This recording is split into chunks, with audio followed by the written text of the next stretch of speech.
need a scarecrow after what you did, 'cause all of the birds know that I'm almost dead. I'm barely breathing, I'm barely awake. You left me in pieces, there's no more to break. Don't wake me up, not in this century. Don't wake me up, 'cause you're just a ghost inside my head. You're just a ghost, you're never there. You're just a memory on my lips, 'cause you're just a ghost inside my head.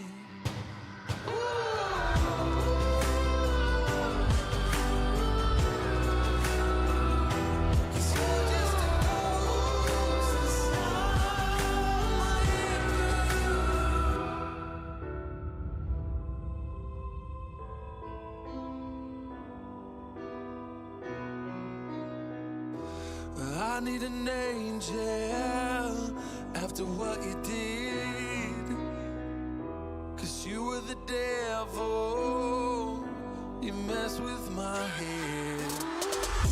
You lied to my mother, you lied to my friends. You said that you'd be there, but this never ends. Don't wake me up, not in this century. Don't wake me up, 'cause you're just a ghost inside my head. You're just a ghost, you're never there.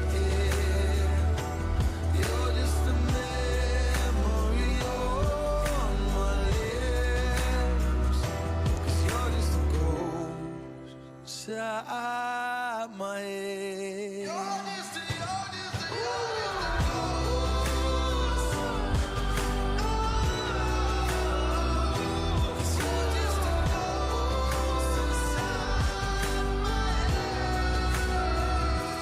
You're just a ghost inside my head.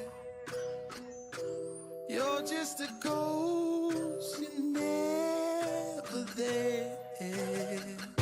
'Cause you're just a ghost inside my head.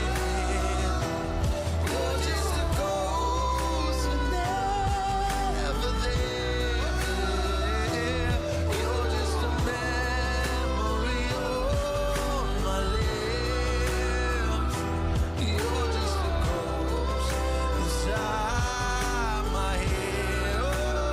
Oh, you're just a ghost inside my head.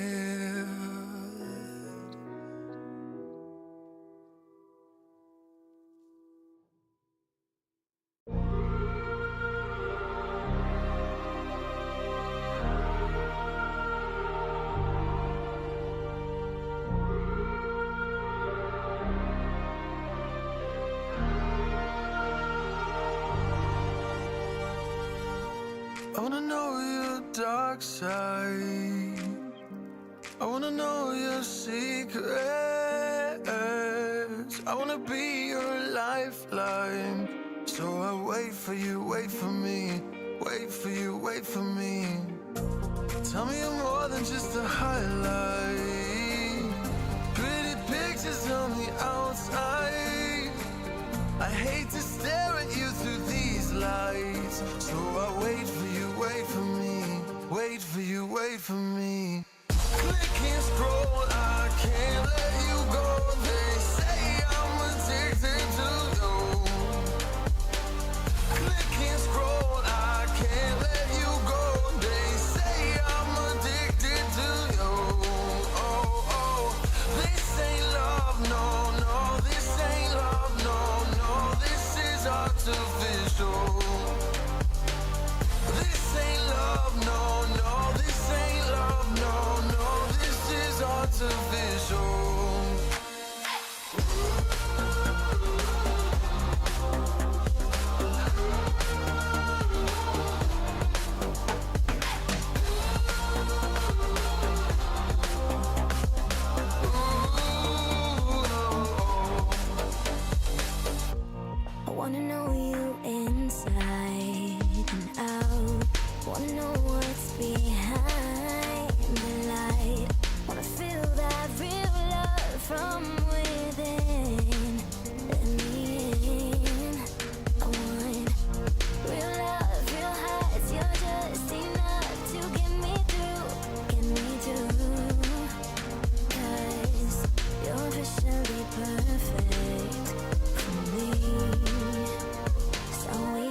like me, don't need you to like. You can watch me go, 'cause I don't need you to like me, don't need you to like me, don't need you to like. You can say hello, but I don't need you to like me, don't need you to like me, don't need you to like. You can watch me go, 'cause I don't need you to like me, don't need you to like me, don't need you to like me.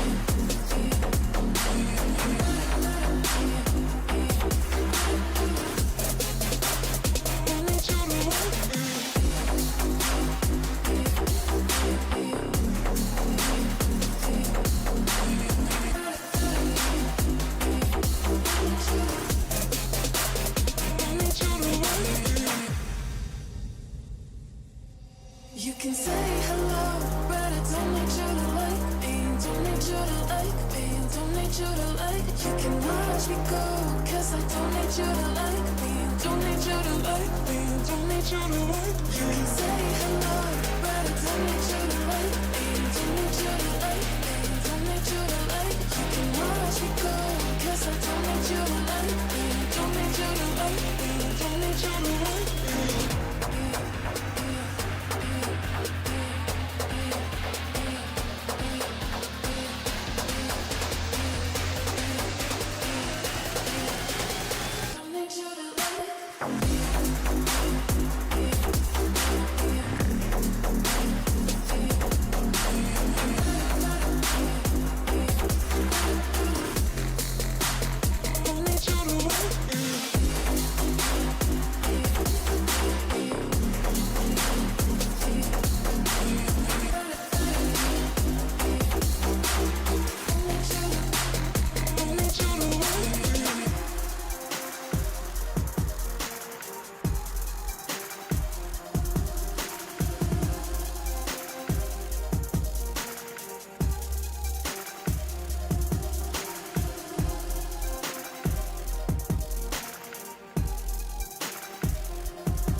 The seasons come and go like thoughts of you.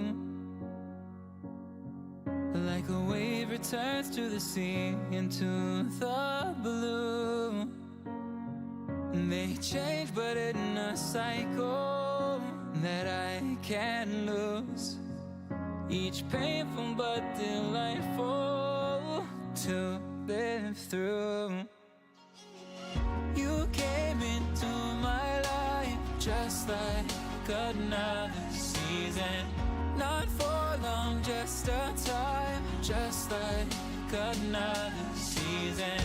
Maybe this time next year you'll reappear for no reason, but I'll cherish every day until you come my way this season.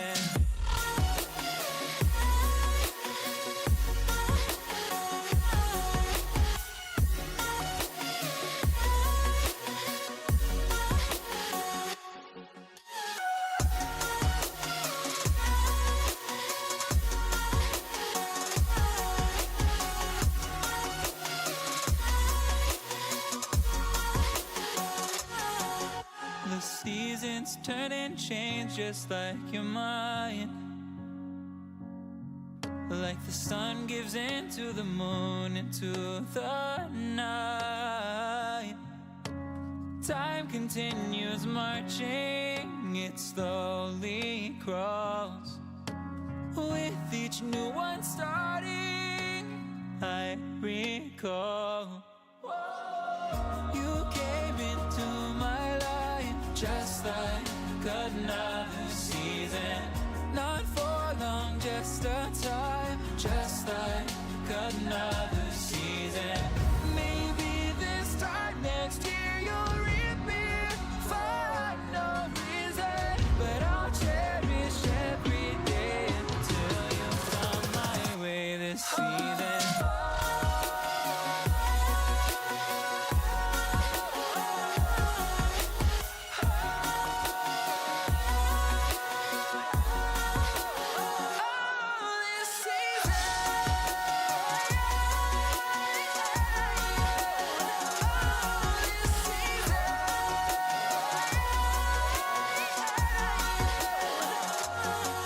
Each time of year carries memories, like a never fading whisper in the breeze. Oh, we will keep on changing all over again. Yeah, we will keep on changing.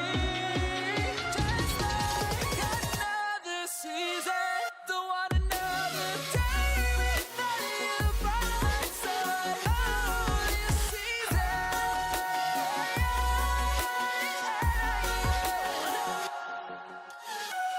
You came into my life just like another season. Not for long, just a time, just like another season.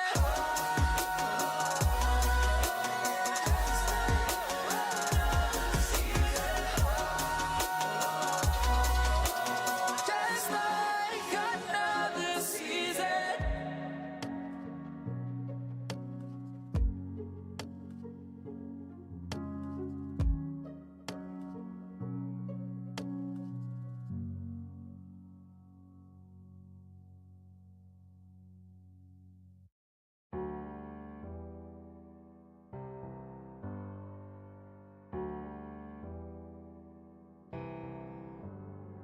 Feelings, it's like I can't walk on the ceiling.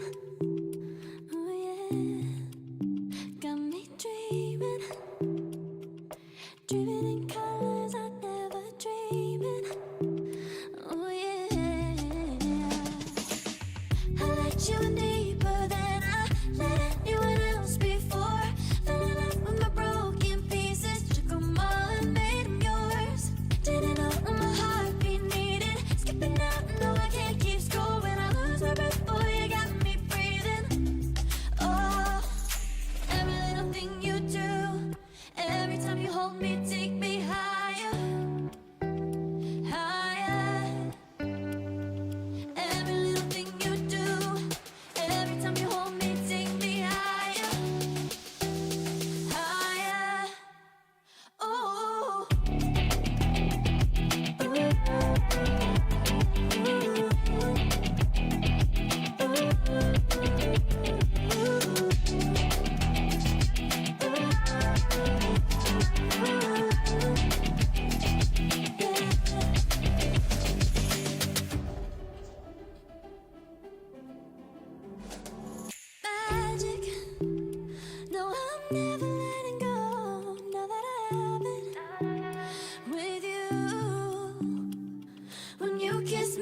It's like the stars fall out the sky onto my heart to cover up what I don't wanna show. I let you in deeper than I let anyone else before. Fell in love with my broken pieces, took them all and made them yours. Didn't know what my heartbeat needed, skipping out, no I can't keep score. When I lose my breath, boy, you got me breathing. Oh, every little thing you do, every time you hold me, take me higher, higher. Every little thing you do, every time you hold me, take me higher, higher. Oh, you take me higher, you take me higher, baby, you take me higher, you take me higher, baby, you take me higher, you take me higher, baby, you take me higher, yeah, you take me higher, baby.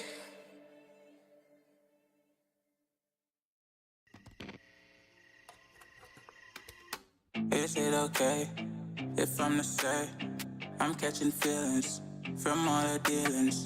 Am I astray? What do you say? How are you feeling? Is it the same? I hope you're not planning to waste my time. To my surprise, that was her reply. Now we vibe.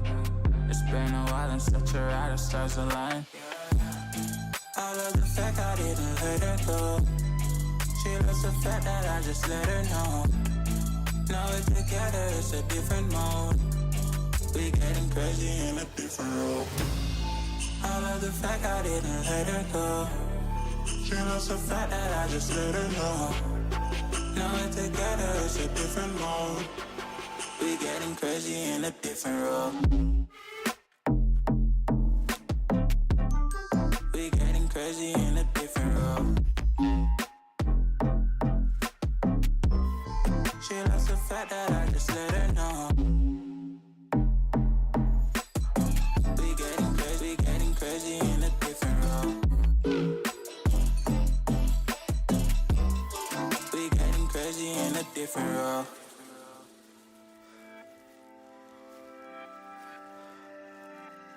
She my do or die, my bona fide. My up when I'm down, she's always beside me. She makes me feel alive, I won't deny. Her love for me is real and kinda suicide-y. She's not the same, she's such a rare type. She's far from plain, at least in my eyes. She said if I cross her, I'll be in the grave or under her type, but yeah, that's still my babe. I love the fact I didn't let her go. She loves the fact that I just let her know. Now we're together, it's a different mode. We getting crazy in a different role. I love the fact I didn't let her go. She loves the fact that I just let her know. Welcome everyone, thank you so much for sticking with us even through that late start here, but we are excited. We had a late start because we wanted to make sure that all the teams were ready. We are here in the Champions final matchup here in the Nationals for NECC, and I could not be more excited. My name is Orbital. With me is the best minion to ever walk off the rift. It is Random Minion Caster, and we will be casting this upcoming best of 5 series here between Bay State College Blue and Queens Golden Gales. RMC, are you ready? I don't know if I'm ready, Orbital. There's been so many changes coming in. You know, even to today, the original matchup was supposed to be Bay State College versus U Ottawa Garnet here, but Queens Golden Gales able to step up at the last minute, and they're going to be the ones facing off against the fall champions of the champion division, which is interesting because Bay State College was undefeated in the spring regular season and had to forfeit in the semifinals. So this really does feel like that final boss fight of the champions division here. Feels a little bit bad, and of course you can go ahead and take a look at the roster that'll be running down. If you're a Bay State College fan, you know these players. You've seen them around quite a bit. It is a Bedge, it is a Dragon Min Kim, Saranox, Sophist Sage, and Sword Blue that'll be rounding out that Bay State College squad. On the flip, we are going to take a look here at Queens Golden Gales. It is Wilson, Vanos, Ray, Triple Valyard, and Doodoo Duck.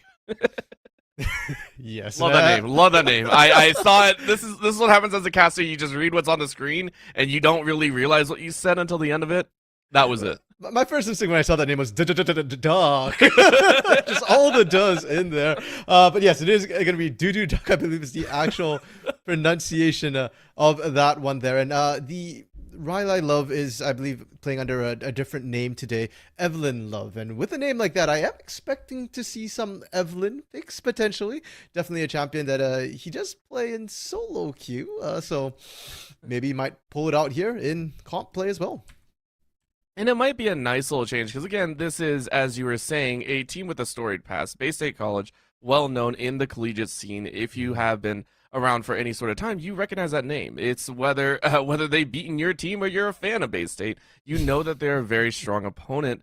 And this is no easy task. Queens Golden Gales, they, again, we mentioned that they had stepped up to the plate. They have had a turbulent side of the string split here. It's been ups and downs, and it's one of those scenarios where you're just like, we're happy we made it here. Let's have some fun. Yeah, definitely. Turbulence, one way to put it. Very checkered history. I mean, in the fall split, let's go back to that because that's where Bay State won it all. They were the champions in fall 2021. Queens Golden Gales made it to the semifinals as well in fall 2021. So they're not a weak team by any means, but come spring, and things changed. Bay State still stayed strong. We mentioned they were undefeated in the regular season. For match score, they only dropped one game, all split long so far here in spring 2022. Whereas Queens Golden Gales, well, come spring, they struggled a bit. They had good games, but they were just losing more than they won. And that ultimately ended up leaving them at 7th seed due to the game head-to-head. And they actually missed the playoffs. But they did manage to qualify here for the Nationals based on their fall performance as well.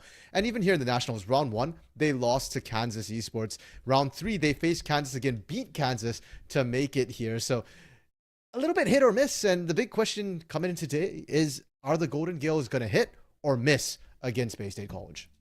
And it might all be down to that Evelyn, right? Cheese is something that you really do want to pull out at the last moment, and this is the moment to do it, right? You're in the finals. There is no other match after this. This is it. This is your final chance to have a great showing here and to really show what you have. So if there's a time to pull out some random champion like Evelyn, I wouldn't say random. I feel really bad about saying that one. If you're here to pull out any sort of champion, make your mark in the grand finals, it is time to do so. Taking a look down the rosters, though, I mean, we see Bay State College. We know what they can handle for Queens Golden Gales.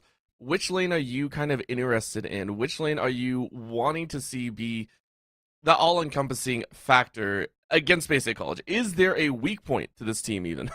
No, there isn't. Bay State's literally got carries in all their lanes. And if you've watched their games during the regular season here, everyone and anyone, well, more everyone than anyone can and will pop off here. They really have just strong lanes across the board. They know how to play, and it shows in the way they like to play. They like to play fast and loose, really aggressive in the early game. DMK often just invading the enemy jungle. Doesn't matter what sort of champion he's playing.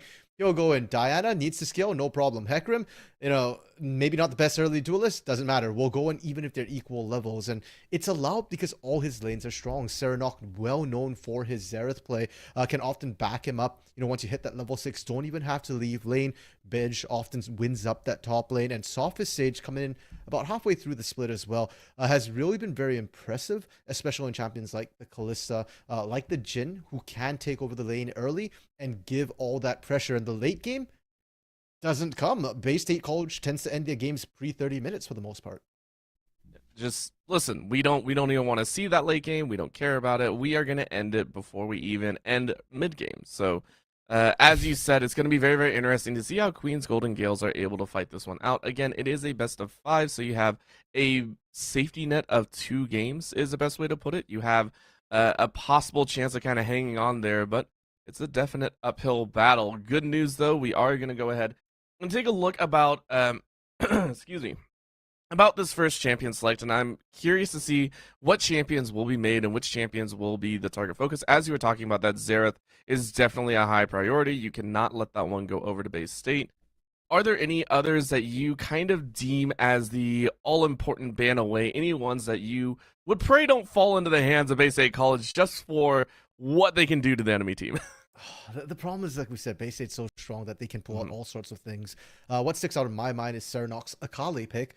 Serenok, very mechanical player, but at the same time, it feels like there's so many other champions Serenok can pick that the Akali probably isn't really worth the ban unless you're trying to play something that would do very poorly into that mobile assassin. Probably their most played champion is that Thresh for Sword Blue in the support position here.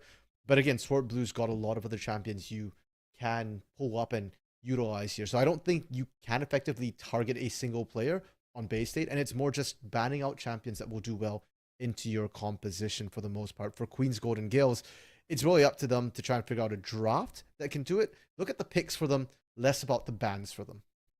Something maybe to play around the Evelynn, per se, right? Evelynn is a very, very sneaky AP assassin, and might as well get your assassin kicks in right before the big durability changes. That will be kicking in here shortly, and won't affect the Nationals, of course, but any other matches played, I believe next week is when we get to see it. I mean, I'm kind of excited for that at the same time, because me, as a mage player, I don't like getting burst in one spell. If you've ever seen GP do a single parlay into your face with the burn, lose my HP through exhaust. Like, that's not cool. That is absolutely not cool.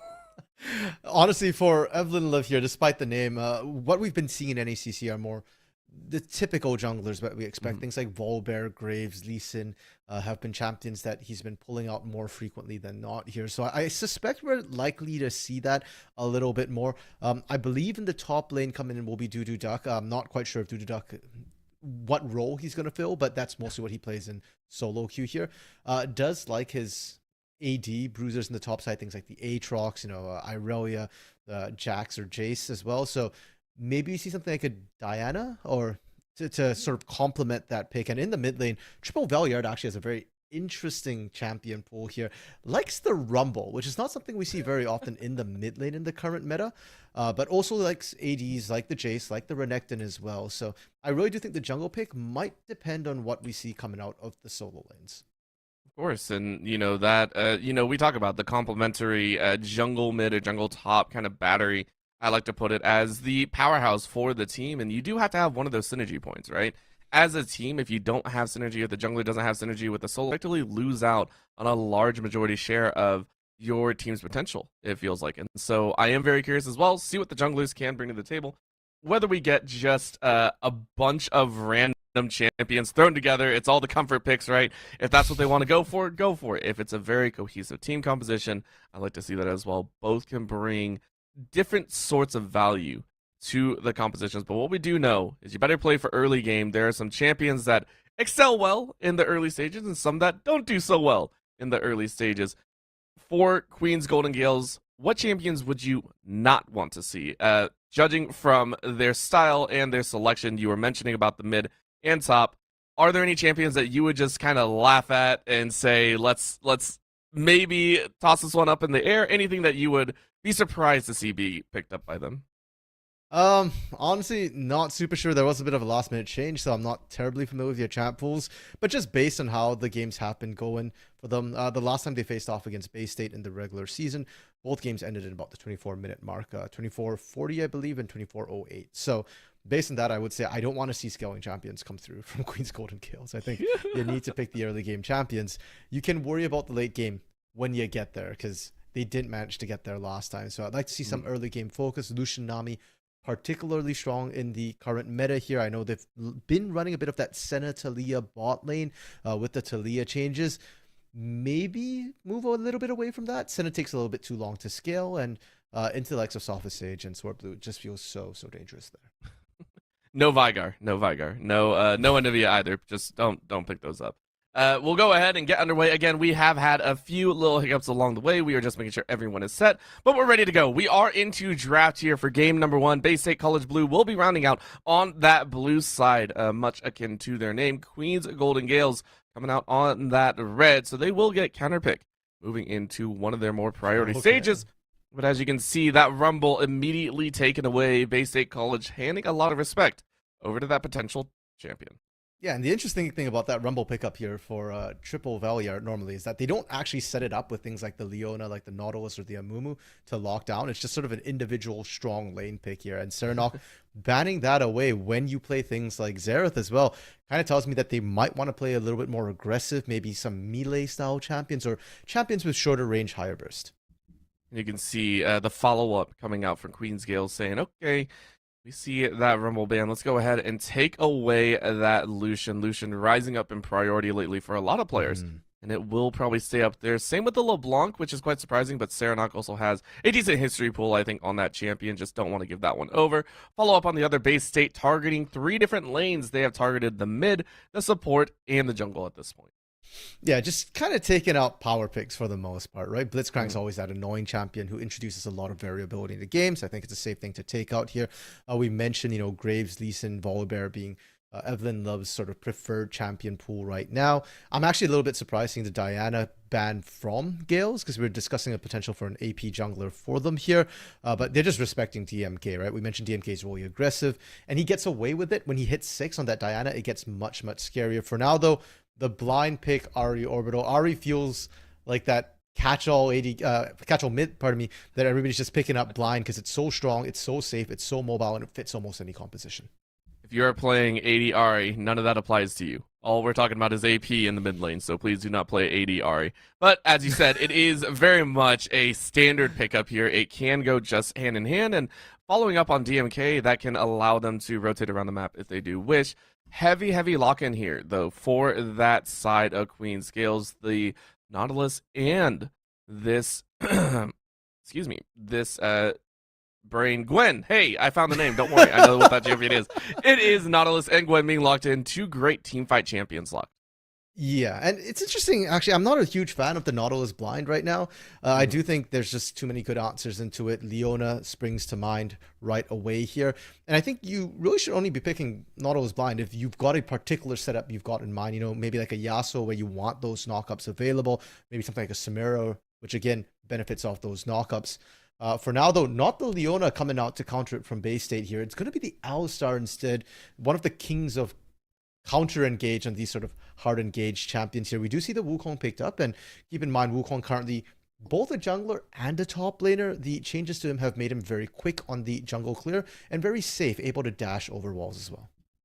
And you can see here, well, if Dragonman Kim might bring out a dash champion, might as well bring a few more to the table. It's going to be the Silas locked in for that mid lane.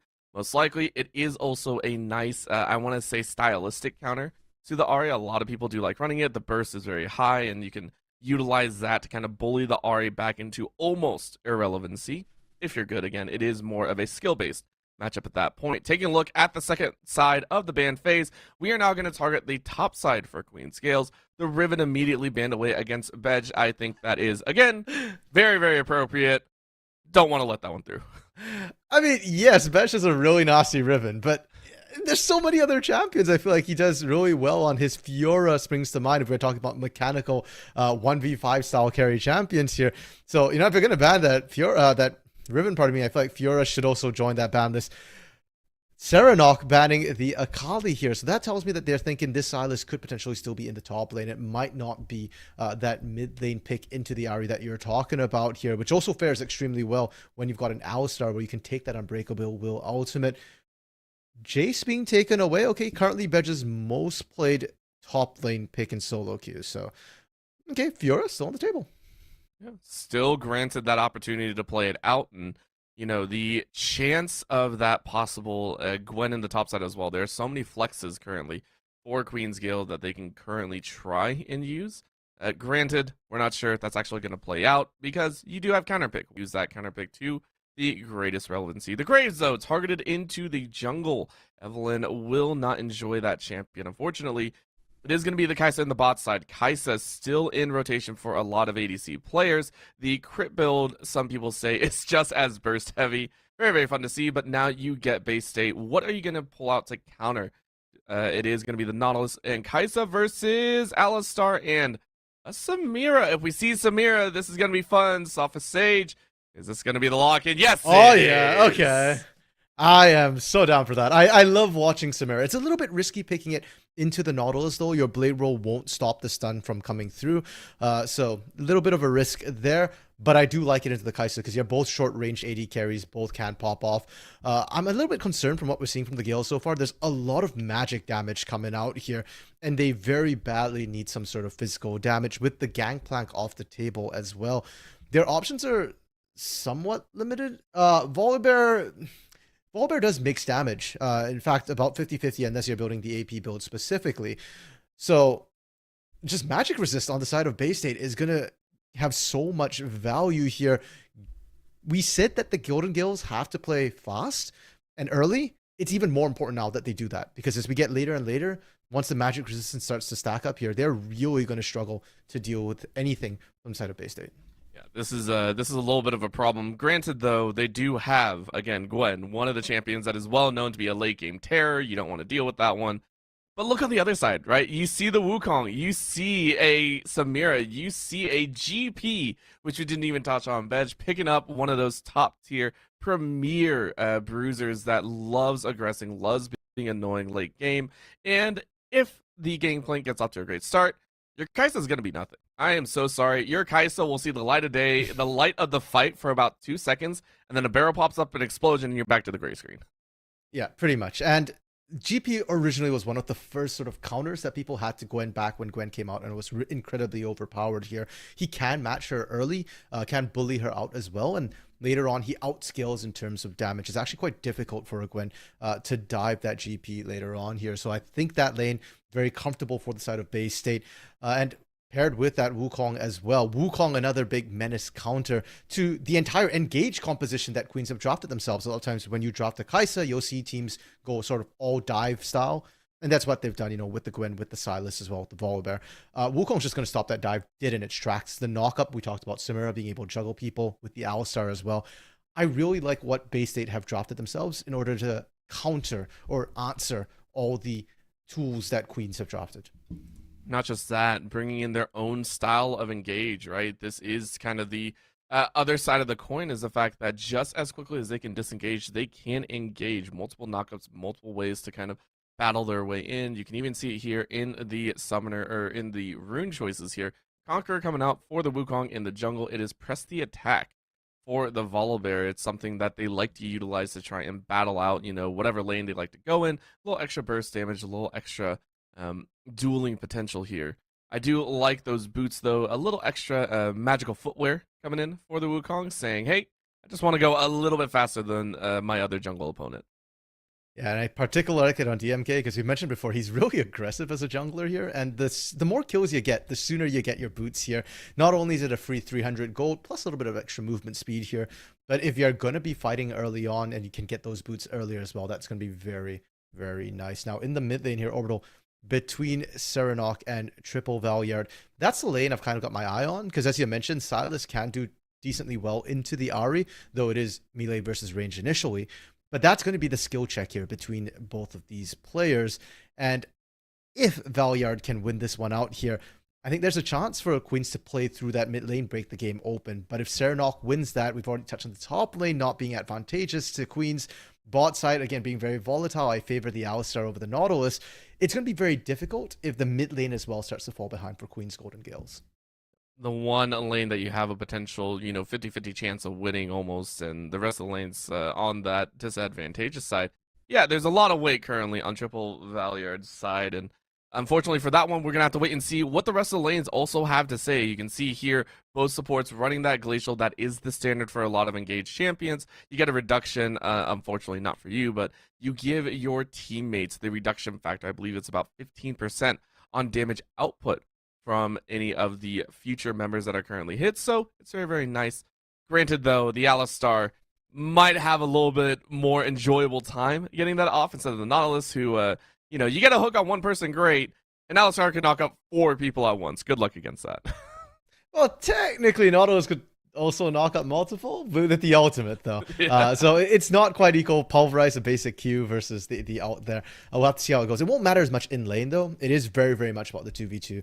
And it's about Sword Blue's positioning here. Sword Blue needs to step up, play that sort of frontline tank here, and make sure that if Vanos does land a hook, it is going to be on that Alistar, on the Samira instead of the Alistar. Pre-6 though, you can try and bully out the Alistar a little bit. He's not actually that tanky. His tank stats come a lot from that damage reduction on Unbreakable Will on that ultimate here. So Wilson's able to lay down the poke in advance. Hey, maybe you call down a quick gank from Evelyn Love, you get an easy kill onto that cow, and if you set Alistar far back enough, you can continue picking on that bot side. Yeah, this is also going to be a very fierce game as well. Coming out of Bay State College, you can see triple ignite across the entirety of their squad. They're going for full laning supremacy. On Queen's Gale's side, double teleport. Yes, you have double ignite. That is the standard again for Hey Gwen. You don't really go that flash. If you go flash, what are you doing? Come on, grab up some aggressive summoner spells. But it is double teleport. So Queen's Gale's saying we are going to try for a little bit more all-around team positioning. Because of that, we are on to the Rift. Getting underway here for game number 1 between Bay State College and Queen's Golden Gales. This is going to be the first game of a best of 5. 3 games to take it all home. Part of me actually kind of wishes we'd see that level 1 invade come through from Queen's Golden Gales. It's super risky into an Alistar, as you mentioned, it can knock out multiple members. But I feel like when you're not the favored team on paper here, it's better for you to take risks. And you have a composition as well that snowballs incredibly well with a dive composition. If you cheese the level 1 get kills, you can really pop off. You can absolutely have some fun. And you can actually see that's kind of why the defensive positioning is so spread out right now. From the side of Bay State College Blue, they're like, look, we don't want to deal with that. We know that we could have a little bit of a bounce back, but no reason to get all crazy with it just yet. We'll save that for games 2 and 3. Either way, battle lines have been drawn by both squads. Bay State College going to quietly go back to their lanes appropriately. And you can see the junglers both starting on their top side, red for the Volibear and blue for the Wukong.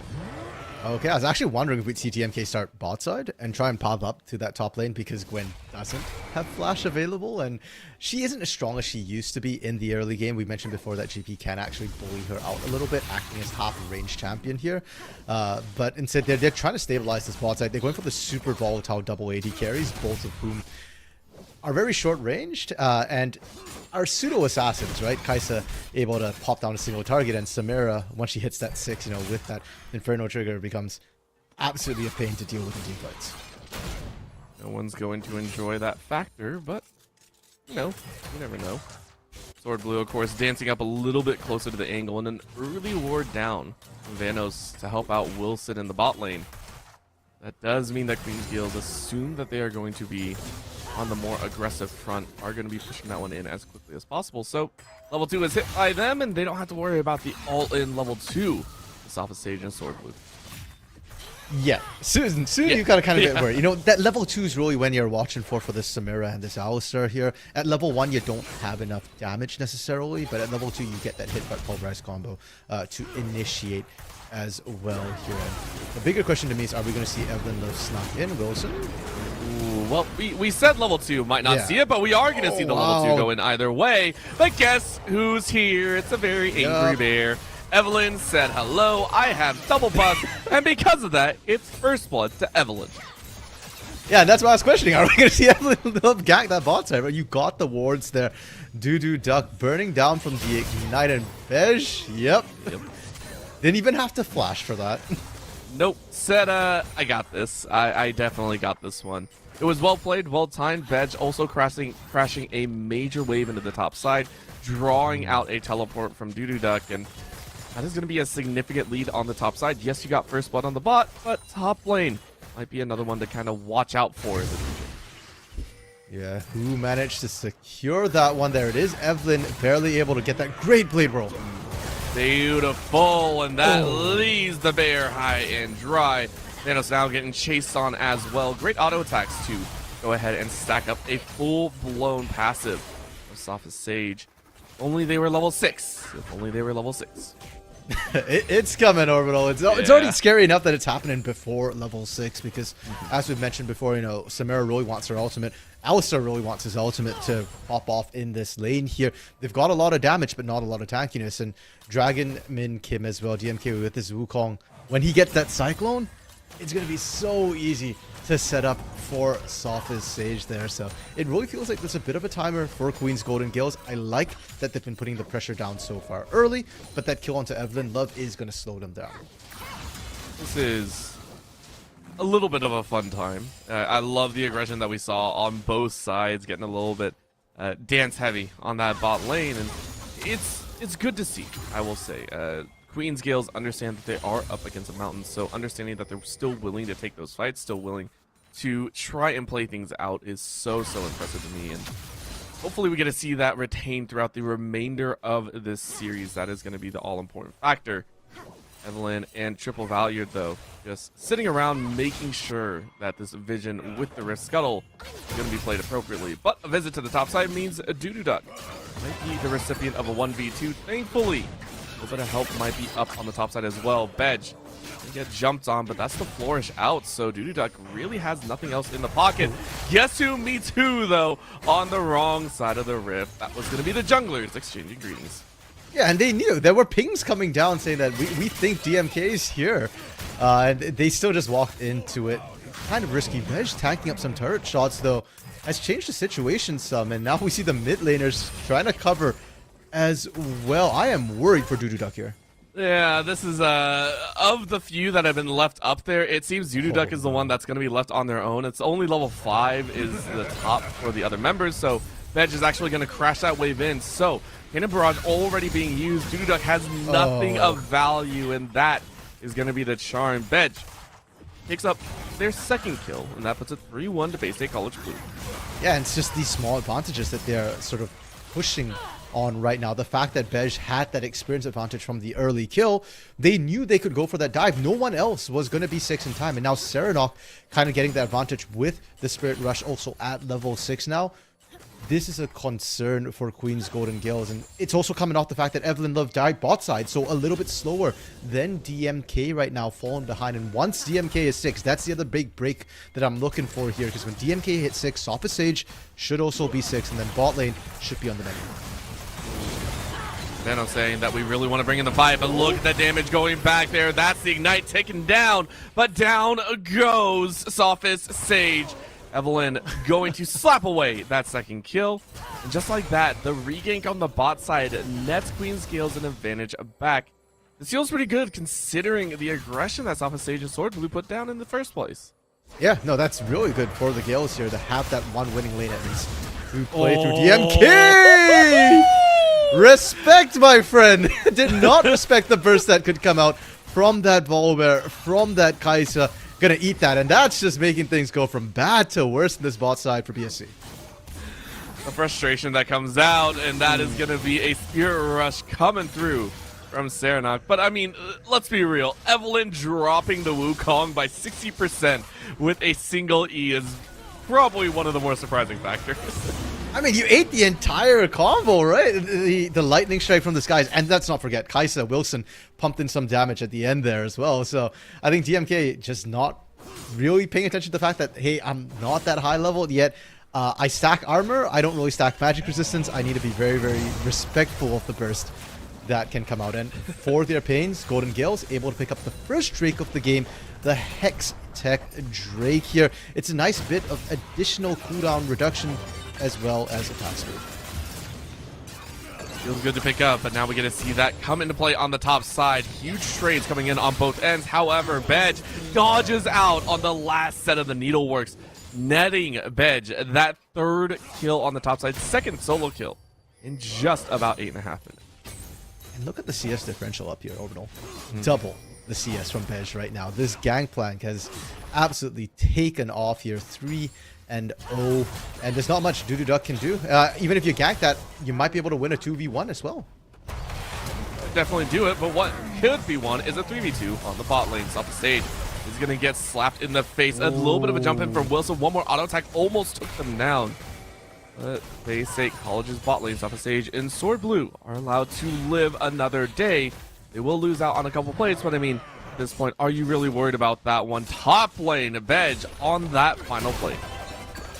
Yeah, huge props to Sophist Sage and Sword Blue for how they played that there. They should have been dead to rights. Golden Gales have identified that, hey, this is our strong lane, and you can see anytime Evelyn shows up, they're going to be looking for a kill here. So great that they survived, but even better for Golden Gales that, hey, this bot lane's really taken off. Yes, we're getting all these plates as well, and I'm glad, and I want to see Wilson actually being used elsewhere as well. I want to see this bot turret drop as quick as possible so they can leverage the strength into the mid lane, into the jungle a little bit more.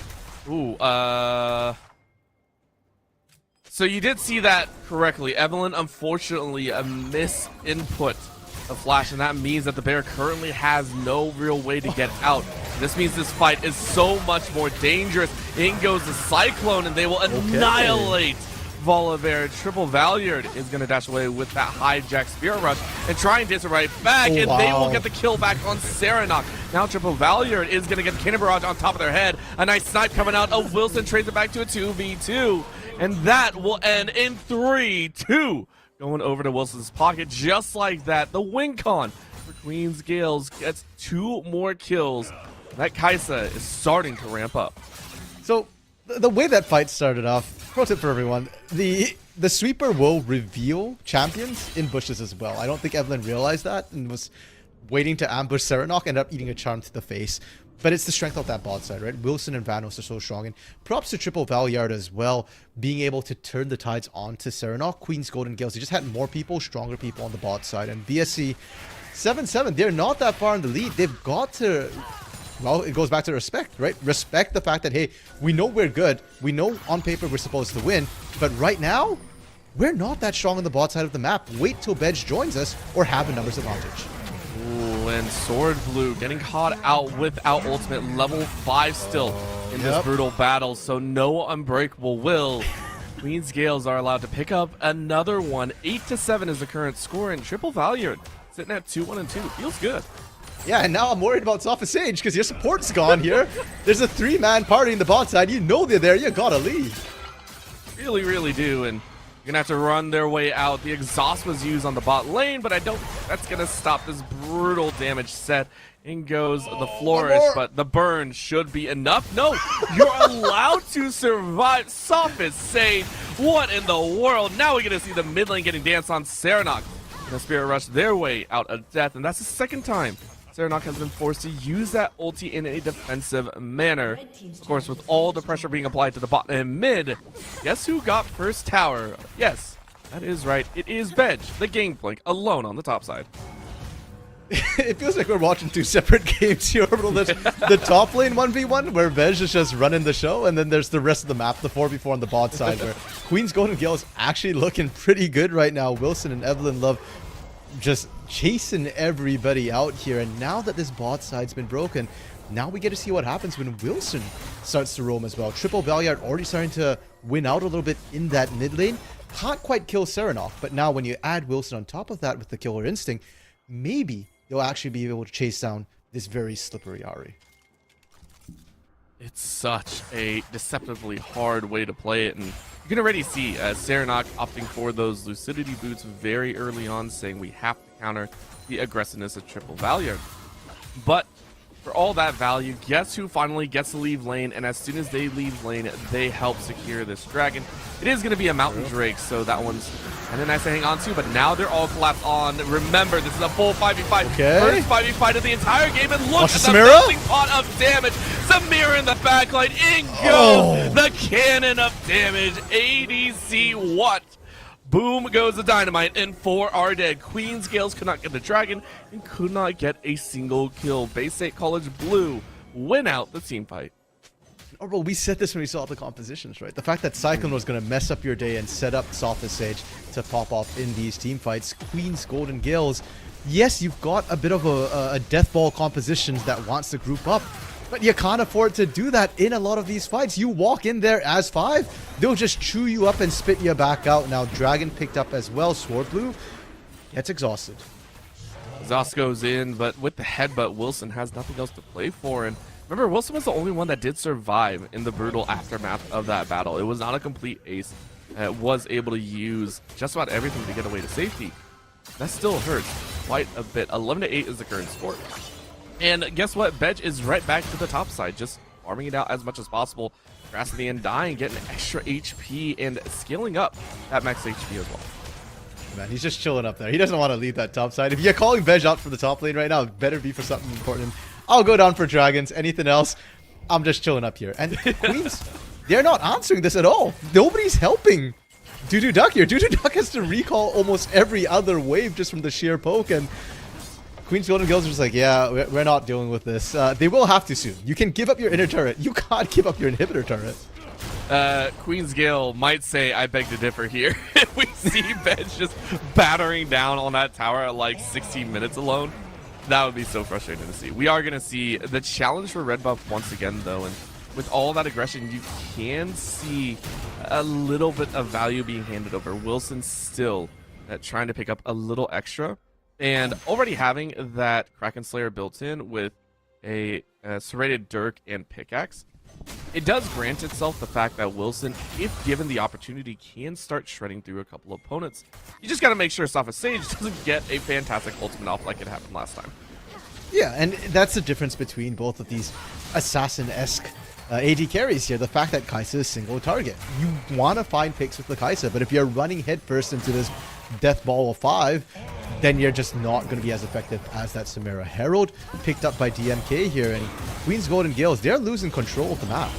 Yes, they are, and in goes Sword Blue. Sword Blue going actually ahead of the rest of the team. Because of that, though, it is a little bit of a split fight. And look at that, the Inferno trigger used to perfection.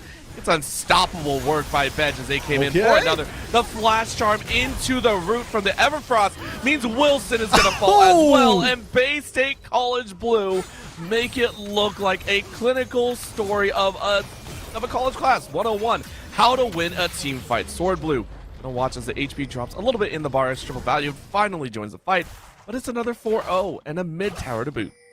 Yeah, as you pointed out, Orbital, an absolute clinic. And this is one of the few games where I'm actually okay or even happy. If Sword Blue wants to build a Zonius here, I'd actually be very happy with it. Because Sword Blue has been on point right now with those initiations. And you don't have to worry about what happens after 2.5 seconds. Your team would have won the fight by the time you come out of Sassus there, as we just saw on that particular dive. And BSC, this is why they're favored on paper. You give them an inch, they'll take the whole mile.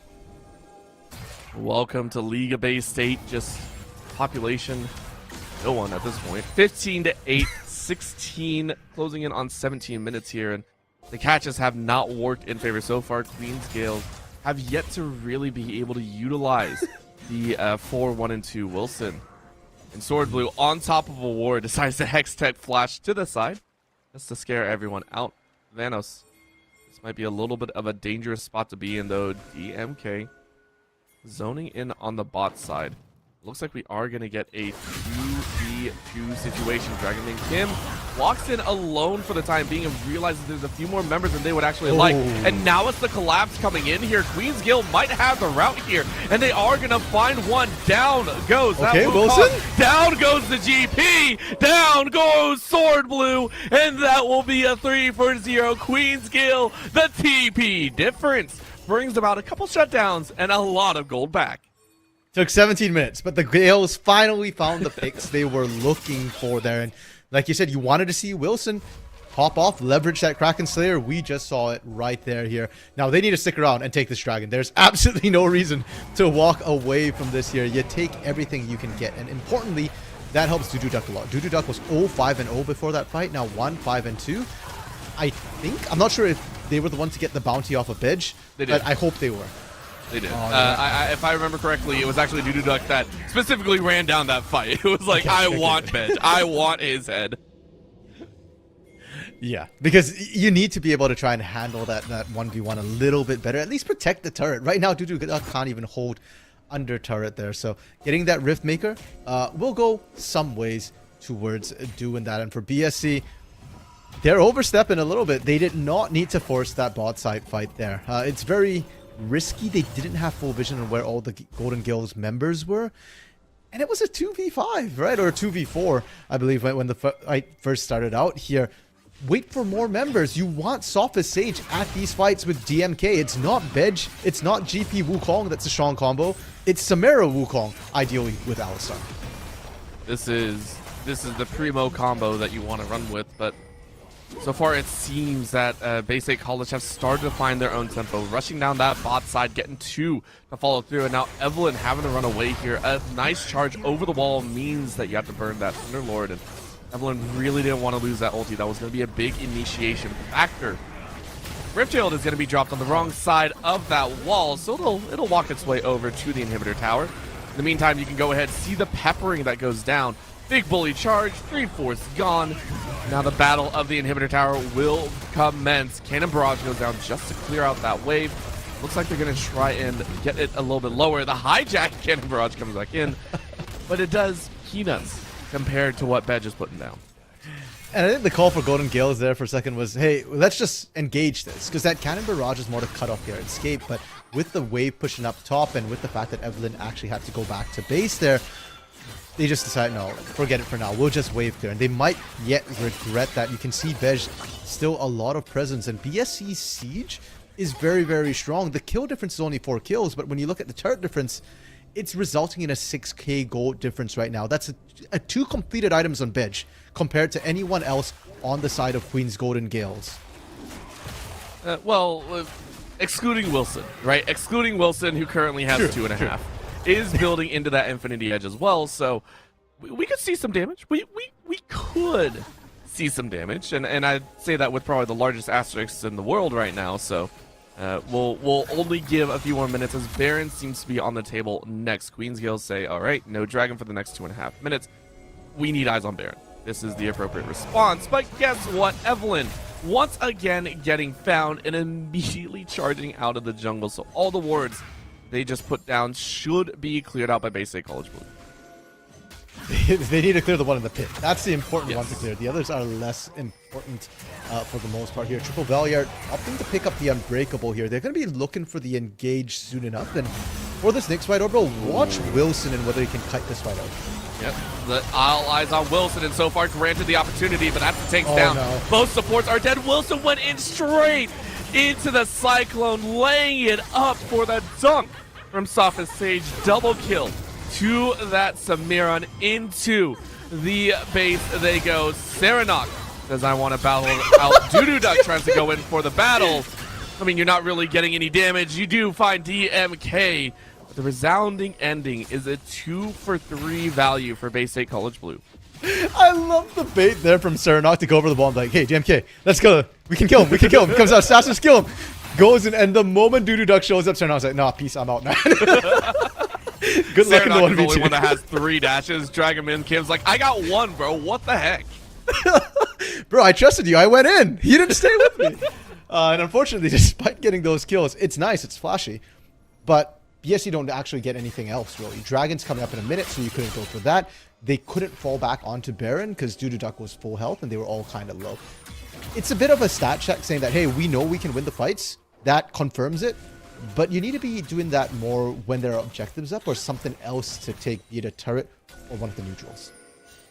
They are going to try their best. And right now, one thing that they do have in their own pocket for Queen's Gales is the fact that they could put themselves on soul point right now. Last time they tried to fight at the Dragon, they lost Dragon and unfortunately lost out on a lot of kills. Last Dragon itself, they were able to pick up, so they're currently sitting on 2. Sword Blue and the rest of the squad, though, going to chase him down. Triple Valiant, like inside of the pit. Vanos coming out of the woodworks, ready to battle it out. Sova Sage getting stunned up, and that's going to possibly be a kill onto the back line. They all dive in, and Wilson is able to find DMK once again. It is DMK not enjoying their lives. Sova Sage allowed to stay alive, though. That will be the kill. Rampant into Sova Sage's pocket. Serenok finally joining in the battle. Because of that, it is another knockup. Silas is down. Look at that break, and then a parlay to flash. Bedge showing off some mechanics there. That will be the cleanup on aisle 5 as Bedge is ready to route these last 2 members, Doodoo Duck and Vanos. You really don't have anywhere to go. A final parlay to the back of the Gwen head means Vanos will fall as well. Double kill and ace for Bay State College Blue. Okay, that parlay is supposed to be a pistol. It's hitting like a shotgun right now, Orbital. Every time it goes off cooldown, it looked like somebody died. And that fight looked so bad for BSC. That warp behind the Dragon Pit from Queen's Golden Gales had so much work. They saw the engage. They got the picks. They just couldn't quite secure the necessary kills. Sophist Sage getting out was utterly criminal. Bedge getting to stay in that fight. That was just a death sentence at that point here. And BSC, they get the Dragon, they get the kills. You pull that off at Dragon, I think you're comfortable enough to say, hey, we can do the same thing for Baron. Time to set up. Time to force that fight. I'm terrified right now. Taking a look at the items that Bedge currently has built up. This Triforce into Lord Doms into Executioner. All three of these items, as you saw, were playing a major part in why that fight swung so heavily back. And also taking a look at Serenok, right? You take a look at the itemization currently built in there, 2.5 or 3 if you're counting Medjai's as a full item, which it is. Yeah, it is. 15 stacks built up as well. And this means they can do stuff like this, right? Huge charm lands. Evelyn is dead to the barrel, and Swordblue just says, I want to keep going. I want to keep fighting, but you don't need to. The Baron is down, the jungler is down, and that means Baron is available. Yeah, and that was... I mean, of course you want to go on, right? As far as you're concerned, that was the freest pick in your life. You blew 1 Cyclone, 1 Spirit Rush.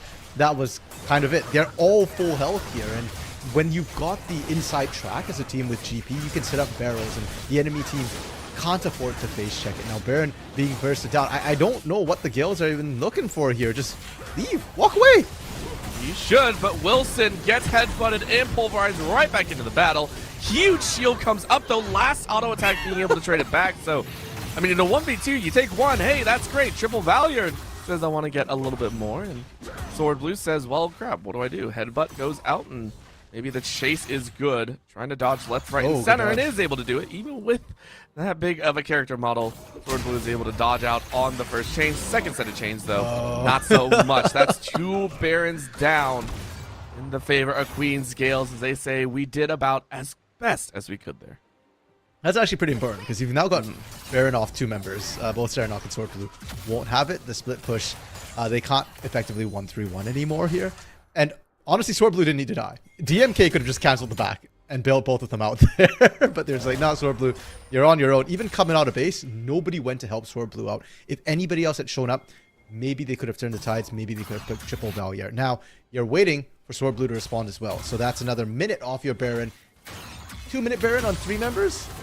I don't know how much they can find. I would like for them to at least get 1 turret. 1 turret is all you would like, because that 1 turret is also going to be the inhibitor turret, right? All outers have been down for the last, I want to say, 7 minutes of the game for Bay State College Blue. If they crack 1 with this Baron, it will be a huge one, and it looks like they're going to power down through the bot side. Again, it was taken down quite low from the earlier stance, and it's gone.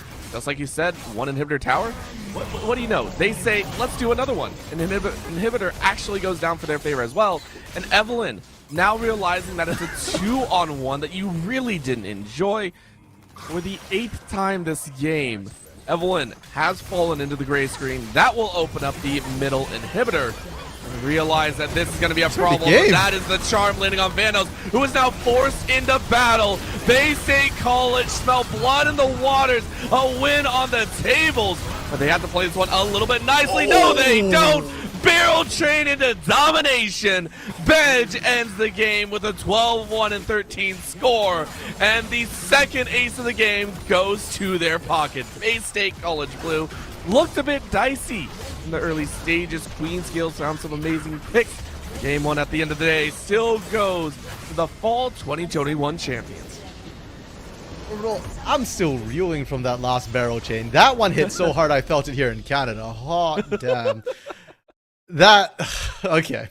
Yeah, you know what? I was just thinking, actually, Gales can kind of hold on off of this Baron. They can fend it off, but you can't do that when you just lose a member like that. And they didn't even group up at the end to defend it. That's the biggest hit scratcher to me, is when you're seeing that sort of push happen, you need to group up and fend it off as a team. As a team, they did manage to fight some of these fights. So it's a bit baffling that they opted not to here, and a bit of a rough ending.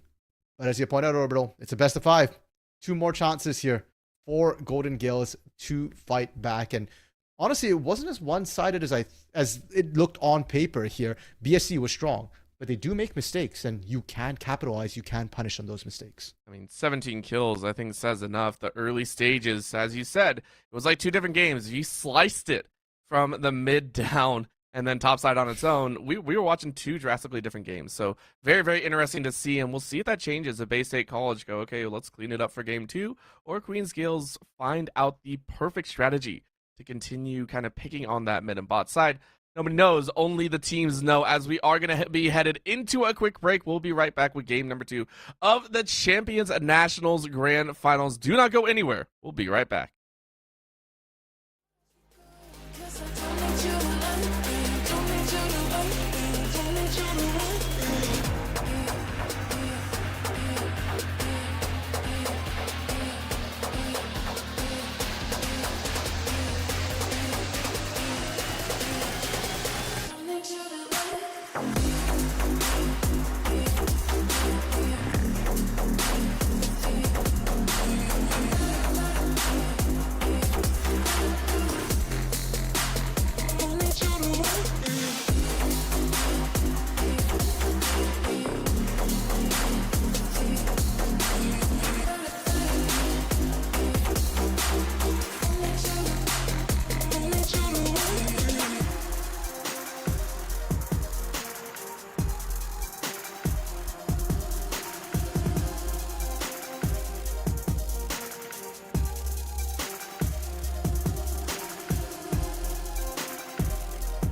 The seasons come and go like thoughts of you.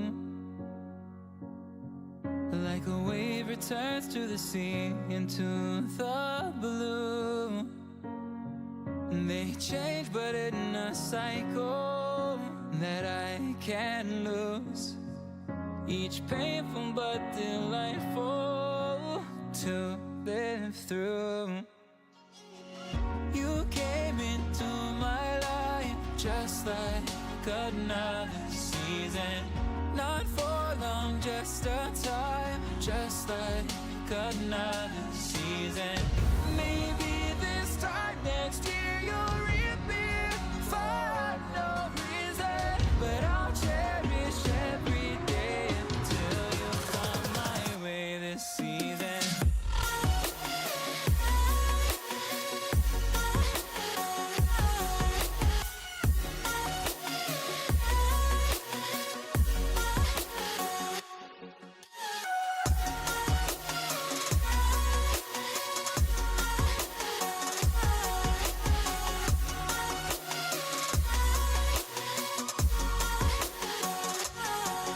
The seasons turn and change just like your mind. Like the sun gives into the moon, into the night. Time continues marching, it slowly crawls. With each new one starting, I recall. You came into my life just like another season. Not for long, just a time, just like another season. Maybe this time next year you'll reappear for no reason, but I'll cherish every day until you come my way this season.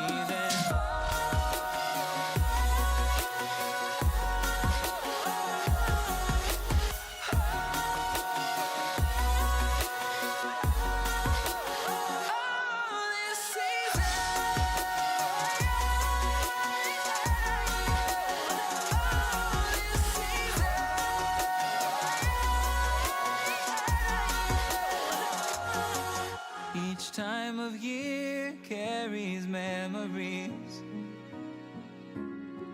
like a never fading whisper in the breeze. Oh, we will keep on changing all over again.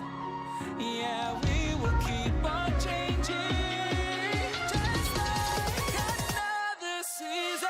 Don't want another day without you by my side. Oh, this season.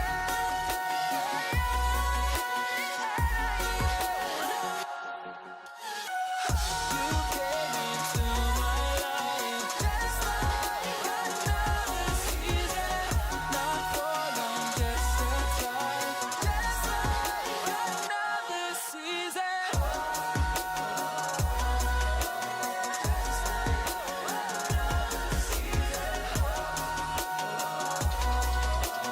Just like another season.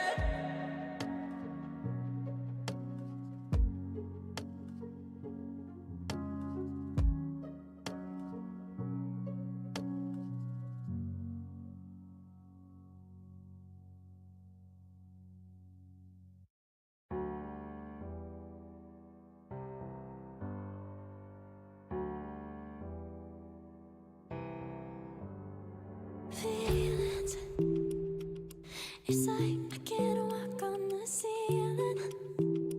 Oh yeah, got me dreaming, dreaming in colors I never dreamed. Oh yeah, I let you in deeper than I let anyone else before. Fell in love with my broken pieces, took 'em all and made 'em yours. Didn't know what my heartbeat needed, skipping out, no I can't keep score. When I lose my breath, boy, you got me breathing. Oh, every little thing you do, every time you hold me, take me higher, higher. Every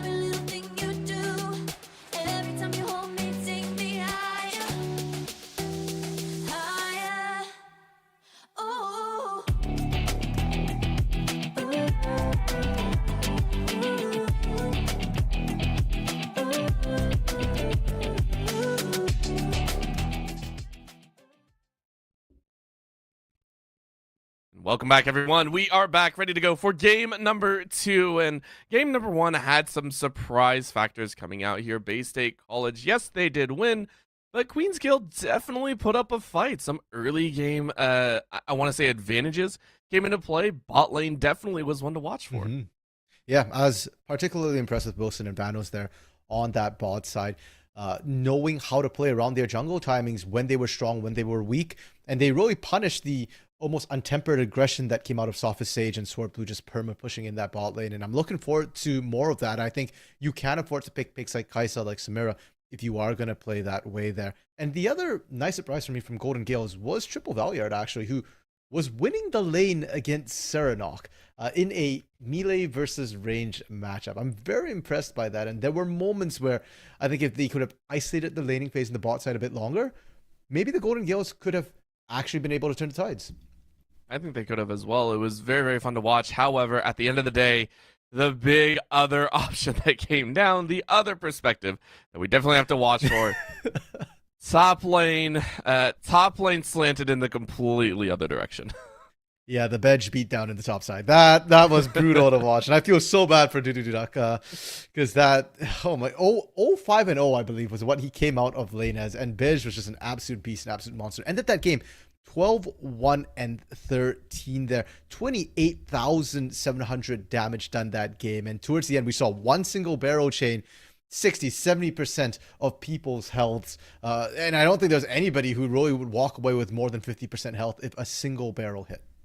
It was devastating, to say the least. It was the parlay given no actual quarter, and it hurt. It hurt quite a bit. So taking a look into game number 2, we'll see if things stay the same, if champions still stay the same, because, as we said, some champions for Queen's Gales definitely worked. But what will stay the same is the sides. Queen's Gale saying we still want to keep on that red side. We still want that counter pick, and I think that's still a very solid choice. Bay State College Blue, though, they had their pick of the litter, right? Honestly, the bot lane, it still looked good outside of that 22-minute range. They started really crushing the sides. So, I mean, the Samira definitely wasn't a bad choice. What do you actually change here, or do you not change anything at all? So far, nothing's changed. Blitzcrank's still at the table. Yeah, I think for Bay State here, there isn't a need to change anything. It's more the way they played that. We joked about how they were abandoning DMK and Sword Blue. They could have bailed them out sometimes. They opted not to. That was a choice. That's not draft here. I think their draft is perfectly fine. And if they want to run it back, it's okay as well. Even the bot side where they struggled in the 2v2 Samira Alistair versus the Nautilus Kai'Sa there, I think a lot of that was just them not respecting the enemy jungler, not knowing, hey, can we push now? Can we not push now? In the 2v2, they were doing just fine here. So Bay State, you can run it back. Gales, you need to figure out something a little bit different here. So far, the bans have still stayed the same. The Rumble, the Blitzcrank, as we said earlier. Finally, the Lee Sin, still the exact same. Now comes into question Queen's Gales. What do you ban away? That's a fair assumption. Yep. Ban away the GP, just don't deal with it. Don't even want to touch it. And now we get to see if it's first pick Ahri once again. As you were saying, though, Serenok on this champion, it's a nice blind pick, but that does lend itself to the fact that you might not have the best time in that mid lane with it. So what do? You pick up the jungler or the flex Wukong, as we like to say. Yeah, again, can still be flexed into that top side here. And as much as I respect the Gangplank ban from the Gales, because I guess you don't really have a great answer into it here. For BSC, that changes nothing for them. Bitch has a big enough champion pool. I was harping on Fiora before. I mean, the Gwen, he could pick the Gwen himself this time if he wants. There's a very strong carry player in general here. So I feel like if you're going to be targeting that top side, you're going to be spending, 3, 4, maybe even 5 bans just to try and pinch that pool. Ooh. Well, the hover here is actually not going to go towards that top side. Instead, it feels like Queen's Golden Gales are going to look towards that bot side and saying, hey, we really need to lock in lane. And they swap between you can appreciate that. But the Kai'Sa did do quite a bit of work. So they say, let's go ahead and run it once again. The question is will the Nautilus be locked in alongside of it? Yeah, and keep in mind the last time they blinded that Nautilus right away. It was red first pick here. And I think they've learned that, okay, it's a little bit risky to do that, when Leona, when Alistar picks like that are still on the table. I like the Volbear, I like the Kai'Sa. I think both those picks worked well. Granted, Evelyn loved it into 8 and 9, but the early game was really good. It was the late game where they struggled. And Sophist Sage actually picking up the Ezreal in the face of the Kai'Sa. That's interesting, because usually Kai'Sa is the counter pick to Ezreal. You can Killer Instinct after he arcane shifts away and still chase him down. Even if he arcane shifts after, you can still run him down in a long lane. But Sophos Sage going, no. We want this poke here. We want this super safe bot lane, and we got this. We're confident. And because of that, though, you realize what is currently being played, and so for Queen's Gales, they feel a lot more confident now to go ahead and lock in that Nautilus. So it will be the run back for Queen's Gales. On the flip side, hard poke. Absolutely hard poke. The bot lane in the jungle currently being picked up for both sides. We get to see where they push forward. Actually seems that they are assuming the Wukong might still be flexed up towards that top lane, so denying away that Diana, just don't want to give that a chance to make it through. Yeah, to be fair, Diana Wukong is very, very scary. You throw a Yasuo on top of that, and it becomes an absolute nightmare because now you got G2 knows ways. that best. G2 knows that best. Yeah, so I respect the Gales, banning that out for now. They're still going to go with the Ahri ban, which does surprise me a little bit. Sylas not banned, and I thought the Sylas worked really well last game, even though there's no Alistar this time. Just being able to take away that Cyclone and potentially the Spirit Rush is such a strong tool already. I like to see it, and so for Serenok, you might still have to face off against a blind pick, but it is going to be a hover of the Echo here. So this would be I want to say still in line with how Triple Valiard played last time, but it is a blind pick Echo. Keep that one in mind. Blind pick coming in here, deciding, hey, how do we want to play it? So the counter pick will still be handed off to Doodoo Duck, and that'll be one to watch for. Was not given in game number 1. Game 2, Doodoo Duck, good luck.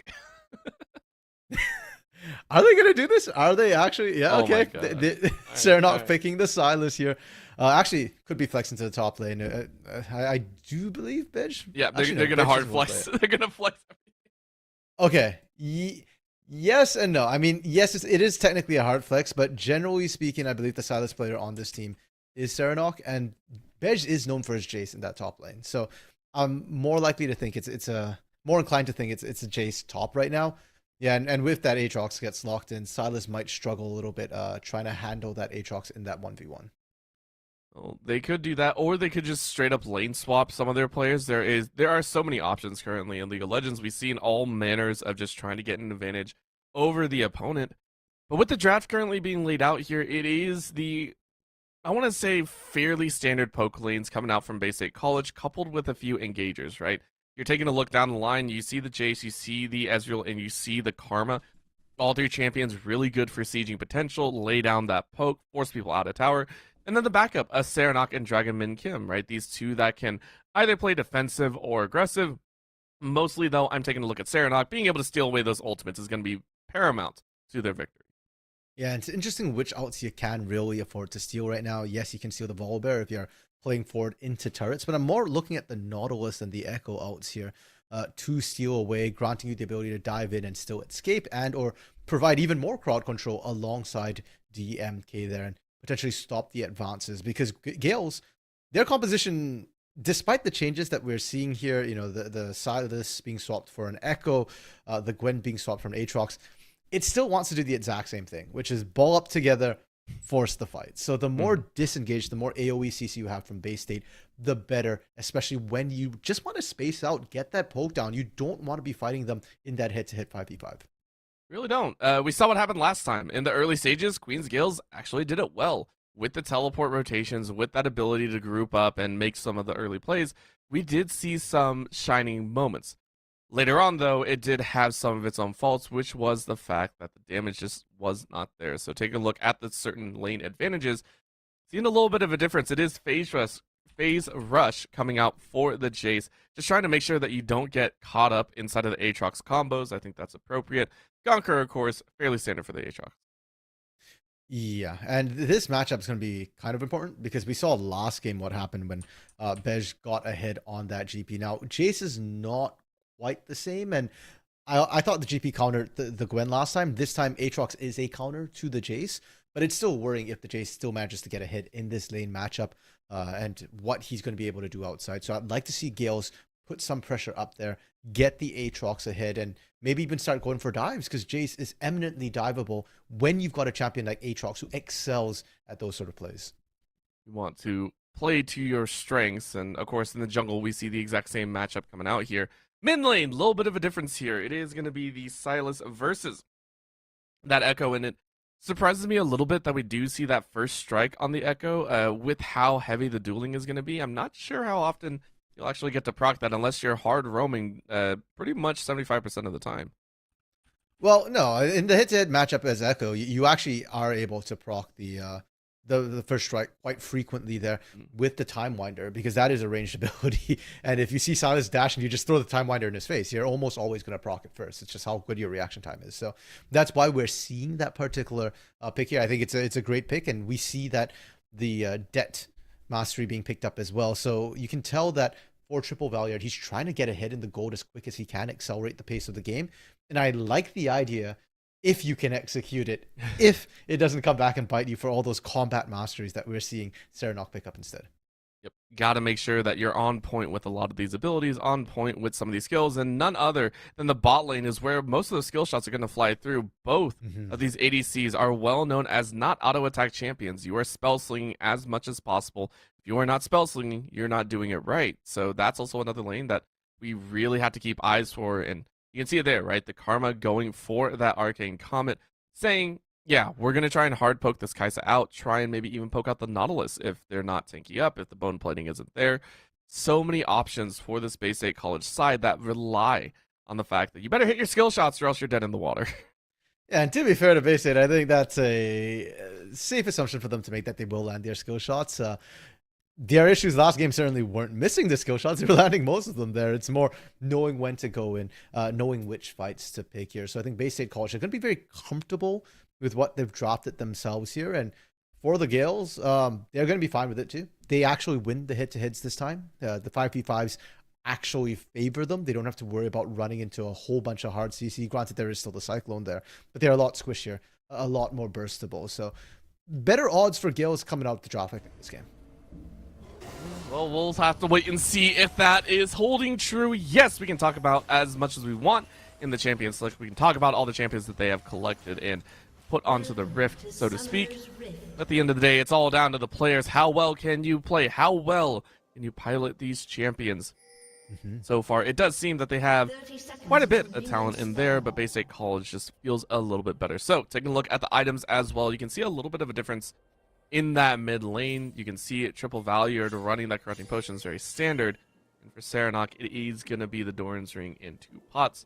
Top lane, though, a little bit of a change up. A Veg feeling like they can win out pretty heavily in this top side, going longsword and 3 with no other sort of regen in the top side. You're trying to take advantage of your early game as well. You're Jace, you're ranged into this melee of Doo Duck here. And early levels, pre-level 3 Aatrox doesn't necessarily have the best way of actually engaging into the Jace here. After that, it changes. And I think by then, Veg is banking on the fact that he'll have enough gold, enough of a lead, that he'll be able to go back base buy. And it won't matter that he didn't pick up a Duran's item to start or Corrupting Pots to start. For all of that to come true, and hopefully it stands true as well. Hopefully the standard is there. At the start, though, we are going to see Serenok stepping up to the plate first, and of course, first poke lands the Sophist Sage. Feels good to land that first Q, and thank you very much. Sword Blue, not so much. Threads the needle a little bit, and immediately gets a Retribution. Eats about 25% of HP damage. That to me is kind of unfair, that, as a Karma, you kind of got to thread the needle and land the poke and all that. And then Nautilus hook is... That skill is still broken. To me, it's not working as intended. There's a magnet at the end of that hook. Look at it land again. It's called lollipopping, and Poppy would know all about that. We do love our hooks, or at least some of the players in the world. For mid laners, we hate it. We absolutely hate everything with regards to hooks, because we just don't want to be in the middle of the fight. Please no, please don't get us in the middle of the fight. Level 2 though, Sophist Sage and Sword Blue keeping themselves well and forward. Immediately going for that Empowered Strike and ensuring that they can keep Wilson on the lower end. But in the mid lane, look at that damage. Serenok forcing the flash out of Triple Valiant. That's absolutely massive, and I love the setup to that play was Serenok actually playing with Bush Vision, and Triple Valiant got scared, had to drop the ward to try and protect himself, and the moment he went for it, Serenok just stacked overall. Beautiful to watch. TMK, this is the invades we were expecting here. He secures it. He secures it and forces Evelyn to back away. Dragonman Kim feeling real happy about that one, and the follow-up from Sword Blue and Sophist Sage has also allowed them to follow through as well. The hard poke has granted Bay State College Blue full control over the spot side jungle. Yeah, and the blue buff wasn't taken by Evelyn, so everything's going to be lost pretty much to DMK here. Bedge topside, great dodge out and huge minion wave. And that will mean Duck has to flash away. The chase under the tower might still be in play. One last auto attack and the flash out by Bedge means that once again the top lane goes in favor of Bay State College. Another solo kill, by the way. This is, I believe, the third or fourth one that Bedge has secured here in this series. And we touched on the fact that, hey, Bedge only started that launch were kind of risky. It's paying dividends, bot side. Sword Blue feeling the weight of that hook. Thankfully, Sopha Sage is coming back with that poke. Look at the damage being ramped up on that side. So Sword Blue trading about 50% HP for Wilson, and Vanos' half HP as well. Yeah, and we've seen Vanos' hooks largely land for the most part. But despite that, Sword Blue and Sopha Sage are trading so well. They're up in pretty much all of these trades. Anytime Vanos goes in, he's coming out with less health against this Karma, and that's not really going to get better because the shielding from Karma is only going to scale up as the game goes on here. And early on, levels are more important than anything else. That's why AD carries often need the supports to kind of babysit them through the lane, because they need the gold, because they need the items, that doesn't come until later. Mid lane, Evelyn making a visit, trying to keep Serenok under wraps here. We are catching a little bit of that information. Serenok being really upfront and understanding of what's about to come down, so appropriately dodging out to the side. But Dragonman Kim takes that time to force out another scuttle for their favor. And this game's early game has gone quite differently from last game. Last game, the bot side was still winning for Queen's Golden Gales. They had a lane to play through. This game, not so much. Every single lane is kind of getting pressured. Even in the mid lane where we are seeing, you know, triple Valiant push in Serenok, it's with the pressure of Evelyn here. And DMK, once they hit 6, that mid lane dynamic is going to shift significantly here. So Evelyn kind of stifled a little bit, and the Vision doing a much better job of tracking where Evelyn is as well. So very difficult to look for those ganks. Well, what they can find is a gank on the bot side. Queen's Gales say, hey, we need some help down here.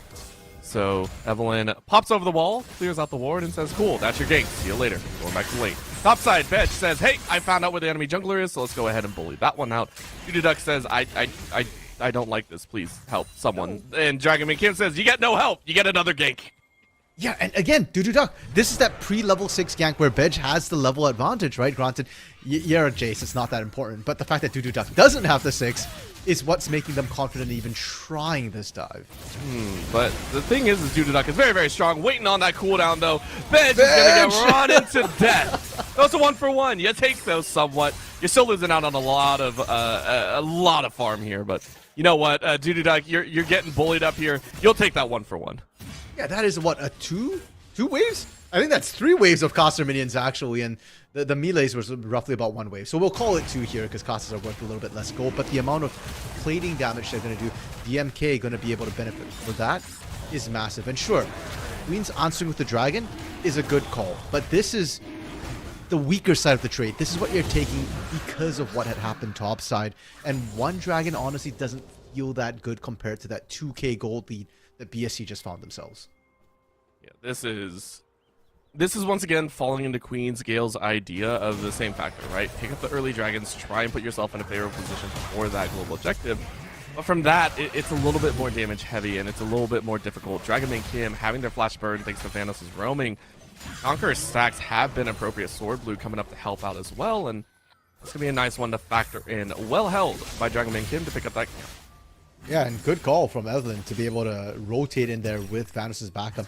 Trying to return the favor from that earlier invade. Not able to find the same amount of gains, but it's good to show DMK that, hey, I'm still in the game right now. I haven't got my ganks off, but you just wait. You just watch out. I'll have impact soon enough. I certainly hope that's the case. Level 6 coming up soon, and to me, that's kind of the I don't want to say last call, but that was really where Evelyn started to fall off, was after he hit that 6 and after the gank started to go downhill last game. And for now here, DMK trying to go in and actually steal away on that top side. Not quite able to pull it off this time. Actually just going to fall right back to the Herald, and Queen's Golden Gales, they don't have any wards. They don't know it's being taken. The lane swap being called up from Sophist Sage and Sword Blue as well to cover this Herald take. I really like it. Now Triple Valiant can't push in, and you saw Evelyn focus head mid and kind of go, forget it. Can't really do anything, and they still don't suspect that DMK is taking the Herald there. Nice one to be able to pick up, and being able to have that early objective as well is going to be nice. But Wilson now having to do the fancy feet footwork. Went to dancing school, of course, because Wilson came out with only about 50% damage. No. But in comes the depth charge. The Van Haas is actually going to be the death of Wilson. That feels so bad. That's one of the rare moments where you went, why did you come back, support? Like, stay away, man. I was handling Serenok just fine, and then you gave him a point and click stun, and I couldn't get out of that. And Serenok, no fear. Look at him just stepping up here, even in what looks like a 1v2 situation. Duck? Oh, Sword Blue. Sword Blue's so mean. That's going to be a kill. Serenok lives on the bot side. This is Bay State College saying, all right, game one was a little bit close. Now let's try and really put on our chops. That'll be kills in top and bot, and massive kills at that. Wait, hold on. I'll get to BSC speedrunning this, but what do you mean Sword Blue was being mean? That was a support soloing a top laner. Yeah, but it could have been given to bench. Come on. That was an easy setup for a kill. No, Sword Blue went up there. Sword Blue did the work. That was solo. If Bench wasn't there to get an assist, that's not Sword Blue's problem, man. Sword Blue takes that. And think of the mental damage that does to Doodoo Duck as well. No assist. You just got soloed up on support. That is true. That does feel quite bad. Now it's going to be another. Is Sword Blue going to get another kill? Almost gets it. One more Q would have taken that kill, but Dragonman Kim honestly getting out with a little bit of a scratch on the backside. Feels good so far. Bay State College, remember game number 1, we saw Queen's Gale running up that early game. This time around, it's Bay State College Blue having a very significant lead. Yeah, they're absolutely just blowing this game open here. Great sidestep from Serenok. I think Serenok's a little bit annoyed after game 1 where his Ari died quite a few times here. Yeah. Because his Silas gameplay has been immaculate here. He's dodging all the skill shots, all the time winders. We were touching on that first strike passive for, or first strike mastery for Triple Valiant here. I'm actually interested in how many times he's managed to proc it, because it feels like Serenok, every time we've seen them duel, has gotten first strike. That is something that we have been worried about. But Sword Blue is also in a worrisome spot.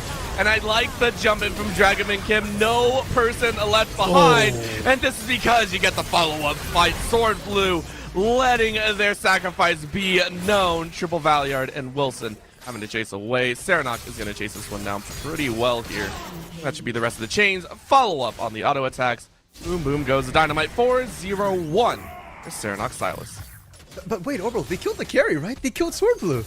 Yeah, that is the carry. That is the carry currently. Let's not talk about the 401 Serenok that has been putting in work as well. Yes, Sword Blue has done so much work here. Let's be real. I mean, Sword Blue has actually been seriously Roman and getting a ton of pressure everywhere here. So Serenok. Okay, that is mean right there. That's the Doodoo Duck.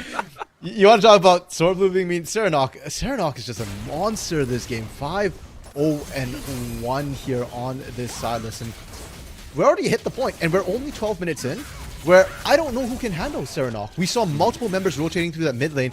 He forced Triple Valiant back. He forced Vanos back. Evelyn it took Evelyn, a third person, to try and hold that lane. And now Triple Valiant. I don't think you want this.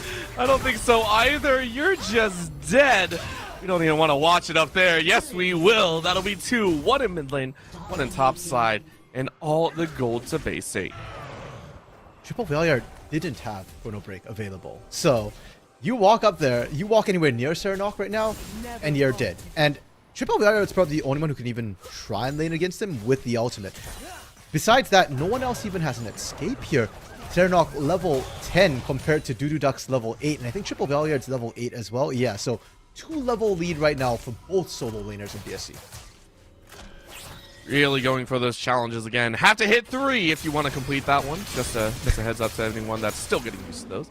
Have to be 3 levels above your lane opponent. There's also one I think that's what is it, to have 450 gold per minute, or at least 200 over your lane opponent or something like that. There are some there are some very rude challenges that if you have them, you are destructive. That's all I'll say. Are we naming challenges? Or are we naming targets for BSC to hit this game? I think because they're looking both. like they're on think track. Both. Yeah, this is one of those rough games here, and this was kind of what people were expecting on any BSC game. Pretty much, they are incredibly strong for a reason. Oh, come on, guys! Any one of you, okay, maybe not Sword Blue, but anybody else could probably have solo Duck. Did you really need to send 3 people? Weren't you just talking about how Sword Blue soloed out Duck earlier? Like, come on, fair, are okay. you gonna work for him or not? Oh man, Sophist Sage getting hooked under the tower now, even through the exhaust. They might be able to get one back. They do. But guess who's here? Where are you gonna go? Kim in the true carry. A Sword Blue is gonna lock down these kills. Benj picks up a third. Sword Blue is gonna get stunned up. And Triple Valiard says, I don't want anything else to do with this. Yes, you do! You go back in with the Chrono Bake. It's not about the kills. It's about sending a message. Yep, and the message is Sword Blue, we got our eyes on you. You don't take any more kills there. Top side though, Serenok under turret pulling out Duck here. Duck had to burn out and under turret, and Serenok still looking to try and confirm this kill here. Yeah, confirm the kill or confirm their own death. I'm not sure which, but that was Serenok regretting every single chain that just landed. No, man. Have you seen Serenok? That man regrets nothing. Yeah, that's true. That's true. Serenok, regret nothing. 6-1 and 2. A monster in that mid lane right now. Okay, but this is where, BSC starts making a couple of sloppy plays, and maybe there's an opportunity for Queens to come back here. There are still bounties on multiple members here. I believe they just picked up one on Serenok, and there's objective bounties as well for Queens. So, yes, it's been a chaotic last 5-10 minutes here, Orbital. It's only 15 minutes into the game. Plates just dropped a minute ago. But Queens needs to slow down the tempo of the game. If you keep playing fast-paced, right now it's playing into the Wukong, it's playing into the Silas, it's playing into the Jace. It's playing into literally every member of Base 8 College Blues. So, slow down. Just take a deep breath. Slow down, set up your picks like right now. There is a possibility of picking up one. And Sophist Sage steps just the wrong way. Yeah, that opportunity. But remember the true carry is Sword Blue, who is constantly by Sophist Sage's side now, and you realize that might be a little bit of a problem. Evelyn now going to rotate along the far side, and you can actually see the collapse from Base 8 College as well. So Wilson might actually be bait here. They should have spotted Vandals coming around the corner, and they are going to land the hook. Teleport coming in as well. And this might be the challenge. Over the wall, Serenok cannot find Wilson. And because of that, down goes Sword Blue. Down goes Sophist Sage, and Dragonman Kim, the clone, is going to eat most of that damage. What do you know? It is going to be 2 for Queen's Gale. Lot utilized in that fight, but is here? wasn't enough to pick up the kill.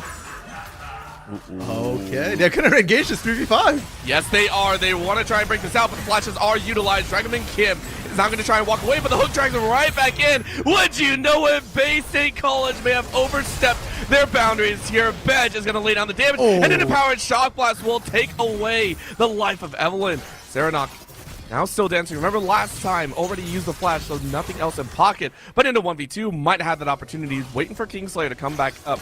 Trying to dance their way back out. Benj ready to go with a few more shots. And remember, these are the 2 carries. Guess what? Blue's the back. got on long enough. That Sword Blue is ready with the shield. Benj jumps right in, is immediately going to lose their life. Serenok goes in with the Kingslayer, now going to dash in and follow up on their life. Time Wander or Chrono Break now in Serenok's favor. And Sophist Sage just revenge. Let's do it. That'll be the kill and follow up on Triple Valiard's life as the fight went on for a full-blown minute, to where Sword Blue and Sophist Sage died first, and then they end the fight.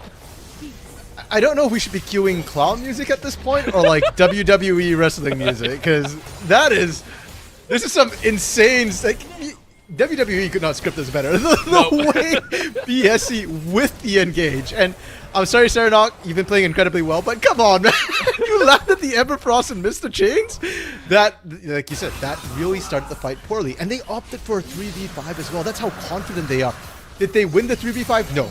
Yes, they win the fight, but it wasn't because of the 3v5. And now, they just keep on going. They don't back off. Dragons gets picked up. They're still pushing as a 3-man unit right now. And Queen's Golden Gales, that one win, if anything, might make them bolder than they should be. It's gonna be very interesting to watch the rest of this battle break out. Again, though, the towers have fallen 23-9. Gold is now well and above the 10K mark. So Bay State College Blue do have everything in their pocket and then some. So back goes Sophisage. So this is a 3v2.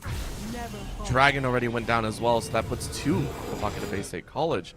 They've been very happy about the current standing. They've been taking some of these fights. Veg, though, now going to flash away from the hook. Sword Blue feeling that one. And the brush past the back. And a little bit of an aerial being thrown. Shot doesn't land, but it is going to be enough for Veg to turn it around. Sword Blue going to flash away. Tower is disabled, so Veg is going to lose her life once again. That is payment for taking top side, and the True Shot Barrage almost eclipses Wilson's life. Yeah, and while all that's happening here, you have to send 4 members to hunt down Bej and Sword Blue. You get 1 kill. It's a 1-for-1, and meanwhile, they're just pushing right in. Herald walking up the mid lane as well. Honestly, turret's going to drop before Herald even gets there, but that's a pre-20-minute inhibitor over there. Feels bad, and it feels good, man, depending on who you're a fan of. Losing an inhibitor early, though, brings with it its own pros and cons. Number one, yes, you're locked into your base for the next 5 minutes. Feels terrible. What it does mean is one carry will hopefully get a lot of farm. Feels good to start grabbing some of that farm back, start trying to reach for those higher levels. So maybe this is a potential blessing. Nothing else really on the map to take. So it is just going to be kind of that stall out for another 20 seconds. Bay State College Blue maybe looking for that Baron here in about 20 seconds.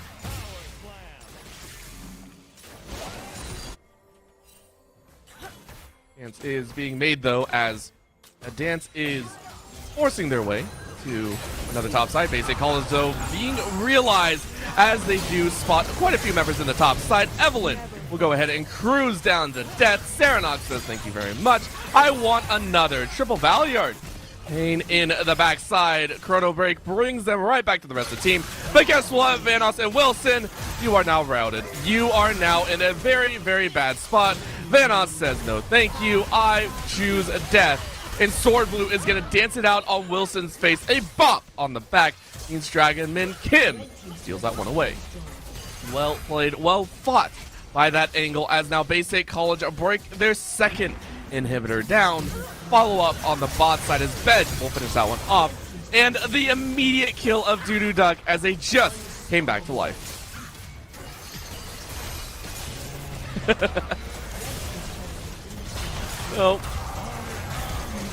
No, you don't. You're gonna try your best, but it doesn't work at all. Down go the Nexus Towers. Down goes Evelyn. Down goes Vanos. Down goes Queen's Gale. Saranock with the golden pose just to say hello. And that'll be padding the stats like never before. 21 minutes is all it took. 7 minutes cut off from game number 1. Saranock is now godlike as the tower now falls 33-11. 3 times the amount of kills that Queen's Gale has. They say College now moved to 2-0. Well, that was a slaughter overall. that was a little bit rough to watch towards the end there. And I'm starting to think that compositions don't matter. I go back to my initial point where I said, if there's anything I don't want to see from Queen's Gales here, it's got to be late game compositions. And this wasn't even a late game composition from them. And they still struggle to reach that mid to late game point. It's really all about the early game for Queens. And for BSC, what is there to say? This is what we expected. Saranock good, Bej good, Sophisage good, DMK good, right? And Sword Blue, of course, hypercarry, right? Karma hypercarry. Yeah, it's their game to win. And they're staring down the barrel with 3-0 right now. Yes, they are. So one final chance for the side of Queen's Golden Gales, currently being tarnished by the wind, the rain, and apparently a dog chewing them up right now. So we'll see if they're able to bring it back. Game number 3 coming to you here in just a little bit. Don't go anywhere.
Game number 3 on the horizon, and just in time. These teams have been battling it out with Bay State College Blue looking ever so dominant. There's a reason that they are returning champions from fall 2021. Quite honestly, it feels like it could have possibly been a three-peat if they did not have to forfeit back earlier. So this is a huge change for them. This is the time for them to step up and say once again, hey, we are the kings here. We are not to be challenged. Yeah, I don't know if you want to call it revenge or a second chance here, but BSC, they were forced to forfeit, unfortunately, due to scheduling issues back in the spring split, and they're not happy about it. This is their chance to kind of say, as you mentioned, that we deserve to be number one, and it's looking like it here. I honestly don't know what Queens Golden Gales can pull out to change the situation. Game 2 looked utterly dominant from BSC, and I feel like when your backs are up against the wall, when you've got nothing to lose here, Orbital, pull out some cheese, pull out some crazy stuff, man. Try and throw off BSC a little bit. I was saying that since game number 1, and hopefully Queens Golden Gales are able to play it out here shortly. And I mean, when we're talking about cheese, we're talking about just about anything. If you have a comfort cheese pick in solo queue, if you like to run it, go for it, right? Whatever it may be, there has to be something that gives you that little comfort value. And sometimes it might not be enough. We understand that, right? Bay State College, after game number 2, look fantastic. They even shut down the mid lane. That was one area that we kind of mentioned. They shut down the bot lane as well. That was another area that we said could potentially be picked on. Bay State College have answers for answers for answers for answers, and it seems like they were able to raid the teacher's secret stash of answers, and they just have them all compiled for themselves. Yeah, and normally in a situation like this, you kind of go, this is one of those games where you just shake it off, GG, go Knicks, forget about it, move on. But if you're Queens Golden Gales right now, you can't. Because you do have to look back to see how that happened. They didn't drop 3 winning lanes on the side of BSC here. They won it mechanically, and it spread even into the jungle. We saw DMK go invading early, take that bottom side quadrant away from Evelyn Love here. And you need to reflect on that and kind of go, okay, how did that happen? We need to start recognizing when we give them that Wukong here, we've got to get Prio on the side where Evelyn is on so that we can actually cover, we can reinforce here. We've got all losing lanes. We're going to start losing jungle, and then we're just going to completely fall apart. Yeah, and maybe this changeup will come in the side of this side swap. We have gotten word that Queens Golden Gales are going to be swapping over to that blue side. It will be Bay State College Blue on the red side. So we'll see if that changes anything, whether that changes bans, picks, or just everything altogether. Yeah, I mean, we've seen the decently high priority from Bay State right now on that Wukong pick for the jungle for DMK here. I think if you're going to swap to blue side for Queens Golden Gales, that might be a pick you might want to look into just stealing away, because it's enabling a lot of this early aggression from DMK here to just sneak in and try and punish Evelyn Love. So maybe you take that away, and if Evelyn Love is not comfortable on that pick in the jungle, maybe send it to the top side here for Doodoo Duck. Yeah, just send it up there, give it your best effort, because honestly, Doodoo Duck has been identified as someone that they want to pinch over and over again. And it feels bad whenever you recognize in game 1, you're getting bullied. Game 2, it's happening again. You're just like, it's my life now. This is absolutely my life. There have been multiple top laners, I believe, that have gotten that treatment. For me, it's Dyrus. I believe there's one currently that's still getting the treatment even in MSI, so it's always kind of entertaining to see. There have been so many names for getting camped at the top side, I believe.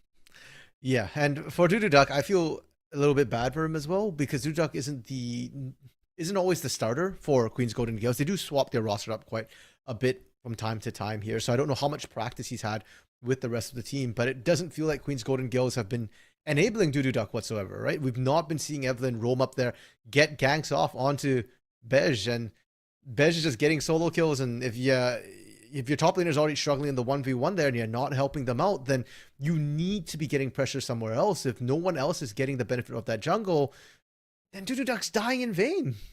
Yeah, it's just kind of on the wayside. It's just, that's how it breaks down. And so now taking a look, we are getting into the draft for game number 3. You can go ahead and see the draft staying fairly the same from game number 2. It's a LeBlanc, it's a GP. Are they going to change it up here, though? Are they potentially going to ban out that Wukong or take it for themselves? That is a possibility. For Bay State College, it might just be more of the same. Blitzcrank into Lee Sin. Yep, still the same. Yeah, I don't think Bay State's going to change anything, right? There's no point, and I don't think they're afraid of giving up any particular first pick here. The big question is, do Gales ban the Lucian? Because they might just want to pick it for themselves. We said earlier today that Lucian Nami right now is one of the strongest bot lanes here, with Lucian being the more important component. So there you go. You open up the Lucian, you pick the Lucian for yourselves here, and you try and get yourself that strong, dominant bot side. Try and replicate that success you had in game 1. It looks like the Ahri is actually something that they have decided to ban away on their own. Queen's Gales, they banned it away, I believe, in round 2 of the bans in game 2. Mm-hmm. This time, opting to take it away now, and there's the Rumble. Like you said, keep it the same, no worries there. The Ahri, to me, still, though, is a little bit surprising. It seemed like it was a blue side pick specifically, and it's very interesting to see it banned away. We'll see if that changes anything up here. Blind pick, though. What are they going to grab? Queen's Gales has so many options. They are going to grab the Lucians. So, saying we are going to flex the fact that we have first pick. We want this ADC. We have not had a stronger bot side for Wilson. Wilson has been on that Kaisa for 2 games straight. Maybe now they bring out that Lucian Nami and give it their best shot. Okay, and Bay State, I was going to say, there's usually 2 ways you approach the Lucian. One is you try and match it, and that entails picks like Samira, Draven, or Kalista, as we're seeing here. And we've seen Sophist Sage play the Kalista before. Incredibly aggressive. Usually you pair it with something like a Leona, Nautilus, something that can go in, that can punish, and especially into a Lucian as well. If you can CC up the Lucian, that buys your Kalista enough time to absolutely rip into them, Enchanter or not. Yeah, this is going to be a powerful, powerful statement if Sophist Sage is able to get a good setup. But you can see it there, DMK going ahead and grabbing up that Diana. This is going to be fun, but you know what slows everything down? Okay. Evelyn saying, hey, I'll take that Wukong. Wukong being a high priority for quite a few teams nowadays. Yeah, I think that's the appropriate response. Go ahead and try and deny some of those all-ins. What are they going to pair with it, though? This is the right time to go ahead and lock in that support. Might as well. No other reason not to. Hover, lock in. There you go. The Lucian Nami is back in the bot lane. Yep, and as expected here, we're seeing the Nautilus hover for that Kalista. And already, overall, this is kind of scary from both these compositions. Queen's Gales have themselves, I think, a lot of the meta power picks for themselves right now, whereas Bay State, their composition's an all-in wombo combo here already. And if you add something like a Yasuo on top of this, this is going to be Nightmare City. I'd like to see the Yasuo picked up if it's not banned for Serenok, especially when you've got that Diana in the jungle, and then you've got physical magic, good mix for that mid 2v2. And then I want to see a counter pick for Bej, because Bej has been winning this top lane without counter pick. I want to see what you can do when you get counter pick. We just watched 7 solo kills happen in a row, and we're just like, that's Bej. That's Bej in a nutshell. Yep. But we do see in the mid lane is actually the target. I love that. Okay, Queen's Guild's like just no. We're not dealing with Caps 2.0 or 3.0 or anything like that. It is going to be a Yasuo ban. The Silas ban in respect though to Triple Valyard saying, hey, that pick is also quite strong considering what we're going for as well. We don't want any ultimates stolen away. And they're actually the ones that opt to ban out the Malphite. So saying that, hey, we feel like Duck might be able to pick this one up and might just roll with that huge tank in the top side, we're not giving it to you either. Yeah, you don't want to give the wombo combo, and you want to push Duck here onto a carry or something that's not as safe, because you get counterpick, so you want to be able to punish as hard as possible. I mean, Ornn is still a possibility here for Duck if you want a nice safe lane that you can blind pick. It gives you that team fighting strength as well for the side of the Gales. So I'd actually prioritize that Ornn a little bit over the Malphite here, but we'll have to see now. The blind pick for Bay State, and I think you pick your mid here. Even if the Yasuo is banned, you can always pair it with a Yone as well. Serenok has, I mean, something like I'm thinking of his champion pool. Vygar could do it, but no, they're actually blind picking the top. They went with the Jace for Bej here, and we just saw it last game. It was an absolute menace and was winning that 1v1 incredibly hard. Well, now it goes down to Serenok's value as well, right? Remember, Serenok has gotten a counter pick in game 2, but those picks are actually off the table right now, right? What it was before was Triple Valyard running that Echo, and then it was a Silas pickup here. So, deciding what they're going to go for is going to be a change-up. So, this is going to be a Wukong, most likely to a solo lane. J4 being locked in has thrown a little bit of a wrench inside of the plans. And then they are going to blind pick the Echo once again. They're saying, hey, Bay State, your answer was the Silas. The Silas is no longer on the table. What else can you bring? And Serenok's going to go, I got about 6 other things. Just give me 1 second. Yeah, so Serenok's known for his Xerath, but he's got a pretty large champion pool. So I want to see what he's got up his sleeve to deal with this Echo. But I really like the J4 here. The flex of the Wukong. We we talked about the fact that Wukong can be flexed in the top lane, and originally Wukong was a counter to Jace in that top lane there. You've got the easy gap closer, you've got the ability to dodge away from that shock blast, and Wukong scales gets more armor per level as well, so very comfortable into that particular matchup here. That's it. We've seen Bej win counter matchups before. It was the Jace and the Aatrox before. And hello, okay, it's not the Silas, it's not the Yasuo, it's going to be another AD mid laner, Zed. And overall, to be honest, I don't like Zed in comp play. I don't think he's a great champion compositionally speaking. But the highlight reels, that makes this champion exciting to watch. I saw the Kiana hover earlier as well, and Kiana is one that I actually say is quite fun for the team fight, right? The supreme display of talent, not exactly what a lot of people would call it, but it's still very powerful, right? The stun and everything. Zed is quite literally, I pop one person, that's my whole thing. That's it. I will do that, and I will do that one thing very, very well. Here's the problem with this. For the side of Queen's Gales, there's potential for Serenok to be able to pop someone using 2 abilities and an auto attack. There is potential for Serenok to be able to push this Zed into not just bursting 1 player, to burst 2, because look at the champions currently available. There is a Nami, there is a Lucian, there is an Echo. These 3 champions tend to be quite squishy. Except for Echo, granted. Well, I'd argue almost all of them are going to be kind of squishy, and none of them are true tanks. Like J4 can and probably will go a bit more tanky this game, but early on, especially at that level 6, right, there's the opportunity for you to burst down that J4. Likewise with that Wukong quite as well here, and with the Zed as well, you know, Axiom Arc is a thing. Like, if you start getting those kills, those resets as well, I could see Serenok just single-handedly taking over this game. Kind of almost like what he did with that Silas last game as well. So Bay State, they're running back the game 2 style here. They're looking for dominance across all 3 lanes. They're trying to buy DMK time to scale up on that Diana. And we said at the beginning of the day, even on picks like Diana, which normally you power farm to 6 as hard as you can, you're not looking for early ganks, you're not looking for early invades, DMK will invade if he sees an opportunity. DMK will invade even if he doesn't see an opportunity. He will go, it's my jungle. Leave me alone. This is my jungle right now. Top lane, though, we're taking a look at the runes here. It is a little bit of a change-up, which is appropriate. The Jace running the Conquer instead of the Phase Rush. A lot more all-in potential, realizing this is going to kind of be in-your-face style. Same with the junglers, actually. That's going to be 2 Conquerors for both sides now. J4 not running Press the Attack. We've seen plethora of different rune choices depending on the matchups here. So at this point, deciding, hey, we're going to be in your face. We got to battle it out pretty heavily. The Conquer for Diana does lend itself to a little bit more, I want to say, sustained damage. So maybe not the hard burst Diana that we always tend to see. Yeah, well, I think Conqueror on Diana has been something that we're seeing a lot in terms of comp play, because you stack it up quite easily, and then your Moonfall hits everybody with the extra sort of Conqueror stacks. You heal up a ton as well. So yeah, it doesn't surprise me as much here.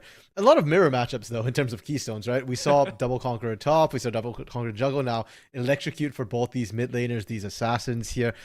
The bot side, we should start seeing a difference. There we go. Yeah. I was going to say, Kalista almost always runs, you know, not necessarily the... Wait, what tree is this? I forget what this yellow tree is.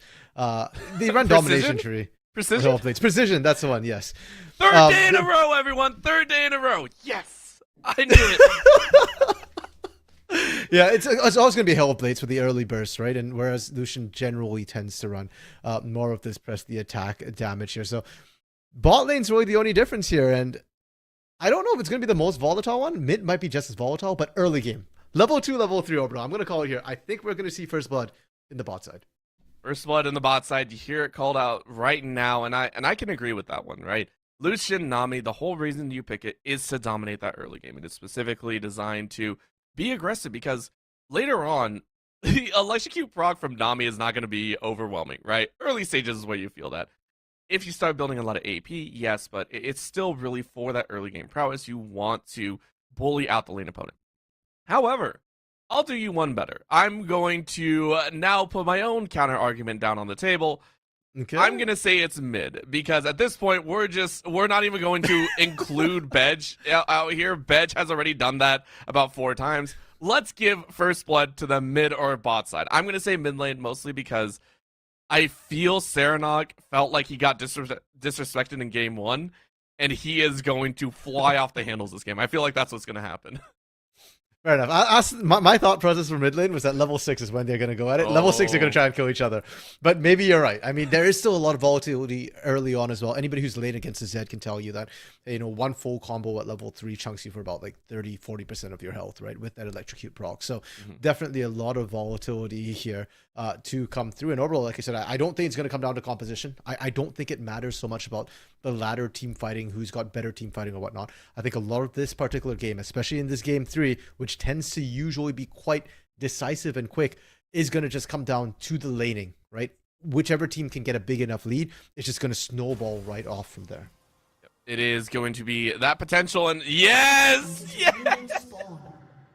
I love it. Okay, so what you just saw there for a quick second was Serenok sneaking into the top lane. They are trying some cheeky stuff out right now. I don't know how I feel about this because DMK is not with them. So if they're trying to invade, no, not invade. They just want to find Wukong. They just want to find Doodoo Duck. That's all they want to do. They just want to bully Doodoo Duck even more. The tilt. Imagine the tilt. Goodness. Game 1, you get bullied in the 1v1. Game 2, you get dunked on by the jungler. Game 3, level 1, you meet the enemy mid laner. Like, how mean would that be? Thankfully for Queen's Golden Gills and for Doodoo Duck specifically, he did not walk into that bush. He did not walk into the lane. His mental will be preserved for now here. And it's just going to be a quiet start despite the hopes and dreams that we had for the level 1. It's not going to happen. This is a chance, right? This is a chance for it to start out at an even pace. And again, the slow start hopefully will be in Doodoo Duck's favor here. Doodoo Duck has, again, almost like clockwork, level 3 under tower. Veg is bullying that one out, so maybe we get to see a change here. However, the biggest change, of course, is a level 2 tank. Evelyn coming in on the spot side. Sword Blue already down to about 100 HP and now dead. There is nothing else to be talked about. You were right, RMC, but it wasn't level 2 or 3. It's straight up level 1. Hey, Evelyn was level 2, man, and I love seeing this as well. Anytime I see a Volibear or J4, I want to see early ganks come down. And J4, particularly level 2, one of the few junglers that has a really powerful level 2 gank here, and instantly threw it to the bot side. Now look what's happened. Evelyn's not going back to the jungle. He's going for mid as well. Yes, this is going to be the value gank, and Serenok is barely going to get out of that reach. What a change up here. Evelyn completely disregarding any of those camps and instead opting to get the lanes ahead. I really like that. Here and now the poke even onto the bot side again. Wilson and Vanos after that first blood saying, yeah, we're going to keep up this pressure. Yeah, and well they should. This is that Lucian Nami bot lane. Now I do want to highlight something about that mid lane gank though from Serenok. Serenok, Nerves of Steel, didn't burn flash or ignite. Literally just walked it off and I'm okay. Didn't even go back to base. With just the pots alone, is already up to a comfortable spot to deal with triple Valyard here. So really well played from Serenok. And now DMK, is he looking for that early level 3 gank on Diana? It's not as bad as it used to be before her rework, but she doesn't have really any CC at all. No CC, but the damage is there, and honestly, Sword Blue might be happy enough to lay down some CC, but instead it is just going to be that quick take on the Scuttle and say, okay, we'll not go too crazy just yet. Evelyn, though, completing the trifecta of gank potential. Veg opts to try and take that fight instead. Had flash available, but said, I want to try and battle it out. That is going to be 2 kills for 3 ganks to Queen's Gale. I love what we're seeing from Evelyn here. This is the most active we've seen this jungler be throughout the early game thus far here. And especially setting Veg behind is going to be critical. Oh, Serenok! Serenok takes 1 tower shot, but guess who's much, much lower? Triple Valyard. We said it's explosive. It's very, very scary. It's a gamble for both these mid laners. It's all about, that hyper micro skills coming in here. And Serenok, without any summoners, same on Triple Valyard, is saying, hey, I have a better chance of winning it. Well, yes, but also, come on, like, flash ignite under turret there, that was over-aggressive, honestly speaking. Like, you can calculate exactly how much damage ignite will do, and you can account for the fact that, hey, Triple Valyard had a biscuit in pocket. And if you're flashing, you better jolly well make sure you get the kill. Now, Wilson Doesn't know. Does not know, but is going to flash away in time. The exhaust goes down as well as the ignite, though. And a final rend will steal that life away. Sophist Sage and Sword Blue get revenge for the earlier gank. Okay, yeah, that volatile bot lane, right? Depends on just who gets the drop on the other first. Venge opting into this trade. He's trying to set up for DMK. I mean, it's set up decently well. The problem is you're on a ward. This can lend itself to a little bit of a problem. Dragon Min Kim walks in, or watches Evelyn walk in, and says, well, our top laners are dueling it out. I'm not sure if I want to keep fighting. Dragon Min Kim says, yes, I still want to fight. What are you talking about? And Dudu Duck says, please don't fight. I want to hold this wave. Triple Valier now getting a piece of their own mind as well, as this is a hard roam for just about everyone. Queen's Gales have quite aptly stated that they do not care about the laning phase because it's all about the team fight. Bedge able to break out a 1-for-1 trade in the top side. My gosh, the roams from Queen's Gales gently paying dividends. Very gently. There's nothing gentle about that gank at the top side. The brute force that Queens tried to leverage there didn't actually pan out. And Bedge being able to answer 1-for-1 is actually pretty important there. It's a big deal because you saw how many resources they had to expend. And Triple Valiard, unfortunately, falling a bit further behind from Serenok already. And now Serenok is 6. We are saying that we expect mid lane to be volatile. Well, Serenok now down here looking to see if he can find a kill with that Zed ult. Death Mark is available, but Wilson is being a little bit frisky here. Hook goes a little bit wide, and that means the rest of the team is jumping in. Evelyn and Vanos showing their faces. Serenok also showing face. The greetings have been exchanged, and the double shuriken landing on Evelyn shows just how strong Serenok currently is.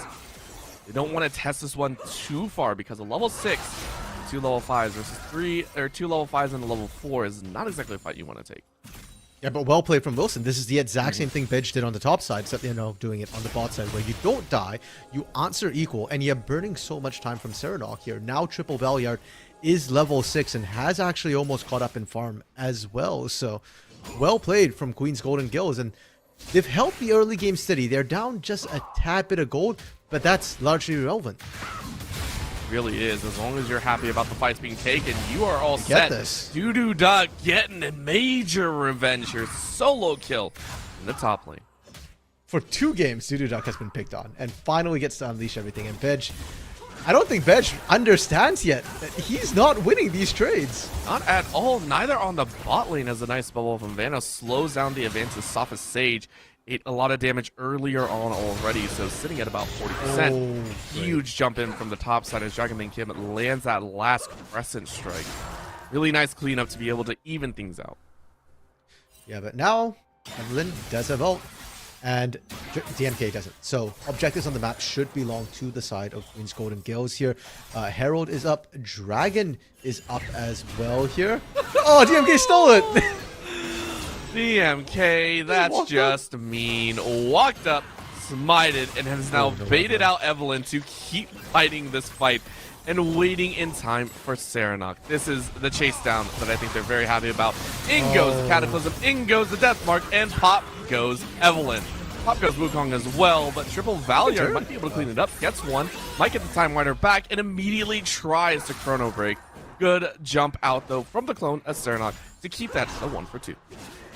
Yeah, another win for BSC here. They're trying to answer that on that top side. And now Queen's Golden Gale is the advantage, where they could have looked for one of the objectives there. Gets largely neutralized. Bot side, Wilson still doing really well in this 1v2. Has dodged pretty much all the anchors from Sword Blue thus far. And Sword Blue has been doing their best, right? This has been a very aggressive Nautilus game, and I think that's also appropriate, right? You were even at level 1, we saw the aggression go down. Sword Blue now getting spotted out by a ward, but you can you can definitely respect that, right? After a level 1, normally you'd play maybe a little bit more safe. You'd be like, okay, well, don't exactly fully win it out. No, Sword Blue is still in the face of the opponent, consistently looking for those opportunities. Top lane though, Bedge laying down the hammer a little bit more, and that means Evelyn gets to visit top side.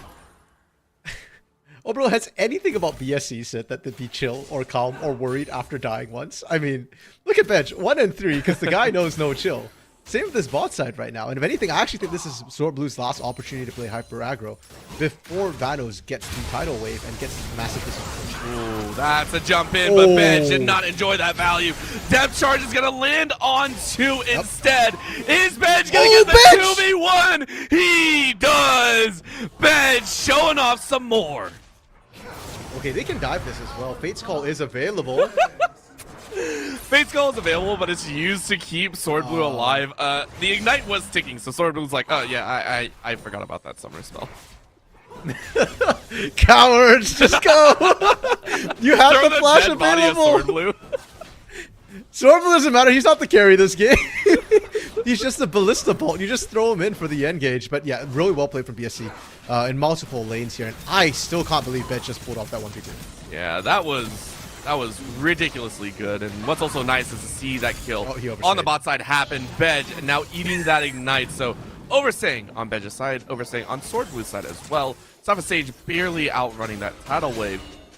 Even though they're getting the kills, Queen's Gale is able to pick up the scraps on the back end, but it still deals quite a bit of damage. In goes that Moonfall once again. That will be the finisher as Dragonbane Kim putting a lot of value towards that top side. Serenok now going to get jumped on in the mid lane. In goes the Deathmark and a nice flash out, but do you get any of the kills? No, you do not. 550 extra gold into Evelyn's pocket. Well played once again from Evelyn there. The patience on those particular combos to wait out the shadows and to make that happen. And they're going to be rewarded with the first Drake of the game. But Orbital, it's almost 11 and a half minutes before we see first Drake go down. It's been the slowest this series. And Wilson? Well, Wilson just baited it, but a huge empowered shock blast spells why. The bait brings Bez to a second double kill here. Went from, I believe, a 1 in 3 to 5 in 4 in the matter of minutes. The problem with being bait, Orbital, is sometimes the fish gets away with the bait here. And Wilson, even if Wilson had actually successfully gotten the recall off, then Evelyn and Vanos would have been shafted. So... risky call, really high risk, low reward play, and they completely backfired. And now BSC, again, it just feels like they're better at the chaotic small skirmishes, and they find leads somehow. They were down actually in the early game, but now they're up 5,000 gold, got first brick, and Doo Duck can no longer match Bedge in the 1v1. You can't match Bedge, and Serenok, who has not had as much impact here in game number 2, goes ahead and cleans that one up. Easy third kill, and is now 3-1-0, level 9 as well. So a badge granting a few kills to Serenok's favor. Okay, no, bro. There's Casta cursing something, and then there's just asking for trouble. Saying that Serenok has not had impact this game so far, it's just asking for trouble, because you know Serenok's going to do it. That's not Casta cursing at that point. Not at all. It is going to be a very fun jump up in the kill standings. Right now, it's the bot lane that's bringing all the glory, though. Dragonbane Kim now visiting that bot side. Death charge into Moonfall, into Doom. Just like that, it's a cleanup on aisle 1. And on the bot side, triple Valier, though, taken quite low, about 50% or 50 HP. But you can't chrono break back because that brings you right in the face of Bedge. Yeah, Triple Valor does get out alive, though, which is more than we can say. Or Wilson and Vanos here mid lane. Serenok pushing down that mid side turret as well. And soon enough, Queen's Golden Gales are being forced to the really tough decision. Which lane do you deal with? They're all starting to feel a little bit overwhelming. And for now, they've kind of gone, we're going to leave Serenok alone because we agree with Orbital. We don't think Serenok has had as much impact here. Sophist, Sage, and Bidge are bigger problems. But Serenok's just slowly going to scale up, and he can split push just as well as Bidge can. He's going to hit the point soon enough where he can 1v1 anybody. He just needs another item. Yeah. And he's going to be fine with that, right? Just one more item. Maybe it's Axiom Art. Maybe it's another burst item. Either way, it's a scary thought to bring out. So far, it is the Lucidity Boots. But taking into account that 14 minutes just passed, and already there are, I believe there was a current set of 13 plates taken by Bay State College. That second item should be coming in very, very shortly. So Serrated Dirk, we know lethality is going to be the name of the game.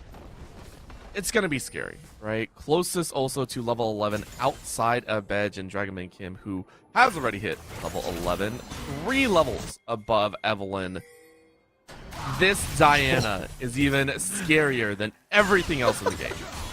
Look at this. This chase is ridiculous. Dragon Kim now getting blocked into the Cataclysm.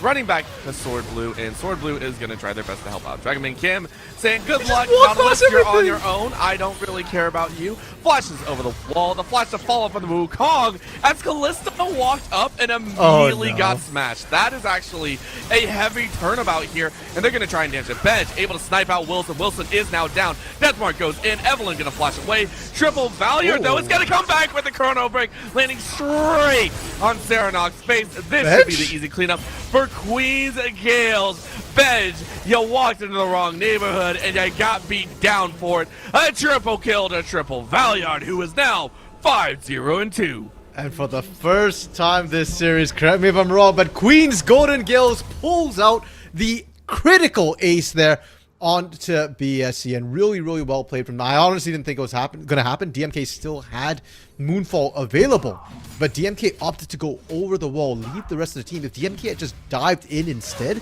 and tried to pull multiple people, I think they actually might have turned that with their gold lead. But this is a big boost of confidence to Queen's Golden Gales, and the bigger question now is, are BSC going to take their foot off the gas pedal here? Are they going to step back saying, hey, we just lost that last fight? Because I think if they do, that's an opportunity for Queens.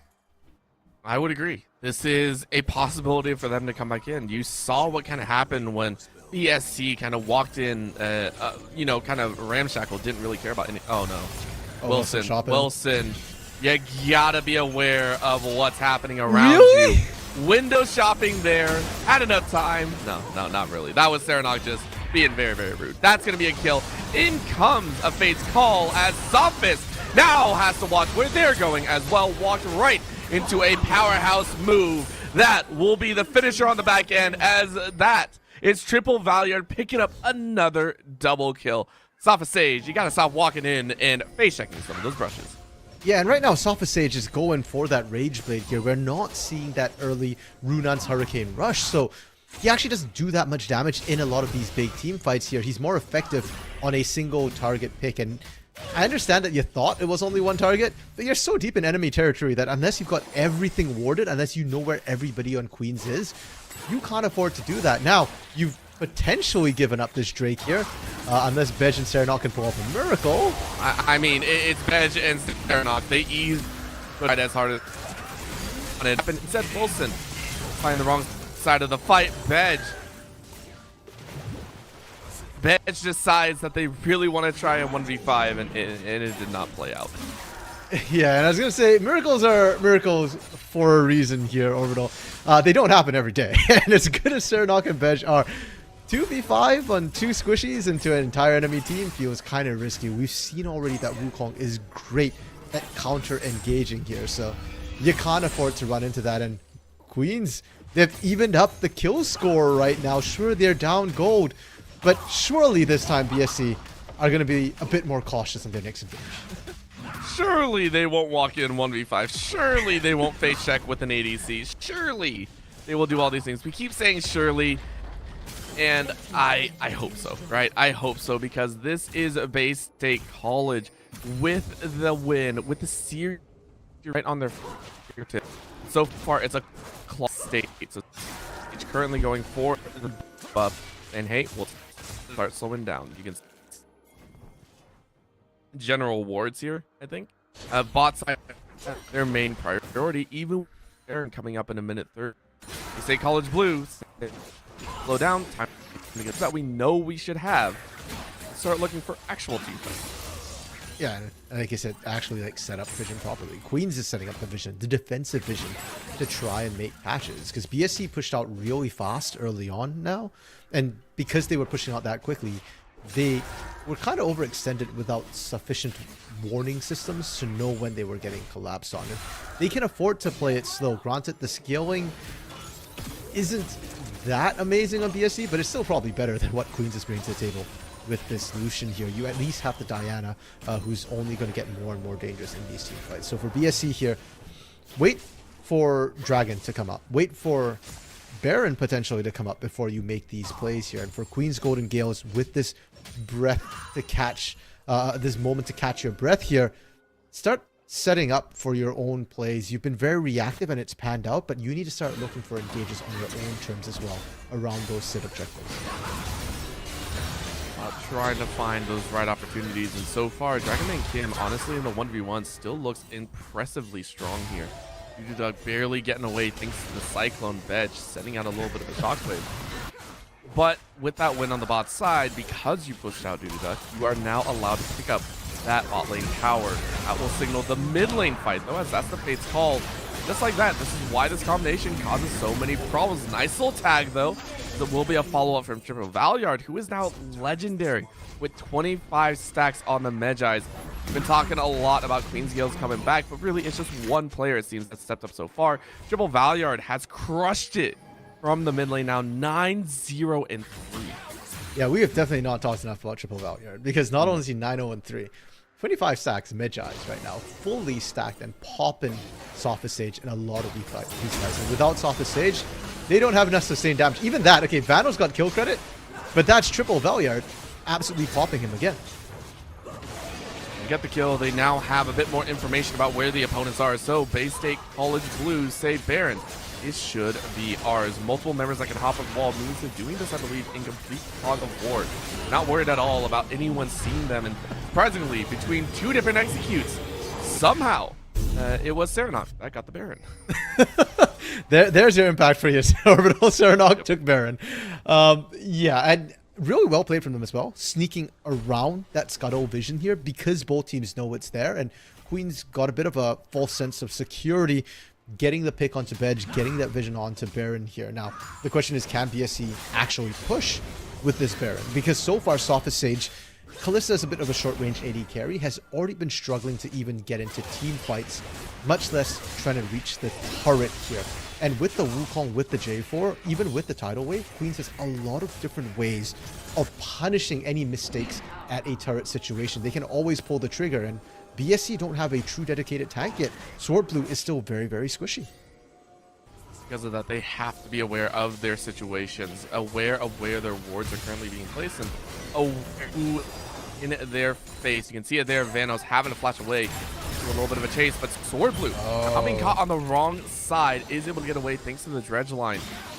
Might not be enough. Serenok realizing that's the wrong spot, but Triple Valyard was able to follow. The chase was take down one. Now the four-man squad might be in a bit of danger. The pinch is going to come in. Evelyn is going to get the knock-up on Sword Blue, but that draws everyone into the arena of death.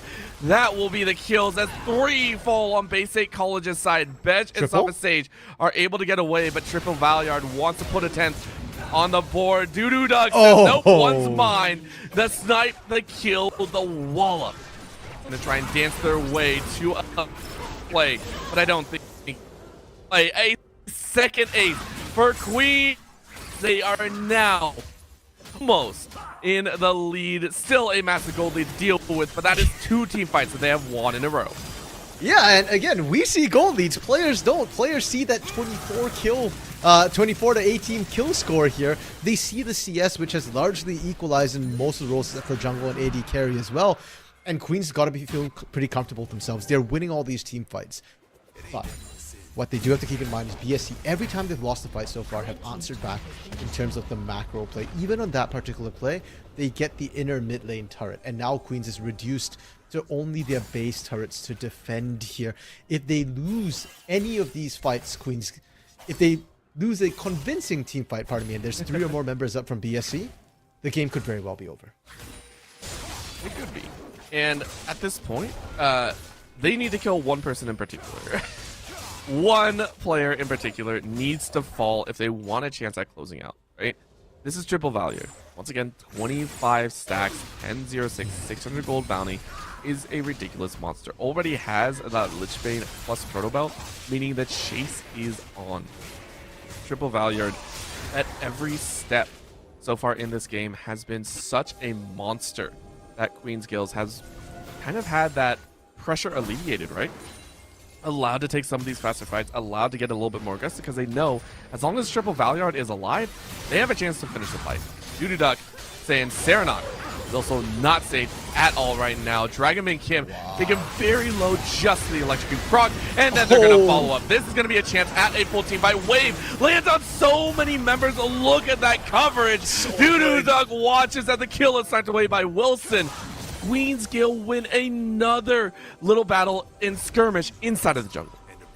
Yeah, and Vanos has been so on point with these tidal waves. That one was set up beautifully by Evelyn, but even outside of that, it's been forcing a lot of chaos because Dragon, anytime DMK goes in, the tidal wave is in their face, and Serenok is struggling with the same problem. You can't actually get the execute off here. And for Queen's Golden Gales, one thing that I really do appreciate, hold up, Serenok? Well, get killed? Yeah, okay. That'll be the problem. It's on Vanos. It's on the squishy, right? But you had to sacrifice so much for that, right? And that's for his support. Yeah, it's a mid first word. It's not worth it here. And I was just going to highlight for Queens as well how Triple Valiard has been playing this game. Yes, they can't get turrets because Triple Valiard isn't split pushing, but it's actually a good call to not split push here because against the likes of a Zed, Zed excels at the 1v1. But Triple Valiard's never given the opportunity to Serenok to 1v1 them. And in a lot of these fights, the Echo burst damage is hitting multiple members. Sophist is getting burst out at the start of every single fight. And the Callista can't stack that Ren. It's one of those moments where you'd almost say if you were any other ADC, you would want to Widsend, right? Like, this is one of those moments where you probably need it.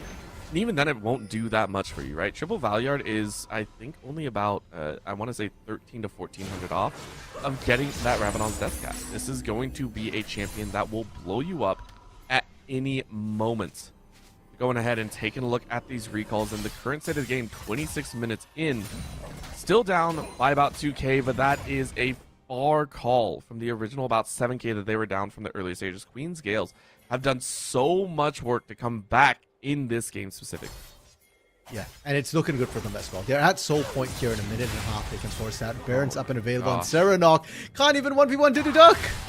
Not at all. Finisher Cyclone caps his life off. Doo-Doo Duck is now unstoppable at 8, 5, and 10. 3.5 items in their favor. Wilson almost going to get away from that one, but the burst for burst is answered. In the meantime, Bedge is going for that inhibitor, praying to collapse that one in, but look at that damage back. Triple Valiard is going to go ahead and get the Chrono Break off, and they're still very, very low, but because of that, remember, Triple Valiard has so much of that gold. That is going to be a team fight win in favor of Bay State. You don't have the turnaround damage from Valiard, and because of that, it is the three-man squad of Sophist, Dragon, and Sword Blue that win out in that jungle fight. Bedge is still in the enemy base. Can we get an ours in Bedge? Yeah, Bedge is there. Bedge is like, hi, I'm still alive. Is going to jump in. Vanos is going to get bopped on the head. Bedge has this shielding still, and he's going to run away. Out. He is going to live.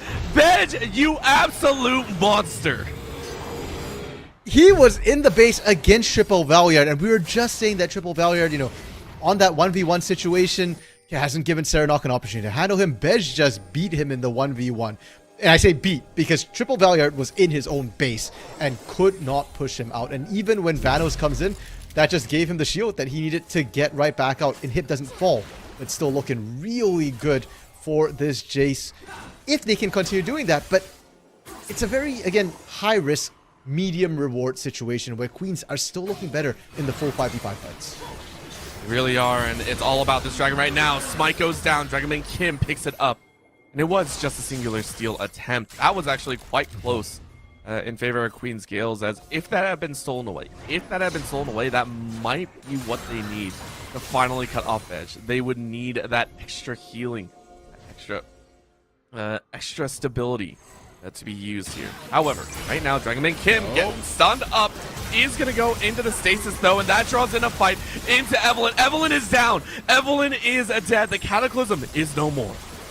Yeah, and that's a big engage tool that they've been using. It's not the Cyclone from Doo-Doo Duck to kick fights off. That's secondary. It's the Cataclysm, and you can see they're being forced back immediately. Two big outs down.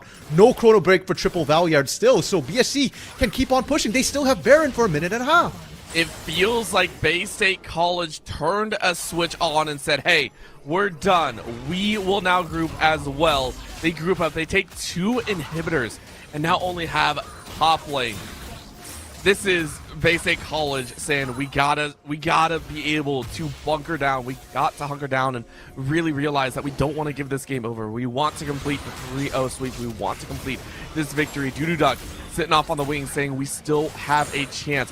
We have two very strong carries, and Duck, you are alone. 50% HP. Dragon Min Kim is down. Dragon Min Kim is dead.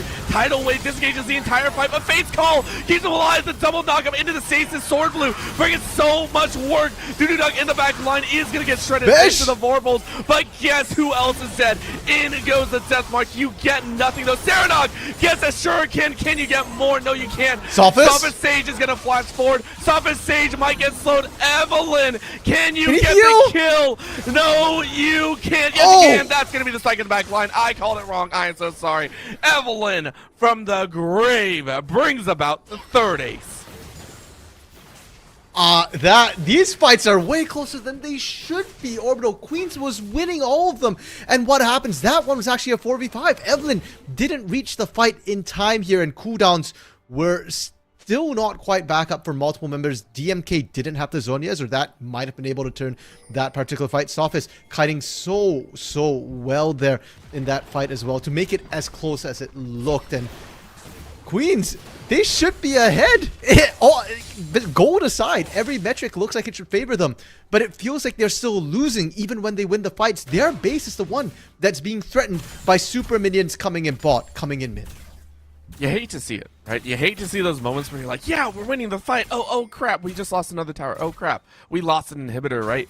It feels like you're taking some steps forward, but you're always losing out on the back end, and so far trying to figure out a way to mitigate those two differences means that they have to be the ones in the proactive state. They have to be the ones to properly prep for these fights and not allow the waves to get out of control. Duck currently 8-7-11, waiting for their fourth item here. Full marks coming in almost for Triple Valyard, who is 12-1-11, lost a few stacks in that last fight, but is going for that Zhonya's next. You can see the stopwatch in their pocket. On the flip, though, almost full items for Sophist Sage, who is starting to ramp up in that damage. 3 items now fully stacked for Bedge. Dragon Min Kim on that Morellonomicon Oblivion Orb. Every single champion is finally at their breaking points, and it feels like this last fight could be it. Yeah, and BSC just getting the inside track. They grouped up a little bit faster than Queen's Golden Gales did here, so they get that turret for free, and they're still knocking on this inhibitor. There's no more turret to protect this one here, and BSC are not in a rush. They've got supers pushing in mid and bot right now. Watch the defensive items. 1 Zonia's for DMK, Guardian Angel for Sophist Sage. And they go all the way in. That'll be an immediate kill though, because no one else is ready. Queens, Golden Gales, unfortunately tarnished, and that's the move forward the back line. Huge damage. Cleanup coming in for Serenok. You get one. Deathmark comes in for the other blow. Triple Valyard goes into stasis, but it's only for a moment. Basic College destroy Golden Gales. It looked close in the team fights, but this final one nets the deal, or does it? The final battle on the back line means Bedge falls as well. Sophist Sage is still the only one left alive, and with the GA cannot finish off that last Nexus tower. It is the single last structure outside of the Nexus that is keeping Queen's Gale from losing this game 3. But there's double super minions spawning now, Orbital. They got all the inhibitors here. Dragon coming up. This is Soul, and they left the base. They're trying to stop the Soul. They're leaving Evelyn to try and stop all these super minions pushing in right now. I'm not sure if they can do this, and honestly, Sophist Sage with the GA can cause so many problems here. They see the risk scuttle being taken. They know it's already down, so they have to try and clean this one up. No teleports, so they don't have to worry about it, and it looks like Bay State College are going to say, hey, we can cut through the healing. Let's just give it over. Soul lands in Queen's Golden Gale's pocket. I mean, it's the right call. You don't have a choice here. Sophist can't 1v2 them. Duck. If Duck can kill Bedge, Duck can kill Sophist Sage. No question about it. So it's the right call to back off and go for the other objective instead. Go for Baron. Like we said, double supers pushing in. You don't have to worry about your lanes for now. That's a free Baron, and then you reset. You go for the inhibitor, and keep in mind, Nexus right now has no turrets. It's exposed. Bedge, Serenok could both backdoor that Nexus at any time. I mean, the chances there. However, you were talking about double super minions. Only double super minions in the top side. Both of the other inhibitors, mid and bot, have respawned just in time. We thought the closer was gonna be that last fight, and it feels like there is always one more in the pocket, always a little bit more steam in the tank. Mid lane seems to be the prep, bot lane gonna press out for Queen's Gale, so it's only really mid that they can pressure in with this Baron so far. Yeah, and they're looking for the flank here for Queen's Golden Gales. They've been winning when they can pull the trigger, like you said, when they're proactive in the fight. So Evelyn actively looking now, but it's got to be Evelyn followed by Dudu Duck immediately, because the tidal wave has been great from Vanos, amazing positioning, but it's not often there in time to bail Evelyn out. Really is, and Dudu Duck goes Okay, into here the we back go. line, but gets caught out. The Cataclysm DMK's denies dead. the Cyclone, and that feels so bad. That might have been the hitch up in the plans. That is going to be Wilson firing away on the back line, trying to clean up this battle, and the kills are coming through. Are you kidding me? Look at the healing! Might have done it. Look at the healing coming through. In comes another Masafa stage. This G8 up Kalista is going to try and bounce their way to another battle win. In comes a Bob. Dudu Duck wins it, and it's a battle at the base to take it home. Queen's Gales, they had defended once again at the 11th hour. It's a difference of what the wins mean, Orbital. For BSC, a win means they win the game.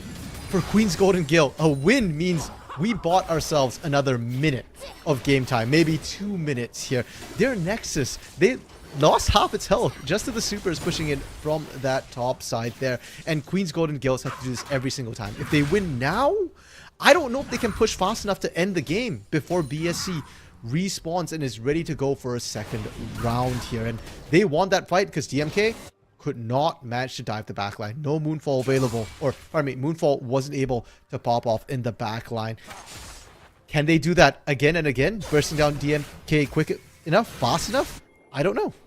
Yeah, this is this is getting out of control right now. At this point, Basic College are trying their best to close it out, but I mean, that last fight I think was one of the better ones, right? And you saw it, right? The Cyclone did not get to the back line. That was really just a sustain from the Ocean Soul, even through a Grievous Wound. So many members, by the way, do have Grievous Wounds on their players, right? You can see, I believe that is the Chainsaw coming in for Veg. You can see the Oblivion Orb still in the pockets for Diana. Everyone does have that reduction. Everyone does have the Grievous Wounds. But they are still sustaining every single moment. Queen's Gales have been able to outlast in these battles. And it doesn't seem like it's going to stop. What does put a stop to it is if you're below a certain HP level, Soul or Elder Dragon can finish it off. 2.5 minutes to that major objective that'll be up before Baron. That might be the all-encompassing game changer. Yeah, and for BSC here, even though there's no major objectives, what they ought to be doing is trying to manipulate the waves, get themselves in a position where they can threaten the backdoor with Bedge should Queens be going for one of these objectives, trying to siege it up. And for Queens, they need to shove as fast as they can, especially that top lane where the last set of super minions just came in. So if you can push that one out, you're fine in your waves now. Ooh, Dudu Duck saying, hey, I gotta take this battle, but look at that huge shield that's given. He got the it kill! Doesn't matter, it's dead. It's over. Dudu Duck is going to follow through, and guess what? You got sustain two! even more. That's two. Dudu Duck is gonna find a double kill, and now the rest of the team is here to battle Sophist Stage. Remember, not the hard first champion that you normally like. It has no GA. The tidal wave again slows it down, and Dragonman Kim has to push mid all on their lonesome. What a catch by Queen's Gales! And they've got 1 minute. Remember, we said you get those kills. You bought yourself 1 minute to push as hard as you humanly can. They've got waves pushing down there with them in the bot side. Triple trying to stop DMK from basing here. Oh, and you do get the catch. The damage is laid down, but yeah, you can flash, you can follow. You know this is your opportunity. Queen's Golden Gales are going to try and keep chancing at triple Valiant going into the stasis. This is going to lose their life, but the damage is already done. 10 seconds. Will be coming up in 10 seconds. They get the inhibitor. Can they get the Nexus Towers as well? Yes, they're falling That's like one. flies. Who is going to be back in time? Have Queen's Golden Gales done it? Bedge is back. Feels like they have. DMK's Here back. comes Bedge. He brings in the damage, but the Cyclone is going to be enough. They're dead. Nexus. It's all They're over. doing it. They Game did it. 3 goes Queen's Golden Gales way. They did it against all odds, Orbital. The first win. not just here in this game, not in this series, the first win in nationals anybody has managed to score off of Bay Stage College, and only the second all season long. Absolutely massive, well played, and it comes at the hands of Triple Valiard, who was incredibly fed mid-game, but also Doo Duck in that top side, getting the 2 kills in the bot lane here. He's been picked on this entire series, first 2 games, but he's back, baby, and he's looking good. The bully stands up to the bullies, or the bullied, I guess. I don't know. It's Doo Duck coming back. The revenge story is great. That was an epic game 3, and I could not ask for a better Nationals best of 5 series here at the NECC. The Champions Series will continue on just a bit longer. What a battle. Queen's Gales are going to try it one more time in game 4. Bay State College Blue are going to try and shut it down, though. We will be right back in just a few for the continuation of the series.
And we are back.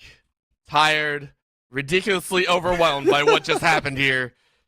We are going to a game number 4, everyone. Queen's Golden Gales, the squad that has made it here into the finals of the Nationals. Call it luck, call it whatever you want, but they just gave us a freaking show. This was an immaculate game number 3.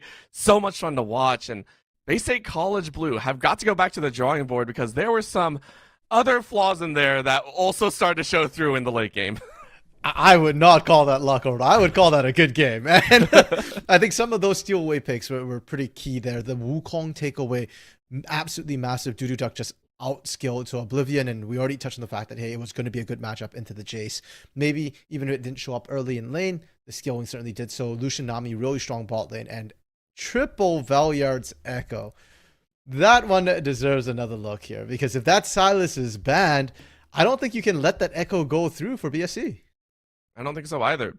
It played a very important role. It played the part of getting those kills at the later stages. The burst that came out was huge. And I mean, if Zed was your answer, then, you know, good luck on that one again, right?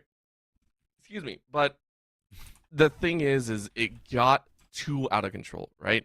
It was not pinched off properly. Once you started seeing those kills roll through, someone should have identified that that's going to be a problem. Unfortunately, it was not. You end up with 25 stacks. By the way, the only player so far in the series to reach 25 stacks on that Magi so far. There have been 3 other players, I believe, that have tried to pick it up. Saranok, I believe, in 2 games. And then in that game as well, it was, I believe, it was a jungler. It was the Diana, and that was Demon K, yeah. Yeah, Demon King. It did not work out at that point. Yeah, that was kind of rough watching that. And he held that 25 stacks for like almost half the game. It did die towards the end there, but held it for an incredibly long time. And despite that, BSC was still very, very close to being able to win that. It was teetering on a knife's edge. So now the question is, can BSC bounce back? Because this is the only second loss they've been handed all season long here. And if they bounce back, how hard do they bounce back? Because I feel like a lot of times when you break a streak, either a team crumbles or they come back furious. they come back pissed off, furious, angry. All of those emotions mix into one singular game. That's kind of what happens here. And I have no doubt that might happen again. We actually see Bay State select the blue side this time around. They say, hey, blue side supremacy is the work here. So let's go ahead and grab that side once again. Immediate respect. Immediate switch up here. Gone are the other bans. It's Echo. Just screw Echo. We're done with that champion. Yeah, I mean, come on. The Blitzcrank is annoying and it can mess up some of your plans. But if you're going to be picking something like a Nautilus anyways, you don't care about the Blitzcrank. So yeah, by all means, that action. Never mind. They banned the Blitzcrank. Really? I thought you'd leave the Lee Sin. That you'd want the Lee Sin on that ban list as well as that Rumble, because that is still triple Valyard. It's like special pocket pick here.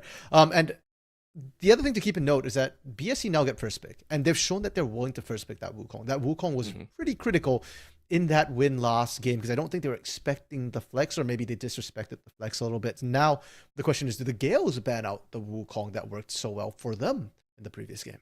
It does become that battle of that one priority pick, right? It always feels in a best of 5 series, if it goes longer than 3 games, it does feel like there is one pick that both teams like to fight over. And it culminates in a game 4, game 5. You do have to ban it out. It is appropriate. However, it's still the Ahri saying, look, we just don't want to deal with that champion. It didn't have an amazing time in game 1, but it was still very, very powerful in its own sense. What they are going to do is say, we will forego the Wukong, or at least hover that Lucian, and then we will quickly swap to Wukong and say, yeah, we really need that one. That does leave it open, though. So Wilson will get that champion that, quite honestly, Wilson was the unsung hero of those team fights. Ridiculous damage output and ridiculous positioning as well. Well, he was unsung because his laning phase was a little bit rough. We saw the dives go down into that bot side multiple times, and Saranok constantly hovering, looking for those kills. I do think, though, that you're right. Wilson did do a lot in the mid game, and it still is a very strong bot lane duo that demands attention. If DMK doesn't go down there, Saranok doesn't go down there, then I do think it's a lot tougher for Sophist Sage and Sword Blue. It would surprise me if we did see the Kalista run back, though, because as decent as it did do in lane, it just felt very lacking in the team fight. Instead of going for another team fight style champion, they're doubling down on this early game. Caitlyn, one of the few AD carries who can hold her own against Lucian by simply outranging him. Ooh, and not just outranging, they're actually saying we're going to try combos of our own. Caitlyn is also one of the few champions that has, I believe, a very quick combo set off with the headshots. If you are very experienced with the Caitlyn, you feel like you can match it out, but normally it's with that all in from the Nautilus, it's just quite surprising to me. So I'm very, very interested to see how it does play out against the Nami and the Lucian. And to help out, because that Wukong is not there any longer, you go ahead and lock in that Volibear. We've seen Evelynn on it do quite well. Not amazingly, but doing quite well and being able to get those ganks off. Maybe not having the exact same amount of pressure as the J4 from game number 3. Yeah, and I think the difference here is that when you had the J4, you wanted it to have the follow-up from the Cyclone, from the Tidal Wave as well. This time you don't have the Wukong here. We already touched on the fact that Tidal Wave's a little bit slow to get there, and if the team has a lot of escapes, it's kind of hard to lock down. So you pick the Volibear instead for that early jungle pressure, for those turret dives that you can enable with Nami, Lucian, and now both teams potentially looking to pick up their solo lanes here. Keep in mind, BSC can still flex that, so it might be jungle mid that they are looking for here. And the Gales will get their counter pick on that R5. Yep, another counter pick coming out here. Echo banned away. So what will Triple Valyard play? This has been the question all the way around with no Echo this time around. You're wondering what's there. Oh, this was another one that has been banned away in all 3 games prior. They will lock it in, and I believe this does go Evelynn's way. This is going to be the Lee Sin. I'm going to play against Bay State College Blue. So Volibear top. Okay, that's not a bad pick. I mean, Volibear, before he started rampaging in the jungle as a top laner, was sort of a neutralizing pick. Generally does pretty well, has good laning phase, becomes a bit tanky towards the end of the game as well here, and you can still enable dives. I just don't know if that's something that you can afford to blind pick into Bej. that just feels like a very risky choice. And yeah, sure enough, I was going to say, you just pick something out skills, right? Tryndamere is going to do just that. And now this is a major issue because look at the composition the Gales have. I don't think there's a pick you can pick, which, you know, in your mid lane, that's just going to counter this Tryndamere. You've got Nami right now, and that's about it. Other than that, no one else is going to have a fun time with Tryndamere running at you. Just get Nasus, just wither all day long, run ability haste all the way through, and just, all right, Tryndamere, you don't even get to auto attack. We're good. Syndra being the blind pick, though, in Serenok's favor. This one is quite interesting. So Syndra has started to have a little bit of resurgence lately, just with the innate combos that you can pull out. The stun is very nice. The damage is still pretty nice. But to blind pick it leaves a lot of other options open. Is this actually a Rise lock-in? Is this going to be the Rise? If this is, yeah, this is much better. Really into Triple Valyard's favor. This is another assassin to be brought out here. I am loving the champ pool of Triple Valyard right now. Agreed. The assassins have looked really nice in the hands of Triple Valyard here. And the other reason why you picked the Fizz into Syndra as well is because you can dodge out her ultimate with the infamous troll pole there, Playful Trickster, coming through. So I do like that pickup. But Bay State's composition right now, we've said before, we talked about the early game. We talked about Queens needing to play the early game. Bay State has indexed heavily into the early game. Syndra, Caitlyn, these are champions that are expected to win their lanes, even into the Fizz. It's not necessarily a losing matchup. It's just a volatile matchup here, which can swing either way. And they're really trying to enable Dragon, Min, Kim, and Bej to scale up. And they just want to end it early here. So Queen's Gales might face their toughest challenge yet in their lanes to see whether or not they can get to the point where they get a chance to play. They've got some good early game as well. So it's, like we said before, volatile and explosive. It's not completely out of the woods yet, but they have been able to fight back. And as you said, going to be a little bit difficult. Champion's kind of brand new, and my eyes are still going to be drawn to Triple Valyard once again in that mid lane. You know, all eyes on that factor. And not just that, the fact that Serenok has stated now that because this is a matchup that, even though it's volatile, it's still a little bit favored into that Fizz. The Fizz can burst out a little bit harder at some points. Opted for the teleport. This is going to be the first time we've seen, I believe, a single member of Bay State College Blue opt for a teleport play. I'm trying to remember if anybody else has run. I've had has Bej not run it? Actually, yeah, no, Bej hasn't run it. I don't think so. This is the first time. The multiple teleports that we saw last time were on Queen's Gales. They have been the ones to kind of utilize that to supremacy. But it's a huge swap up. Look at it. Triple ignites across the board for Queen's Gale as well. Yeah, and that's actually interesting because Queen's Gales has been the team to always run to EP in all their games. So this time they're really doubling down, I guess, to nullify some of that early game advantage. And hey, I like the idea there because they do need to survive it here. Now, we are getting sort of the rundown of the masteries here. Lethal Tempo for that Tryndamere as well is what we're kind of used to seeing. And both junglers actually running for that Conqueror here. Sometimes you see Lee Sins take some other summoner or masteries here for the additional little bit of burst, but no, they're going a little bit more sustaining, a bit more long range here. They're not expecting to one-shot people. Yeah, that's not what you want to do right now. It's going to be keeping inside of the fight, really ensuring that your team has the best optimal pathing, I almost want to say, or the opportunities to reach those team fights in good standing. We are seeing a little bit of a weird little setup here. The Syndra not going for the hard burst, instead going for the summon Airy. It's more for hard poke. The auto attack trades will probably be seen in there. Of course, for the Fizz, yeah, Electrocute. If you don't run Electrocute, something's going to change up here. Fleet Footwork, though, for the Caitlyn saying, all right, need a little bit of extra healing in there just to ensure that, hey, I don't get hard burst out. But it will be the challenge right back. Press the attack from the Lucian. Yeah, healing a bit of movement speed as well to just be able to move in and out. Make sure that you can't be answered back here. And as much as we've been harping on that mid lane, I think bot lane is deserving of a second look as well. Because we're used to seeing Caitlyn's with Lux, with Karma, with heavy poke punishing lanes. But Nautilus Caitlyn is an old combo that still checks out. And the idea with that particular combo is that you lock somebody down, you put the trap, and you put a bunch of bursts down. You can get 2, even 3 hit shot procs in a single fight. If you charge up the passive, you drop the trap, and then you drop the 90 caliber net. So that is 100-0 for a Lucian or a Nami here. So it could be a little bit volatile. And for Sword Blue, the risk of the Nautilus here is knowing when to go in. Because if you go in and there's not enough poke damage down, you get bubbled up, Lucian Nami will absolutely shred to you. So you need to hook the right champion here. And more often than not, it's going to be about landing it on that Lucian. If you land it on the Nami, maybe you kill her, but at best you trade 1 for 1. And if she survives, you probably aren't coming out the back end of that alive. Oh, and that is a huge problem that they have to take because remember in game number 3, we saw things go sideways right off the bat, right? It was a level 1 and the Nautilus walked right in. So this time around, would you say that the bot lane has a bit better chance for Bay State? Is the Caitlyn a better response in a level 1 than that Kalista?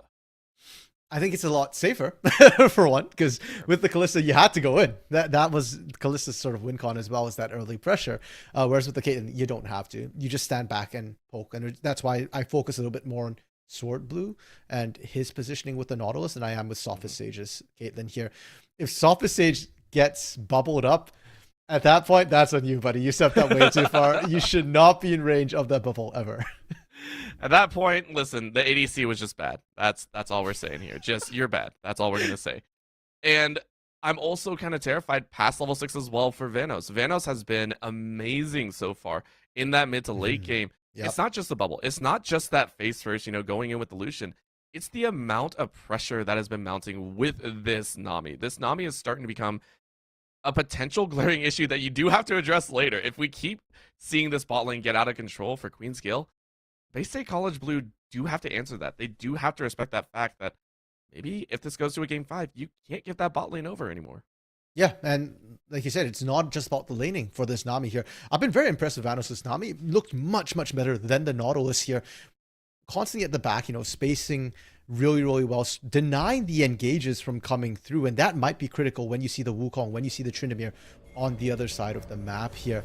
And doubly critical because other than the Nami, we're talking a bit like what mid pick is going to be able to round this out, protect you from a Tryndamere.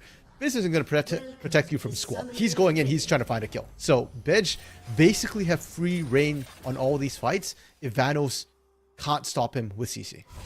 Going to be a little bit of a problem, but all eyes are open here. We are into game number 4. Queen's Golden Gales fighting back in that game number 3, looking for an opportunity to push to a game 5. You already made the gods bleed for a second time in their entire split. You can make him bleed a third. I'll draw some attention there. So all eyes are open here. Duck and a Bedge in the top side. Drastically different itemizations once again.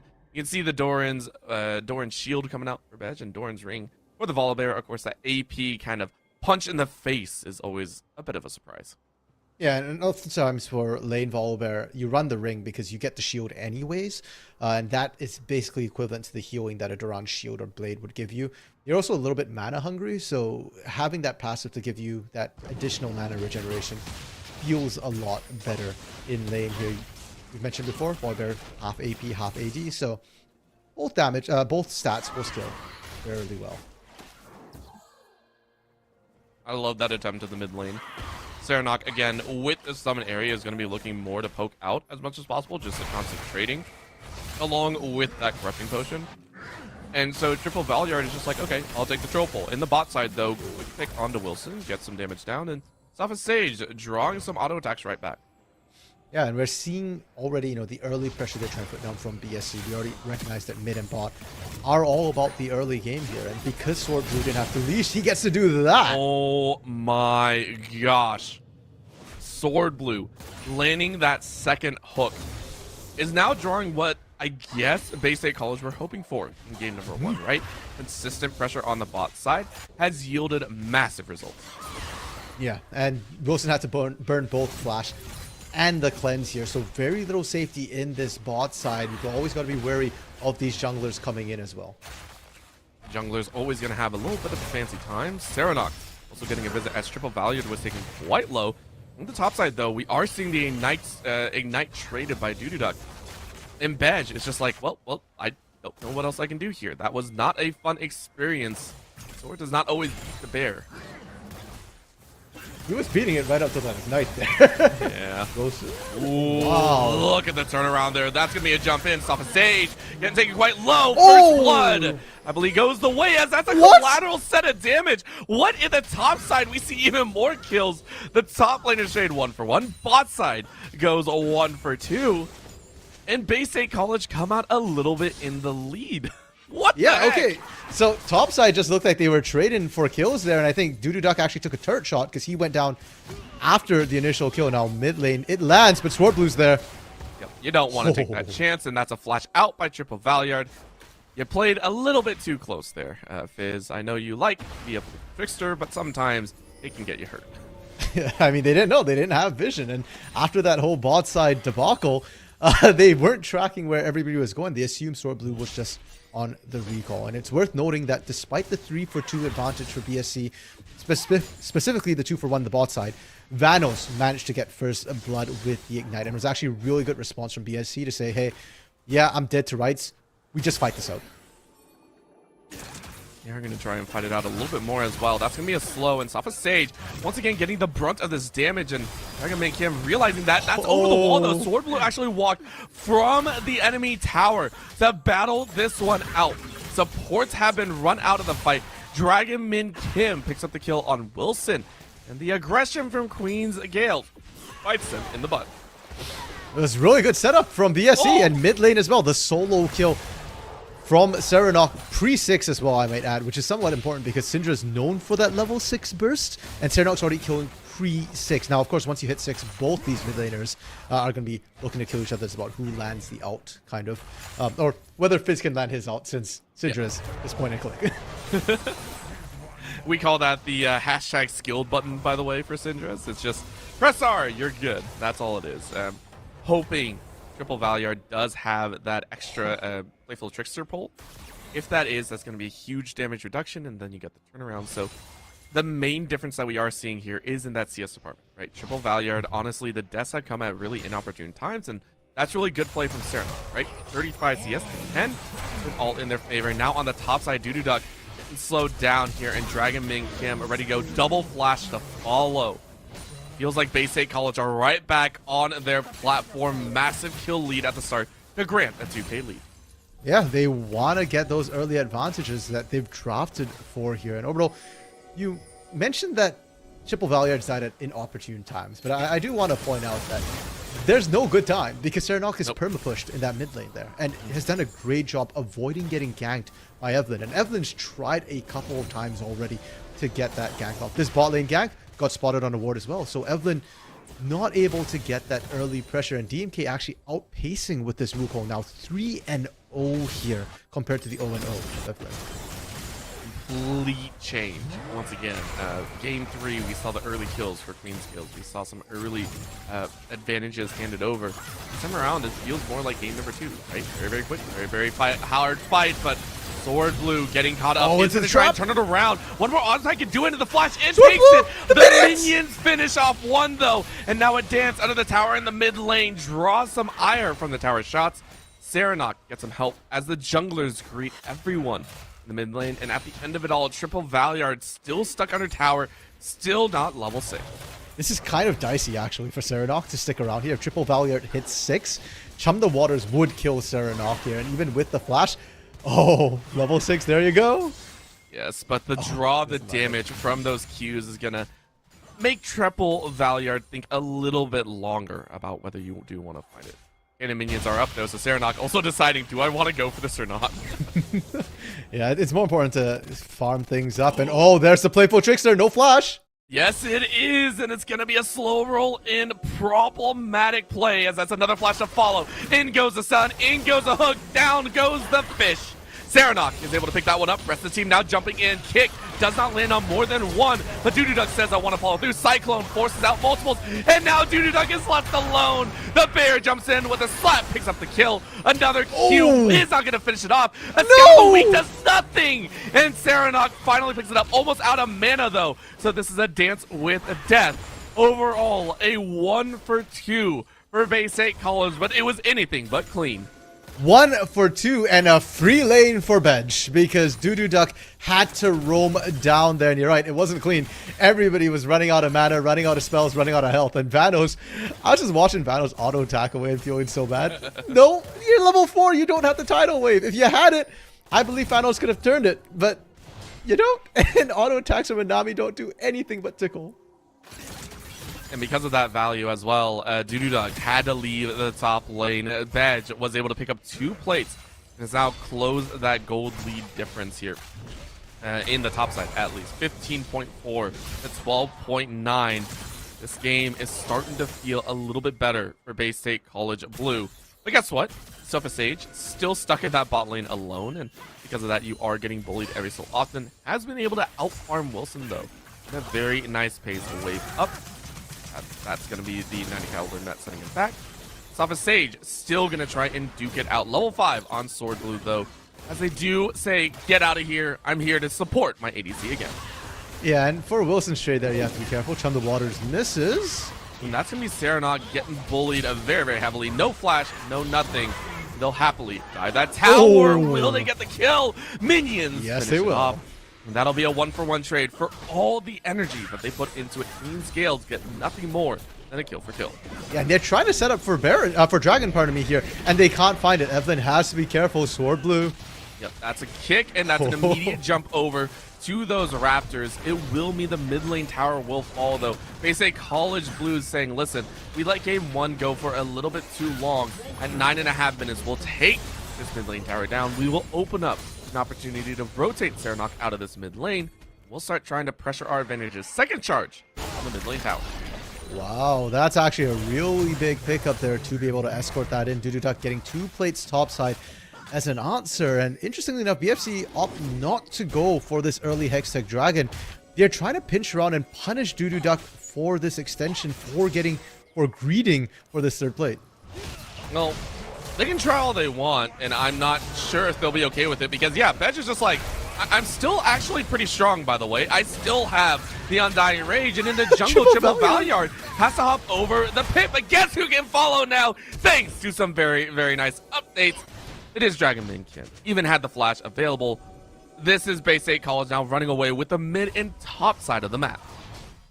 And Vanos, once again, the lone survivor of that engage. Well, I guess technically Duck survived as well, but I just want to highlight Vanos. Still not level 6. All this roaming is not working out. Sword Blue is picking up experience from some of these lanes, but Vanos is mostly in the jungle or in a lane where there's no minions left. So please, let Vanos hit 6 before looking for the next skirmish. I mean, you would think with 2 kills in their pocket, yeah, they can hit level 6. Nope, not at all. Just still working the way. Dragon coming up here. It is Hextech Dragon, so a little extra attack speed and ability haste into the pocket of one of these squads. So far, no one really wants to go for it. Again, in the mid lane is really where all eyes are. Sword Blue dancing between mid and bot side. And realizing that you have to get back to your teammate. Evelyn is going to start roaming down as well. This is looking like a bit of a dicey situation. Wilson are ready to go for the poke, and they are going to draw that battle. Teleport on the back line. Keep that in mind. You see that teleport slowly calling in, but Evelyn comes in just to save Wilson's. Yeah, and for BSC here, they are going to focus bot after they've cracked the mid lane. You are fine leaving Bidge on an island alone. He's doing perfectly great here. So help that Caitlyn get out. Help her accelerate the pace. Well, you don't really need to. That's going to be Nami completely killed off. By the way, still only level 5. 4 Nami. Oh, no. Now the bot lane tower will fall as well. It's going to be pushed by 3 with Dragonbane Kim on the side to provide a little bit of value. But look at that CC chain. Serenok with 3 other teammates was going to finish off that kill. Mid lane tower has fallen. Top lane tower has fallen as well. And would you know it, bot lane only has a plate and a half left. Basic College Blue off to a swimming start. Yeah, they're just waiting for that next wave. It's about to come in, and Wilson's coming down to defend it. But keep in mind, Lucian is strong because of the Enchanter. Lucian by himself is not that amazing. So Wilson can't actually contest this when Vanos is not with him. Can't even step up. Can't do anything. This is one of the downsides to this combination, Wilson and Vanos. For a Lucian, your main tower does come from that early Nami strength. Without items, you are pretty much in the waters. That is going to be all 3 outer towers taken down before 14 minutes. Does mean that is the danger. In comes Death Charge, though, locking in that Lucian. And look at the follow-up. Even with the flash, he can't do too much. Evelyn trying to finish off Sword Blue, and you can't catch it. That's going to be a flash and a nice sidestep by Sword Blue. Evelyn is going to watch as the opponent runs him down, and Triple Valyard is also going to get chased. The Cyclone doing so much work, and now over the wall. An assist from the Caitlyn. In comes Doodoo Doug, ready to continue the battle, but I'm not sure if you really did want to continue it. You have no HP. The continuous fight nets a double kill for DMK, and it nets a massive lead for Bay State College. But hey, on the bright side, Orbital, Vanos is 6. We saw the tidal wave. Oh boy. Yeah, that's 2 levels down on Vanos right now. Yeah, you hit 6, but look at Sword Blue. Sword Blue is 8, and they're just more of them in your jungle initially. It costs so much for Queen's Golden Gales to try and make that play, and it's not worth it. You lost more kills than you gained, and Bedge is still split pushing. Now, there's multiple members coming up here, but he does have the Undying Rage. Undying Rage and Ghost and Flash. I mean, this is like, this is saying, yeah, I don't really care here. Is going to hop over the wall. Ghost has been popped immediately. Gale Force is out as well. It is now going to be popped over the wall and then flashes, right? That's, yeah, thumbs up for that one. Yeah, got out. We all knew it was going to happen. Did we? For a second, I thought he messed up the blast cone. Listen, he's just his shoulder. He's like, hey, that wasn't even close. And he's sitting on, 10 HP? Forgot. Trinity players, they are not even close. GG easy, Yep. right? I he got the turret and he I don't got even know that. We might not play Tryndamere, but we played against enough Tryndameres. Sword Blue not able to actually clear the ward up, has to drop the pink, but why not here? You're going for the Herald anyway, so that gives you good vision. And for Queen's Golden Gales, this is probably the furthest we've seen them set behind. It's almost a 10k. It is a 10k gold lead. Pre-15 minutes here. They've lost all their outer turrets. Their mid lane inner turret isn't terribly healthy, and they've lost all initiative. They've lost all agency in this game. They can't make a proactive move. What they're looking for right now is to make catches happen. And the catches even, the fish are more like sharks in the water at this point. I'm not sure if you want to catch it, right? Like, this is the scary part. That's almost going to be a stun on the back line. Almost got that catch from the side of the fish, actually. So that would have been very, very surprising. The fisherman becomes a fish. Feels bad. Herald is being taken, though, by Dragonbane Kim, and that means the fight breaks out. That's going to be the catch that you wanted. Wilson bringing that shutdown. Body block by Sword Blue as a kick brings it right in range of the monkey. Serenok over the wall is going to try and fight that Fizz. Not sure if you're going to find it. Nice scout of the week, though, brings it in range, and the burst comes in from the monkey. Sword Blue getting run away by Evelyn, who is currently chasing a man of metal. Sword Blue is still dancing it. Can you dodge one more? Yes, you do! That's 2! That's 2! Look at this! He is being led on a Mary Chase. Can you dodge one more? Yes, you do! Yes, you can! 3 is the charm! What a blow and you still get away unharmed. Sword Blue is the man to watch. That's the highlight reel if I've ever seen one. Oh my goodness. And it's not just that play. You've got Bedge continuing to split push on that bot side unhindered, and in the mid lane to Serenok and DMK managed to turn that fight. They got the kills onto Triple Valiant, they got Duck, and they actually chased off Wilson and Vanos. That's why DMK was in a position to turn and help out Sword Blue. And I like to think that when that thumbs up emote came through from Evelyn, it wasn't just because they managed to dodge out that resonating strike once again here. That Sonic Blow. I like to think it's because they knew they were shafted at that point. They had overchased, and their friend's like, hey, by the way, Evelyn, they're coming for you, and we're gone. I've never felt so bad for a Lee Sin. I honestly, Lee Sins are the bane of my existence, and I've never felt so bad for one. Now we get into the value of Triple Valiant, who is getting bullied under this tower. Chum the Waters just goes wide, and now Wilson is trying to get behind the inhibitor. The tidal wave is going to catch them all off, but guess what? Auto attacks don't miss. Follow through with a few more. 17 minutes, and an inhibitor is currently down. Still, Sophist Sage is able to survive thanks to a massive unleashed power from the Serenok. This is going to be a charge of the hair with a little bit of the dance, the breakdance in there. Just a little bit of a cha-cha slide. But this will be the finisher. 17.5 minutes. Bay State College State Game 3 was an anomaly, and we will take our rightful place as Nationals champions. Bay State College Blue in 4 games will take down Queens Golden Gills, who fought valiantly. Dancing Shelly! But it was nothing. Dancing Shelly to finish it off. GG's all around. What was that old meme, the old CLG meme, Orbital? Was it lose one game to give them hope? Or was it win one game to give them hope? Can't quite remember because it is CLG after all. But BSC, lose one game to give them hope. Congrats, you made them bleed, but we said it before. When a team like that loses a streak, either they crumble or they come back hard. And in this case, sub 20-minute game, Orbital. They were furious. They came out swinging, and huge congratulations to Bay State College, who are the national champions here in NECC. The first national champions, by the way, because there are going to be so many more. Hopefully, we will see even more later on because there are so many games also to be played.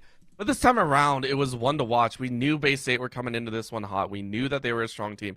And honestly, Queens Gales, for being kind of tossed into this last minute, I give them a lot of praise. They gave us such a good series. I loved watching game 1. It was a very close. Game 2, of course, not so much, same as game 4.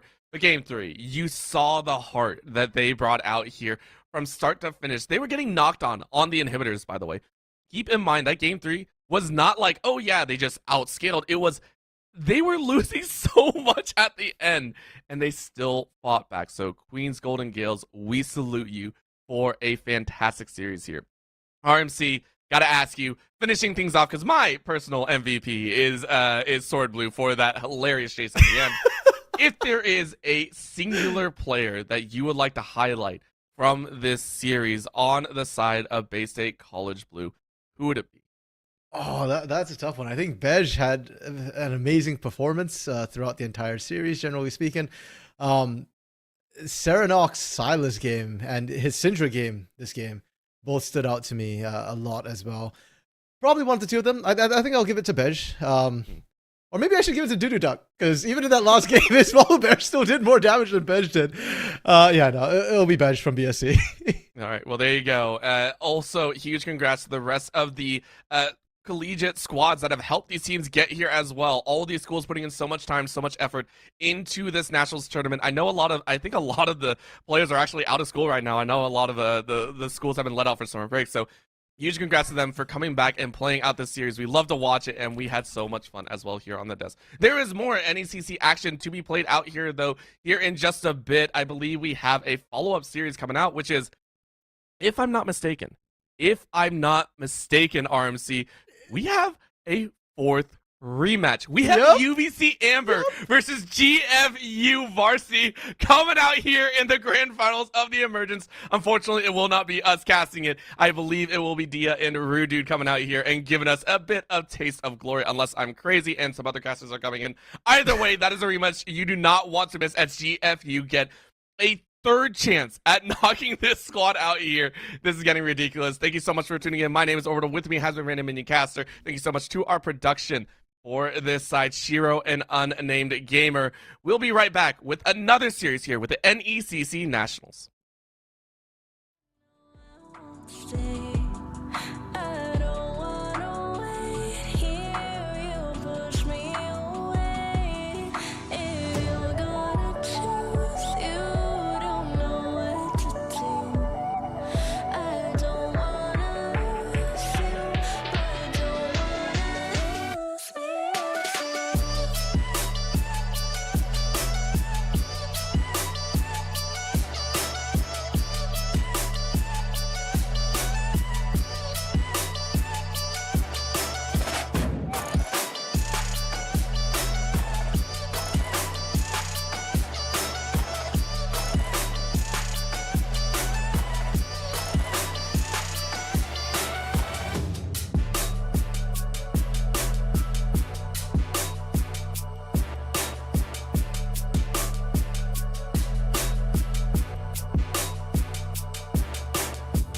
So complicated, don't mess it up. Feeling frustrated, it ain't enough to fix a love. If you're gonna break me, I know I won't stay. I don't wanna wait here. You push me away. If you're gonna choose, you don't know what to do. I don't wanna lose you, but don't wanna lose me too.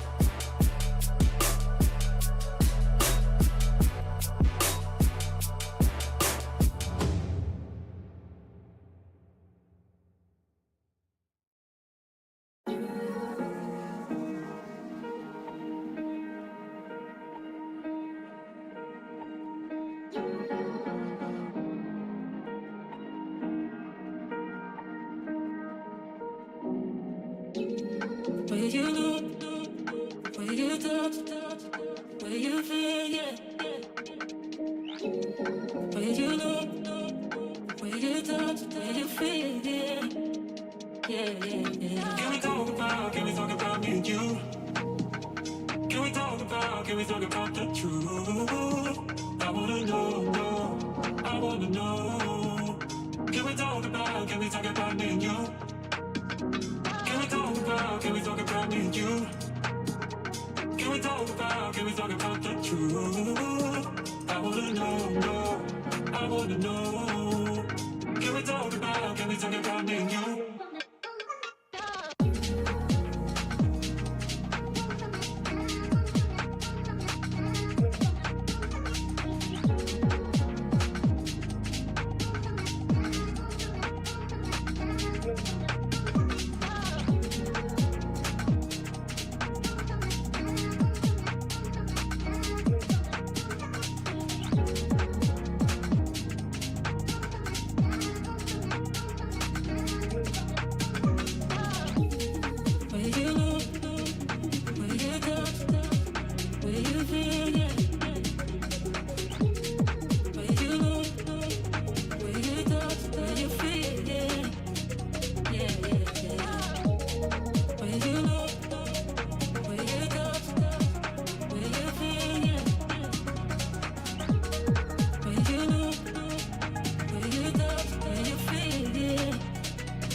Can we talk about the truth?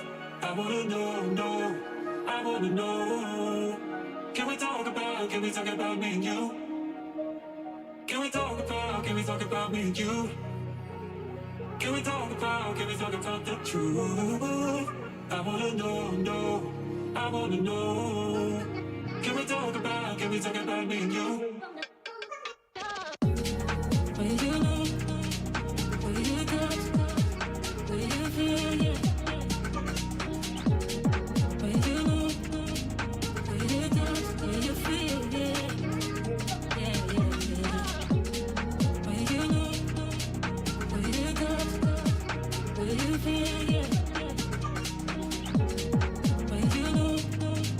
Will you touch? Will you feel? Yeah.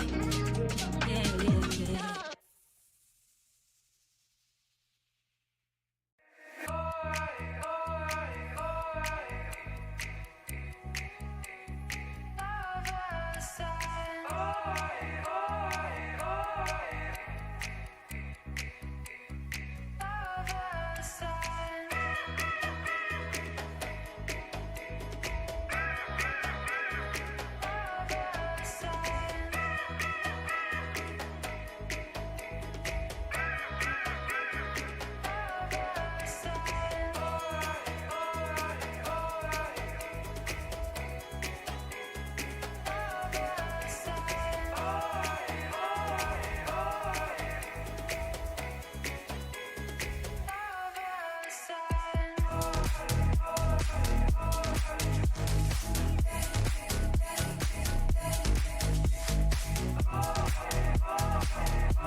Living in the same routine, like the seasons I'm on repeat. It's a long way down. Trying not to follow suit. Don't like the color, I'll change the shade of it. I'm not afraid of it.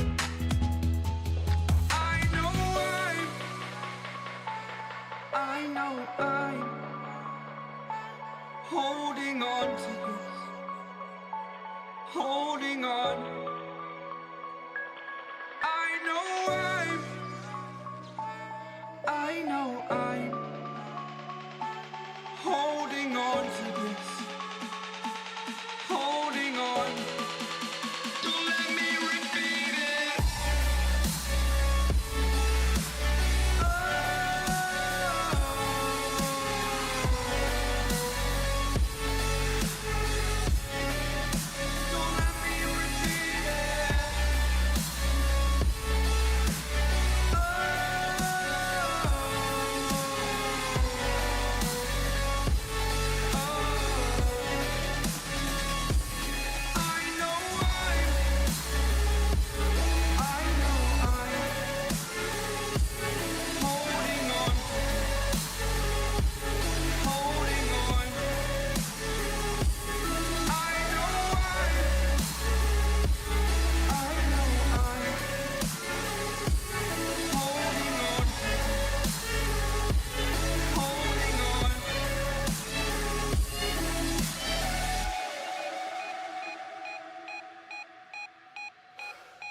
change, but so can you.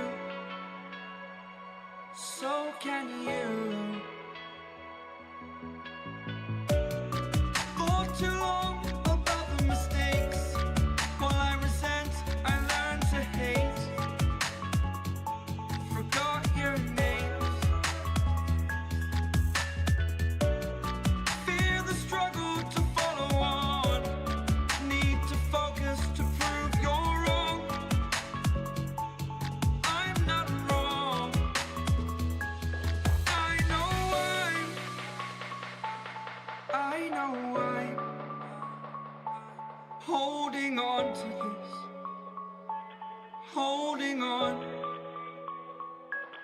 I know I know I'm holding on to this. Holding on.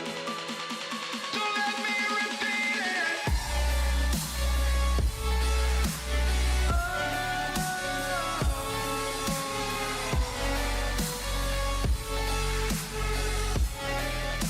Don't let me repeat it.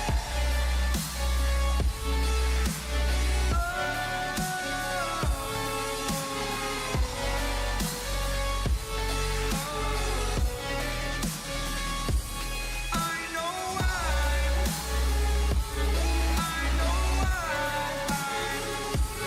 holding on to this. Holding on. Holding on. Holding on. Holding on.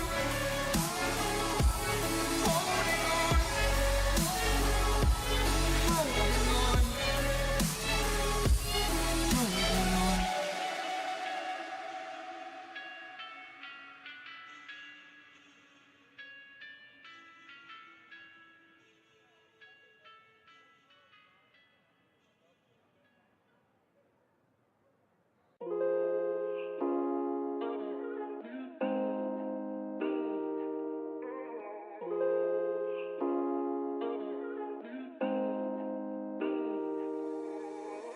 When you dream, do you see beautiful rays of light shimmering, guiding you through the night? I know it feels like the night's getting longer and light is harder to find. I promise I'll always be there. I'll remind you when you close your eyes. If they sent for me tomorrow, even if I leave right now, you'll find comfort there in knowing whenever in doubt, you can find me when the lights turn out. When the lights turn out.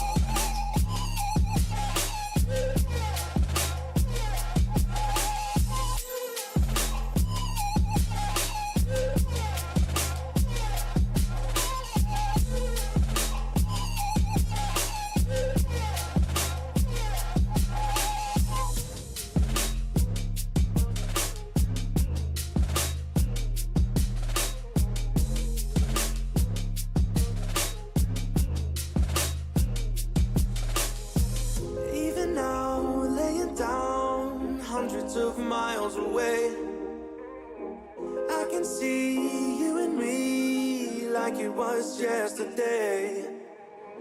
I know it's not the same, but I'm still behind you every step of the way. Look in yourself and I'll be there, I can guide you. All the love is the same. If they sent for me tomorrow, even if I leave right now, you'll find comfort there in knowing whenever in doubt, you can find me when the lights turn out. When the lights turn out, you can find me when the lights turn out. When the lights turn out, you can find me when the lights turn out.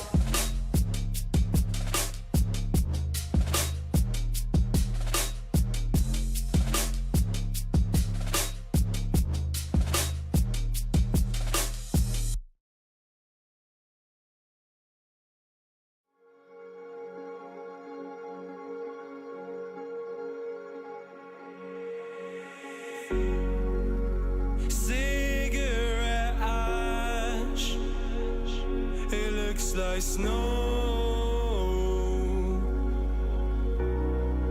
When it falls in the wind, you know. And you, oh, you say you wanna dance. You're wary, you know, you'll end up in the wrong hands. And you're having fun. Why don't you show your friends? And you're having fun. What if it never ends? I'm lacking sincerity, but you don't care at all. Miss booze, lit cigarettes, trying to take me home.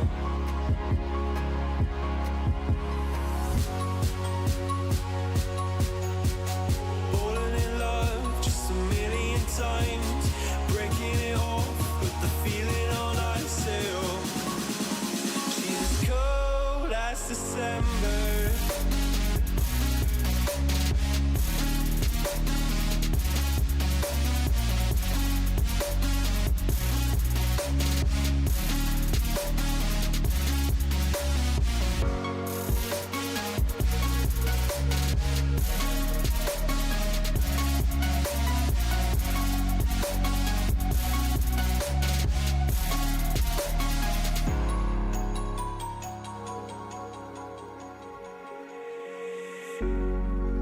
I swear I've seen you before, holding your shoes in your hands, running out that door.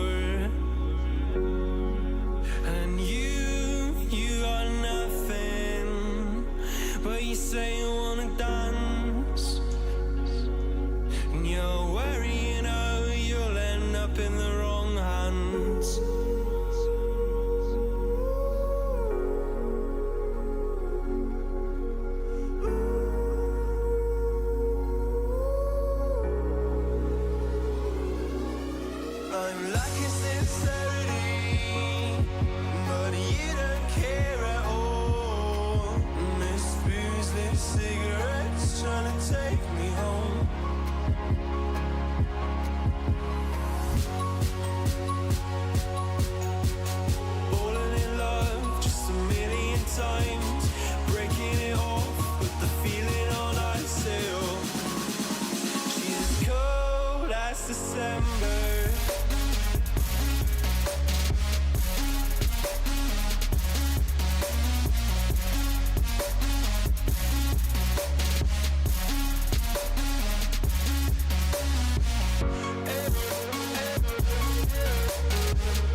when I'm with you. I am able to keep pushing my limits, and all the drive that I have, well, I'm going the distance with you. I didn't know what I had till I knew what was missing, and everything that I dread, well, I built a resistance with you. Catch me when I fall, and I'll keep you on the ground. You were gone, I wish you'd stay. I could look at you for days. Time was well spent, that's when I knew that I need to spend my life here with you.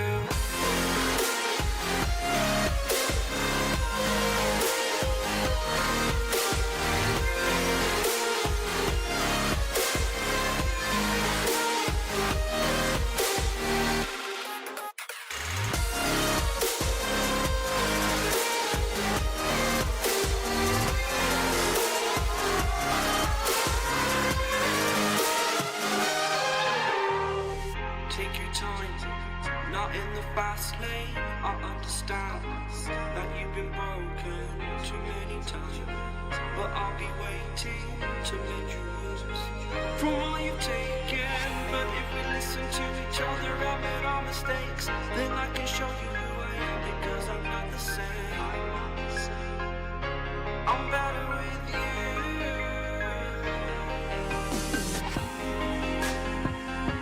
I'm better with you.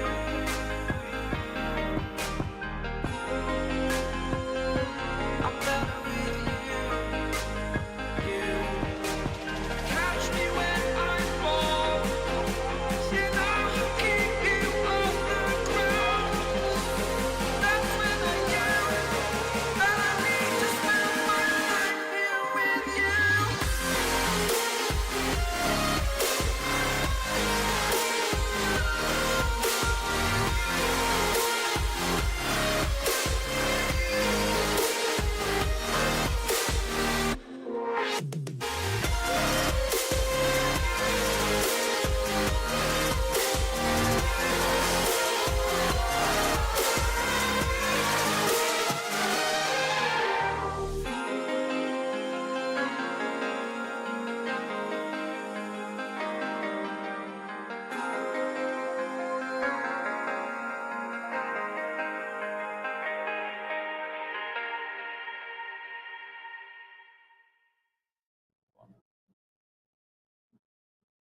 Hello, everyone, and welcome to the NECC National Championship, and we are finally here. It has been a long time coming, but, I mean, listen, it was completely worth the wait. I'm Rome DMV, joined alongside Hawk for this one. How are you feeling tonight?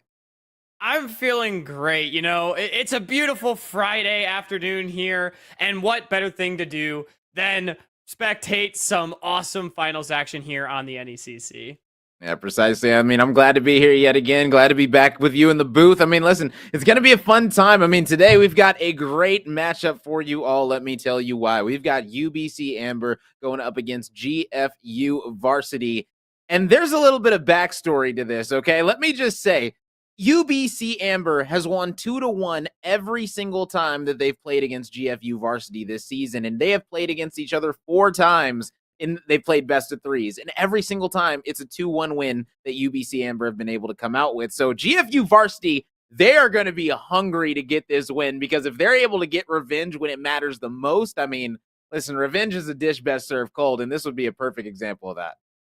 Imagine how sweet it would be. You've gotten 2-1 4 times in a row, and you bring it out. That would be absolutely incredible. But I think what that really means is that we're in for a competitive best of 5 series today. Again, it is the finals, so the road ends here, and I'm just so excited to get into it. I do think we'll have draft getting underway in just a few minutes.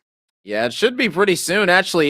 You know, it looks like from the things from, yeah, we do have the bracket. No, not the bracket. We have the rosters available. It looks like we are going to be able to pull up the UBC roster right here.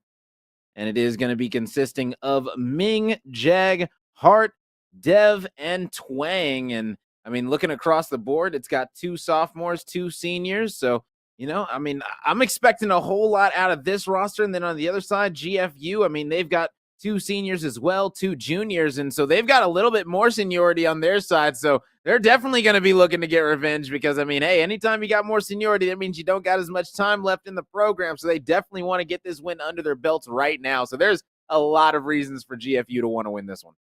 Absolutely. Get one more for the road if you are the 2 seniors or the grad student here, if you're King Kai Gatekeeper or Troll Blazer. But I know we're excited to get underway with this matchup. This is, of course, the Emergence Finals. Both these teams coming out of the Emergence Cyan division. So that explains why they've played so many times this year. They were in the same division of play, constantly throwing down with one another. And finally, the road ends here, as I do believe we are getting underway with draft here for game number 1. That's going to be starting up. Here we go. And I mean, listen, I'm extremely happy. I'm wondering if anybody in the chat is as well, man. If you're here supporting UBC Amber, go ahead and type in an AM in the chat. If you're here for GFU, go ahead and type GFU in the chat. Simple as that. Or go ahead and type UBC if you're here for UBC. Simple as that. We can do abbreviations. That works too. Let's go ahead and check out the bands right now. It looks like so far we've got the Zillion as well as the Blitzcrank, so a little bit of a support target there. Then on the other side, we've also got the Vigar and the Senna getting out of here, so a lot of support targets right now. Definitely a lot of supports being targeted out, and I mean, targeting, I feel like, is such an apt word for it, because when you're banning things like Zillion and Blitz, I wouldn't say either of those champions are particularly meta, but man, can they be annoying if they fall into the wrong hand. So not wanting Gatekeeper to get his hands on that one seems like UBC knows something that maybe we don't. And already they're flying through the picks and bans. Remember, this game was pro-drafted, so everything you're seeing is being picked in roll order, not necessarily in the order that it was picked. Yeah, and these players are trying to get into it right now. I mean, they are not wasting any time. They're getting right through these bans, right into these picks. And I mean, if we take a look at this right now, I mean, on the side of GFU, listen, they've already said that they are comfortable split pushing. The player in Little, he likes to play characters like Yorick. I mean, right now it looks like he's going to be on the Trundle. And guess what? Yorick, Trundle, they are split pushers. So I'm going to be expecting him to get that hole breaker. But guess what? Guess who else is probably, if there's a top 3, it's got to be Yorick, Trundle, and Scion. And guess what? On the other side, there's going to be a Scion split pushing right back at him. So, I mean, Trundle might have a little bit of a hard time getting some early split pushes. But once it's about 25, 26 minutes and, that Scion's got to go help in the team fights, that Trundle might be having a good time in these side lanes. And, ooh, yeah, if they've got a Kog'Maw to boot, that might be really good. Ooh, and a Lulu. Ooh, man, split pushing might not pay off for this because that Lulu is going to be problems on this team. Yeah, I actually really like this Trundle counter pick into the Scion because there's actually a lot of interactions that do favor the Trundle. Scion, obviously going to be a big tanky meatball up there in the top lane, which just means that the later this one-on-one matchup goes, the more Scions start to build items. That's the more stats that Trundle can actually steal from the super tank Scion to get even bigger. Also, Trundle just kind of having more damage, more healing than Scion across the entirety of the game. And fun little interaction is you can actually stop the Scion ultimate with the Trundle pillar. You place it right behind him as he starts to ult away or in front of him as he's ulting in, and you can block that. So lots of interactions going the Trundle's way. So we'll have to keep an eye on that split push, as you said, Rome. I do think it could be a threat, but what I'm really got my eye on here is UBC Amber has locked in quite the prolific teamfight composition here. As you mentioned, the Kog'Maw, the Lulu, that's going to be a really hard backline to dive on top of. Wukong, known for his teamfighting with that Cyclone ultimate. Strong mid lane in the Syndra, whereas it feels like GFU, the composition's a little bit more all over the place. Renata and Misfortune, great at teamfighting, but the likes of Volibear and Trundle, not quite so much. Yeah, like honestly, looking at it, if I'm this Trundle, I'm not going to be going with a split pushing hole breaker build. I'm going to be going something to team fight because I'm going to be wanting to force this Scion to be there within the team fights with me. That way I can just steal all those stats and really go to town on this front line because the front line isn't all that wild. I mean, they got a Wukong. I mean, they've got a Scion to go in, but I mean, aside from that, if you steal the stats from the Scion, go in on the Wukong, from there, it's going to be smooth sailing to get to that Kog'Maw on the back line. So I don't know if I'm going to be going the split pushing route if I'm the side of GFU this game. But right now, I'm looking in the chat. I'm seeing a lot of GFU right now. It's 4-0 right now to GFU in the chat. So they've got the home chat advantage for the national championship, if you will, man. And I'm glad that they're coming out in numbers. We always like to see when everyone's showing their support for their favorite school. And man, all I'm going to say is these are two very explosive drafts. I was talking about the team fight for UBC, but GFU, they've got some crazy tools. One, I feel like underrated interaction as well. Renata into Kog'Maw. I mean, Kog'Maw's going to shred this Trundle no matter how tanky he gets in the front line. But that also means that if Renata finds the ulti on the Kog'Maw, Kog'Maw might just blow away his entire team. So many things to look at. I feel like 1 or 2 skill shots could really turn everything around. And remember, it is a best of 5. So here in game number 1, things don't quite go your way. You got plenty of time to try to figure it out and get it back for the next one. And that's the thing is that, UBC was able to win every single time that it's a best of 3. Maybe in a best of 5, GFU might be able to find some luck. Maybe this is going to be where they turn things around and really find that answer that they've been missing because, there's really no reason that you've lost 4 series 2-1. You got to be able to clutch up one of these. That means that every single one went to 1-1. That means that 4 times you lost a 1-1 series. Like, that just can't happen. So I need them to have ice in their veins right here. It's a national championship. If you're ever going to get that ice, it's got to be now. And you said the interactions can get crazy. I'm looking at the Swain with the Misfortune.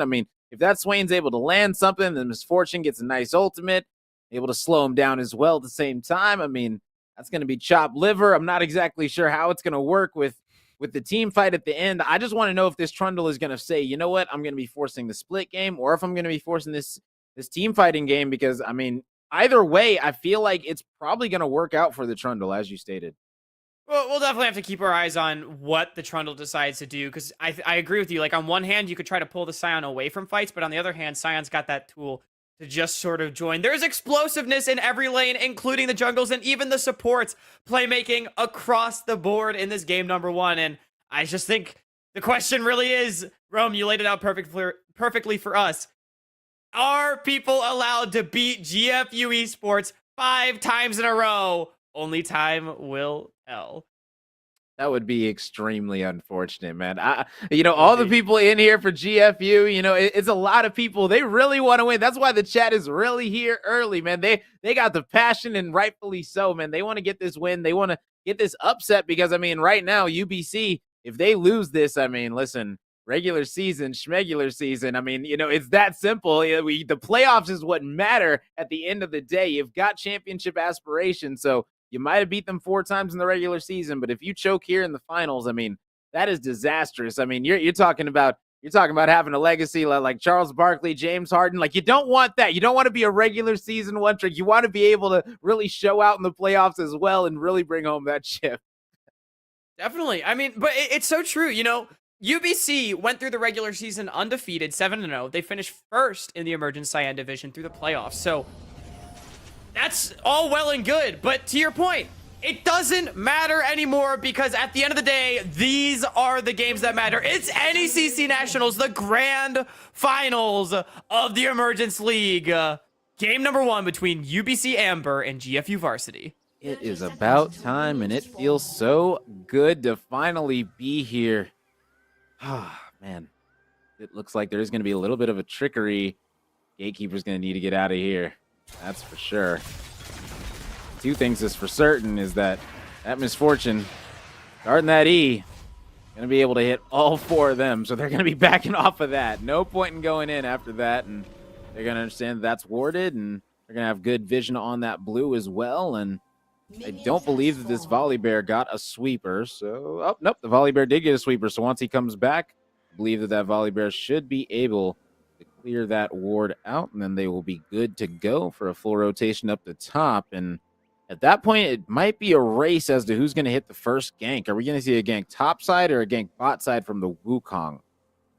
Yeah, the Volibear is going to be able to clear the ward with the sweeper, but they have already gotten the information on where he's starting. They're going to see them leashing before the ward is cleared. So, yeah, Twang knows now he's in a mismatch clear, which means it's up to one jungler to get more than the other. You've got to trade up on the opposite side of the map, because right now, if you're UBC, your top side could potentially come under threat. And I think a big thing to keep our eyes on this game will be Wrath with the early jungle tempo. Wukong is a little bit more of a level 6 jungler. The Volibear, very, very strong in the early game. And with the presumably pushing side lanes right now that GFU should have in the strong Misfortune Renata, lane. Oh, hold up, though. Gatekeeper getting taken low. Flash blown. Extremely low.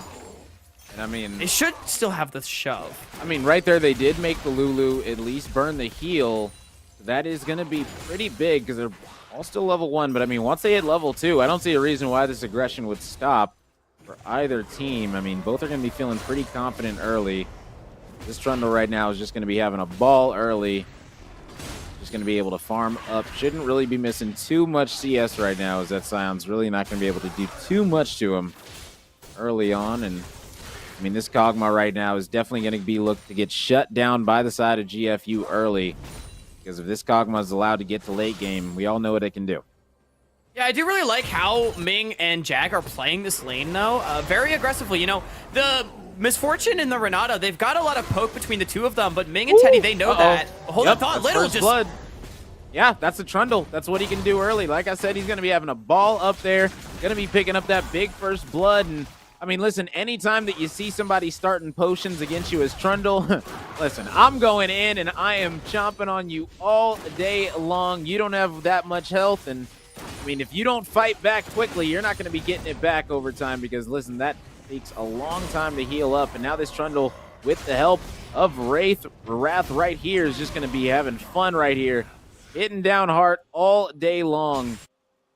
Right now, I mean, this is just bullying in the top.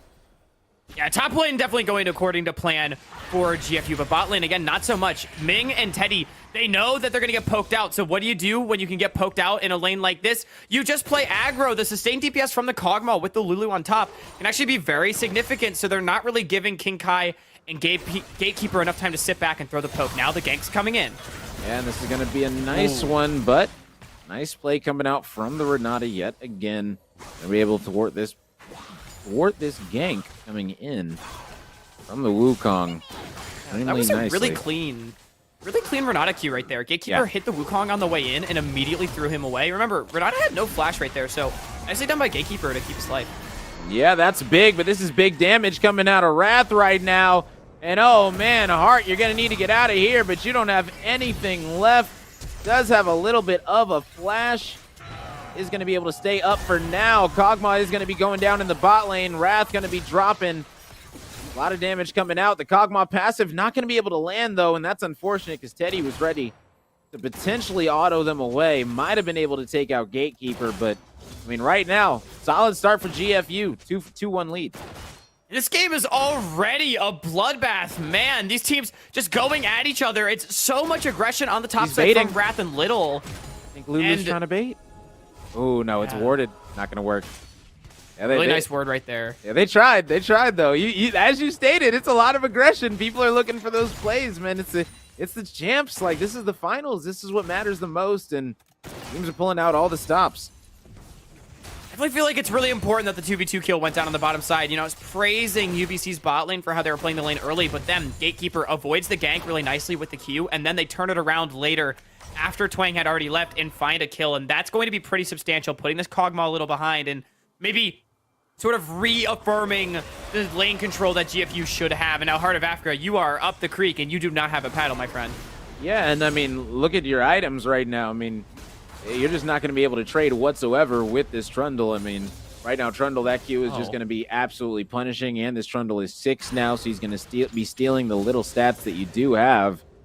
And my goodness, that is just extremely unfortunate in the top lane. Little is definitely having a ball, but in the mid lane, GFU, is this Swain going to be able to go big? Yes, he is. And guess what? In the top lane, flashes are going to be burned on both sides. Oh, and that's going to be a beautifully timed W out of that Trundle, and he's going to be able to get out of there perfectly and cleanly. And right now, GFU, they are stomping all over UBC. They said they want vengeance, and they are coming for it. Yeah, GFU just finding kills in all 3 lanes all of a sudden. They get the 2v2 in the bot lane, then another solo kill on top, a nice gank mid. It's action across the map, but it's all going their way. UBC, man, they may be the team that has won 4 straight series in this matchup, but it's GFU coming out of the gate strong. We'll have to see. I still favor UBC's composition in the team fight, so it puts the ball in GFU's court to continue making plays, but being up 1,500 gold at 7 minutes is definitely a good start. Look at the items right now. The Trundle's about to back, right? Watch, he's got a Spellblade right now, right? Let's see what he gets. All right, got a little bit of cooldown, a little bit of HP. Okay, so some more boots. All right, so we can track that Scion down even easier. And whoop, he sold it. Ooh, going cooldown and damage instead, but down in the bot lane, looks like the Kog'Maw is going to be in a little bit of trouble, but going to be able to get out all right. And as you can see, I mean, now he's going this cooldown damage build in the top lane, so he's definitely going for the split push, in my opinion. Like, at this point, he's not going to be playing for the team fight. If he was, he would be going a tankier build, but he's not doing it. He said, you know what, I'm getting the damage. I'm going to keep on bullying top lane, because that's what I'm going to do. We'll have to see. Little's definitely building a Divine Sunderer, which I feel like is always going to be a rush on Trundle regardless. I do agree, though. We'll have to see if he decides to go a little bit more tankier. I think that'll come through later on in the items. But, I mean, hey, when you're comparing it to Heart of Africa, I mean, that is a garage sale of tier 1 items for the Scion right now. Yeah. Definitely feels good to be the Trundle. Yeah, precisely. I mean, listen, right now, that Scion is going to be trying to feel good about this Scuttle, and in the bot lane, on a thwart a dive attempt. Yet again, that's not going to be coming through. Twang is still level 5 on this Wukong. Remember, I said Wukong, bit of a level 6 jungler, you know, and not being level 6 by 8 minutes is definitely not where you want to be now. Heart of Africa, this is so unfortunate. Yeah, because guess what? He used the ultimate late. He didn't use it early. He used it once the Scion got around the pillar, and that was so smart because guess what? You don't need to double slow him. Just slow him down a little bit more, you know what I'm saying? Just slow him down after the pillar goes down. It was perfect, you know, perfect. Just great Trundle plays all around right now coming out of Little. This is how you split push right here, and he should be getting some good gold off this tower. Is right now in the bot lane. The Kog'Maw is going to be trying to go in, and you're going to need to try to trade out this one. The ultimate coming out, but that's not going to be nearly enough damage. The passive's not going to be enough to take her out either, barely. She's going to live. Played Kog'Maw enough. That's just not enough. Not enough, sadly. Too much HP, but going in is going to be the Wukong. Nice yet again out of the Renata. My goodness, this Renata is doing it all. Yeah, it feels like UBC may be getting a little bit flustered right now. GFU, they're just playing their game. They've got 3 winning lanes right now, and they're just not allowing UBC to step up. And it feels like UBC, they're trying to bite off too much. Now Twang's caught. Yeah, and Twang currently is able to get out, but I mean, look, 1v4, you never want to take those, especially this early, and everyone just hitting their 6. I mean, oof, right now, GFU varsity, they are looking extremely clean. No dragons have went either way. Is this going to be the first dragon attempt coming in? And it looks like yes, it is. But I mean, why would you do this if you're UBC? Oh man, they are lucky the GFU back. They are lucky. I think it's a really nice call from UBC, actually. They knew that GFU wanted to back. I mean, you know, for as much as I think Twang trying to flash in and find a kill right there didn't really go his way, it did still allow for, you know, it got the health bars low and it forced them to back off. And I feel like that was just sort of UBC calling GFU's bluff. GFU, you know, they said, hey, we come back, we're winning, and UBC, they're able to get something back. So that's big. They get one thing, but still, I think you've got to find more of an answer because right now your Trundle is getting absolutely decimated in the one-on-one matchup, but you haven't been able to find a positive play in the cross map either. Wrath has made plays in mid. He's made plays in bot. Oh, so he's already you're not going to be able to Divine. And in mid, I mean, the Swain's going to be going in yet again onto this Syndra. Not going to be able to take her out, but look in the top lane right now. This Trundle cannot be contested. Right now, this Wukong needs to go top side and stay there for the next 5 minutes. If he doesn't, this tower's going to be going down. The Rift's going to be going down. Everything in this top side is going to be eaten alive. And that's already going to be the Rift starting to go down. And if you give a Trundle with Divine Surrender a Rift Herald, this is going to get bad. Like I said, like Little, if you're a split pusher, this is literally your dream right now. It really is. It really is. I mean, that Herald will almost certainly be used to take the top tower, first tower, and then you can start unlocking Little. Either he can push really far in the top lane to start drawing more pressure and forcing Heart of Africa very far back on the map, or you can push lanes and then start to spread your lead elsewhere. But either way, it's certainly going to be favorable. Yeah, they gave it to the already. Trundle. Yeah. Yeah. They didn't even like... Most of the time you see the jungler take it and pick a lane. They said, nope, you're just taking it, Little. Go ahead and have it. You got it. Yeah, absolutely. And already, I mean, a 2,000 gold lead right now for UBC is just unreal. They're going to go for a dive. And they are able to get one. That's a nice play. The Kog'Maw going to be able to get its first kill of the game, but oh my goodness, Little gonna be going in again with the help of the Swain. Gonna need to flash out. Extremely aggressive, but when you got a volley bear diving a turret, that's gonna be cake all day long. They're gonna be able to get this first tower. That's gonna be a big win. Oop, yep, and Sion was able to get a kill there. That's definitely unfortunate, but in the mid lane, guess what happens? That's Syndra under the tower. I don't even know what she was doing, but Gatekeeper, take those. Quite a sequence of events right there. GFU, they're going to maintain now a 3,000 gold lead off of the back, mainly of the first tower. Now, Wrath taking an extra tower shot right there. I feel like maybe not realizing he was tanking or trying to get the tower down first.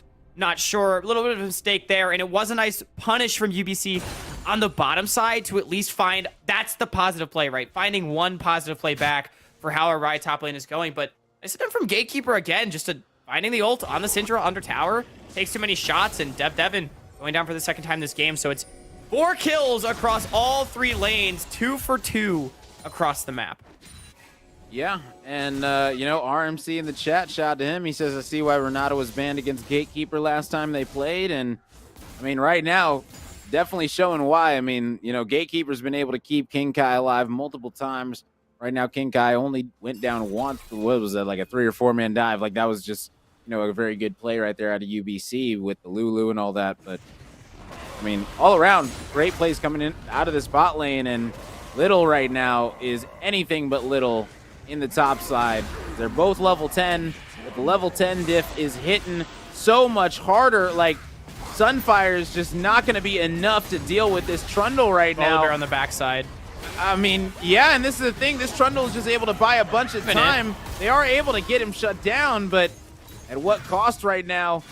Draft is going to be coming in with the help of Troll. Are they going to be able to take him out? Getting them extremely low. They're going to be pulling them back into the tower. The Swain is going in, able to do big damage. They can out Twang, and Trollblazer pulling them back, say, come here, I want seconds, and now going for thirds. Draft is going to be hunting them down, and that's going to be a beautiful double kill coming in for that volley bear yet again. And oh man, GFU, they are putting a hurting on this squad. Wow, it looked so good for UBC, and I was actually very surprised. Twang, with the completed Divine Sunder, was doing big damage to the Trundle, and they actually managed to get the first kill, but Trollblazer, just so damn strong, finds the kill, fighting by. Yeah, but this Kog'Maw, able to land some nice ones, just needs to land one R. There it is, perfect. There it is. Oh, but it's a Renata. Give it a second. There you go, able to get it. Perfect. Great plays out of the Kog Lulu combo in the bot lane. Oh man, I didn't think the Kog was gonna R. Anytime she's so low in the bot lane or in the back line, do not try to get close enough to auto. Just drop your ultimate on her. That's all you need to do. That was perfect. Absolutely perfect. I got 2.3 million mastery on Kog'Maw, so I get a little bit, you know what I'm saying? I get at certain plays. I'm like, you gotta hit it. You gotta hit it. So I'm really happy that I'm able to see this Kog'Maw start to scale up. And now that the Kog'Maw's got Bork, I mean, who knows? Yeah, Kog'Maw picking up a double kill, definitely going to feel good. UBC really needs to get some of their scaling going because their other big carry in Devin very far behind so far in this game. So I feel like relying on this Kog Lulu will end up being the win condition for UBC, and having 3 kills now, like you said, that Bork now working towards the Ginsu's Rage Blade definitely is a good position to be in this game. But there's so many threats right now on the side of GFU. Their top jungle mid is all so strong, and Misfortune and the Renata will find value no matter really how far ahead they are. Fighting mid. Yeah, and that's going to be hard. It is going to be getting absolutely ulted by that Trundle, and now they're going to be going in right underneath the tower. Oh my goodness, and they're able to take out the Syndra, and they're able to take out all 3 at the same time. Beautiful play coming out as King Kai able to clean them up. Didn't even need the ultimate. My goodness, and now, I mean, this Misfortune is going to have the ult up right here for this dragon. This one's going to be free, and this is a big one going over to this side because, I mean, listen, you get that Infernal. Let's just see what the third one's going to be at this rate. I mean, they get that Hex. Let's see what it's going to be. Oh, it's a Mountain. Well, that's actually great for him. They've got Wrath and they've got Little, so, I mean, I'll take those. And it's definitely worse things to be the Mountain this game. I agree with you. They've got such a tanky team. I mean, your towers don't matter when there's the Beef Squad turning it off. Wrath with the ulti in, and they just run them down. 3 for 0. Get mid tower, get Dragon. And this game is looking extremely hard for UBC now, down 4,000 gold at 17 minutes. GFU looking good. Now that it's going to be Mountain Soul, in my opinion, as Trundle. Now you tank straight up. Now you got to go a little bit tanky just because you know you're going to be stacking those souls. And you want to be able to really do some damage with those dragon stacks. But oh man, Little, this almost gets baited right there by a Heart. Nice play out of Heart, who's extremely tanky now. And I mean, as the Scion just keeps getting bigger and bigger, it's going to be harder for this Trundle to split push against him.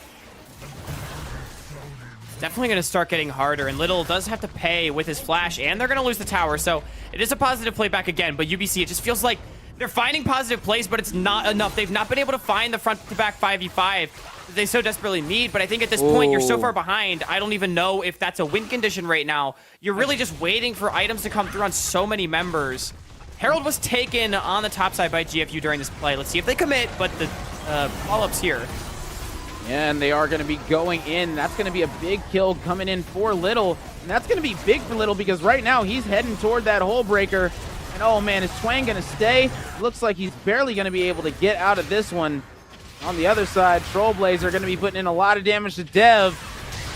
He's going to be able to most likely get this kill. And yes, is able to clean it up. Now are you able to get out as well? And that's going to be hitting the emote at the same time. And oh man, right now GFU has some solid plays coming out of this mid lane. Swain as Trollblazer right now definitely has my MVP vote for this current game. I mean, Trollblazer, I believe, has gotten like 4 solo kills or at least 3 already. I think I'm actually not sure. I actually wonder, that might have been the first actual solo bolo onto Devin. I feel like all the other kills have come in major team fights or at least fishes. But either way, yeah, I mean, Trollblazer really, really strong on the Swain. I definitely agree with you. It all started with that first gank in mid from Wrath onto that Syndra, and ever since then, hasn't really looked back. And I've got to say, the Syndra counterpick into the Swain has not really gone in Devin's favor so far. 1-5 now. Yeah, extremely unfortunate. I mean, the thing is, though, is that GFU, they've got this Rift Herald in their back pocket. So the question is where are they going to put it to let this Trundle try and split? Because guess what? That hole breaker is almost done on this Trundle. So, oh, but guess what? The hole breaker's already done on the Scion. So this is what I'm saying. If Scion is going up against Trundle, as I say that, Wrath is going to be going in onto Twang. And if they're able to get this jungler down, that's going to be massive. But it doesn't look like that's going to be the case, as Lulu is going to be able to get Twang out safe and easy. And I mean, oh man, that is dodging a bullet to say the least. But they have a lot of ways to stay alive on this side in the late game. It's just going to be about staying alive, really, because I mean, right now, GFU, they are putting in a lot of damage quickly when they start to group up. We already saw what the Swain can do by his lonesome. When you're able to stack that up, it's going to be a problem, and this turret is going to be going down. They've got all their players up here. The Swain's in the bot lane, or the Scion's in the bot lane, excuse me. They're not going to be sending anyone to back. They're going to be going in 5v4. And that's going to be a beautiful shutdown onto the Volley Bear. They're going to be running for their lives, but the Scion's still going to be splitting in the bot lane, trying to get into the base. This is a base race situation currently, but are they going to be able to back in time? Doesn't look like that's going to be the case, as they're still trying to fight this, and I'm not sure why. They just need to back up by time. They didn't need to fight this until they were under tower, and Ming, the Cosmo's going to be dropping. The damage isn't going to be enough, and the tower's going to be dropping on both sides. But are they going to be able to get the inhib? Heart, no, that's not going to be the answer. I mean, honestly, Heart might be able to take Little on 1v1 right now. I mean, he's getting kind of big. Hole breaker versus hole breaker.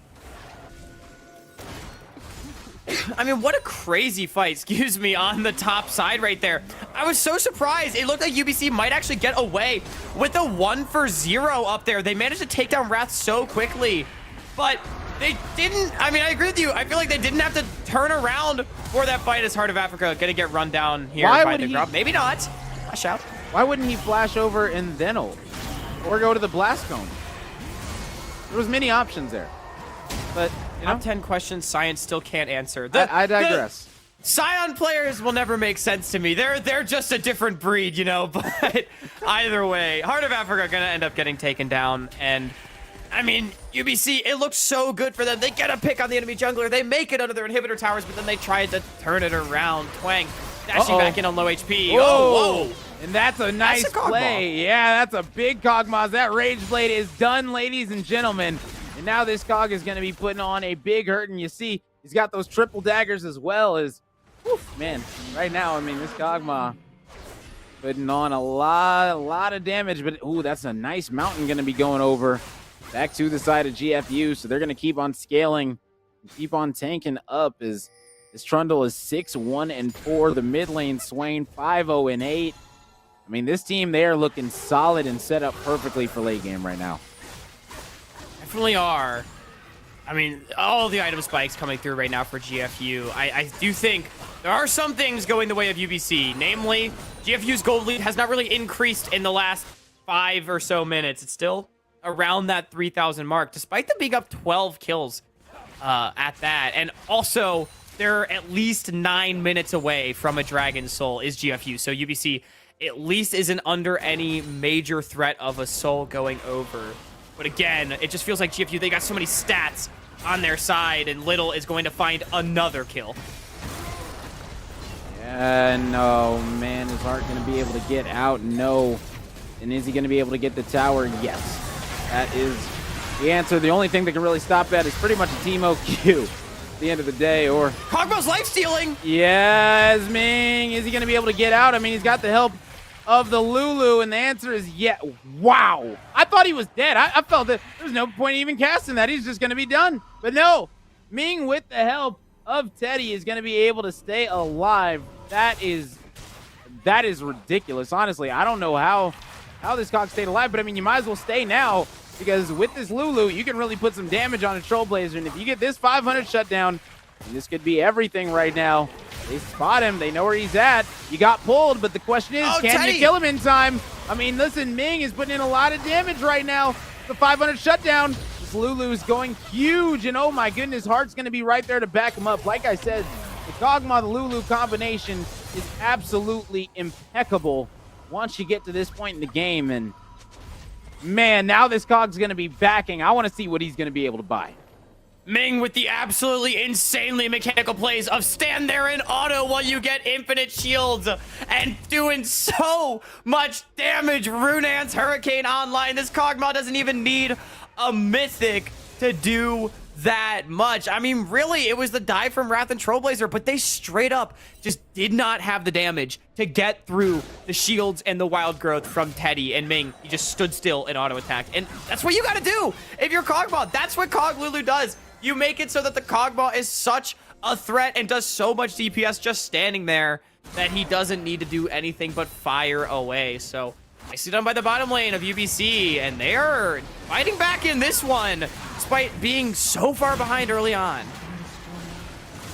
Yeah, and I mean, this is a dangerous Baron call going to be coming in, because, I mean, Wrath still has that flash to get in there. I mean, right now, oh man, a little bit of uncertainty. He's going to be coming up, but that is a perfect, and I mean perfect ultimate coming out of this, the Misfortune. A lot of damage going to be coming out, but she's going to be getting dropped. Got a little bit too close.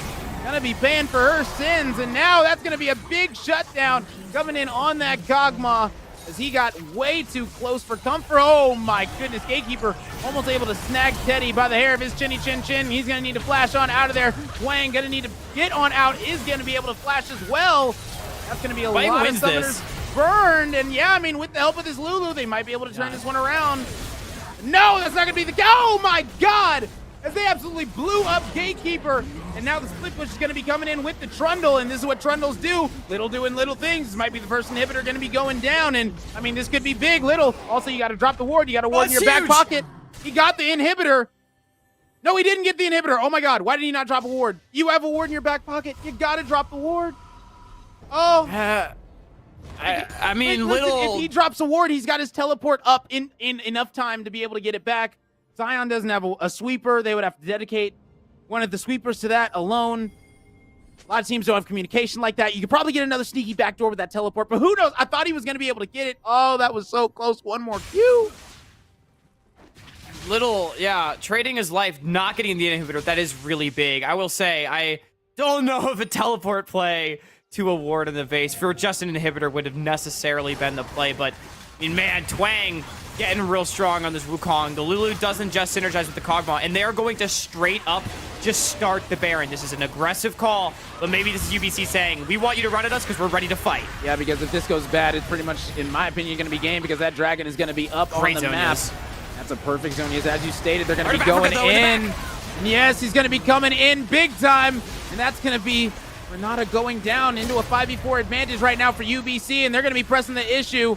But backing off smartly is going to be GFU. And are they going to be continuing on to this Baron? I don't really see why not. The dragon is up. In my opinion, if you're GFU, you go straight toward that dragon. You play for the late game. You play for your tanks.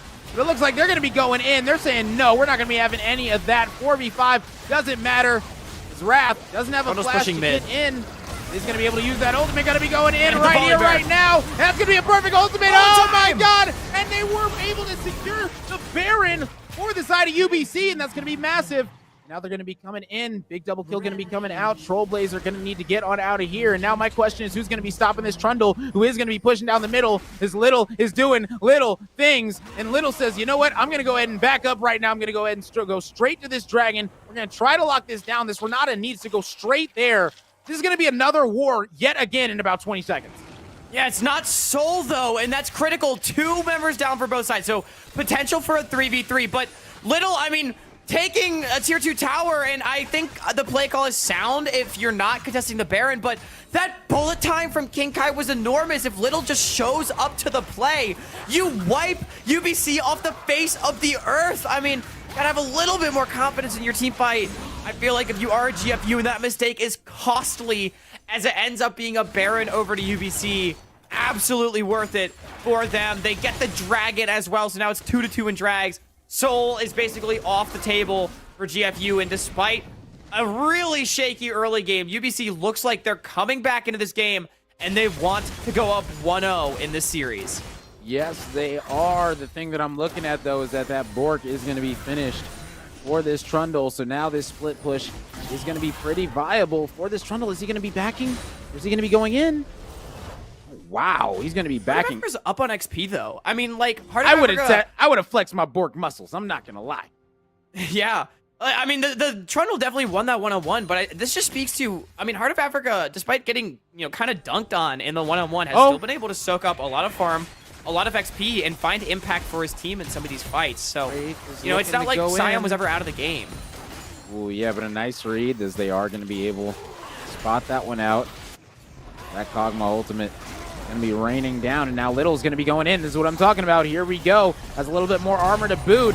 This Bork is going to be doing a lot of damage, and if they just stun up Heart of Africa, this Trundle's going to be able to put in a lot of work, and they're able to track him down. That's going to be a big kill going the way yet again of GFU, and now this Trundle is going to have a free reign in the side lane. This is a problem because, I mean, right now, Baron did go the way of UBC, but they're going to need to split up to deal with this Trundle in the side lane. Because, I mean, right now, I mean, oh, man, they still have that bot lane open. If they get some nice warding, this could be a real problem. They could be looking at some backdoor situations if this Trundle's going to be able to burst this top lane open. I mean, anything can happen at that point. But this is where the split push starts to get hard because the map's so open, and GFU is outgunned at this point in the 4-on-4. Yeah. So no matter how much pressure Little really gets, he can never really push all the way up to those base turrets without risk of getting collapsed on. And so and is the mid prio. So in your opinion, is it better right now if you're GFU to go for the team fight and force them to get together, or is it better to play this split pushing game? So if you're GFU right now, you need to get pressure on both side lanes, because right now they've got pressure on one. They've got Little pushing on one side lane, but the problem is if you don't have mid priority, pushing on one side lane doesn't usually matter. That one pushing side lane, you use that to help you get mid prio, because you push the side lane, bring down that 5th member, and then you use the 5 to push mid, right? Yeah. But you aren't going to win even, I think, the 5v4, because Kog'Maw is like such a menace. If you're going to run into Kog'Maw Lulu and just a straight up fight, I think you're just going to die unless like they're super overextended, right? So what you need to do is get pressure in 2 side lanes, like maybe the Swain, get him pushing as well. That way you force UBC to split up, because then they can't freely push mid without fear of losing 2 lanes. But then if they go to kill 1 person, they're still losing on the other side. So it breaks their team apart and makes the game more difficult. Yeah, and Wrath's going to be going in right now. Heart's going to be setting him up. Heart is tanky. Yeah. So tanky. My goodness. And Little in the top lane is going to be able to go in on Dev. But Dev does do it quite a lot of damage. As I mean, really, there's no MR coming in for this Trundle. So if anyone's going to be deleting him, it's going to be Dev. So keep that in mind. So right now, I mean, that's really going to be the Trundle's Achilles heel in this game. It's definitely going to be that Syndra. So just got to keep an eye on that. But I mean, overall, this Swain is still 5-1-10. So, I mean, no bounty, but still pretty big. Yeah, but see, that little interaction by the blue buff is kind of exactly what I'm talking about. Wrath went in, found a stun on the volley bear, but UBC, they say, okay, they're not afraid of the 4v4. And they started to quickly push GFU out of their jungle a little bit. And that's exactly what I'm talking about is UBC doesn't have to fear the 4-on-4, which means that the Trundle split push is just so much less mitigated, because even if one of your lanes is getting pushed in, Trundle is not strong enough to either turn the tides in a 1v2 or turn the tides in a favorable 5v4. It's just not that kind of game. This is a split-pushing Trundle, not a team-fighting one. And it makes the game so awkward and kind of puts it at a little bit of a stalemate, because the same thing goes the other way. UBC, they're not feeling quite confident enough to push all the way up to some of these towers. They do have 5 now. Cyano going in. Yeah, oh my goodness! And this could be game, as they're going to be shutting down King Kai. And without King Kai doing all that damage with the ultimate, I mean, I don't really know how they're going to be able to stop this, but Trundle is going to be picking up this inhibitor. But at what cost? You need to back right here, right now to help your team. And it looks like Trundle says, no, that's not my answer. But guess what? There's going to be a Scion backing, so I don't really know how this is going to be able to work out for the Trundle right now. But GFU playing the split pushing game. Oh, man, they didn't end up getting any inhibs. Oh, this is actually tragic. If you're the side of UBC, you needed to get something out of that. You literally needed to get anything. And, I mean, they're able to get the dragon, it looks like, but that inhibitor for nothing is going to be hurting. Yeah, that was actually a really weird turn of events, because UBC, they felt pressured to make a play, but the way the game was going, the status quo has actually been favorable for them. So they didn't need to pull Scion out of bot lane to make a play like that. I mean, yeah, they got a mid tower and a dragon, but they lose an inhibitor for it. I just feel like if you just keep pushing mid waves, eventually GFU is going to make a mistake, because if you have all your waves pushing, you can just always starve them out, and you have pressure of these neutrals. Wait for neutral objective spawn timers. Again, teamfight's favorable, and now you're taking a bad recall, not respecting the threat of Baron. UBC, they're fumbling the bag on their macro right now. Yeah, that one is an extreme mishap. I mean, right there, GFU, they did not make any errors. They said, you know what, we're going to take advantage of this situation. We're going to get this Baron. We're going to keep on split pushing in this side lane with this Trundle. They've already got the bot lane inhibitor, so really all they need to do is send 4 in the mid, 1 up top. Let that bot lane just do what it does. And, I mean, they've got the Swain able to clear out the few minions that do come waddling their way down. But, I mean, aside from that, it's just going to be all about getting more map control right now for GFU, because this dragon is going to be up in 4 minutes. And if they let this dragon go the way of UBC, I mean, this Scion is going to be, like, beefy. Like, that is, like, he's getting Thornmail right now. Like, that is going to be different. Definitely will be. And I mean, even the Kog'Maw may not have that many resistances, but all the more tanky he gets, that's that much more, that much harder it will be to punch through all those Lulu shields, all the bonus health that is stacked up. But GFU, they definitely got a lot off that play. I mean, again, UBC, the status quo was in their favor, and then they decided to force a play that they just didn't need to force and gave away so incredibly much, not respecting timers of any kind. Now, GFU, I think you got to get a lot off this Baron. You're not going to win in the 5v5 still. You've got to find a way to spread out the map, try to take some of these inhibitors, and really pin UBC into their base. Yeah, I mean, you said pretty much, or I said pretty much the game plan is they need to go 4 mid, 1 up top, and right now they're doing a 3-2. Wrath trying to help out this Trundle right now. They're able to put in a lot of damage. Gatekeeper going extremely low. Not going to be dropping, though, is that Kog'Maw putting in a ton of damage right now. That Ruin's Hurricane, I mean, get that 3-item spike on that Kog'Maw. Make it a 4-item right now. it's going to be extremely hard to break this. As you stated, I mean, that Lulu is just going to be making that Kog'Maw unstoppable. Really will be. And Renata just went back to base, but the rest of GFU is still posturing. Let's see if UBC picks up on this. They're going in now. Yeah, but it looks like Wrath is going to be able to scurry away, and going to be resetting. There is a Trundle in the top. Oh my goodness, chunking it down with the Q.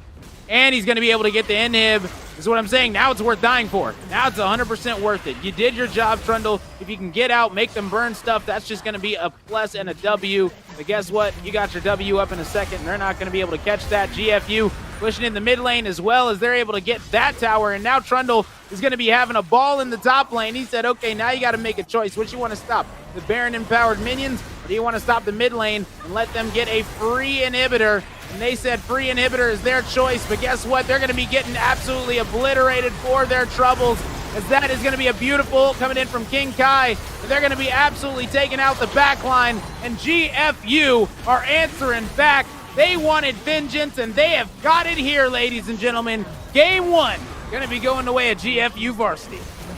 Man, and what a game it was. 38 minutes. GFU, they were up big early. They started to slip as the game progressed, though. But all it took was some nice macro plays, picking up a Baron, and they were able to close out the game.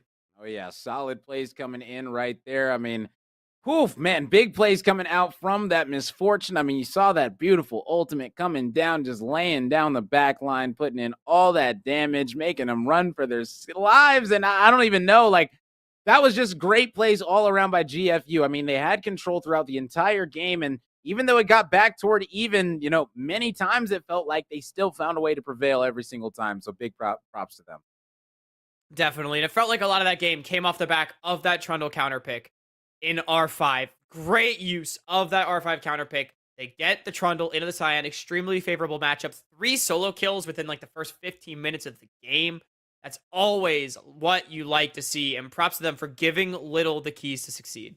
Yeah, exactly. They just let Little do little things, and Little likes to be a split pusher, so they let him do just that, and that is causing havoc for UBC Amber right now. I know what my first ban is going to be in game number 2, but listen, we'll find out exactly what they're going to be banning, what they choose to ban, whether they let that Trundle through, whether they let something else through that Little feels like split pushing in that side lane with. We'll just have to wait when we come back from this short break, so don't go anywhere, you guys. Get your popcorn. This is going to be a great series. Game 1, going the way of GFU. See you guys in a bit.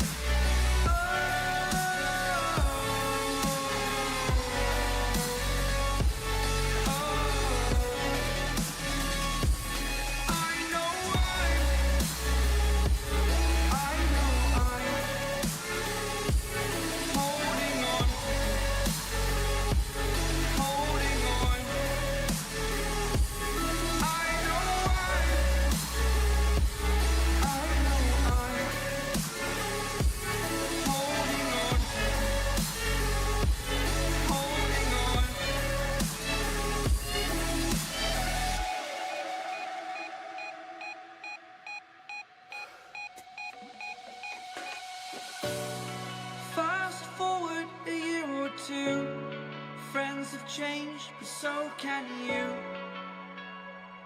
So can you. For too long about the mistakes, while I resent, I learned to hate. Forgot your names. Fear the struggle to follow on. Need to focus to prove you're wrong. I'm not wrong.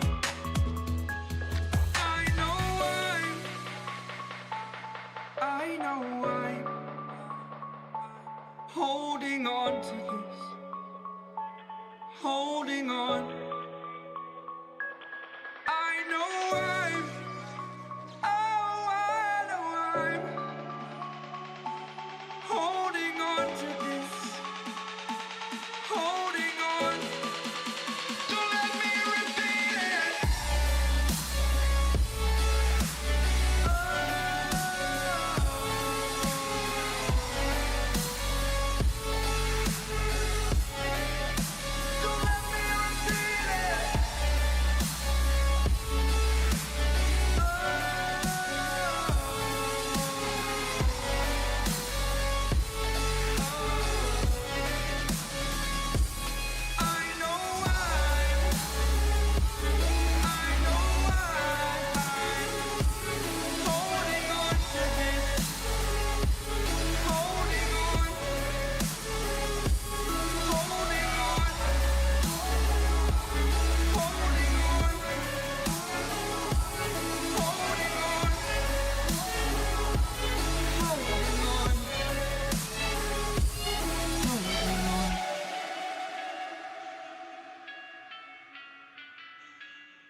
When you dream, do you see beautiful rays of light shimmering, guiding you through the night? I know it feels like the night's getting longer and light is harder to find. I promise I'll always be there. I'll remind you when you close your eyes. If they send for me tomorrow, even if I leave right now, you'll find comfort there in knowing whenever in doubt, you can find me when the lights turn out. When the lights turn out.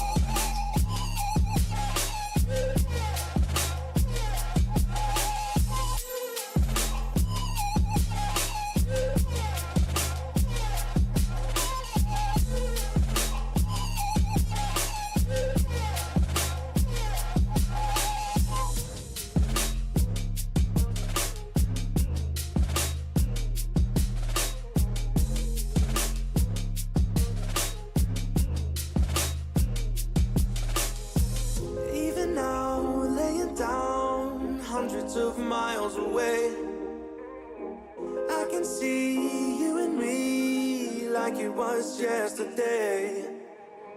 I know it's not the same, but I'm still behind you every step of the way. Look in yourself and I'll be there, I can guide you. All the love is the same. If they send for me tomorrow, even if I leave right now, you'll find comfort there in knowing whenever in doubt, you can find me when the lights turn out. When the lights turn out, you can find me when the lights turn out. When the lights turn out, you can find me when the lights turn out.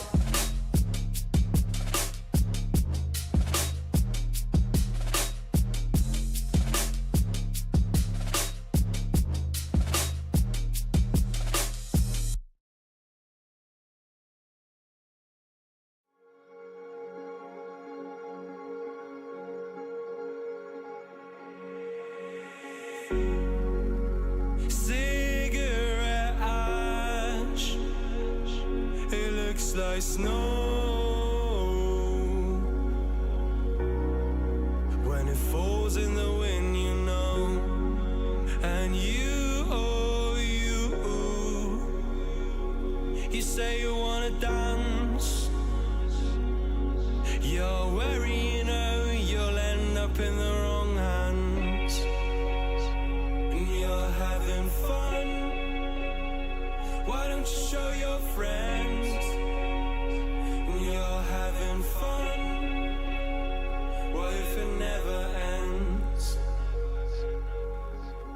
I'm lacking sincerity, but you don't care at all. Miss Boosley cigarettes trying to take me home.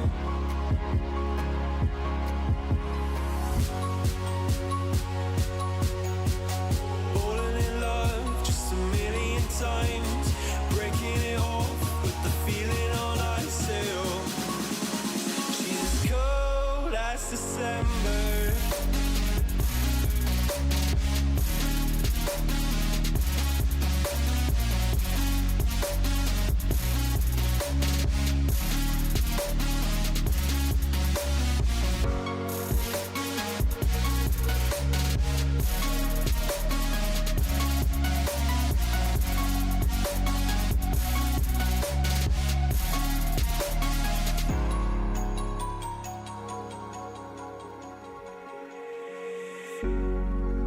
I swear I've seen you before, holding your shoes in your hands, running out that door.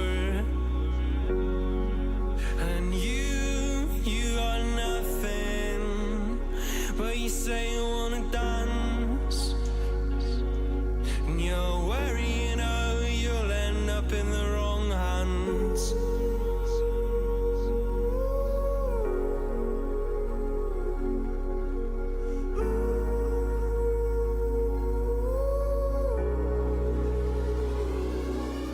I'm lacking sincerity, but you don't care at all. This booze, this cigarettes trying to take me home.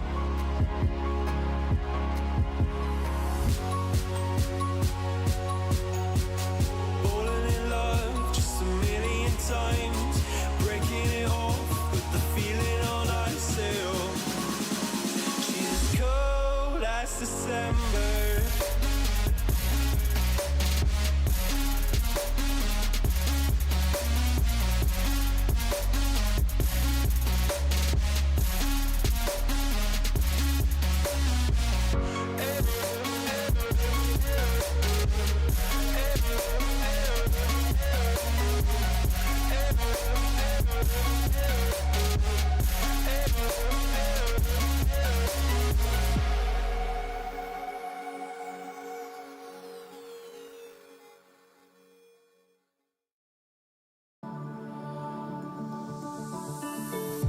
Left a star glowing in your eyes when I'm not aware.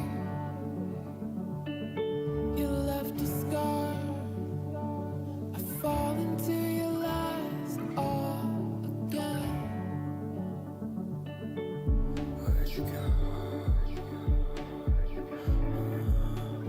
Where'd you go? Where'd you go? Let me feel it again. Let me feel it.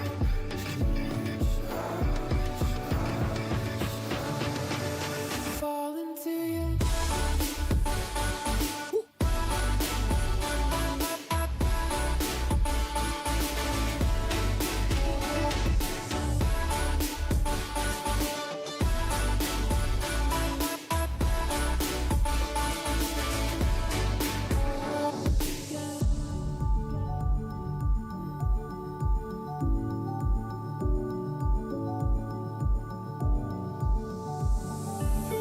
I found the rain dripping down your eyes when I'm not around. I found myself, but I fall into your lies all again. Where'd you go? Where'd you go? Where'd you go? Let me feel it again. Let me feel it.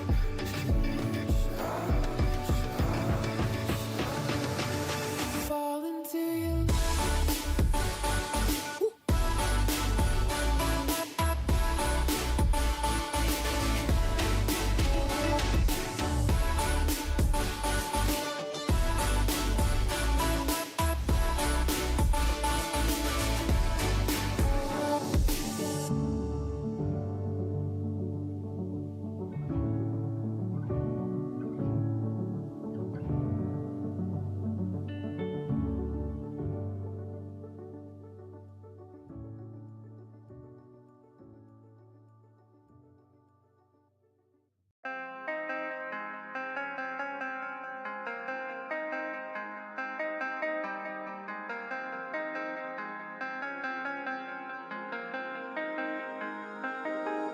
When I'm with you, I am able to keep pushing my limits, and all the drive that I have, well, I'm going the distance with you. I didn't know what I had till I knew what was missing, and everything that I dread, well, I built a resistance with you. Catch me when I fall, and I'll keep you on the ground. You were gone, I wish you'd stay. I could look at you for days. Time was well spent, that's when I knew that I need to spend my life here with you.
Hello, everyone, and welcome back to the NECC National Championship. We are here, and we've got UBC Amber going up against GFU Varsity. And right now, GFU Varsity were able to squeak through this first game.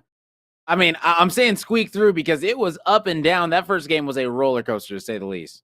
It was. I mean, it was such a crazy game. GFU, it felt like they were so dominant in the early game and yet stagnated so much for like the next 20 minutes and then finally came back and won the game anyway. It was incredibly back and forth. And I think, if anything, that does show that UBC is a team that is absolutely going to fight back. But you cannot fall behind as early as they did. It does seem like UBC opting to go back to the blue side, which I think most analysts would agree that red side is the better side right now. So we'll have to see how that one ends up working out for them. Yeah, exactly. I mean, I'm going to be pretty interested about this one. I believe that UBC is going to be on the red side this time. Yes, they are. All right, cool. So All right, let's we go were ahead and swapped. check it out. Yeah, we are swapped this time. So it looks like the Zillion's going to be banned. The Swain's going to be banned. You know what's not banned so far is the Trundle or the Yorick, but the Renata is going to be out of there. So this is pretty interesting bans right now coming out. And Wow. GFU insta-locking that Yorick. Yeah, I mean, I was saying, I like red side better because of the counter pick. And we saw the Trundle last game for little. Counter picked into the Scion. Went crazy. And it seems like now, with no option of a counter pick, GFU, they're just going to go back to the Yorick anyway. And they're going to try little. He's going to try to his authority on the side lanes. Yeah, now the question is, what are you going to put in this side lane to contest against the Yorick? If it's going to be a Wukong, I'm not sure how that's going to be going. If it's going to be a Yaz in the top lane, I don't know if that's any better. Right now, I mean, Little is probably looking to have a pretty solid game already. Because, I mean, if this is a Karthus jungle and not a Karthus support, or as wild as it could be a Karthus ADC, I mean, I don't see anyone stopping him in the side lanes. They're going to need to send at least two, and we saw what Little's able to do. When Little gets determined in those side lanes, it's a problem. And yeah, with the Nautilus, I don't see that helping all too much. I don't know about this UBC Amber composition so far. Oh, and if they get that Cog Lulu again, they went Janna this time. Oh, that's spicy. It is very spicy. Another enchanter with the Cog mod. This time around, it's going to be GFU playing it. And it was their bot lane that was able to find the early 2v2 kill last game. They ended up falling behind a little bit later on. And it seems like Ming now going to be opting for the Tristana. Now, this is definitely a very interesting draft. The Yorick into Wukong, I feel like, is immediately what sticks out to me. This is definitely going to be a very volatile matchup. Yorick obviously going to be playing for the side lanes. Wukong, not too much of a slouch on the split push himself. But if I'm being honest, I know how most matchups in this game go, Rome. But I do not know how the Yorick and Wukong matchup goes, because who the heck plays these champions in competitive? So I'm really excited to see how this one goes. But what really stuck out to me is that UBC, they actually picked the Wukong and the Karthus in the same rotation. So kind of denying any sort of flex value that they might have gotten out of potentially showing Twang going back to the Wukong jungle. So just interesting to note that. But I would have to imagine Yorick in the one-on-one will probably look pretty good. Yeah, I'm really liking the Yorick, and I mean, you know that Karthus, even if the Karthus comes in, I mean, you're able to literally turn and focus everything. Oh my goodness, no way, going no flash. See, this is what I'm talking about. If you go no flash on Yorick, you are tunnel. This is the most tunnel vision build you can go. Like, he is not going to be leaving that side lane for anything, and he's taking all 1Vs. This is bold, though, because going no flash against a Karthus jungle is really opening yourself up. Now, Volibear is way stronger early game than Karthus, and if the Volibear paths bot to top, which I would imagine he would, starting on red buff, then you're probably fine. But Flashless Yorick, you can get away with it on things like Gwen and Camille, because they've got a lot of safety in their kits. Yorick does not have that option. That guy is not mobile or that tanky in the early game. So we'll have to keep our eyes on that. Maybe that ends up getting punished. And it does seem like also a Heart going for the Ignite on the Wukong, no teleport. We'll see if that ends up turning the tides either. Clearly, the one-on-one on the top side is going to be a huge priority for both teams. Now, Something that might turn the tides a little bit is the Galio locked in for the mid lane. It was the Swain last time around for Trollblazer, and we saw it absolutely pop off. This time around, banned out. But the Galio could help just facilitate the side lanes even more. Yeah, I mean, I do like the Galio for sure. It's definitely going to be a solid pick into this composition. I mean, overall, I think UBC Amber.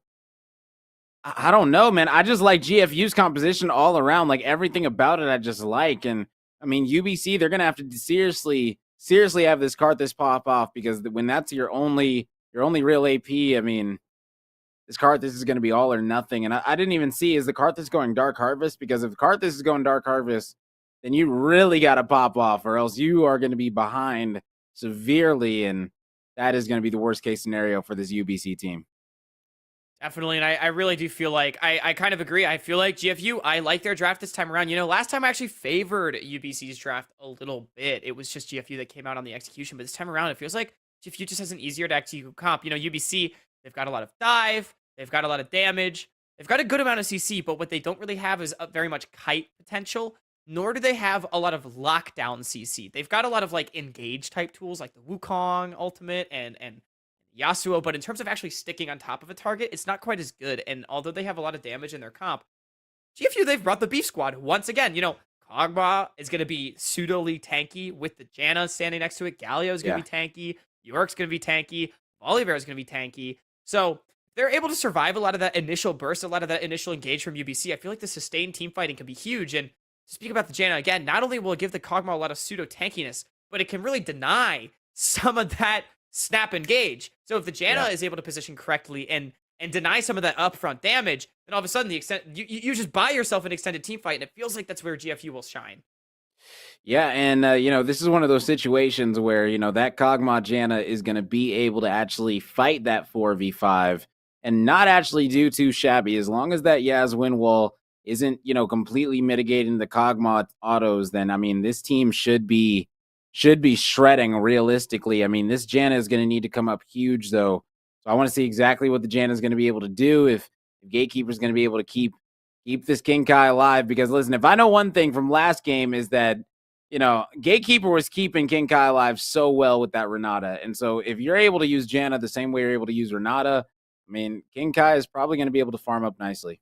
Definitely. You know, that last game wasn't really so much about the bottom lane of GFU as it was the top side of the map, you know, mid, jungle, top lane, especially Little up there on the top side. But I do agree with you. I think Gatekeeper played a really nice game number one. So I definitely think eyes on the Janna in the team fights, because I think this is not a full-on team fight composition from GFU, but they do certainly have plenty of tools in the team fight should they be able to execute. And I'm really just looking at what the Galio and the York can do on side lanes. But if you are UBC, hey, you've got crazy skirmishing. All three lanes, Yasuo, Nautilus, Tristana, Wukong. These are champions that love to get scrappy. My one concern, Karthus, not exactly the best at facilitating those. Yeah, most definitely not. And that's why, like, I feel like this Karthus is going to be really trying to carry. But I mean, who do you gank? Like, if you go to mid, you're going to be walking into a Galio. You're not going to be able to gank him. You go to a Yorick, you're not going to be able to gank him either. So who are you really going to be focusing on? I mean, this Janna is going to be able to keep this Kog'Maw protected extremely well. As you state, I don't know, man. You might need to just be a farming Karthus. I mean, power farming on Karthus is definitely not a bad way to go. But I will say, if it's flashless Yorick, that's one option if you're able to find it. But you got to be careful, because I think it's a losing 2v2. But the big one is look for level 6 on Karthus. It should come through about a minute or so before the Janna. If you can get 6 on Karthus before Janna, your bottom lane of UBC can go for an all-out, all-in with Karthus ult on top and try to find the kill. Will it work? I don't know, but there is a lot of damage coming through from that bot lane. But either way, only time will tell. Maybe just 7 minutes from that level 6 play as we are onto the Rift. Game number 2, GFU up 1-0, but an invade potentially from UBC. Yeah, the ward is going to be able to spot them out, though, so... Ooh, they're going to know about it. Now the question is, do you counter it? And it looks like Gatekeeper is going to let them know that, guess what? We know you're coming. No shenanigans this time. Yeah, I mean, Squad. GFU, they know. They know they don't win the level 1 either way, right? Like, UBC, they're able to brute force walk in like that because their level 1 is very strong. Tristana with the Hail of Blades is very, very powerful, as well as Nautilus. Wukong, I mean, they have even 3 Yasuo. ignites. I mean... Yeah. Like, Oh there's a lot my of damage, goodness. So Wait, they're going no TP against Little as a split pusher? what Like- I'll say to that is Oh, it felt like no. UBC did not utilize teleport the most effectively last game. And I think for how important the top lane of one-on-one is, I kind of subscribe to this. Because if Little's going to get to a point where he's hard destroying the side lane anyway, I think you've lost this game if you're UBC, right? So may as well try to not let them get to that point. I mean, my thought process is, though, like who are you It's going to definitely send back? volatile. It's aggressive. Yeah, like you got to run back. Like you have to win your 5v4, and you have to get something out of it because you know he's going to get something out of it. I mean, he's got Demolish in his kit, so definitely going to be taking down those towers fast if left alone. I mean, I definitely just think this is Heart of Africa saying, if I have Ignite, I can win this matchup. And, you know, if I don't, then we've lost the game, right? I'm going to not be able to play. I don't have teleport. I won't be able to join fights. And I think that's just a risk that Heart of Africa is willing to take. We'll have to see if that works out. I do think whichever way the first solo kill really falls in this lane, if there is one, or the first jungle gank, what have you, I do think will really determine a lot of the pace of this game. Heart of Africa already getting chunked out pretty nicely. Yeah, most definitely so, and so is High as he's trading with Trollblazer pretty well. He's going to get chunked down, though.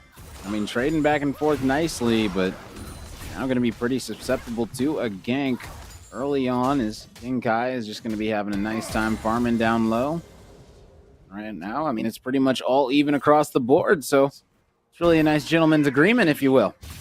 I do think this is a good time to mention some of the substitutions that have come through. Now in the mid lane, basically High is going in place of Devin. I think that's fair. You know, we'll have to see what basically High is able to do. Devin, I think it's fair to say, had a rough game up against Trollblazer in game number 1. And then also, Teddy is now on AD carry, and Ming is playing the Nautilus. So we've got a bit of a swappy-roo in the bottom lane there. We'll have to see how Teddy is able to do up on the Tristana. Definitely a very aggressive ADC pick here. I mean, listen, if you're going to play ADC under the name Teddy, you got to get a win, right? Like I know, right? Yeah, definitely. It's almost like, yeah, it's not only almost that, law. named after Janair Greenwings Teddy. That's the Jag in that name, I think. So, there you go. yeah, you choose to fill. We'll have to see. Yeah, I mean, ooh, man, Hart is having trouble yet again early. And this might be another tale to tell, but the early flash is going to be coming out High. They need to flash out of there.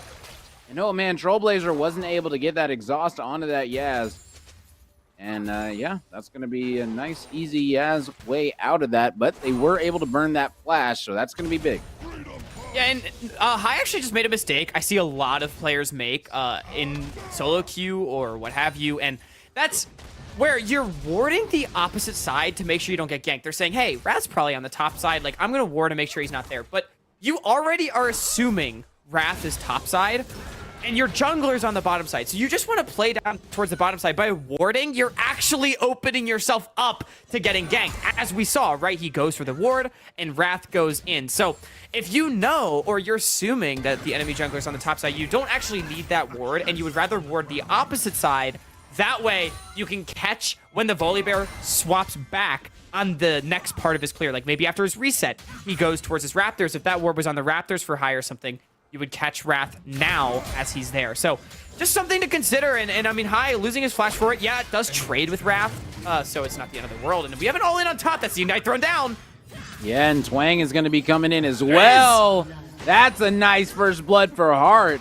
As Hart's able to turn that one around, and I mean, that's just a mistake out of Little. That's greed. That's literally what it is. You know, you already have the Wukong that backed, already got that Spellblade. You didn't even buy anything yet. You haven't TP'd back to lane yet, and now going to be able to get those boots, and I mean, that's just not worth it. Should have backed out.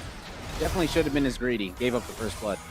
Definitely. I mean, that's a huge play. We were talking earlier. If the first solo kill in this lane could outright decide the game, with the Ignite comes through huge for Heart of Africa. That Sheen really being the difference maker, as you said, and super nicely played. Jungler not needed. Now fight a dragon. That Galio is going to be landing right in the middle of everybody. That was literally a perfect ult coming out and in the top lane. Oh my goodness. Hart. No way he lived through that. Looks like he did. And oh man, Little was almost able to lock him down. He used that teleport, used that Ignite as well. but barely able to live through the storm is going to be Hart. Now Hart's going to be feeling pretty good heading back to lane. Oh man, Hart almost pulling off the play that we love to rag on my friend that mains top lane for, where you get a solo kill and then you try to push in the wave yourself, but your opposing laner TP's back and immediately kills you. Hart, fortunately, does not go down, and that is huge. Not giving up a counter kill there, but almost making the fabled mistake right there. And just on the other side, yeah, GFU, they know they got pressure on the bottom side. I mean, Twang had gone up to gank top and, you know, was a little late on the play, but nonetheless, that resource was committed, and so GFU, they start the dragon. UBC, they try to contest, but you're never winning that fight 4v5, 3v4, much less without the Galio coming through. And as you said, Rom, that was just absolutely beautiful from Trailblazer. Yeah, and that's going to be the first plate going over toward the side of Little. Now it looks like Wrath is going to be able to help clear out this pink. Now the question is Wrath going to stay for more? The answer is going to be no. Little is going to be pressing the issue, able to trap Hart. Putting some nice damage, but there's going to be some love taps. And I think most importantly, Little's tanky, Hart but wants a little bit more. Hart's going in. Oh, Oh! man. And that's perfect timing. Perfectly synergized with that Karthus ultimate. Didn't even need Karthus to do any damage. But, I mean, hey, Karthus said, you know what? I'm ready. Go in. Get him low. We win those. I will say that is now the gank on bottom lane not available had they wanted it. But man, this top lane going in Hart's favor. So important. And remember, I mean, I think Little maybe picked this Yorick once the Wukong had already been picked. Maybe thought it was going jungle, but again, the Karthus has already been locked in. But either way, Heart of Africa making things happen on the top side of the map here in game number 2. Right in bot. Ming might have gotten caught out right there, and that Kog'Maw's going to be shredding him down, and yeah, going to be taking him out, and Teddy is going to be able to get this kill, but is able to get out as well. What a beautiful... Oh, nope, never mind, I lied. And Wrath is going to be hopping right on over and saying, you know what? Good try, but no cigar. Yeah, Teddy barely not able to get out, and man, Ming going in with his jungler on the top side. That is the cardinal sin of support gets taken down, and although Teddy's able to trade one back, that is now a 2-0 to Kog'Maw. And King Kai looking pretty strong so far. The game is even here at 9 minutes, but the gold allocation for GFU feels pretty nice so far. But worth noting, Twang farming up extremely well in this game. Yeah, most definitely. And I mean, on the other side, Kog'Maw 2-0-2. So, I mean, we talked about scaling. Looks like this Kog'Maw is definitely going to be on the fast track to success in this one. And now we get to see what the side of GFU are going to do with it. Opposed to UBC, I mean, we already saw this squad, you know, they had the Lulu with it. Just wasn't able to work out for them. Now GFU are going to be trying their hand at this composition, this time with the Janna. I mean, honestly, I like the Janna a little bit more, and that's going to be the Galio going in. And is High going to get taken out? It looks like that's going to be the case as the flash is going to come through to secure the kill. And now they're going to set their eyes on the Rift Herald.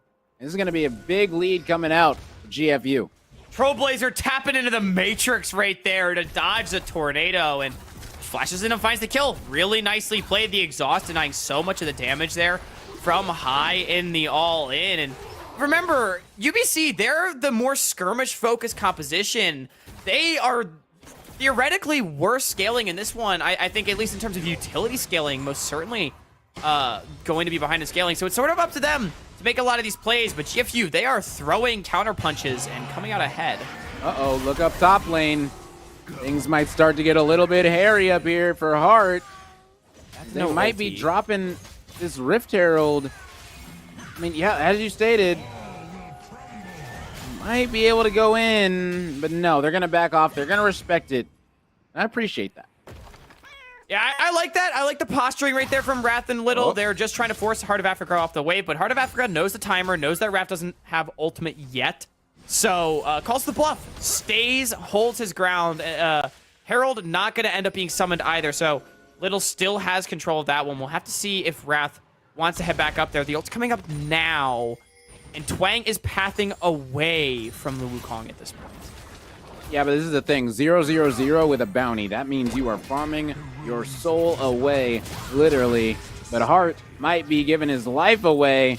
The Ignite's going to be coming out for both. Both going to be escaping just barely. Heart of Africa definitely coming out ahead in this one-on-one at this point. I mean, started at a health disadvantage and went pretty even in that mini all-in right there. Heart of Africa looking for it now. No ulti is big, but the Karthus! Yeah, it's perfectly synergized. Oh! Oh my goodness, Hart didn't even need to do that. He said, Karthus, you're not going to be getting this one. I can do this one all by my lonesome, and Karthus still got the assist somehow.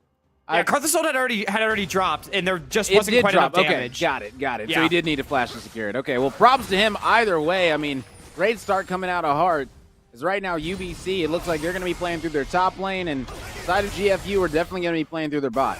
And it's a third kill for Heart of Africa. It's the exact opposite of what we saw last game. I mean, you know, we were questioning the choice to take Ignite, and man, has it paid off. Now fight around Drag. Yes, Ming is going to be coming in, able to deal a lot of damage, but here Karthus comes damage. that Kog'Maw, and a whole lot of Cog damage coming out right now. Now, who's going to be able to secure this dragon? That's going to be the big question. Oh my goodness, Tristan is able to lock him down, and the Karthus is able to get that dragon, locking it down. Is the Cog passive going to be able to catch up? No, it's not. And what an incredible play right there, as Twang was able to secure it. Didn't even need to smite it. I don't even know how Twang got that. I don't either. I expected that GFU would at least get the dragon, but instead UBC got everything. How did that dragon go down? What an insane turn of events right there. Teddy able to clean up the fight. And man, that is Karthus gameplay right there if I've ever seen it. You run at the enemy team until you die. Doesn't matter that you gave up a shutdown to the scariest member of the enemy team because you're still doing damage after death. Twang doing so much work in that fight.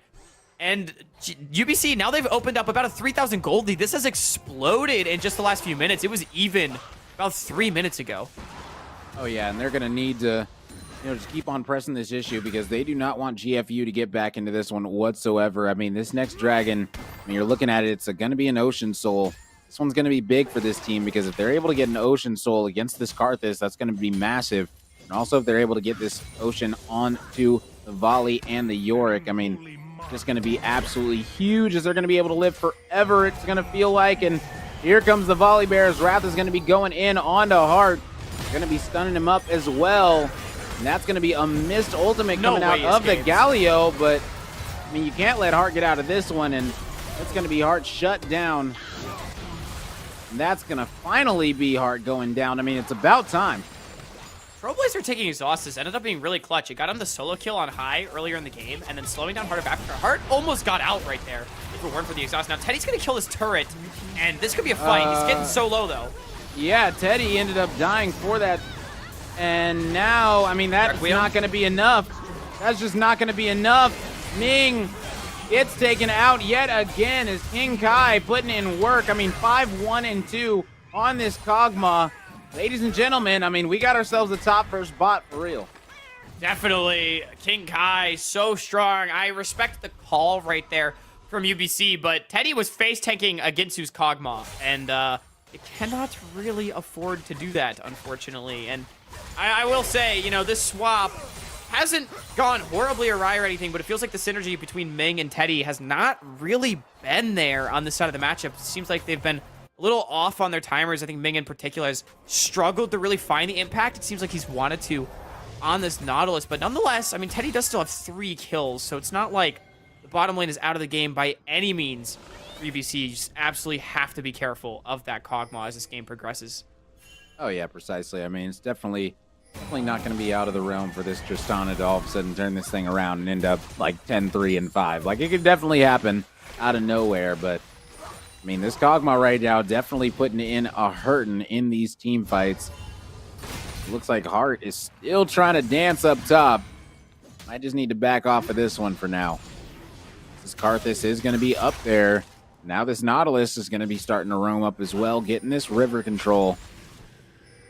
I mean, right now. And Wukong has been such a strong pick. UBC putting such high priority on it. They first picked it last game for Twang. This time around, first rotationed it for Heart of Africa. And it seems to really be working out. He is uncounterable in the side lane. High is getting dove. Yeah, and High is not going to be living much longer. Wrath is going to be able to eat up all this turret shots, and now they're going to be able to take out this bot tower with relative ease. Unless the Tristana's got something to say about it. Yeah, Teddy is going in there. He is fighting this, and they're able to pick up Little. Wow, what a play as you stay. I mean, that was impressive. Yeah, I don't know. I didn't think that would work as well as it did, but you forget about the Kog'Maw. Requiem. Twang now. Kog'Maw's putting in a lot of damage, able to absolutely shred down that Karthus. Now they're going to be able to pick up this Rift Herald as well. 6-1-2 on this Kog'Maw. This is dangerous territory right now. If you're UBC, you need to lock down this Kog'Maw and find a way to shut him down in these fights. Yeah, it's just going to be so hard with the Janna behind. I mean, this Kog'Maw is a massive problem. Twang dying despite flashing away is huge right there. Another shutdown nonetheless. I mean, Twang's been getting repeated farm bounties. It's the second one of the game. Both having been picked up by the Cog, and it does shore up some of this gold lead. It's about a 2,000 gold lead still for UBC, but it has shrank since about the 15-minute mark when they're up about 3,000. Dragons on the map, both teams have one, so it's not the most important dragon in the world, but I'm sure getting one step closer to that Ocean Soul will feel good for both teams. Right now, I mean, the team fight looks like this. If you kill King Kai, you win if you're UBC. Otherwise, you're gonna lose. We'll have to see which option plays out. Yeah, exactly. I mean, anytime you go up protect the Cog composition, you got to be able to get to that back line, and they haven't showed that they've been able to do that right now. As Kog'Maw's putting in a lot of damage, going to be getting that player down to 50 health. Rollblazer thinking about going in, not going to be doing it, and that's going to be the drag going over to UBC, and now they're going to be going in, coordinated, clean, connected, and that's going to be Wrath going in, locking them up. But oh man, Ming is barely going to be able to get out. And they're not going to be able to lock that up, but they are going to finally be able to take out the Nautilus. Who's going to be able to come out on top? It looks like right now GFU are able to take out one, take out two. Double kill comes through. It's only going to be Teddy and Twang left to defend this one. 2v4 situation. Are they going to be able to clutch it up? No. As the double kill comes through for King Kai. Requiem comes out. Not going to be able to do enough to take them out. GFU coming in big in this situation right here, and they're going to be pressing down mid. Oh, UBC, they gave up mid-prio against the Herald to try to get the Dragon, and they did. But GFU gets everything off the backside. Heart of Africa not strong enough to 1v2. The Cog and the Janna gets taken down, and after that, the fight was all GFU. Wrath giving his life to zone out the carries as well. I believe it's an extended 4-for-1 with a mid-tower being taken by GFU. However, Dragon was taken by UBC. Yeah, and I mean, right now, Wrath going to be clearing out this blue. They're feeling great right now. You got a 4-0-3 Galio that's been going in, absolutely wreaking havoc. And you got an 8-1-3 Kog'Maw who's got that Runins as well now. Going to be absolutely shredding. Like, this is getting spicy right here. And GFU, they're in perfect position, in my opinion, to go up 2-0 now. They really are. I mean, their composition starting to come online. Again, UBC, they've got such a skirmish comp, and although they've been able to find some individual kills, they've really not been able to force any sort of extended skirmish. You know, it's either been a 5-on-5 like we just saw, or just a one-off pick, and neither of those have really resulted in favorable plays for them. And now, Hai, you are way up there. Where are you going? Yeah, as Wrath came in from the backside and was able to clean that up, as Hai was just way too overextended. Wang not going to be able to stop Little. Really, I mean, TP's going to be coming out, and that's a great one coming in from Little, as he's going to be locking up Heart. Now he's going to be taking this fight, putting in a whole lot of damage. If he's got enough cooldown, he might be able to catch him, and looks like this might be the case, as he understands where he's going to be. Here we go. His Heart's going to be going in, trying to get this cleanup kill. He's going to be able to get this trade between the two. Looks like damage. King Kai going to be able to take out one. Requiem comes out, but is it going to be able to be enough? Yes, it is. Burned him right on down to a crisp, but oh man, Teddy barely able to live through it. Has the red and the blue buff on his back. Now the question is Teddy going to press the issue once you get basically High right next to you in this Yaz? And the answer is going to be no.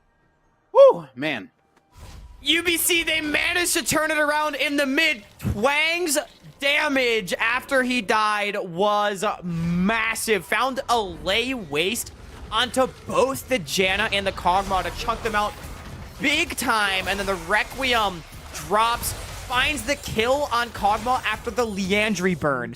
Such a close fight. Meanwhile, on the top side, Heart of Africa ended up winning out in that 1v1. I was getting real concerned for UBC when their 1 point of strength was seemingly starting to lose it on the 1-on-1. Seems like Heart of Africa able to clutch that one out. So, UBC, they maintain their lead of about 2,000, but not really able to get too much off of it. They do finally take mid tower. That is something. Simply High back on the map. Definitely hoping to not get picked the same way he was last time, as that was a rough overextension at the mid tower. Yeah, rough to say the least. I mean, the Yaz is 0-5 right now, and I mean, let's be real. We only get 2 Yaz's in this game. We either get the 0-5 one or the 5-0 one, and I mean, halfway to the power right now, spike. I think exactly. You know, 0-10 power spike. We're just waiting on it. It's almost there, but I mean, right now, UBC are just feeling like they are walking wherever they want on the map. GFU aren't really able to do much about it. There's a lot of this map control is going their way, but I will say the drag's going to be up in 40 seconds, so this map is going to be flip-flopping. These players are going to be making their way toward the bot side. For sure. And I will say, you know, basically High was given the R5 counter pick, remember. It was Heart of Africa picked the Wukong in first rotation, so basically High got the R5 counter pick, picked the Yasuo, and I think it's safe to say it has not really worked out. Now, does have the Shield Bow and the Berserker Greaves, so he's still somewhat strong in a team fight, but definitely not when compared to everybody else in this game who at this point has 2+ completed items. So let's see what kind of impact's able to come through. Again, it's UBC. They're posturing around Dragon, but they don't have mid prio. They're just going to lose towers. Yeah, I mean, Tristana's not man, but here. they're split up. Yeah, Tristana's in your backline. She's not going to be able to do any damage. Look, Big she's Wukong! just now getting in the fight. Oh my goodness, golly almighty. This is going to be so much damage coming out. The Tristana's in the Look at backline trying to Karthus! thread them away. Little is able to track down Teddy, taking him out, and now it's just going to be all up to Twang. Is Little going to be able to run away from his life from these two? It looks like he is not, as Ming is going to be able to land one. Little is able to turn and take out the Nautilus, but now it's all left down to a 1v1. Wow, and Twang is going to pick up this dragon, or at least it looks like. Oh, man, Twang should have Trailblazer it. can kill him. Low on mana, low Trailblazer on can mana. kill him. Trailblazer can kill him. He can kill him, and he can take him out, ladies and gentlemen. That's going to be a big shutdown going the way of Trailblazer. Trailblazer is going to be able to pick up this dragon, ladies and gentlemen, and that's going to be huge going toward this side of GFU. My goodness. What a bloodbath on the Dragon fight. I mean, man, I thought GFU, they should have just pushed down mid and taken an inhibitor. I mean, UBC had nothing to stop them. The Dragon, it doesn't matter that much, but they come out ahead anyway off of the heroics from Trailblazer, going in, getting the kill, and hey, you know what? I don't matter what the correct play is because we got a banger fight out of it anyway. GFU sure as hell making this game entertaining. It's 2-2 in drags after a 5-for-4 team fight.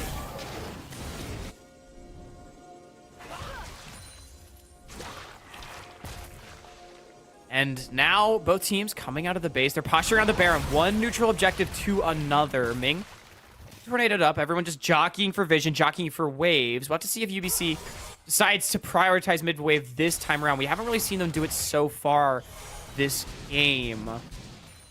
Yeah, and now, I mean, just going to keep on clearing this one out, clearing these wards, and you can see UBC posturing right now for a little bit of trickery as they're trying to keep control of this river, trying to not let them come in, and oh, that's a lot of damage on the Gatekeeper, who's definitely going to need to stay in the back now, and oh man, extremely unfortunate is coming in. I mean, they're not letting up control of this river whatsoever. And I mean, rightfully so. And now they got Yorick in the bot lane who's going to be met by this Wukong, and rightfully so. Yeah, but Little just uses TP to get there. So now it's not available. So both top, like, TP advantage is non-existent anymore. I feel like maybe a bit of a suspect TP, but Little just trying to get that one pushed up. Now, I mean, we saw that damage that Twang just did to Gatekeeper. That is a Rabadon's Karthus. This is max damage, 3-item Karthus. Teddy needs to be careful. Good ultimate. Yeah, that was like just posturing. Extremely necessary one too, or else he was definitely going to get tracked down and most likely blown to smithereens. And Oh, man, right now, I mean, listen, the way these two teams are posturing, one team fight can completely turn the tides. I mean, you look at the gold, UBC is up, but the vibes, I mean, GFU got to be feeling better. They're up by 7 kills and still not in the gold lead. It's really been an interesting game. It feels like, I mean, GFU, they found so many favorable fights, but a lot of, like, them haven't mattered, if that makes sense. Like, they found just a lot of kills and not been able to translate it to that much. Whereas it feels like UBC is still doing pretty well in the objective game. That's why this game still feels so even. I mean, it really is an even game. 2-2 in Dragons, 3-3 in Towers. Neither split push really coming to online. Heart of Africa maybe fancying a bit of a 1v1, but it feels like at this point in the game, both teams just content to stare at each other menacingly. Oh my goodness, is Yorick absolutely menacing with this Triforce? Like, did you see that 1Q? Like, good lord, he slapped the mess out of him. Like, that was crazy. He took off like half of his health, and I mean, that can be the problem. You go that cooldown build for that Yorick, you're not tanking up that much. You might be in some trouble taking that 1v1 against the Yorick in the slide lane with a hole breaker, and that's going to be a great yes. Ultimate coming out, Jan ult coming out, but that's not going to be enough to clean it all up. They are going to be able to take out the volley bear. Ming's going to be extremely low. And now in the side lane, Yorick is going to be going wild up against Hart in the 1v1. And yet again, UBC come out on top in the skirmish, able to drop 3. And that side lane push is not going to be enough yet again. Little is not going to be enough in the side lanes. I feel like yet again we're saying the same story. Man, what a decisive engage, though, from Ming.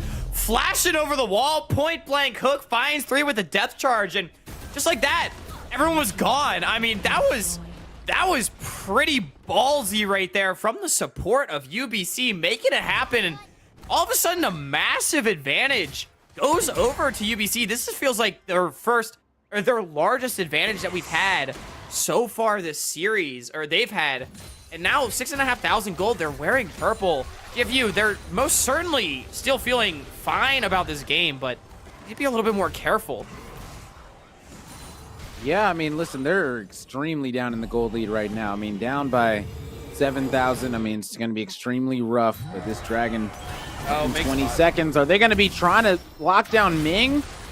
They tried, but that's not going to be going through. And oh man, is Hart going to get taken out? I think he is. That's a great ultimate coming in from the Cog, and they're going to be able to clean that one up. This King Kai is going to be feeling great right now. And this Dragon should be all theirs. Is guess what? That Yorick Little is in that side lane. You got to stop. You got to send somebody up, and you got to walk too. You don't have teleport. Being extremely low now. Yeah, that's going to be the Requiem coming out yet again. Oh my God.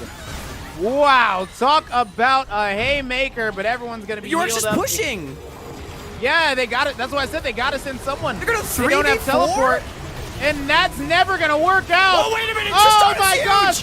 Tristana's massive finally gets dropped, though. The Kog'Maw's still alive, and the Kog'Maw's able to do enough to take him out and wipe the floor. Now Little's in the top lane. It's going to be Little versus High. High needs to win High this does not win engagement. this. If High loses this one, this game could be over. It could be ending extremely fast. This Ocean is going to be going toward the side of GFU. And Hawk, I don't know what this game is. I don't know what we're witnessing, but I wouldn't picture a grand finals any other way. I mean, ditto. What a crazy game. UBC, so, I mean, Heart of Africa gives a freebie in the mid lane, but UBC still posturing around the Dragon.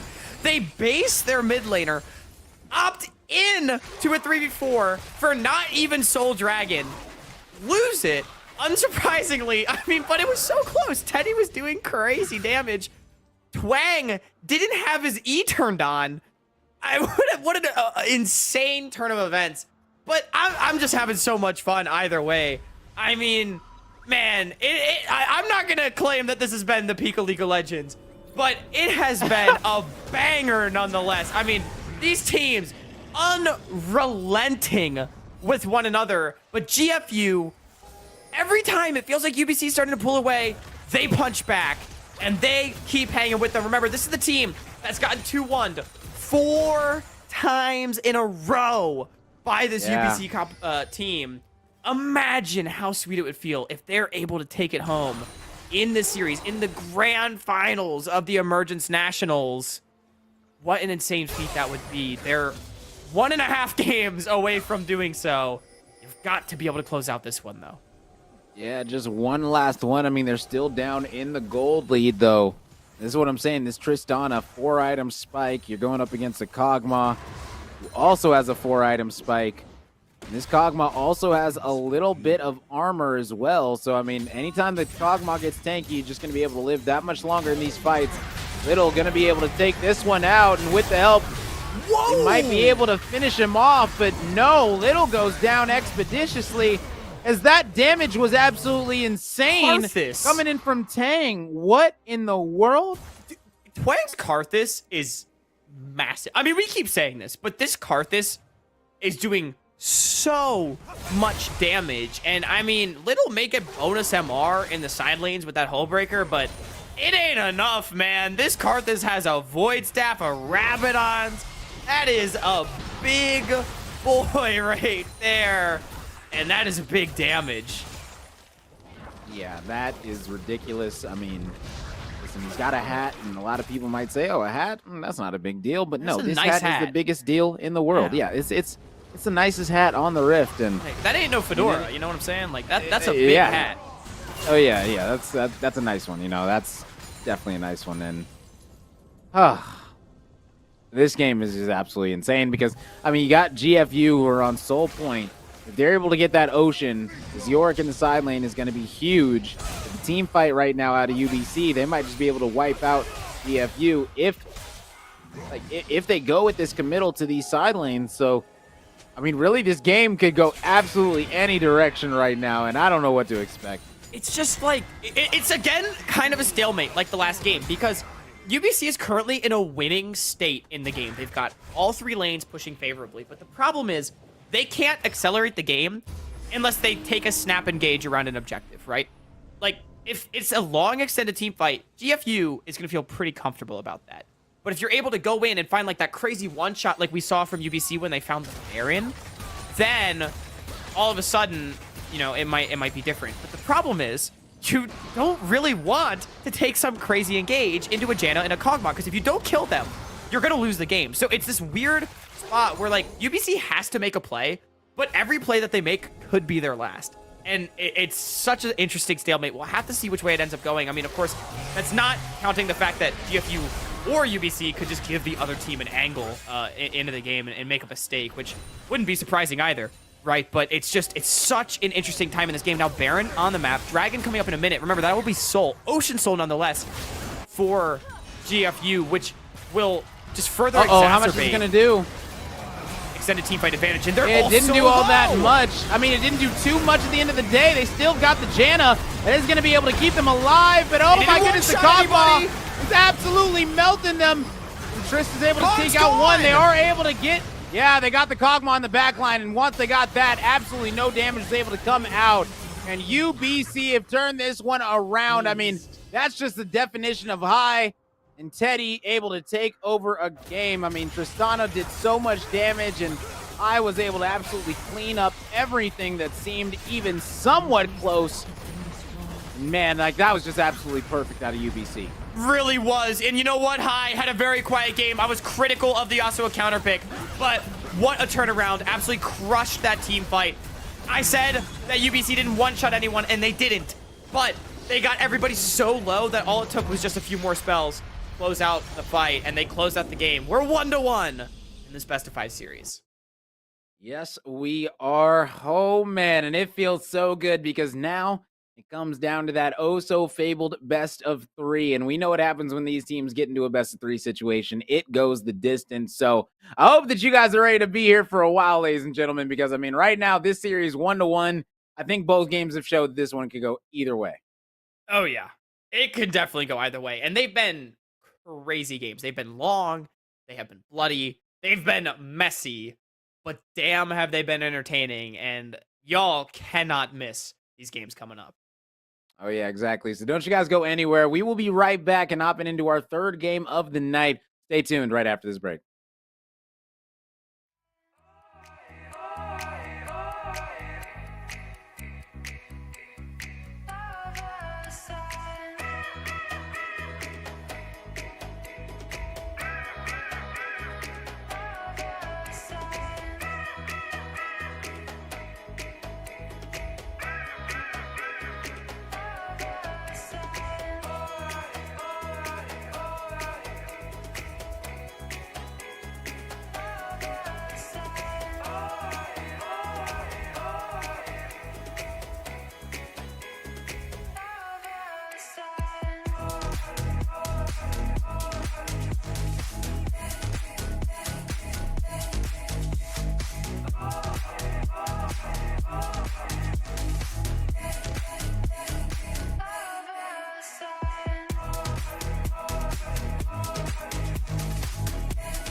Living in the same routine, like the seasons I'm on repeat.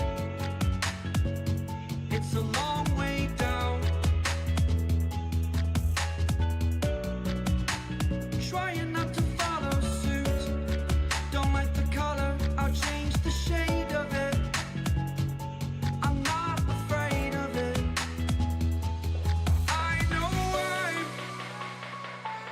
I know I'm holding on to this. Holding on.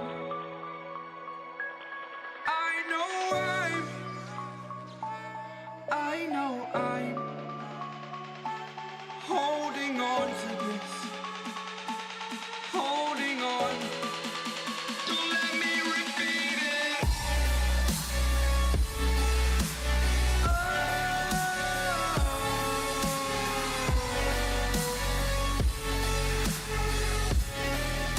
Don't let me repeat it.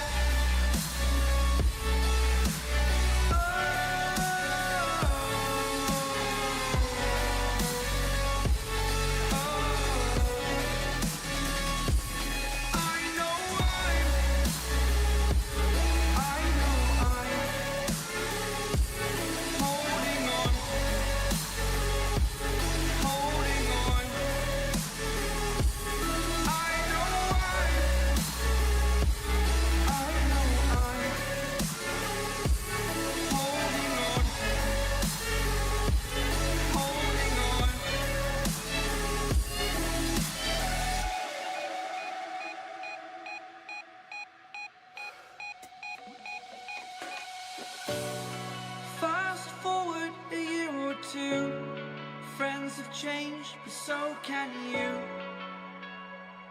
So can you. For too long about the mistakes, while I resent, I learned to hate. Forgot your names. Fear the struggle to follow on. Need to focus to prove you're wrong. I'm not wrong.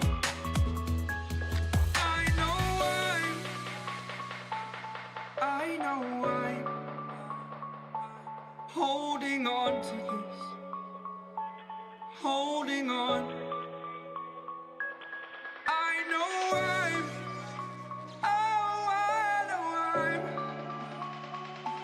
holding on to this. Holding on. Don't let me repeat it.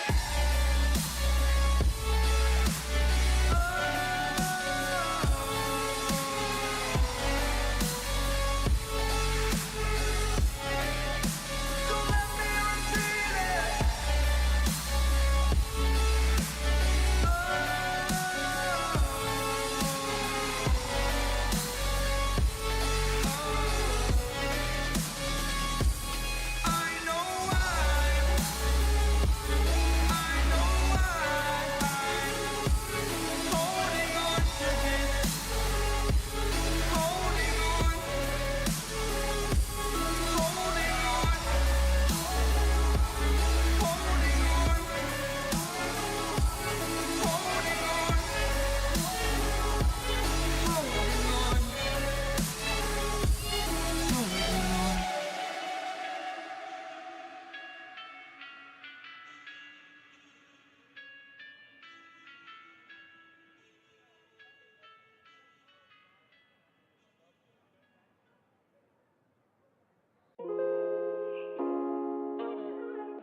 night it's harder to find. I promise I'll always be there. I'll remind you when you close your eyes. If they send for me tomorrow, even if I leave right now, you'll find comfort there in knowing whenever in doubt, you can find me when the lights turn out. When the lights turn out.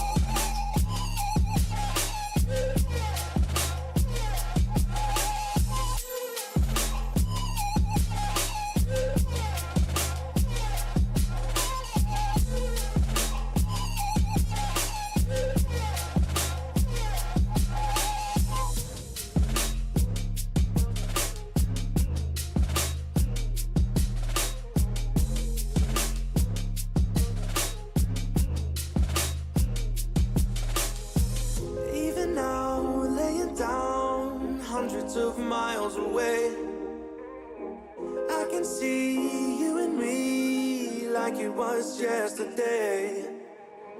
I know it's not the same, but I'm still behind you every step of the way. Look in yourself and I'll be there, I can guide you. All the love is the same. If they send for me tomorrow, even if I leave right now, you'll find comfort there in knowing whenever in doubt, you can find me when the lights turn out. When the lights turn out, you can find me when the lights turn out. When the lights turn out, you can find me when the lights turn out.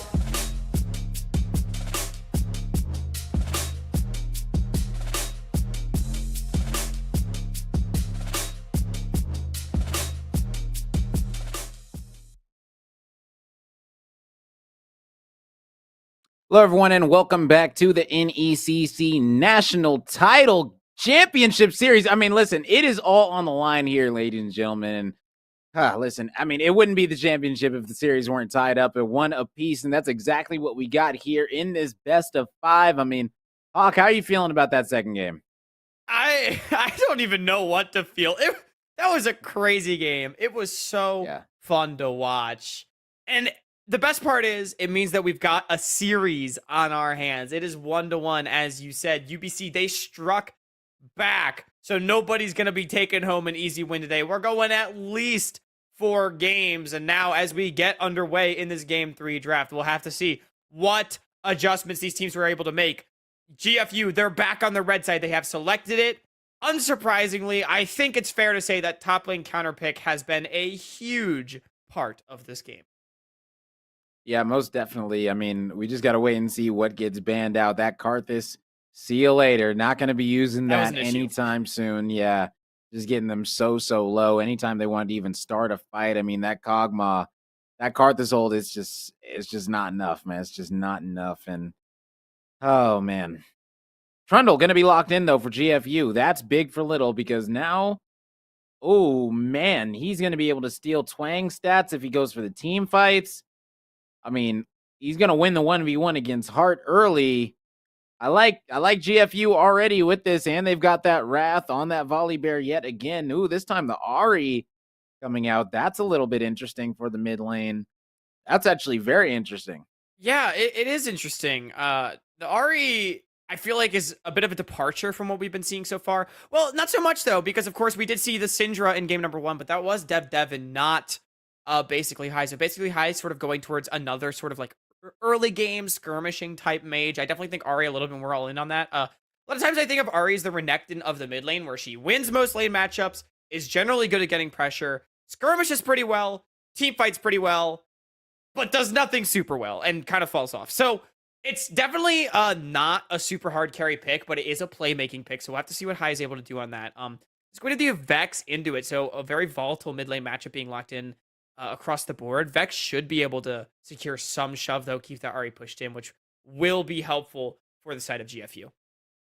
Yeah, and they're going back to this Kog'Maw, and this time they're going to be locking in a Lulu with it. And honestly, I like this right now because this is what you were missing instead of the Janna. Like the Lulu is just way better with this Kog'Maw. And this team fight right here, I mean, the Lulu is going to be able to really get Little going, get Kai going. I mean, either one in a team fight, it's going to be looking very, very good. And Trollblazer is just going to be able to have a ball on Vex, pretty much just able to go for whoever he wants to go for. So, I mean, really looking at this one, I mean, I like the composition out of GFU right now, just because I know Little is back on that Trundle. We know what he's going to be able to do on it. The question is, who's going to be able to stop him in that sideline? Definitely. And now it is worth noting that the Trundle this time is up into the Wukong. And we saw Heart of Africa have a great Wukong game in the last one. Sort of started to fall off a little bit. Not going for so much of a split pushing build. So it did mean that Little was able to come back a little bit and start winning in that 1v1. But early on, Heart of Africa did a lot of work. We'll have to actually see. I'm curious if the Ignite is going to come back.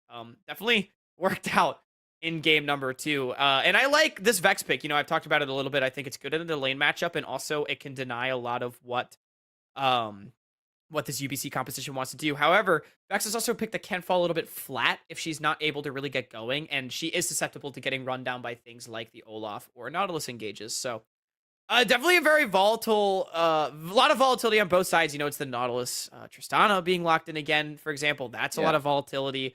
Both teams, again, kind of trying to play on all 3 lanes. The Volibear for GFU, I mean, it just seems like the similar formula. Play for side lanes, play for scrappy fights. Yeah.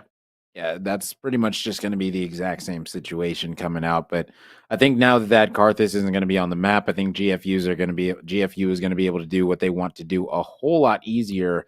And, you know, looking on the side of UBC, I mean, if they end up going this no teleport against a Trundle, like, yep, and they did it. That is not a recipe for success. I mean, listen, it worked out in the last game for them though, so you know, I'm not going to say that it's a bad idea.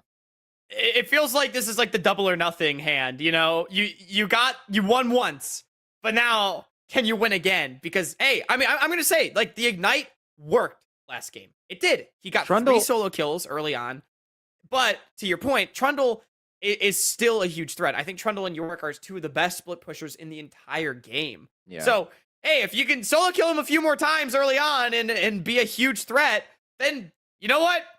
Ignite top is the future, right? And we've seen these top laners are so scrappy, but it is just like, it's that double or nothing, because if it doesn't work, it's so much riskier, because if you aren't able to get ahead, to your point, Rome, it's going to be so hard to play the game if you are UBC. Yeah, and I mean, listen, the thing is that Trundle in game 1 didn't even get Tiamat. And like, if you get that, you can split way quicker. Didn't get it once the entire game. So that's what I was waiting for. Never got it though. So I was like, you know what? I guess, you know, just fine with the slower version of that split push. In my opinion, you get that item. I mean, it's only 1,200. You just get that, you're good to go. You can split way quicker as a Trundle. And if they don't have a teleport against you, I mean, you might as well get that, because you want to be splitting as quickly as humanly possible, or as trolly possible in this case, because, I mean, you're going to need to split fast, because against this team, they can wipe out this comp. If they're able to hit a lucky charm onto this Kog'Maw, I mean, it could be ending very, very quickly.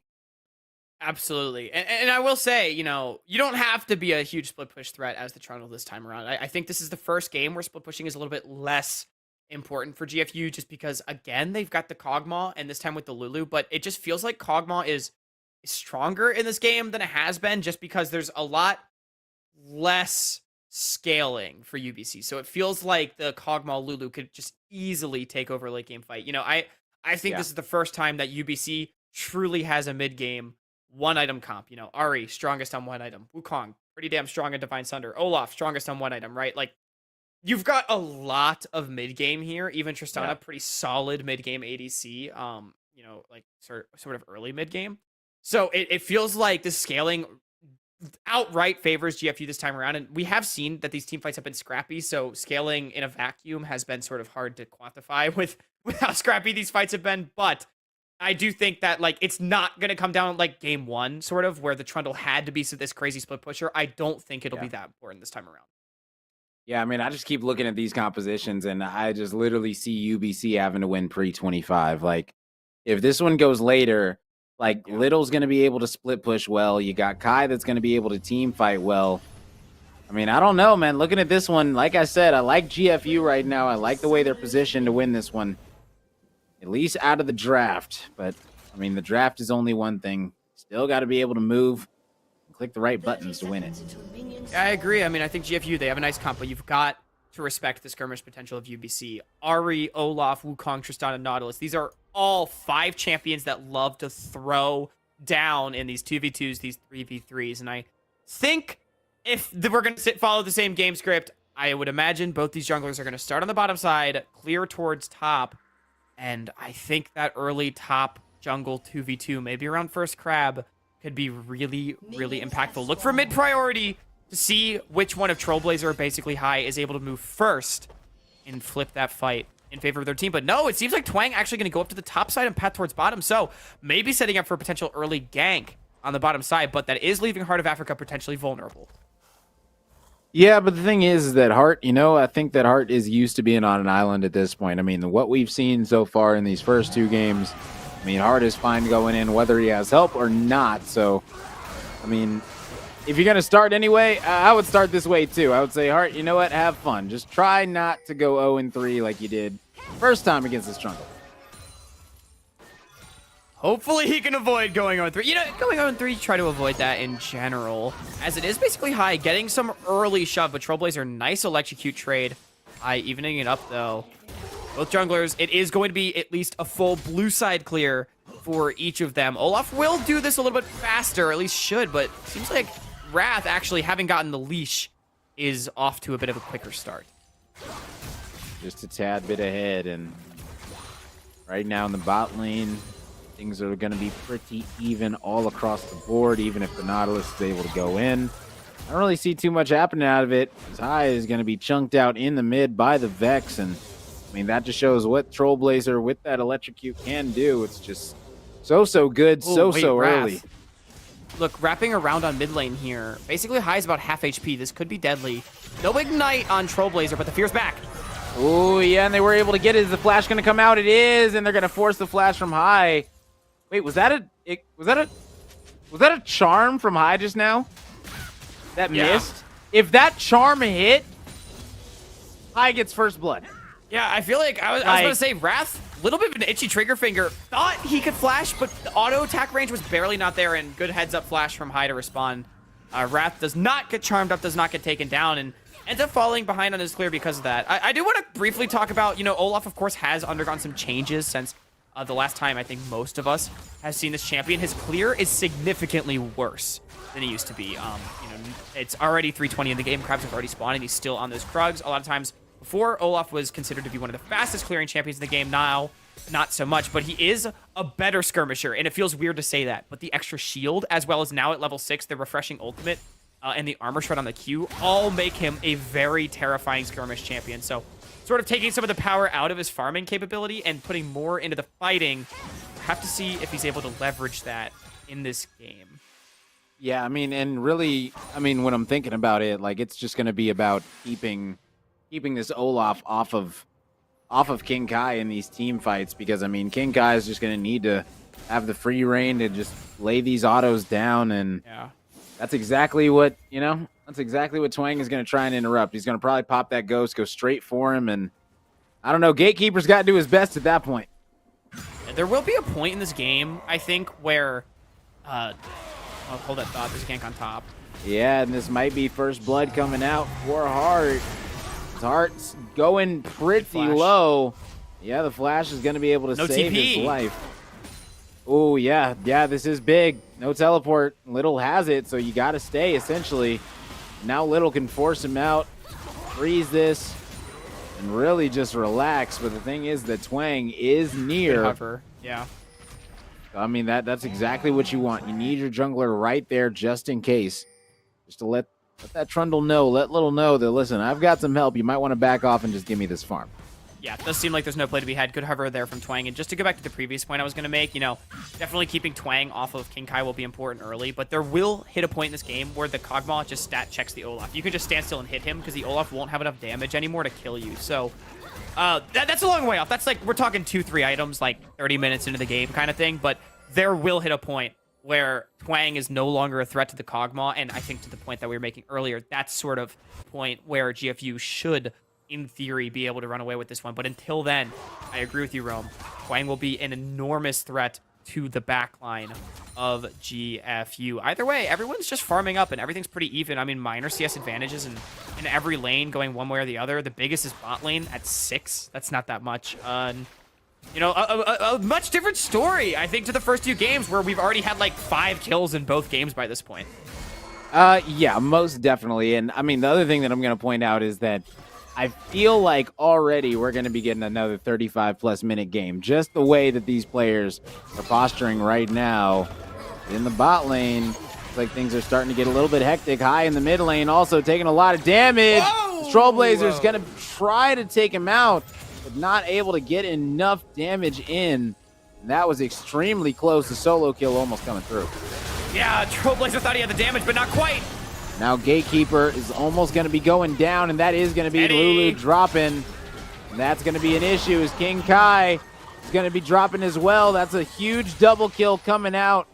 Passive not going to do enough damage nearly to take anyone out, and that's UBC getting the first 2 kills, and that is massive right there. That is massive indeed. Not only did they get the first 2, but they both go onto the Tristana, so now all these other champions, they can function well in early skirmishes without gold. Tristana with gold can take over a game on her own, so pretty massive. Now, I'm not sure why they're canceling their recalls. This feels like a mistake from UBC. I think you always just back there. Yeah, getting a plate feels nice, but you're kind of messing up your back timer. But either way, they got a play. It's 160 gold. Still feels good. And I mean, Trailblazer, meanwhile, in the mid lane, I like the attempt, but yeah, Teddy C getting interrupted. That's why you just face. Yeah, and I mean, now Teddy's going to need to stay for a while, but oh, man. And having to burn the flash, that is unfortunate. It's not worth 160 gold. Yeah, now you're back and you're going to miss a cannon. Like, you might as well stay at this point. Like, I was about to say, yeah, that's exactly what Teddy's going to do. Just going to stay and, farm up as best as possible, but they've got no sums, so, yeah. I mean, they really need to be careful. I mean, it feels bad missing a plate, don't get me wrong, but it's never, ever worth it to miss a good back timer for 160 gold. If you could get 2 plates, maybe, but just to get 1 plate, it's never, ever worth it. You'd rather buy and get nice items. Like, look at this. Now you got a Noon Quiver and a pickaxe. You're so strong on this Tristana. Now you can get more plates with how far ahead you are, but it's never worth the how much it messes up your timer, your farm, your experience to get just that little bit of plate money. And losing your flash for it, I think, is a good example. Yeah, and right now Little is in some trouble. His heart is putting in a whole lot of damage right now and able to take him out. And I mean, right there, Spellblade against Spellblade. Spellblade's going to win, and this time Heart's going to be getting the better. And oh my goodness, High is coming alive in the mid lane, ladies and gentlemen, as that Ahri is popping off, able to take out that Vex. Now Twang, it looks like he's going to be diving, got that ultimate going. This is not what you want to do. They're able to get one. Ooh, man, almost ended up costing both for it, but able to get the 1-for-1. I respect the balls right there from Twang. Very aggressive dive, but super nicely played by High in the mid lane, just dancing around the cooldowns of the Vex. Dodging out on the fear. The passive was down for most of that fight from Trailblazer. W not getting much value either, so High, really nicely done. Finds his first solo kill of the series. Starting to come alive here is the mid laner for UBC, and all of a sudden, again, 3 lanes in favor of UBC Amber. Yeah, right now, UBC are definitely going to be in the driver's seat, feeling great. The question is, do they know this Lulu Cog are in this bush down here? I believe that they do. Uh-oh. I didn't know Flash, remember. Here we go, and Polymorph, yep, gonna be coming out. That's gonna be the ultimate drop. Members coming. He's gonna need to leave as, yes, Trailblazer coming in quick, coming in hot, coming in heavy. As King Kai is gonna be able to pick up one, and Troll able to connect him, not able to take out the second one, though.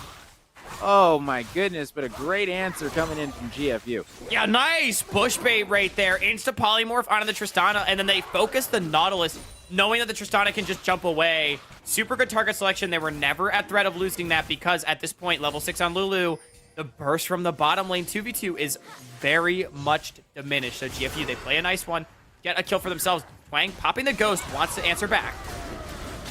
Yeah, gonna be coming in, and looks like that's gonna be successful yet again. Now, are they gonna be able to get another Twang's one? dead. Oh, no, he's not. Oh my goodness. I thought the red buff was able to heal him, but no. So close, and that's unfortunate. Yeah, Hinkai not able to stat check the Olaf yet. That is a lot of damage coming through. Twang picks up the double. I force the flash. Yeah, High does get out, though. Now, Ooh, wait, with Heart of these Africa's players here. Tower diving. Yeah, I was about to say the charm came through, and that's a lot of I damage. lived!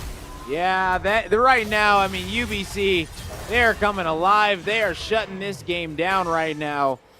And they're saying composition, small position. I don't want to hear about that. Yeah, I mean, man, big time dive. Wrath of the Trailblazer, they go all out for it, but Heart of Africa was there. He was ready, and basically High not even dropping. That is huge, and 3,500 gold in the lead at 11.5 minutes is not a small advantage in the slightest. I would like to see that maybe get transferred into a few neutral objectives or any objectives, but gold advantage is certainly nothing to sneeze at. Yeah, and right now, Kai he might go down if he gets sneezed on, but Ming is going to need to drop the ultimate. But is that going to be enough? It looks like it is for now to keep them away. And I mean, right now, both of these teams, they're really just trying to flex their muscles on each other. Yeah, they really are. I mean, lots of mechanical plays coming in from both teams. Very aggressive plays. I like... Right now, I mean, looking at this one, Hart is going to be farming away, currently up by about 20. Right now, Little is going to be getting a little bit of help from Wrath. He's going to be coming in. They should be able to 2v1 this up top in the top lane. Right now. Yeah. Probably will get taken out. But right now, Hart doing a nice job of moving around. Oh, but that's a big Vex. Gonna be coming in, shutting them down. Oh, my goodness. GFU Trailblazer with a beautiful pickup right there, and that was one they needed in a perfectly timed manner.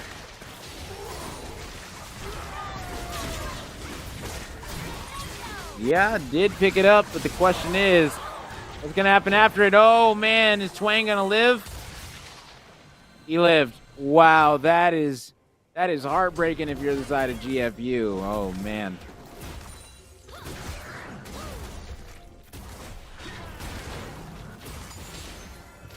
Maybe, but wow.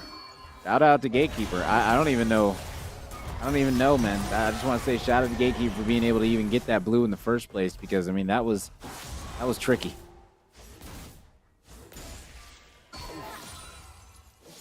At all. Yeah.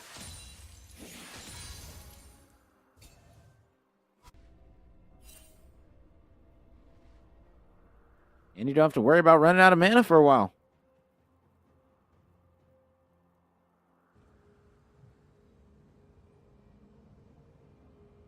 All right, and right now we are just going to stay on right now with Teddy, who's going to be making his way back through this bot lane. Right now, this team, UBC, they're looking pretty good with 3 players with a bounty currently. The biggest one is going to be on the head of Teddy on this Tristana. And, I mean, listen, shout out to Teddy. I mean, Teddy, whether it's at this level or Teddy at the biggest level, has played, I mean, on Tristana. I mean, it's been an absolute problem. It really has. I mean, 3-0. Can't really say I'm surprised. 3-0 with a Kraken Slayer. The gold in general, UBC has so much of it. They're 4,500 at 14 minutes. They just continue to extend their lead. And this is all without taking any major objectives other than that one Cloud Dragon, which they took very late into the game. They've really just out-farmed and out-fought their opposition so far in this game. GFU, they've had... I feel like their early games have slowly diminished over the course of the series. They got really far ahead in Game 1. Game 2 was pretty even. In Game 3, seems like UBC's ahead. But we know that these teams like to throw down, and I have a feeling this one will still be back and forth. Yeah, most definitely. I mean, right now, Hart is definitely going to need to run away for his wait a minute, life. he's turning Oh, it! my goodness. Turn that Sunderer! perfectly on to Little. Oh, my goodness. As you stated, that's one item versus none. And is Hart going to be able to win this one? No. Wrath shuts him down. That's going to be a big one coming in at a beautiful time. Oh, man. Yeah, Hart almost had the 1v2. That Sunderer did so much work. Just absolutely blasted Little with those Sheen procs and the healing coming through as well. But Wrath brings down the Storm in the end. And it is an objective bounty being claimed. Those are indeed online here for the side of GFU. So some gold back into their back pocket, but you need to be careful. It is still the side of UBC posturing on this tier 2. I don't think they'll get anything, but they picked up the mid tier 1. They picked up the bot tier 1. They continue to extend their lead. Now 5,500 gold. Yeah, I mean, this squad right now, this is the first time that we've really seen them, have a strong lead. I mean, this is really the first time we've seen either team, feel like, okay, they're in complete control of this game right now. UBC, they're just locking up every single aspect of it. They are pressing the issue, and now with a minute left on this Dragon, they get this one starting to stack them up. I mean, this could be big for this team. We could be looking at a very, very early soul situation. I mean, anytime we're able to get a soul before that 30-minute mark, you're going to be feeling absolutely fantastic. Yeah, I mean, there are still 3 dragons away, but they have a hell of a lot of prio on this bottom side right now. Look at that blue side jungle of GFU. It is lit up with UBC wards, and having the bot lane tier 2 down as well as the mid lane tier 1 means that they can push those minion waves all the way up. Now, UBC has not exactly prioritized minion waves that much in this series, but still, the avenue is there should they choose to take it. It's a little bit of a late back from their support, but I think they should still be able to posture around this. Right now, this game is an ADC diff. If you look in the bot lane, you got one with finished boots as well as 2 full items, and you got one with finished boots and 1 item. So yeah, right now, this Tristana, 70 CS up, also 3-0 and 3 with a bounty. I mean, this Tristana is literally massive right now. Like they're going to need to find an answer for this Tristana, but that's not going to be coming right now, as this Dragon's going to be going most definitely the way of UBC. Yeah, and I think wisely GFU decides to give this one up. Not only are they very far behind, remember, what we laid out in draft was that UBC has a mid-game comp. So this is their strongest point. They're not just ahead. They are spiking Rome. So GFU says, hey, we don't need this one. Remember, UBC, they took the first Dragon pretty late in the game. So Soul is not that close. It's still 10 minutes off. 10 minutes is plenty of time to continue to get items. So we'll have to see if GFU is able to get there. They're not really going to get much other than some farm off of that play, but it's more gold than they had before at the very least. Yeah, and oh man, gonna not be catching that Wukong anytime soon, and yeah, not gonna be having a nice time splitting either is this Wukong. But I mean, still, when you got your teammates doing as well as they are, Well, Volibear could be all you caught. really- They might not check. Oh, unfortunate, but they are going to be pressing the issue in mid. They are doing a lot of decent damage to this middle tower, able to get it to about a third of its health down. Like, that is absolutely massive. yeah. And now in the side lane, High, is going to be getting pinched. Let's see if they're going to be able to read this. High, Oh, no, High! need to get out. Did flash out, Still and he's fine. going to scurry away. Yeah, going to be perfectly fine. Yeah, what I would like to see UBC do, you know, they're sort of stagnating just a little bit to press their advantage more. You push out mid, and then you rotate. So you push out bot with your Ahri. You push out mid with your Tristana. Your Ahri rotates mid, and your Tristana and Nautilus, they rotate top lane. You take that last tier 1. It allows you to push all 3 lanes really far and control both sides of the map instead of just one. It just allows you to continue to get gold and objectives. Either way, they have gotten a lot on mid, and Hart is getting beat up. Yeah, I mean, the Divine coming out from Little now is going to be doing a lot. They're not going to be able to get this Rift Herald. Not sure why even started, which they're going to say why as well. They're going to back on up. This one's going to be turned into a Baron extremely quickly, and the Vex in the bot lane looks like is going to be able to get this tower for this GFU roster. I don't know. Might be able to. We'll see. Yeah. But that's a lot of minions dying, and it's exactly what I'm saying. Like, UBC, they're kind of just standing around a lot right now. They're not actually doing anything with their lead, and this is the strongest your comp is really gonna be this game. I would really like to see them press the issue a little bit more. They have swapped Ari to the top side, so that's at least something, but I mean, you don't need your Tristana to continue standing mid. Either way, Heart of Africa gonna find a solo. Yeah, Heart of Africa with an absolutely beautiful play right there. Was able to come straight through the bush, unwarded. Great play, great timing, great execution overall. And I mean, right now, this Wukong is absolutely chunking anyone he's going to be fighting. That is definitely the case. I mean, 2 items here for Heart. Gonna back as well. Finally, this top lane tier 1 will end up dropping. So UBC, they are maybe slower than I would like, but they are still pressing their advantage. They're up 7,000 gold. It is growing. Their lead, that is. And now, 1:40 until 3rd Dragon. This is where we can start to talk about Dragon Soul. And I've got to say, I still do not think that UBC will be in a position to fight this. Yeah, I mean... GFU. Yeah, I figured you meant GFU. Yeah, I mean, right now, this UBC squad doing a great job of getting map control. You can see the wards coming out. I mean, even in the bot lane, Hart is doing a great job of warding out. And he's going to be splitting in this bot lane right now, just trying to get control of all this jungle, all these lanes. The team right now in UBC are doing an absolutely impeccable job. As you stated, minute left till this dragon's up. And they're going to start transitioning their pressure from the top side down to the bottom side. You see now Nautilus walking into this side. Going to use that last control ward and the last of his wards. And, I mean, the vision line from UBC is really impressive. They have controlled the jungle extremely well, and it has meant that GFU has not really been able to have as much access as they would like. Now, you do need to be very cautious of the Baron threat. Kog'Maw Trundle Volley will shred this. You cannot fall asleep on the map right now for UBC. Yeah, and I mean, GFU, looks like they're going to be going for it. No, they're going to be going for a trap. GFU has no waves, though. Yeah, it's but very risky. They did have the Farsight to be able to understand that they're not actually on it. Oh, man, did they actually go in on this? Little just pillared off himself. What? And now they're going to be going in. That pillar just helped this squad in GFU. And they're able to get a 2-for-2 trade right now.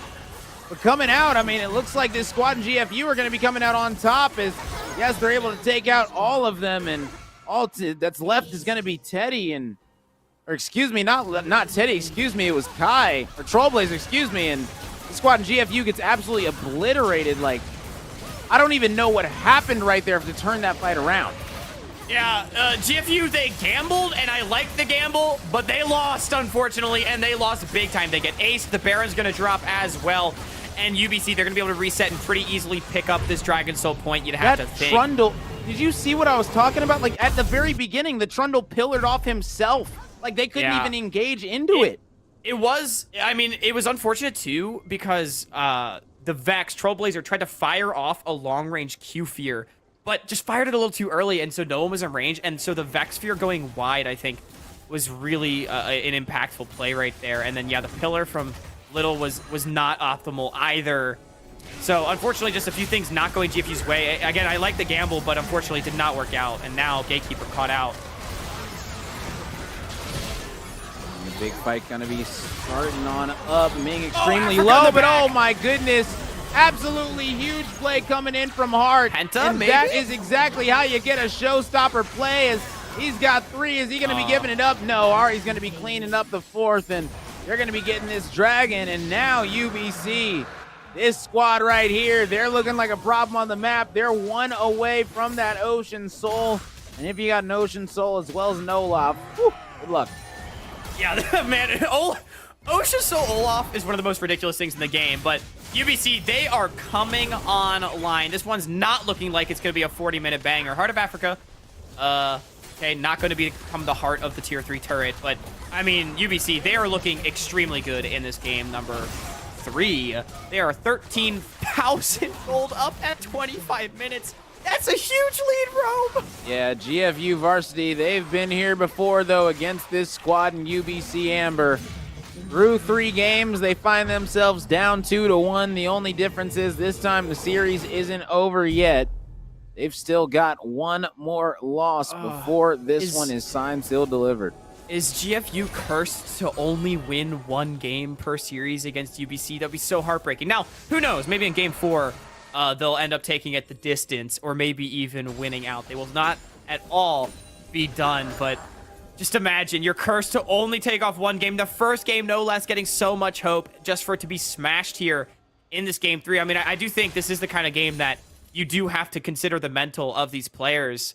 In a best of 5, these are not professional League of Legends players. These are amateur players, and, playing a best of 5 is hard. It is long. You're not always used to playing League of Legends for this long, at least not at the level of focus required for this competitive environment. So, I mean, GFU, you got to batten down the hatches. This game has been rough, but that doesn't mean you can't come back in this game, much less in this series. But UBC definitely feel good about how the way this one's went.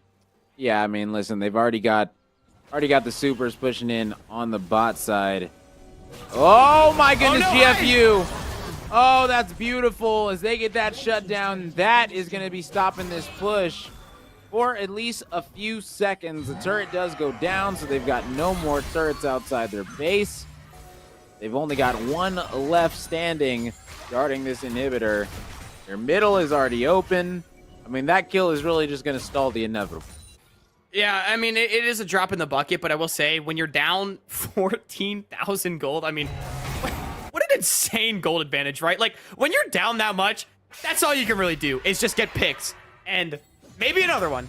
And maybe another one. And it's a long shot, and it's only really chipping away at an absolute monumental lead here. But, you got to do what you can. And it was a nice play from GFU, but unfortunately, it's not enough. Yeah, the thing is that it's got to be at the right time, too, because, oh, man, this is the thing, is if you don't do it when it drags up, if you just let them be having free reign of the map, they're going to be getting that Ocean Soul, and if they get that, I mean, they're just going to walk at you at that point. Yeah. I know we already said it, but it cannot be understated. Olaf with an Ocean Soul is horrifying. That guy heals for so much when he's low and angry like that, and when you attack an Ocean Soul on, especially now with the infinitely refreshing Ragnarok, you're all of a sudden unkillable, unCCable, and you're just like a permanent damage machine. Yeah, I mean, literally, like, that's, yeah, pretty much. And that's a problem, and I don't know if they're going to be able to stop it. It's a problem. Like, I mean, I don't know how else to say it. Like, it's, they need to call somebody, phone a friend. Like, I don't know. Yeah. That is indeed a problem. That is the hard-hitting analysis that we have on the NECC. But you know what? It's because it's true. This Olaf is a problem. The entirety of UBC is a problem, and that problem is spawning in 1 minute. And that's what, like, I don't even know what to do if I'm the side of GFU going up against this Olaf that is just absolutely menacing. Oh, it's up in 45 seconds. Oh, man. They have all the control. Yeah, this is going to be a free Ocean. Oh, this is rough. They've got one more wave of supers in the bot lane as well. I mean, this team right here in UBC, they are set up perfectly to end this one in the next 5 minutes. I feel like this dragon timer right now, this Dragon Soul spawn timer, is like a doomsday clock right now holding over GFU's heads. Like they're hoping that 0 never comes. They're hoping that doomsday never comes. But when that clock is 0, it will be the time. They might go for they're not going to let them fight. leave. Yeah, they're not going to let them leave, and that's what you should do. But, oh, man, as Hard's able to pick off 1, they're going to be wiping the floor with them. They don't even need the soul. UBC going to be taking this one outright. A 35-kill game, and they're going to be getting 26 of them as they're going to be cleaning this one up, walking it right down the mid. UBC going up 2-1 over GFU varsity.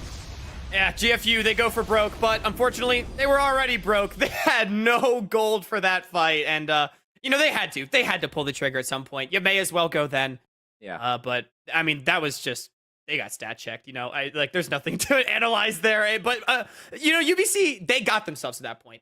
I feel like, I said it earlier, the early games have progressively gotten better for them. They kind of got rolled in the early game of game number 1, and even though they fought back, they still lost. Game 2, they go even, and then they eke out a win. Game 3, they smash the early game and then smash the game. I mean, listen, I mean, if I'm looking at it, I'm seeing a pattern. That's all I see. Right now, they've played 5 series. It's always went 1-1. And that third game always went to UBC. And I don't know. GFU, they are just going to need to find an answer, because I know if I'm decided GFU, I am like mentally shot at this point. Like, I'm feeling like, man, are we capable of winning a second game against them? Like, will it ever happen? And oh man, this is so rough for them. I feel so bad. And again, I think that's where the talks of like mental comes up. And I all I know is, as a viewer, as a caster, I'm just hoping that the curse is that, you know, GFU always goes to a deciding game against UBC, and not that GFU can't win a second game against UBC, because I know I want to see 2 more games of this crazy action we've been witnessing. Hey, well, let's see. Listen, we're just going to have to wait and see if we end up getting those 2 games. We will be right back after this short break, and we will be jumping right into our 4th game of this series. And we'll see if this squad's going to be able to finish it out, or, you know, if we're going to that fabled game 5. So stay tuned. Be right back. Don't go anywhere.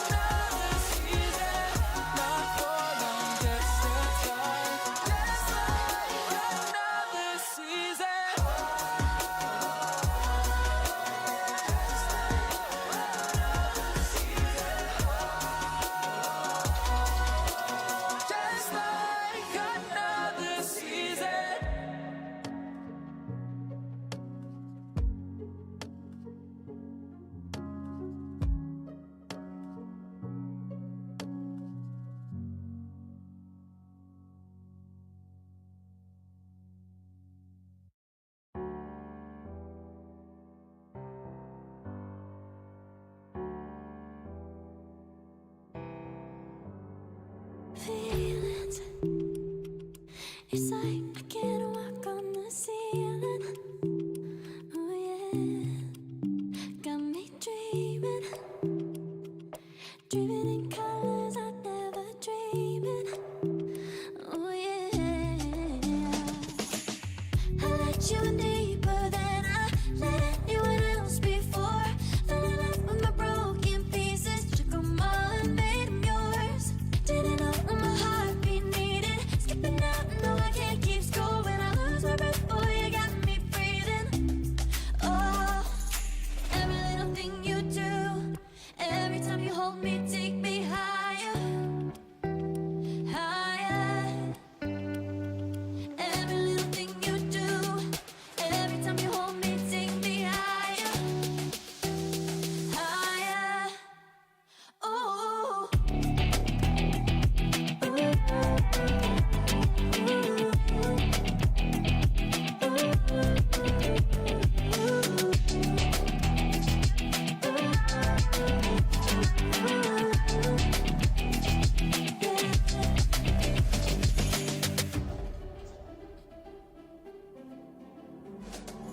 Magic, no, I'm never letting go. Now that I have it with you.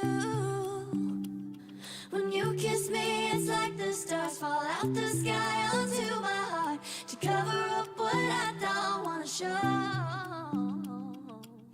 I let you in deeper than I let anyone else before. Fell in love with my broken pieces, took 'em all and made 'em yours. Didn't know what my heartbeat needed, skipping out, no I can't keep score. When I lose my breath, boy, you got me breathing.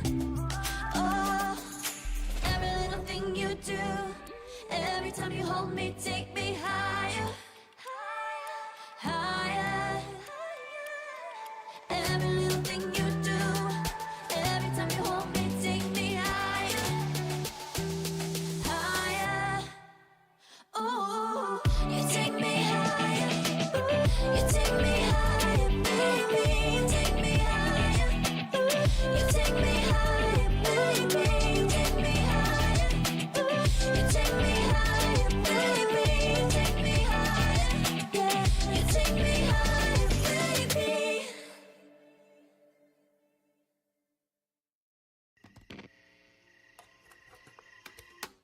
Is it okay if I'm to say I'm catching feelings from all the dealings? Am I astray? What do you say? How are you feeling? Is it the same? I hope you're not planning to waste my time.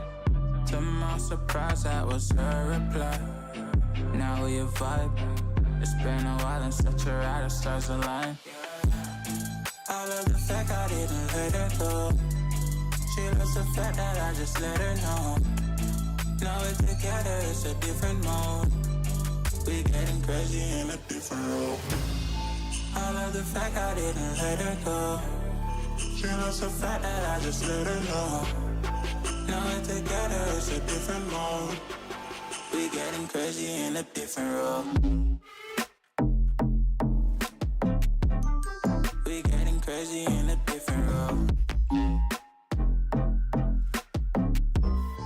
She loves the fact that I just let her know. We getting crazy in a different role.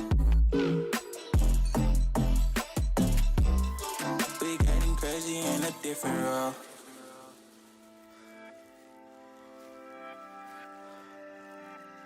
She my do or die, my bona fide. My up when I'm down, she's always beside me. She makes me feel alive, I won't deny. Her love for me is real and kinda suicide-y. She's not the same, she's such a rare type. She's far from plain, at least in my eyes. She said if I cross her, I'll be in the grave or under attack, but yeah, that's still my babe. I love the fact I didn't let her go. She loves the fact that I just let her know.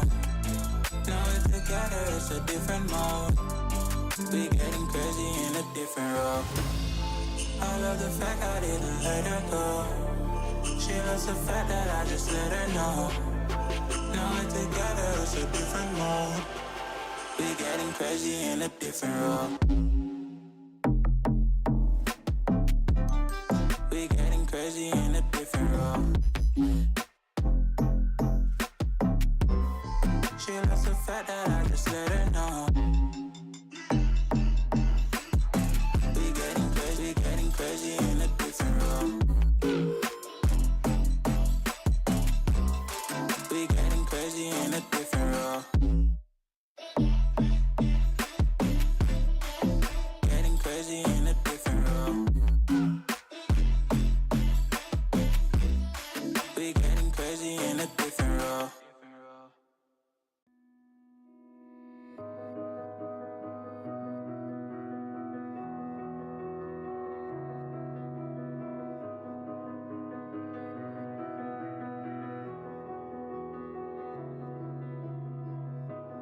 I am here in the middle of nowhere.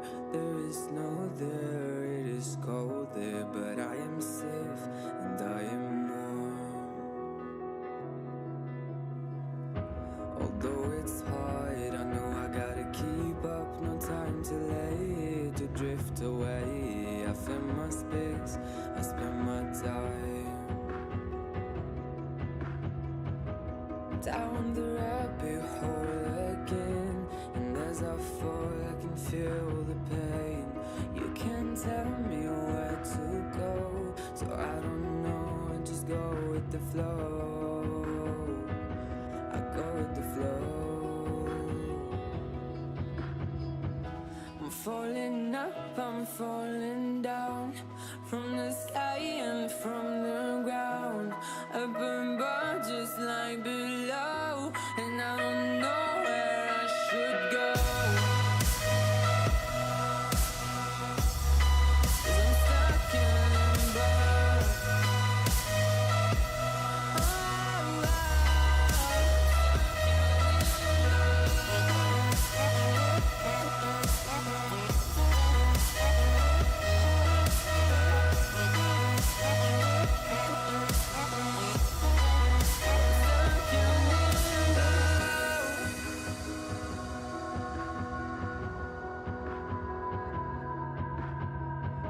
I'm out of love, but I guess I deserved it. Trying to hide, pass you by. I'm getting down, feeling fine. I'm light as air, no one can reach me. Lost in a dream, lost in between. Let's keep on flying, let's keep on breathing. I'm falling up, I'm falling down, from the sky and from the ground. Up above, just like below, and I don't know where I should go. 'Cause I'm stuck in limbo.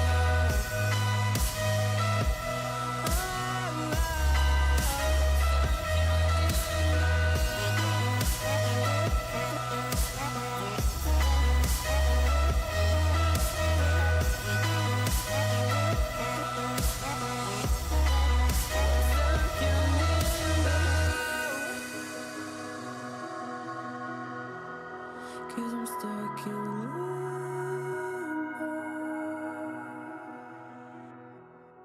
Cause I'm stuck in limbo. I need a second to take a breath, to keep me guessing with what you said. You're in my head. We're under pressure, we're sinking deep like stormy weather. Can't seem to breathe when you're with me. If you're gonna break me, I know I won't stay. I don't wanna wait here, you push me away. If you're gonna choose, you don't know what to do. I don't wanna lose you, I don't wanna lose me too.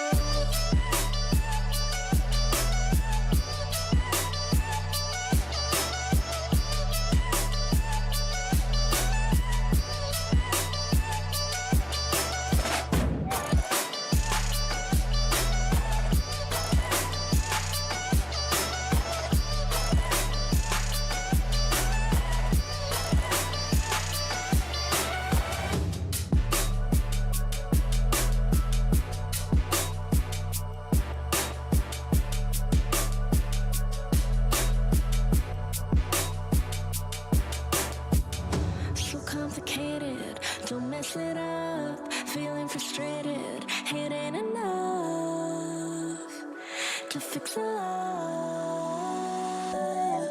If you're gonna break me, I know I won't stay. I don't wanna wait here, you push me away. If you're gonna choose, you don't know what to do. I don't wanna lose you, I don't wanna lose me too.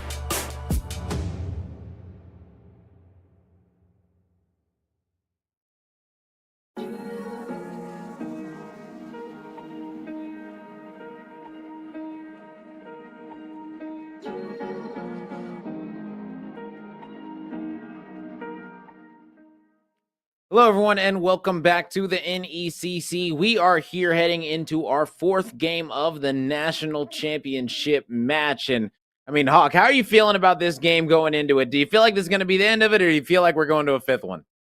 You know, I've got to say, UBC has looked pretty good. Again, they've been kind of ramping up in the previous three games, progressively doing better. They lost game one, they barely won game two, and they smashed game three. So if, you know, it's going to continue in that direction, then maybe they'll just smash game four. But I'm sure that GFU will have something to say about it as we're getting underway for our game four draft.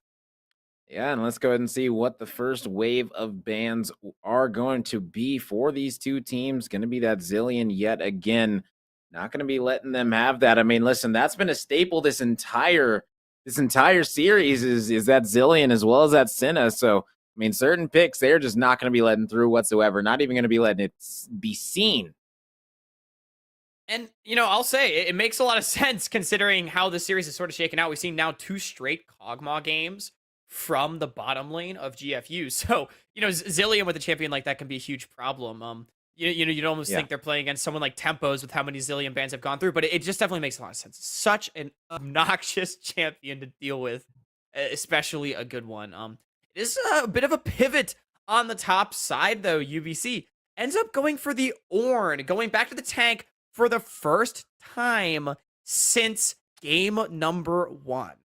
Yeah. Oh, and they lock in the Trundle for Twang, so they take that away. But the Yorick is open, but he didn't go with Yorick this time. He said, you know what? I'm going GP. So this is interesting. Little not going to be in the same predicament. I mean, is he going to be splitting with GP? I mean, he could, but is he going to go with that glass cannon build? I mean, I don't know. The RE didn't work out the last game, so I don't know if pulling that out here is going to be all that great, but I don't know. I mean, what are you thinking right now? What are you thinking? This is a really interesting draft because the Wukong ban obviously forces an adaptation from UBC. We've seen 3 straight games of Wukong for them as well. 2 for Twang. No, sorry. 2 for Heart of Africa and 1 for Twang.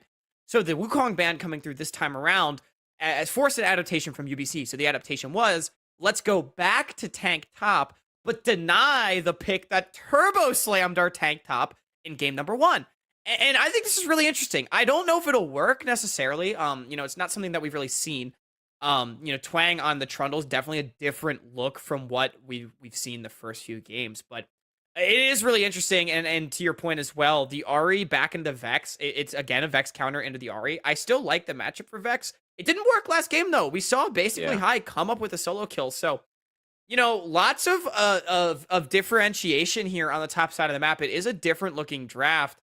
And the bot side, a little bit more what we've become accustomed to, I think. Yeah, I mean, that Kog'Maw getting banned, forcing that Jinx pick on that side. I mean, looking at it, I do like the Janna pick coming out against this Leona. I feel like in late game, this Janna is really going to be able to counter this Leona perfectly. So I do like this squad for GFU. I mean, I like their team composition as a whole. Whenever this squad and UBC go in, they're going to be going in. And when they do, I mean, if they're walking into Little and those barrels lined up right, I mean, who knows? I mean, I like these squad's chances. I agree. I like this composition a lot as well. Their front line's not the most robust, but up against a Kaisa, a very short range ADC, pretty much everyone on this team, other than the Janna, of course, has the potential to just destroy Kaisa whenever she wants to get into range and do damage. So even though Kaisa could be a huge threat, she has to be extremely careful. Worth noting, Ming is going to be back at ADC by the looks of it, currently having the Kaisa locked in. So it is going to be Ming back on ADC and Teddy back down at ADC. So the swapsies have gone back. Seems like the Tristana getting banned out. Maybe Teddy was just the Tristana specialist. But, I mean, worth noting, Teddy was the one that got both of the wins on AD carry. So could be something to keep our eyes on there as well. That is very true. I mean, listen, I mean, it does matter at the end of the day. I mean, you got to see what you can do on a different AD carry. And, I mean, we haven't seen either one of these come out yet in this series. So, No. I don't know, man. Like, I don't know who's going to be able to get the better of it. I don't know if it's going to come down to the ADCs. I think we might be looking somewhere else for our win conditions. But, whew, man, either way, this is going to be a spicy matchup. Game 4, is GFU going to close it out and win the championship here? Like, man, is this going to be the composition to do it? Yeah, I feel like for UBC, I'm actually not sold because you said, and I kind of agree with you. I don't think this is necessarily the ADC pop-off game for UBC either, but the problem is, who else is going to carry this game for them? You have an Ornn, you have a Trundle, you have an Ahri, and a Leona. So it's no damage. Yeah, no damage. Yeah. Very low damage composition. And now Ornn, can do a lot. Ahri can do a lot. They're going to do stuff, but I think, really when it comes to real damage, yeah, I get what you're saying. It's going to be the Kaisa. So it's going to come down to Ming's play, but when you're up against things like a Janna and a Jinx, a very, very safe team fight sort of bottom lane there, it gets a little difficult. So I'm a little concerned for UBC's composition. I will say, if GFU is going to have a comp to buy themselves another lease on life to send us to game 5, this could be it. It might be, man. We just got to wait and find out. I mean, look, I'm looking at this situation right now. I'm looking at the side of GFU. I like their draft a lot. UBC, they're going to have to prove me wrong in this one. I mean, oh, man, but that's the wild thing, man. If GFU walk away with this one, we're heading to that legendary game 5 for a national championship. Like, oh, man. Could it go any other way? It doesn't get better than that, Hawk. It doesn't get better. Yeah. I mean, we couldn't ask for anything more here. It's already been such an exciting series. Like, last game was the least exciting game, and I felt like it was still very interesting to watch. What a series it's been, and I think only time will tell, can GFU make it to those team fights that it seems like their composition so excels at. But, since it seems like we have the time, let's kind of dive into it maybe just a little bit more, because UBC, we've mentioned our concerns for them in team fights because they're so reliant on this Kai'Sa. Well, how do they win the game? And that is, again, massive skirmish comp here. Trundle and Leona and Ari in particular, what I'm looking at. Even Ornn can be a really big issue in skirmishes, and these mid-game team fights should still be pretty good for them. Yeah. Especially, I think the biggest X factor is the Leona because of how much CC she packs, whereas Janna sort of needs like that Moonstone to really get going. Yeah. And not that she can't provide value, but it's just less so than I think the Leona CC early on. If you're able to single out a target, lots of single target damage here on the side of UBC. So, and if they play an early game like they did in game number 3, they might just be able to find the win. However, I definitely agree. Burden of execution is high for them, but we're on the rift for game number 4. Here we go. Is GFU going to be able to answer back and punch their ticket to that 5th game? Oh, man. I mean, listen, they made it this far. They made it to a game 4. They haven't done that against this squad yet. So, I mean, that's a win. Granted, it was best of 3s back then. So, but still, you'll take it. Positive mentality. Yeah, they're going to hope to go to the distance. Again, is the curse that they can't win one game, or more than one game, or is the curse that they always go to a deciding match? Hopefully it's the latter for GFU's sake and for all of our sake, so we get to watch more Banger League of Legends, and maybe, just maybe, in that deciding game, GFU will be able to bring it out, but we're not there yet. They still got to pull through in this one. Oh yeah, big time right now. Nothing tricky going to be coming out. It seems like everyone knows this one's going to be going for the long haul, really. I mean, this is probably going to be another game where we're seeing things go at least 30 minutes. I mean, I don't know. Like, I mean, in this squad in UBC, they really might be able to lock things down with this Leona combination. And if this Leona Kai'Sa can get off to a really strong lead, I mean, they might be able to really start to snowball this one kind of early.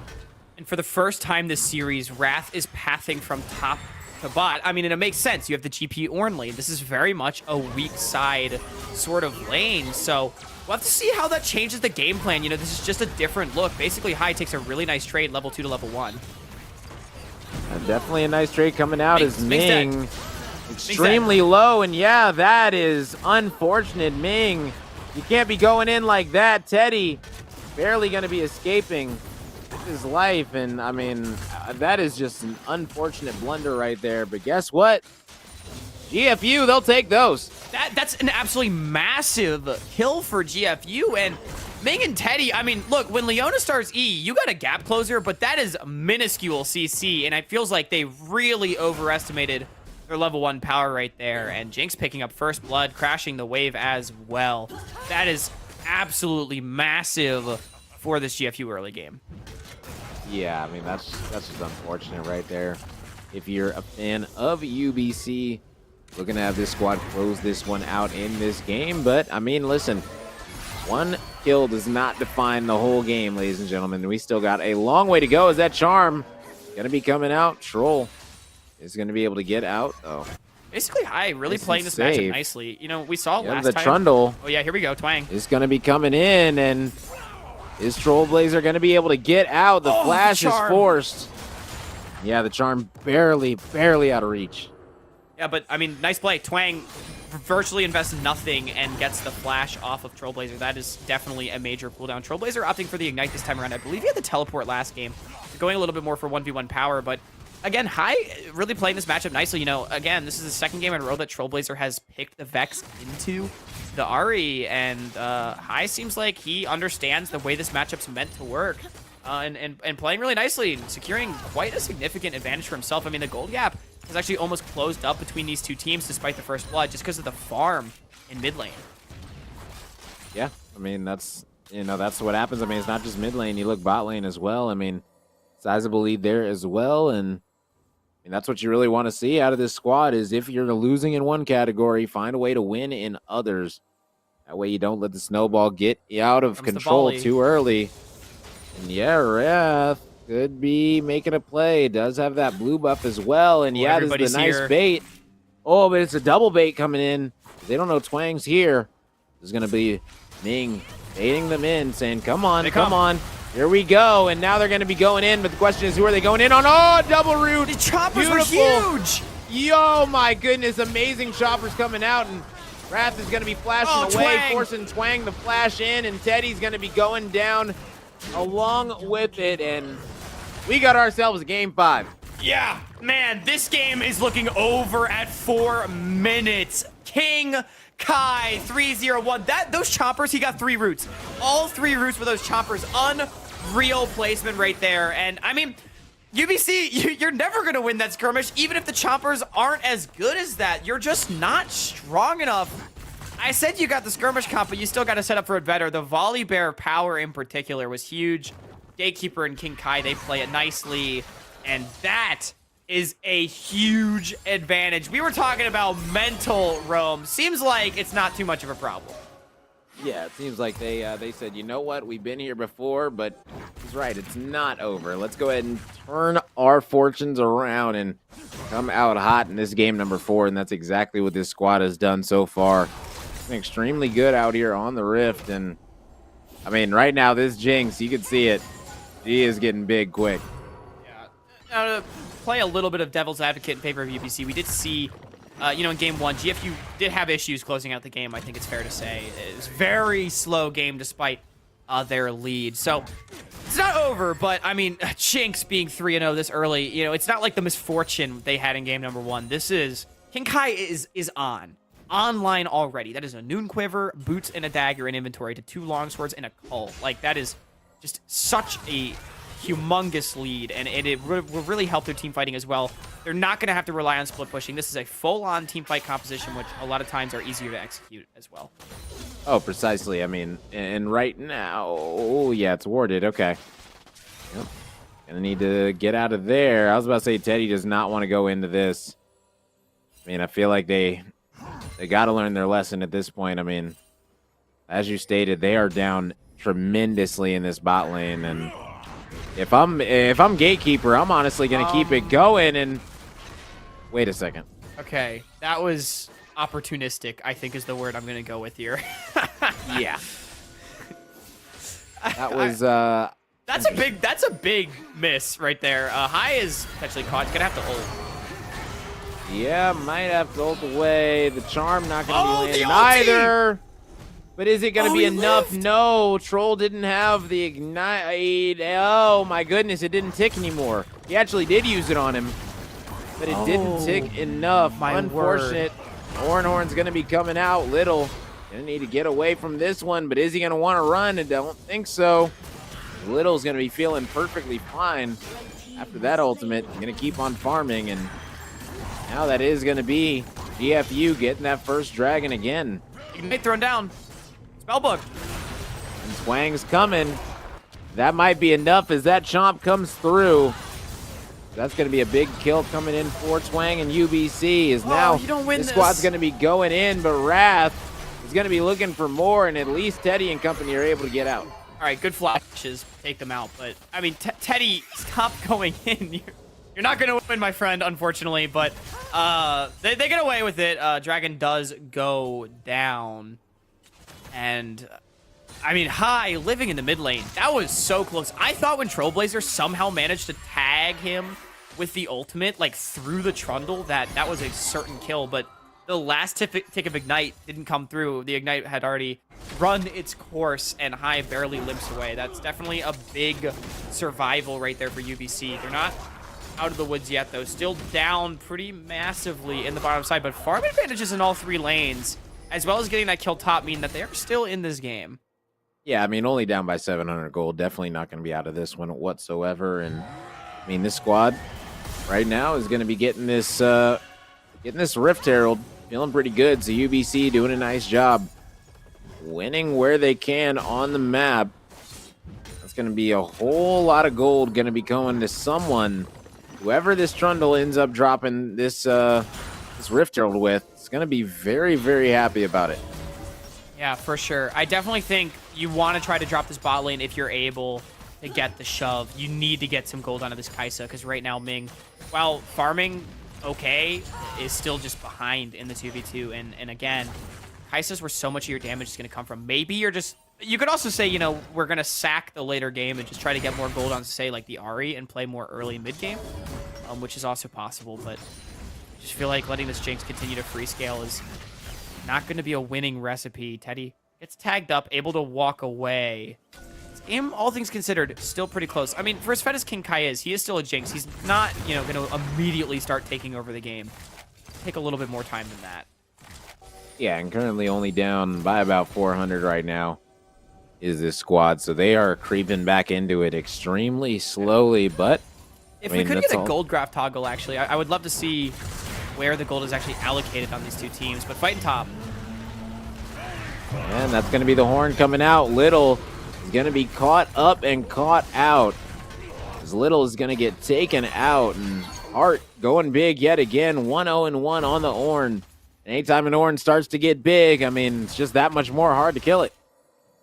It really does become an issue. I mean, Ornn getting fed, not always a bad thing. You know, people say tanks don't matter, and I agree, but either way, dive on bot side.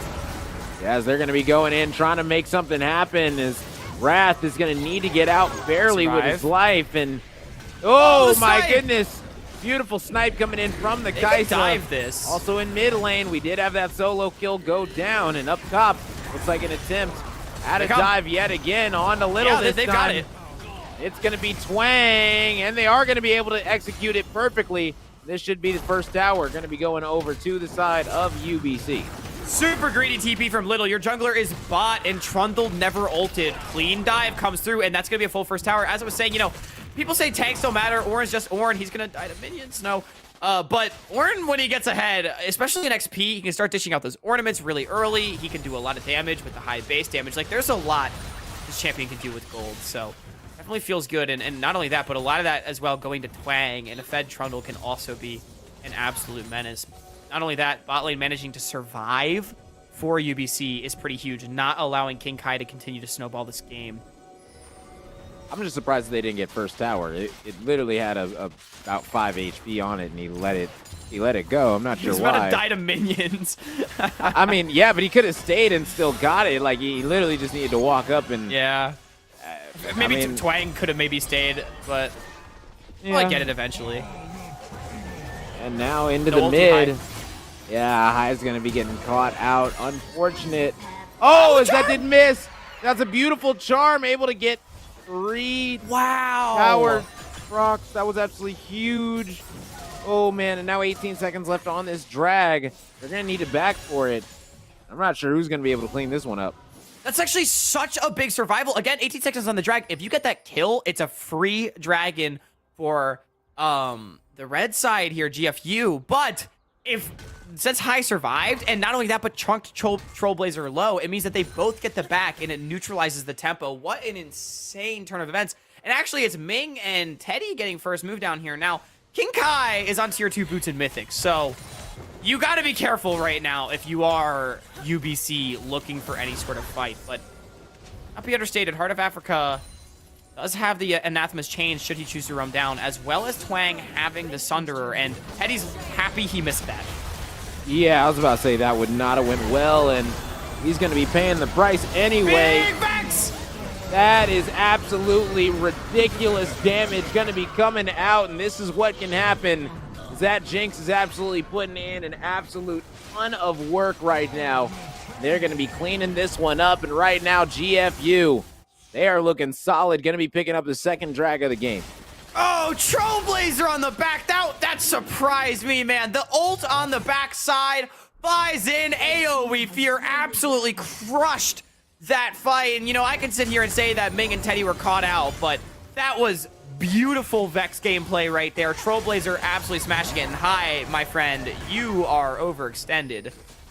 Yeah, much more, but is able to get out very, very smoothly. And I mean, right now this Ornn is really just like, I mean, it's 1-0-2, but I mean, really we haven't seen the Ornn do all that much yet. I mean, it's going to be a while, probably about 10 minutes before we see this Ornn really start to, you know, show its head. Oh, that rocket's going to hit him. Oh, he missed it. He missed the rocket. Wow. That was almost a point-blank rocket, and he missed it. And I would have loved to see how High dodged that one. Yeah. I'm curious as well. Either way, King Kai, I mean, that was Flash invested, and I feel like trading Ari Flash for Jinx Flash is actually worth it if you are UBC. So, again, High has been a survivor this game. Other than that one solo kill, has narrowly avoided death like 4 other times, it feels like. Yeah.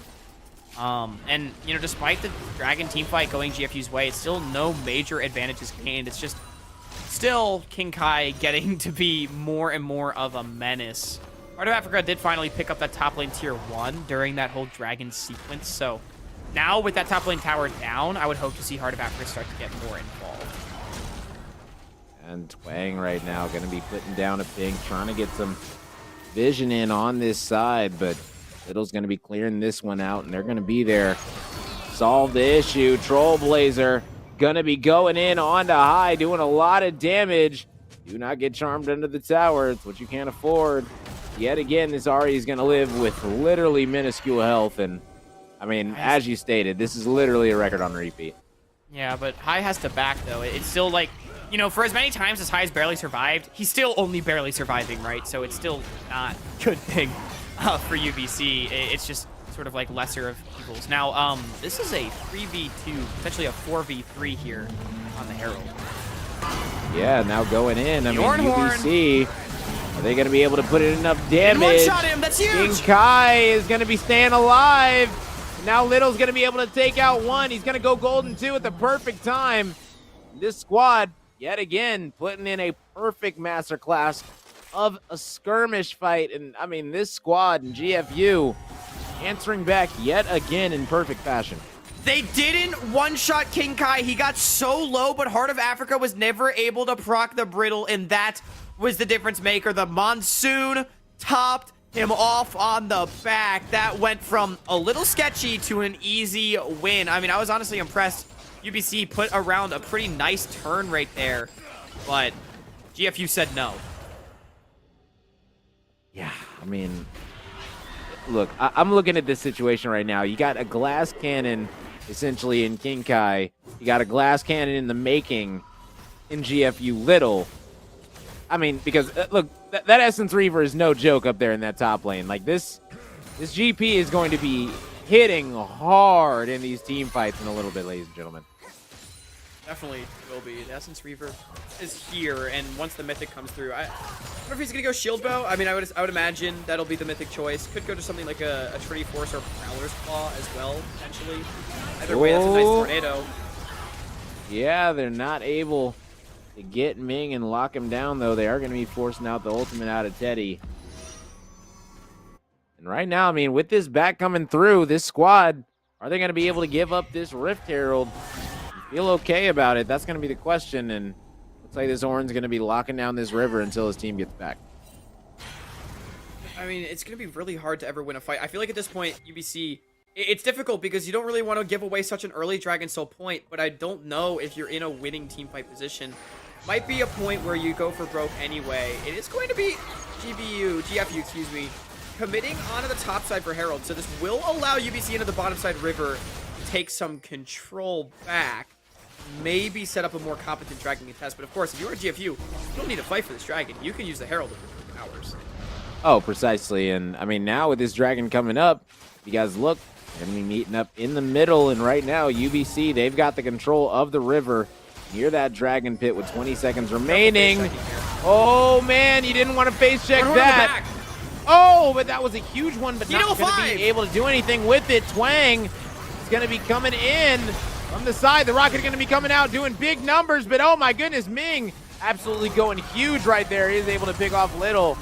My goodness, right now in this squad in UBC, they might have turned this one. If they can pick up this Dragon, you're looking at a situation where they've got the lead in the game. And huge shutdown picked up that by Ming. I have no idea how the 2-4 GP with 98 farm ever has a shutdown, but he did, and that is more gold onto the Ming, and a really nice fight. It's that bot side control that we just mentioned set up UBC for success. It's hard to face check still. Remember, this is a pretty squishy composition here for GFU. Your Volley Bear is your tankiest member, and, you know, I don't think a chem tank, he's not exactly a super tank or anything of that nature, so need to be careful face checking like that. In Heart of Africa, 5-man or an ultimate basically soloing out Little on the bottom side of the fight, as well as zoning off everybody else. The ultimate in from Ming to close it out high. Forced to ulti away, but should be okay. And that is a really big swing here for UBC. That actually puts them somehow probably in the gold lead here. Yeah, that's what I was saying. Like, if they get that, they're literally going to be in the lead, in my opinion. Like, I feel like they've got this game right where they want it now. It's pretty much tied even. Yet again, they're not ahead in the kills, but they find themselves ahead in pretty much everywhere else.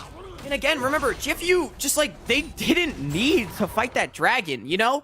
Just take the Herald and take 2 top towers. The entire enemy team is posturing around dragon. Like, going for Herald there, I don't think is a bad play. But you cannot get greedy like that and try to get both neutrals. Like, you have to respect this UBC team fight if you're forced to face check. So if you're going to give up control, that's fine. But play where you have control. Don't try to wrest control and flip a fight like that and risk giving away a big advantage. And I mean, you know, credit to UBC for recognizing their win condition in that situation. But GFU coming up short in that sequence. Yeah, I mean, that's literally the only way to talk about it. I mean, it's really just a missed opportunity coming in for this roster. Oh, good Gale man. Force. Great Gale Force. Ming barely going to be dodging that one. Rocket not going to be enough to clean it up. But it will be enough to give this squad control of this river. This Baron is up right now, and if they can force them to back, they might be able to sneak this one away, but no. Looks like they're going to be pressuring this mid with this Rift Arrow. Yeah, I mean, the Baron Rush is pretty good from GFU, but it's not anything crazy. You know, it's not the Kog'Maw Baron with the percent health damage. They might be able to go for 2 here. They still have a full health Shelly. Yeah, I was about to say, they didn't get the charge off on that first one, so. Look for Wrath's ulti. Oh, but yeah, that is okay. All right. A little miscommunication. Leona ult and Orin ult coming out at the same time, but no follow-up whatsoever. Yeah, I mean, what I'll say is I feel like it's fine to go for that if you're UBC. Missing those ults, like, you're not going to need them too soon, theoretically, as long as there's no crazy overextensions by anybody anytime soon. And, you know, you throw it out, see if you can find something. I will say, I don't know if that was a winning angle for UBC, diving right into the face of the Jinx and the GP. However, remember, that earlier attempt at a pick on Ming, there was 3 ultimates expended from GFU, so potentially could have been a look. Either way, everything went wide. Everybody's just going to recall. Yeah, I mean, right now the game is literally dead even. I mean, you look at the gold, you look at the kills. It's about as even as you can get. Right now, I'm looking at the win condition right now for this GFU roster.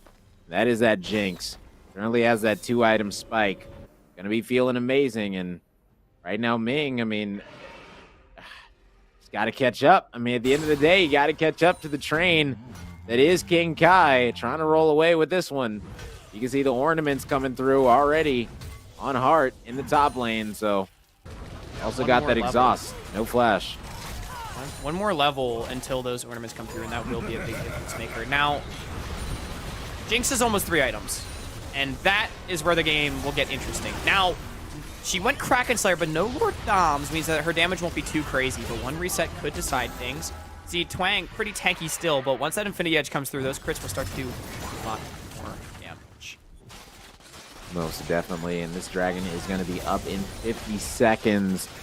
It is an Infernal Soul, so I mean, if this one gets stacking the wrong way, I mean, realistically, this Jinx could really start to be a major issue if they can get this soul. Like, ooh, man. Infernal on a Jinx that is just absolutely insane is Whoa! gonna be a long day, but Wrath That was- flashing out. Very respectful from Wrath. Wrath. I would imagine they had no vision in the jungle, so maybe they were worried about the possible presence of more members, but yeah, did not need a flash there. However, we, of course, have the benefit of seeing from above. And, you know, again, something to be said for Nerves. You're in the elimination game. If you lose, your season's over, right? You don't want to repeat history 5 times. You don't want to be beat 5 times in a row. We'll see if that flash doesn't matter. Look at that. Ult Force. That's... Now Wrath, I mean, basically out of this dragon fight, his most important cooldowns are not available. Twang almost single-handedly creating an advantage for his team. Ornament now onto the Kai'Sa as well. This is huge. Yeah, I mean, right now, Kai'Sa might be able to make something crazy happen. GFU just got forced out. 5-on-5, yeah, and they just bullied them out. Wow. UBC. Oh! Whoa! No way the Leona got it. There is no way that you let a All right, anyway. UBC, gonna be very grateful to get that dragon because, my goodness, got the they Janna. stole that one. Yeah, That's they another did knock her flash. up. The GP ult is gonna be dropping down, raining on their parade. They're gonna be trying to go in. Is gonna be wanting to go in off of this. I don't think that's gonna be the case. As right now, both teams right now doing a nice job of dodging the enemy CC Wait a minute. Oh man, Ming trying to land a charm here, but not going to be able to. And my goodness, we are witnessing some great League of Legends right now. Oh, the skill That is going to be a beautiful charm coming out, but I mean, both of these squads right now healing so much. Twang did comes the subjugate Ornn. these players, and here we go. Ornn Where do you gonna be go? able to. No ultimate going to be coming out, so really boy. just a lot of damage from both sides with nothing to talk about. Wow, both sides were really trying to force that fight for nothing, especially the teleport from Heart of Africa. Very, again, gonna use the word opportunistic there. But, again, I want to talk about Nerves. You are in an elimination match up against a team that has beat you many times if you are a GFU. And you can see these players are playing so hyper respectfully, I think. And GFU, they're throwing out spells. They're desperately trying to find that game-winning play, but it creates the situation where you're trying to do so much and you're just not able to find it. You know, starts with Wrath, really quickly preemptively flashing, really quickly preemptively ulting, and then later Trollblazer throws out the ult, trying to find the Kai'Sa on the side, but hits the Ornn instead. And then all of a sudden you're down 2 ults in a flash, and UBC has done nothing, and you get immediately forced out of the river because of that. It's just the threat of the Ornn Horn. Not having your ultimates available is so huge, and that's not to say that like these are massive misplays from GFU, but it's just these little things that I feel like you can see they're really trying to win this game, and it creates so much tension, in your gameplay. It almost feels. And UBC, they're a little bit the same way, pulling the trigger on Heart of Africa. They want to win the series right here as well. Wrath going in, gets charmed. Oh yeah, and right now Force. Teddy does land the ultimate onto Wrath, and really they just got to start stunning him up and landing these CC chains. But yes, most definitely going to be here, and in the top lane you can see that Just fizzles Ornn again. is going to be pushing, and they've got to send somebody up there. Now, are they going to be challenging at this Baron right now? No, they're going to opt it back, and with a GP in one side and the Ornn in the other, I mean, both teams are just trying to match each other. Twang isn't going to be able to solo that one. Yeah. Trying to clear the wards, accidentally clicked on the Baron. Pro tip, if you want to hit that ward behind the Baron, you want to zoom in, you can click it easily. So there's one for all you guys out there. But either way, it's back to ARAM, and I will say UBC's comp sucks at ARAM because they have a Kai'Sa ADC, and it's going to be more standing off with one another. UBC, I think across the series, it's fair to say they've really struggled to facilitate side lane plays, and we're sort of seeing that here, but I mean, I think both teams, it's pretty clear, they're just going to be content to throw each other at one another one more time at the next dragon. Flash Force. Yeah, and that's going to be a big flash coming out from Little right there. I mean, Little's going to need that realistically in these team fights severely. I mean, there's no flash up for King Kai either. Yeah. So right now, if a team fight does break out, I mean, UBC are going to be looking pretty good. Oh, Wrath, so you maybe have an this is the ultimate, fight sir. that they wanted. I was about to say they were able to knock up 2. Now they're going to be going in. Oh, The but knockup miss! guess what? Yes, it did. His Hart wasn't able to land it, and they're going to make Hart pay for it in severe fashion. As right now, Twang going to be running for his life as this Jinx going to be trying to take out these players one at a time. Is able to take out Teddy. Oh my goodness, golly almighty, GFU. They have just absolutely decimated this roster, and now they're going to be having their sights on the Baron. They'll also be able to pick up a Dragon in 30 seconds. I mean, this roster, they probably could have forced the issue and gotten a mid-inhib, but they're going to be going it safe, not sorry. Yeah, and I mean, a huge mistake from UBC opting into that fight when it's 3v4 and ends up turning into a 3v5. You just don't need to fight that. It's 50 seconds out from drag. Just back away and show up later. Unfortunately, they opt in. Heart of Africa, ease forward, misses, and they pay so dearly. And now GFU, they are poised to force a game 5. It will be Dragon going over to the side of UBC. So it will be Soul Point in their favor. This is big, though. Yeah, That's it is. 3 Infernals. And I mean, if you can stall out this man, Baron. With ornaments. Yeah. I mean, Like, this game's not over. GFU, they're going to get the Baron, but if they can't get anything off of it, UBC is going to be chilling. I mean, until next Dragon, it's going to force GFU to fight. And I mean, if I've learned anything from the series, one fight does not dictate the way the next fight goes. You know, like that fight, I think it's safe to say, came wholly off of a mistake from UBC. If they don't make that same mistake, maybe GFU makes the next mistake, or maybe they find a miracle engage onto the Jinx, right? And I mean, I will say it's a huge missed opportunity not being able to find a good team fight when Jinx had no flash. That's why, like, I think not only is it a mistake in by UBC to take that fight, but any other fight, like one that they take on their terms, I feel like would have been so good for them. But still, it's not to say, like, they've been finding lots of stray cooldowns. They are gonna lose a stray support, though. yeah.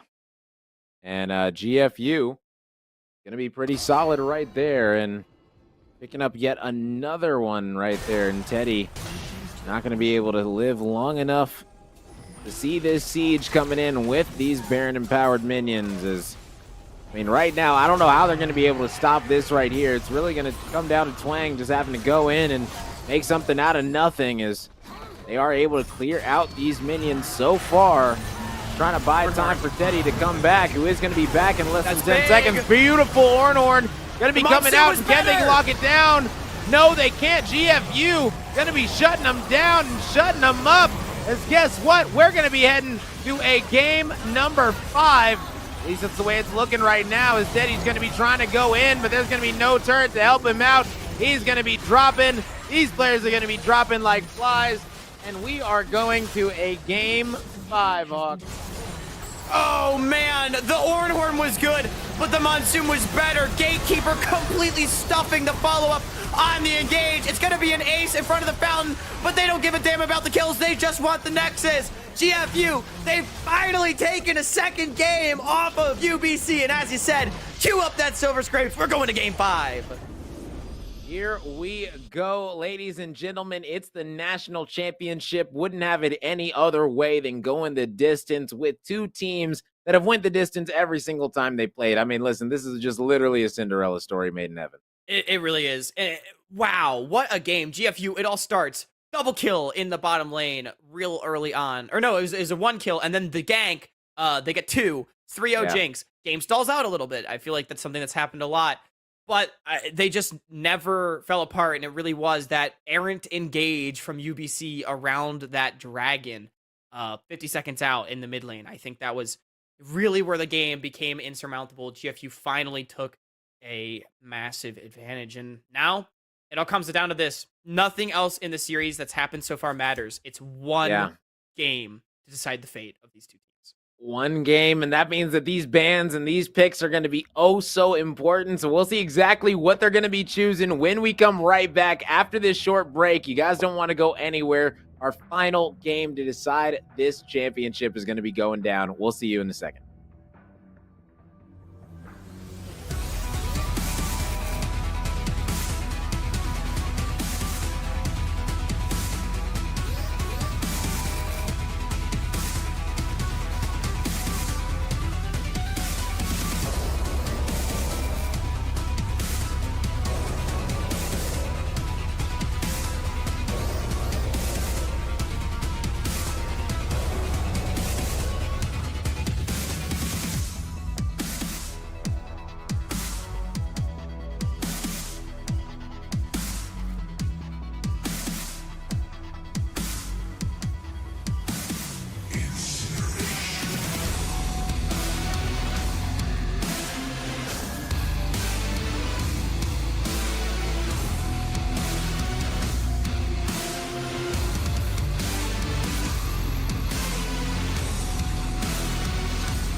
Hello, everyone, and welcome back to the NECC. It is here, Game 5, the final game for these two squads to decide who is going to be your champion. I'm Rome DMV, joined alongside Hawk for this one. And I mean, how are you feeling heading into this Game 5? What's your vibes about it? How are you feeling about it?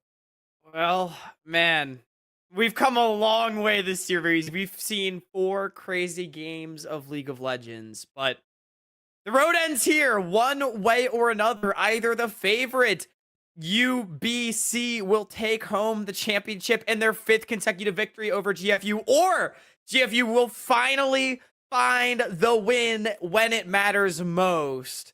And draft is underway already for this game number 5.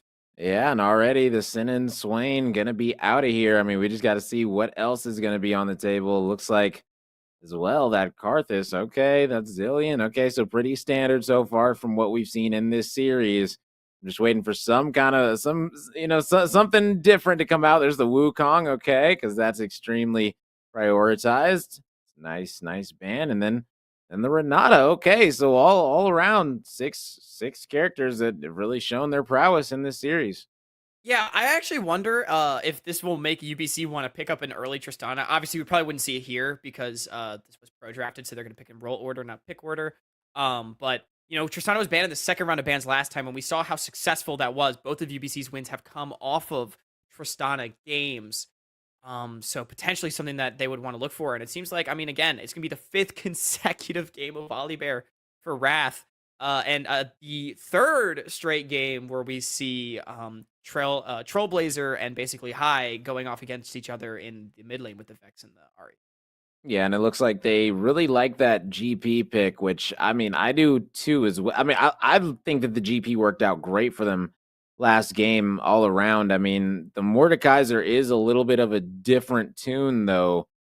I'm not sure how the Mordekaiser is going to play into this one because, I mean, if you have an Ahri, you know, you're going to be wanting to pull them back to you for your team to do damage. But if Hart decides to send somebody into the 1v1 section of the game, I mean, I don't know if that's exactly going to be good for this team in UBC. But I mean, right now with that Nautilus pick, like I said, yeah, it's a lot on Twang's shoulders right now so far with this selection in this comp. Yeah, it does seem like Ming and Teddy did end up picking up the Tristana Nautilus. I just looked at the pro draft in R2 and 3. So yeah, they went for that early on after that wasn't banned out. I think that makes a lot of sense. Again, both those wins came with those champions. But to talk a little bit more about this Mordekaiser pick, I actually like this a lot.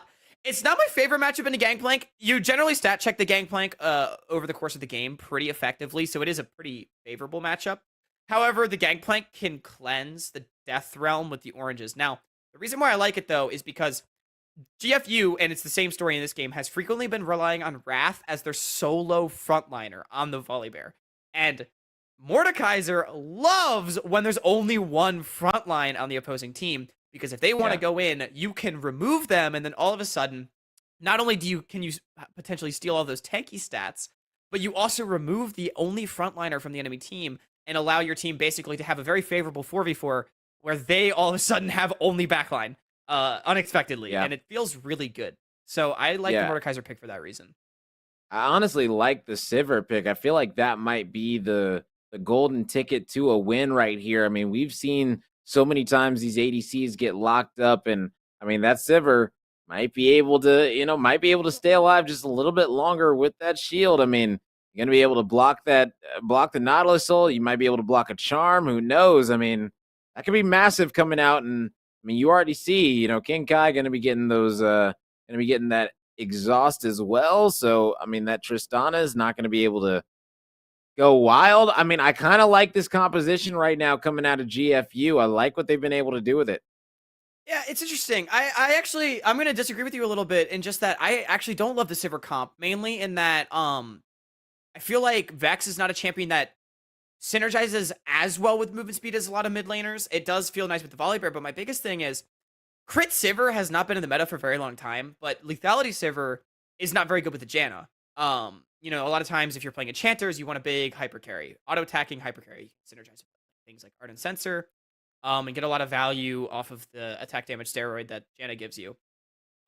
Whereas Lethality build is oftentimes playing with a lot more safety and is not that auto-attacking hyper carry, so less synergy with the enchanters. So really interested because again, crit saver is not something that has been seen for a long time. I do like it in the Nautilus. I don't love it in the Tristana, so I am very intrigued. I've not seen, again, crit saver in forever, much less saver paired with an enchanter, so I'm not entirely sure what to expect out of this 2v2. What I can expect is massive wave control on the bottom side. I do like it for that purpose. Yeah, I mean, they're going to have a whole lot of control. They're going to be, really relaxing down there in that bot lane. Overall, the real reason is because, the ADC is just going to be able to stay alive, for so long in these late game team fights just because of this Janna. And it seems like they've been debating between this Janna and this Lulu pick pretty much all series long. And I don't really know which one at the end of the day has been paying off. I feel like Lulu hasn't really been all that great. Janna on the other coin, we've only seen it pulled out once so far. So, realistically, I like GFU all around. I like their composition. I like them to win this series in an upset fashion because we all know the UBC. Listen, anytime that it gets down to these situations, they've had the ice 4 times in a row, but can they have the ice that 5th time when it matters the most for that championship? Yeah, that is the question. And you know what? We're going to be divided on the desk for this last game because I like UBC's comp. I think it's going to be a banger either way. We've seen these teams throw haymakers at each other game after game after game. And I know we're just going to have an absolute blast getting to watch this final one. And man, it just feels like so many things could go right. Because, the last thing I'll say sort of about the comps directly or like holistically, I guess, is that, again, there is a lot of volatility. And I feel like that's been the story of the series. So I'm expecting a bloody game. I'm expecting an exciting game. And I'm expecting that this game number 5 will absolutely not disappoint.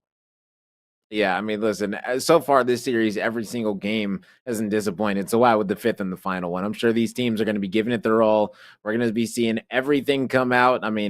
Listen, all the stops, you want to talk about it. Hart is pulling out the Mordekaiser. We haven't seen it all series long, but guess what? It's being pulled out here in the biggest game. And on the other coin, you got the Sivir being pulled out that we haven't seen. So, it's going to be 2 first-time champions going to be in here. And you also got the Viego as well. It's going to be its first time in this one. So are UBC going to be able to pull off this combination, or is GFU going to be able to hold true? Right now, I already said it. I like GFU's lineup coming into this one ahead of UBC. So we'll just have to wait and see who ends up being right. Here we go. Here we go.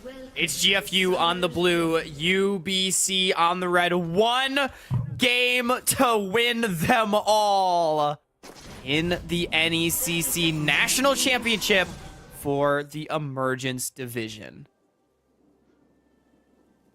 Oh, we are finally here. It felt good coming into the game 1 of this series when I said we're finally here, but now we are really finally here. This is it. This is going to be the last game to decide everything. And looking at the starts right here, it's going to be no real trickery coming out. Everyone's going to be pretty standard.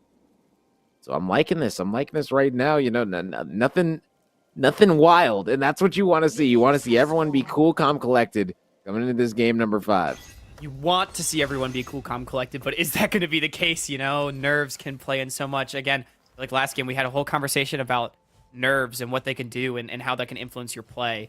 But I agree, you cannot let that get to you as best you can.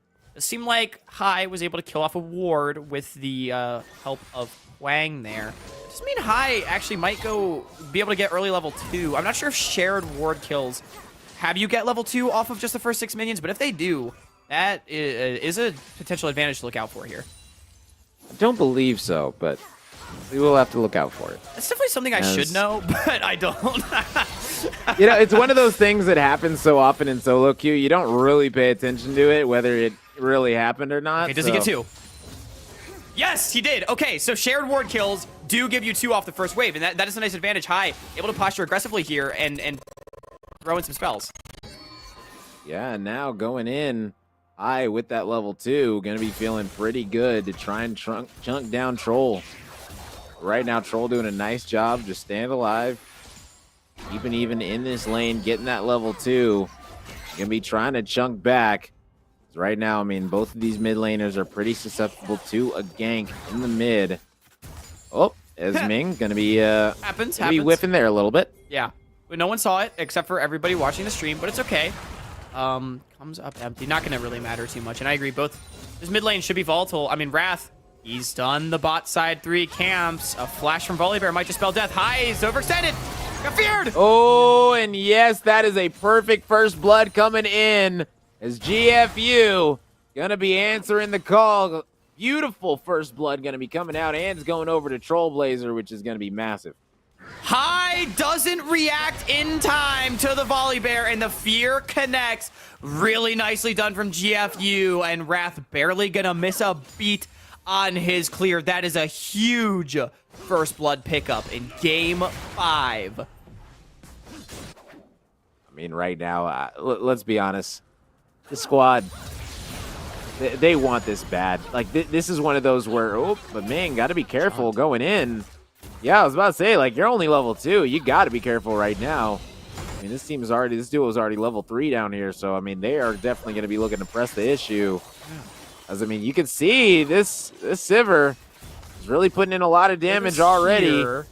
Yeah, here comes Twang, but Ming, I mean, is so low right now. If Ming does go in, I'm pretty sure Ming is just going to get taken out expeditiously. Agreed, and we are seeing the 2v2 power of the Janus Sivir. A very strong lane, lots of range, lots of poke, lots of damage. Of course, the Tristana and the Nautilus need to be respected in the all-in. You know who also needs to be respected in the all-in? The Volibear. He's here and behind Heart of Africa. Yeah, and Heart's going to need to dodge, get away from this situation, but I don't know if that's going to be possible, and it looks like that's not going to be the case. Flash. Yeah, it was a solid one, but Heart does have the ghost. And he might be able to get out, but no, my goodness, is the ghost going to let him live? It might. Yes! And yes.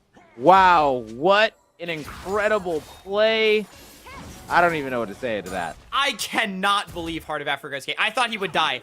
I thought one more auto from the volley would do it, but they never made it in. The ghost lasted long enough. And Heart of Africa, that's huge. Dropping a kill in both your solo lanes on first clear is such a catastrophic start to a game. That is a really clutch survival from Heart of Africa. And, you know, he's going to miss minions from being forced back, but Little also got chunked really low. So he also had the base. So it ends up being a pretty even play across the board. And Heart of Africa, overall, going to feel very, very good about that escape. I mean, most definitely. And right now, I mean, this squad is still going to be feeling good in GFU. I mean, they've already got the first blood. This doesn't have to be a massive kill game. They don't need to go, you know, blood hungry really in this one. They just want to be able to win it. It's a game 5. And realistically, like, I'm not expecting a whole lot of wild plays in this game 5. I mean, I'm expecting these players to be a little bit, you know, not nervous, but a little bit on edge. You know, we're not really wanting to make many mistakes. And we just got to see who's going to be. Yeah, exactly. We got to see who's going to be able to make the least amount, because really, I feel like it might come down to just who makes the least mistakes. Not even who's able to, you know, really win little skirmishes and things like that. It's going to come down to just the mistakes at the end of the game. Yeah. I mean, so often is that the case in League of Legends. It's just the team that makes the least mistakes. Only really at the absolute top levels of play does it really come down to those X factors a lot of the time. And it is, just to point out, a lethal tempo Sivir, which means it will be crit Sivir here in Game 5 for the side of GFU. King Kai has thrown down the gauntlet. He has said, I will scale and I will beat you. I do think we are freezing up just a little bit. Should hopefully have that resolved soon. Yeah, but they're going to be going in, trying to lock down Twang, and they're able to do just that. Wraith is going to be barely taken down. That's going to be a double kill. Guess what? Ming's going to be dropping as well. Teddy trying to get out with his life, but guess what? Trollblazer should be able to lock him down, and yes, there's going to be a rampage, as right now GFU, this is exactly the start that they were looking for. Perfection out of this squad. Yeah, wow, GFU able to pick up 3 kills there on the bottom side. Absolutely huge for them, and Trailblazer has them all. A Fed Vex can just end the game, Rome. And, man, what a strong start for GFU in Game 5. I mean, it's literally what you want. It's perfect. Like, you got Trailblazer currently 4-0. I mean, you said you don't know how it's going to be, you know, how it's going to be syncing up with the Sivir, but And if you're 4-0, you don't really got to worry about syncing up with anybody right now. I mean, you're going to be a problem on the map anytime these team fights start up, or I mean, these 1v1 situations start up as well. I mean, you look across the board at the Ari, just now going to be getting that chapter. So, I mean, really, it's a nice lead. Definitely going to be in for Trollblazer. Definitely a nice lead. Yeah, I mean, like I said, Vex left unchecked can be a massive problem. And again, it's sort of, we've been seeing this a lot where like something will happen and it'll not go well, and then it'll start to go well, and then it'll go really well. So the first game that the Vex was picked, game 3, got solo killed by High and lost. The last game was pretty good, all things considered, nothing insane. There was the one really good dragon fight and won. Now, 4-0 start, mega turbo fed Vex, absolute world beater. Now, the gold lead is overall only about 500, but still I mean, those kills could really go a long way. Oh yeah, they could go a massive way. And ooh, is Heart gonna overextend? You don't want to get caught right here because all three are in the river, and it's like Heart's gonna be relaxing right now.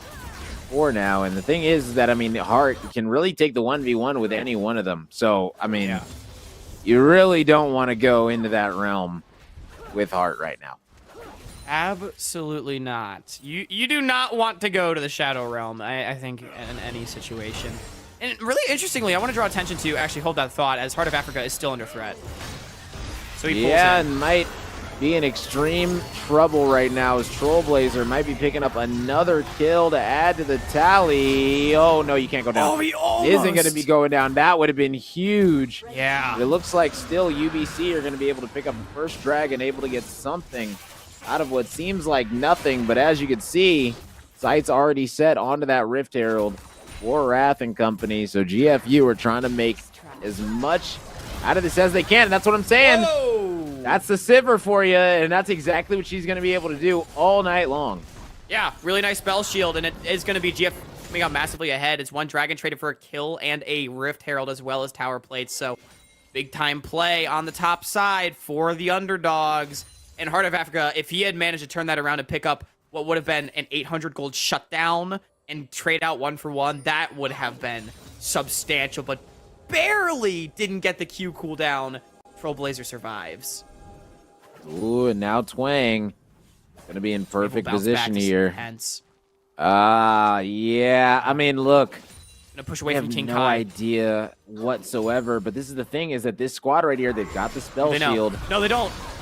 They've got their ultimates. They might be able to live this one. Janna barely gonna be able to stay up. That's what I'm saying. This is what I'm saying. This team right here, they might be able to live through all of that madness, and they're gonna be able to do that every single time as long as they've got all these summoners up. They've still got the flash on the side of the Sivir. They've still got the flash about to be up on the side of the Janna as well. So they are cooling it down here in this bot lane. Ming had Ignite and didn't throw it down. That would have been crucial in cutting the Monsoon healing. What a massive investment here on the bottom side from UBC, and to come up empty-handed is a absolute heartbreaker for this squad, but credit to GFU. They managed to survive. Gatekeeper didn't even flash. Ooh, and yeah, Troll is huge right now. My goodness, you don't want to mess with this one. 5-0 in the mid lane. Hasn't backed in a while. Little up top. Going to be getting all this gold as well. Man, that's going to be a lot going over to Little. Yeah, Little getting pretty big on this gangplank. Now, interestingly, despite every lane losing for UBC, they have significant farm advantages in all of their lanes. Upwards of 10 in all of them, including upwards of 20 in both side lanes. It's really interesting, considering the overwhelming amount of pressure and the kill advantage that GFU has. So something to take note of. I mean, just GFU sort of dropping a lot of gold, and even though they're ahead 1,500, it feels like they just should be ahead more.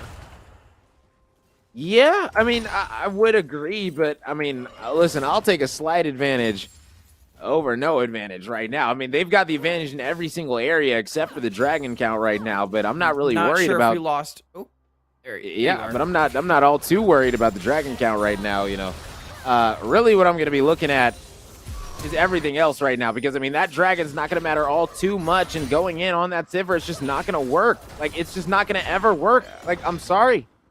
Yeah, Ming trying to go for the hero play, but Just not going to find it. I mean, they had the red 8 the last time by hard committing onto the Janna. That's got to be your play.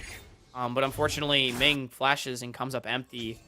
It's the second mistake now from the support of UBC. First one was not throwing down the Ignite. But, I mean, again, these things are going to happen. You're going to make mistakes. It's about how you bounce back. It's okay to make mistakes. What's not okay is to let them overcome you and to let that define your game. And we've seen Ming make some crazy engages. I particularly think back to, I think it was game 2, the insane engage in front of the Baron that really threw his team over the edge. Plays like that are the ones that really matter as the game progresses. Oh, yeah.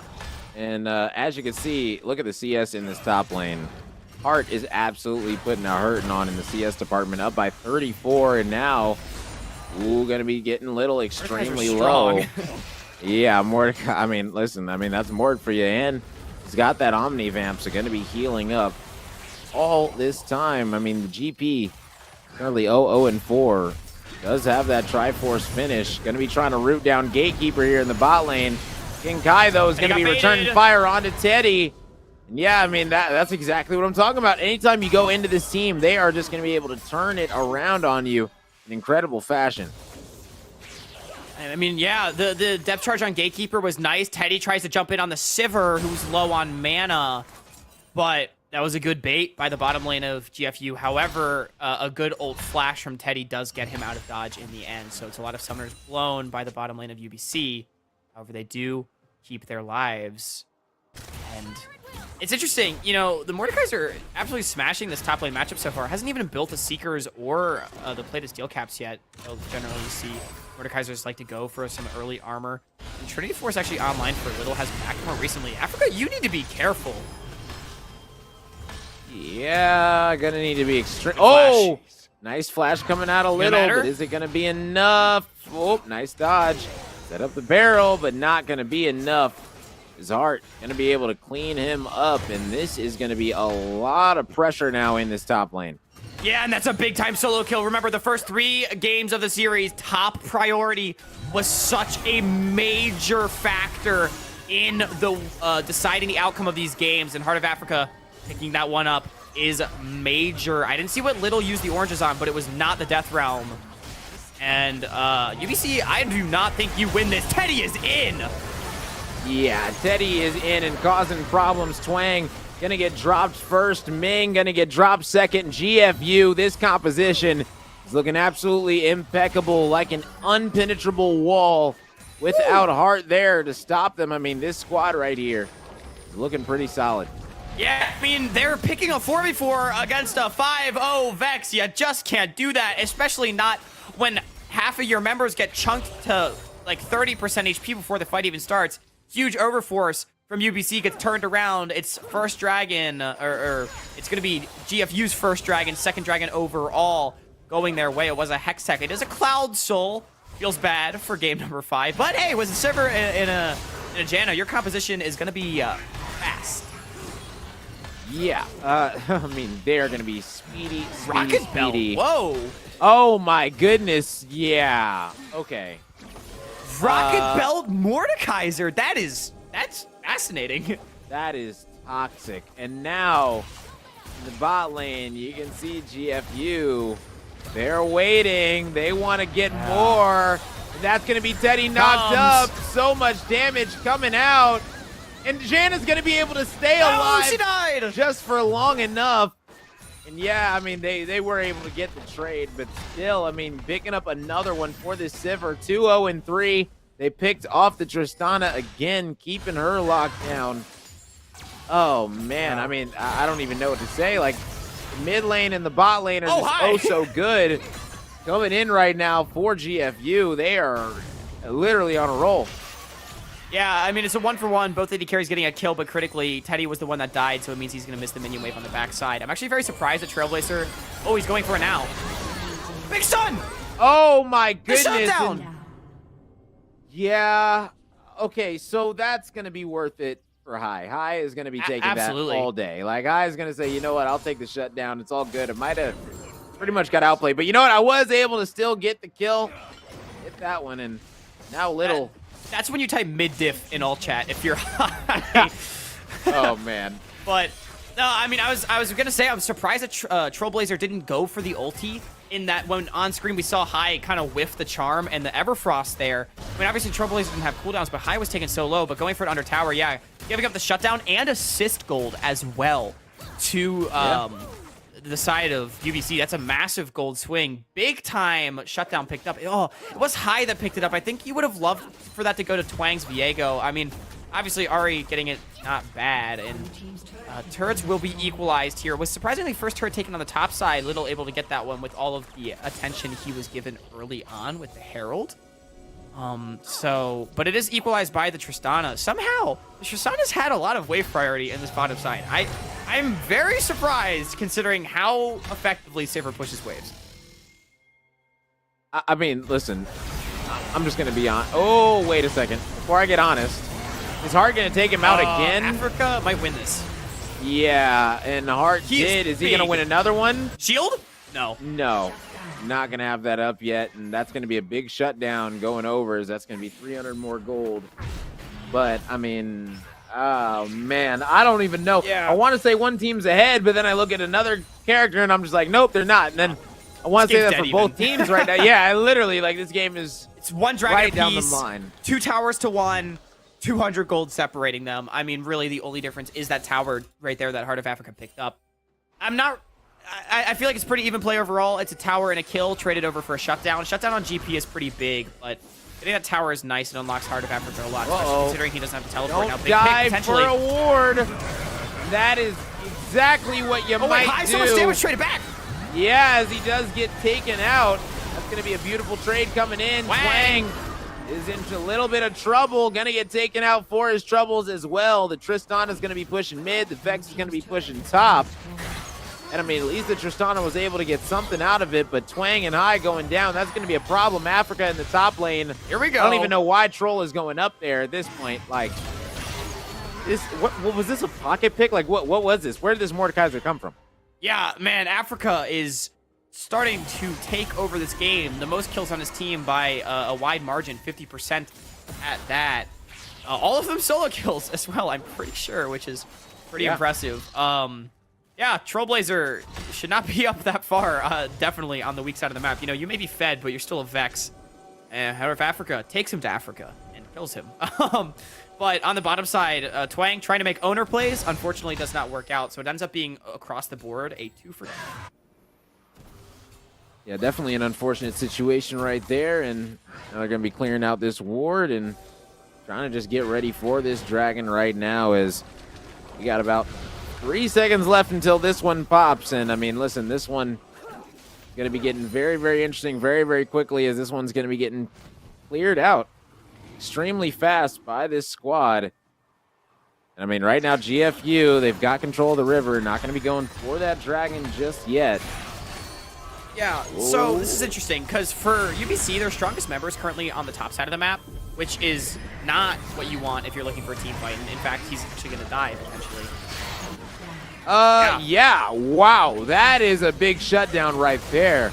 But talk about turning points in the game. I mean, UBC, I feel like, I mean, you know, you may be behind in gold by a little bit, but Sivir is on such a power trough right now. Like, Essence Reaver Sivir is not that much of a threat.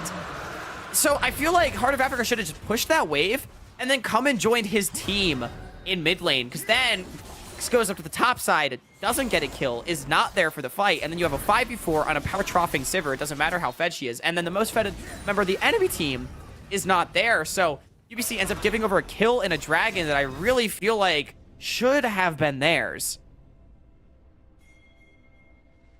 yeah, and now they're going to be heading to the Baron. And okay, so in this situation right here, I mean, it's really just going to be about posturing for it. Nobody's really going to be able to take it, in my opinion, right now. But you can see GFU are making their way towards it. And, I mean, that's what you want to do right now. You might be seeing a fight right here. I feel like it's always a safe bet. If these two teams are ever on the same screen with one another, a fight could break out at any moment's notice. I mean, let's be honest. It's 13-8 at 22 minutes. Not a kill per minute. Not quite. It's 21 kills. Wow, I'm very impressed. I thought it would be a kill per minute. Almost. Caster math. Very close. Yeah, very close. Caster math just barely going to be off on this but one. it's gonna be down. Yep. The flash from Wraith going to be coming wait a minute. in. That's going to He cause a left? flash from Ming out. That's going to be big, and Janna going to be trying to Nobody keep died. them off. And yeah, I mean, that was just good, solid Africa. plays coming out. That was what they needed You to got do, him. though, because guess what? The GP is going to be gone, and yeah, Trollblazer is going to be stuck in this situation, and once he comes out, he's not going to be long for this world. He gets taken out. GP is still going to be splitting, and Little doing little things right now in the grand finals. I don't know if it's going to pay off. It looks like they're going to be going straight for that Baron. But if they do, Little needs to keep going, and they're going to be forcing Baron. He does have that teleport up. Look for Cannon Barrage. He's got the TP as well. This is really risky. Got to go in right Monsoon's now. still available. See that he teleported bot lane. He didn't even teleport to Baron. And GFU are going to take the Baron. Oh, no. And GFU are going to be wiping the floor with this squad. The Gatekeeper is going to be going down as well. Or excuse me, not... Oh, my goodness. UBC... What is Little doing? I'm sorry. I'm mind blown right now. Like, what is... Like, Little literally might have just solo-handedly thrown the game. Little, I mean, if he's there, that's, I think, a great angle for GFU. The GPO was thrown onto 4 members. Monsoon was still available as well. Gatekeeper bought so much time in that fight, and Little trades a tier 2 for a Baron. The split push may have won GFU game 1, but that was not it. I am sorry, but that was a throw if I've ever seen one. You literally backed and you had teleport, and you teleport back to the lane you were just pushing. Why?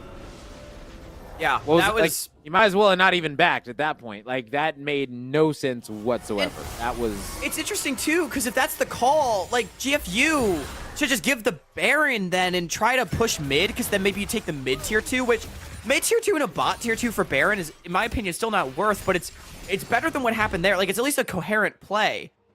Whereas, I mean, this just felt like GFU was not on the same page with one another, unfortunately. And, I mean, in Game 5, that is a defining play. We'll have to see how much UBC is able to get off this Baron. It does put them at a marginal gold advantage. Ming is going to find a bear in the woods. Never fight a bear alone, kids, as that is a tanky bear. Yeah, a very, very, very big bear right now. And, ooh, man, with that stone plate, going to be feeling very, very good. Pretty much run into absolutely anyone that they want. We having a whole lot of movement speed right now on this volley bear.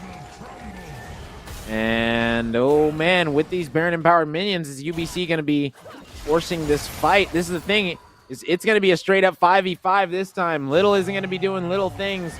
Not right now. Going to be here with the team, and this is exactly what you need. I mean, you have a glass cannon that is this gangplank. You need him to be able to shred these enemies as they come in, especially... Oh, no, if they pick off hard, found Trollblazer. It could be massive. They were able to find him, and there's a whole lot of damage going to be coming out. They go in gold, and Trollblazer ends up dying, but they are able to take out another as well. They're taking out Africa. Look at my Tristana. goodness, they pick up Gatekeeper as well. Tristana is going absolutely huge right now. It's still going to be a 3v2, or 3v3, excuse me. They're going to be pressing the issue in the mid lane. Yet again, this one is not over, but at least they've made sure that all of them are not going to be falling, but still big pickups coming up, picking up hard. Also on the other side, they were able to pick off Trollblazer, so 2 big carries down on each side. See exactly what's going to happen with the 3v3. Yeah, how are these fights so close, Rome? I mean, 2 for 2 after all of that. These teams, they threw everything at each other, and yet only 4 died. But UBC, they come out on top of the pressure advantage. They're going to get the mid inhibitor turret, as well as try for the bot tier 2. But you've got to be careful. They've got the Sivir ulti, and that's a big bear. Yeah, and the charm going to be coming out. Not going to be enough to bring them close to be able to pick off another elimination, but they are going to be moving directly toward this dragon, which is going to get started up, and this fight might decide the game right here. And to say that it's going to be decided over a dragon that a lot of people might consider is not really worth all that much, and it's not. Actually, they're going to be pushing down mid instead. Mid prio again. Yeah, so, this has happened every game that UBC has been on red side, which I guess is only also game 3, but yeah, I mean, a tier 2 tower traded for only your second dragon definitely comes out favorable for GFU. UBC routinely having an interesting understanding of mid lane priority, but hey, that's part of what's made this series so magical and so exciting. Look, this series, I don't even know what to expect anymore. This game is dead even. Look at the gold, look at the dragons, look at the kills. It's literally even. Like, we are here in Game 5 of the Grand Finals for a reason. Both of these teams showing that they definitely deserve to be here right now. And, I mean, listen, I'm just extremely happy that they're going to be able to put on for their colleges and really just try to bring home a championship. But sadly, in about 10 minutes, we're going to find out exactly which one of these teams is going to be able to do that. We'll see. Somehow, after everything that's happened, 500 gold is all that separates these two teams. That is the starting gold for one player is what separates these teams. Dragons are even. One tower is in favor of UBC. This game stands on a knife's edge. Sivir has not yet hit 3 items, nor has Tristana, but they are getting very, very close. Gangplank, 3.5 items. Very, very strong. Mordekaiser, 3 items. Both mid laners on 3 items as well. When it comes to scaling, though, I think what I'm really looking at is going to be this Viego as opposed to the Volibear. I think the Viego does have better scaling. So we'll have to keep our eyes on Twang if he's able to make some of those big plays as the game progresses.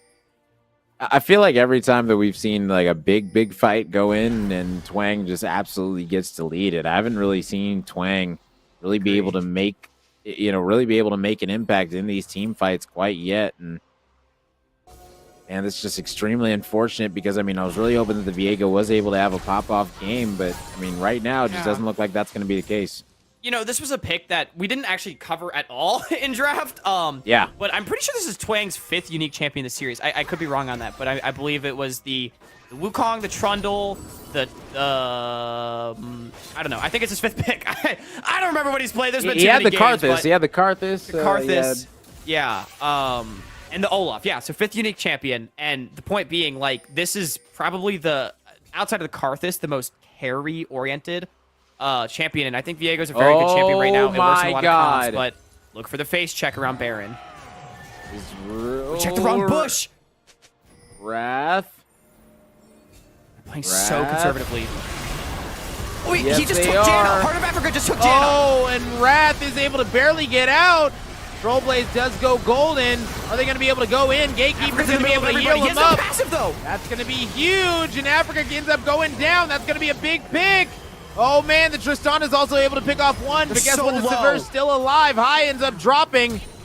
Sivir is still going to be alive and well, ladies and gentlemen, but so is Tristana. Triple kill. And now it's going to be Tristana going up against Sivir, and Tristana going to be getting the better of that one, and UBC are going to be able to clean this one up, and now with the death timers at 20 seconds, I mean, are they going to be able to end it? They're going to try. It's an exposed inhibitor. They have a wave with Tristana. It's UBC that lays the trap, and it's GFU. They spring it, walking in. Teddy cleans it up with the triple kill on the back side. It's not over. It's not over. It's not over. Wrath is going to be up in time to be able to run in here. He doesn't have his ultimate, but he's at least going to be able to keep them off of it. Yeah, I mean, wow, Ming, I'm glad that you're not hitting hooks like that in the middle of big team fights that matter. But regardless, my goodness, what a push, what a play, what a turnaround by UBC. As we got ourselves a 19-19 grand finals game. My girlfriend just brought me in some dinner, and that looks absolutely scrumptious right now. So they're going to need to hurry this one up because that rice is looking absolutely fire right now. And my goodness, I mean, these teams dead even in every way, shape, and form. The only way that this squad in UBC is ahead right now is having that middle inhibitor.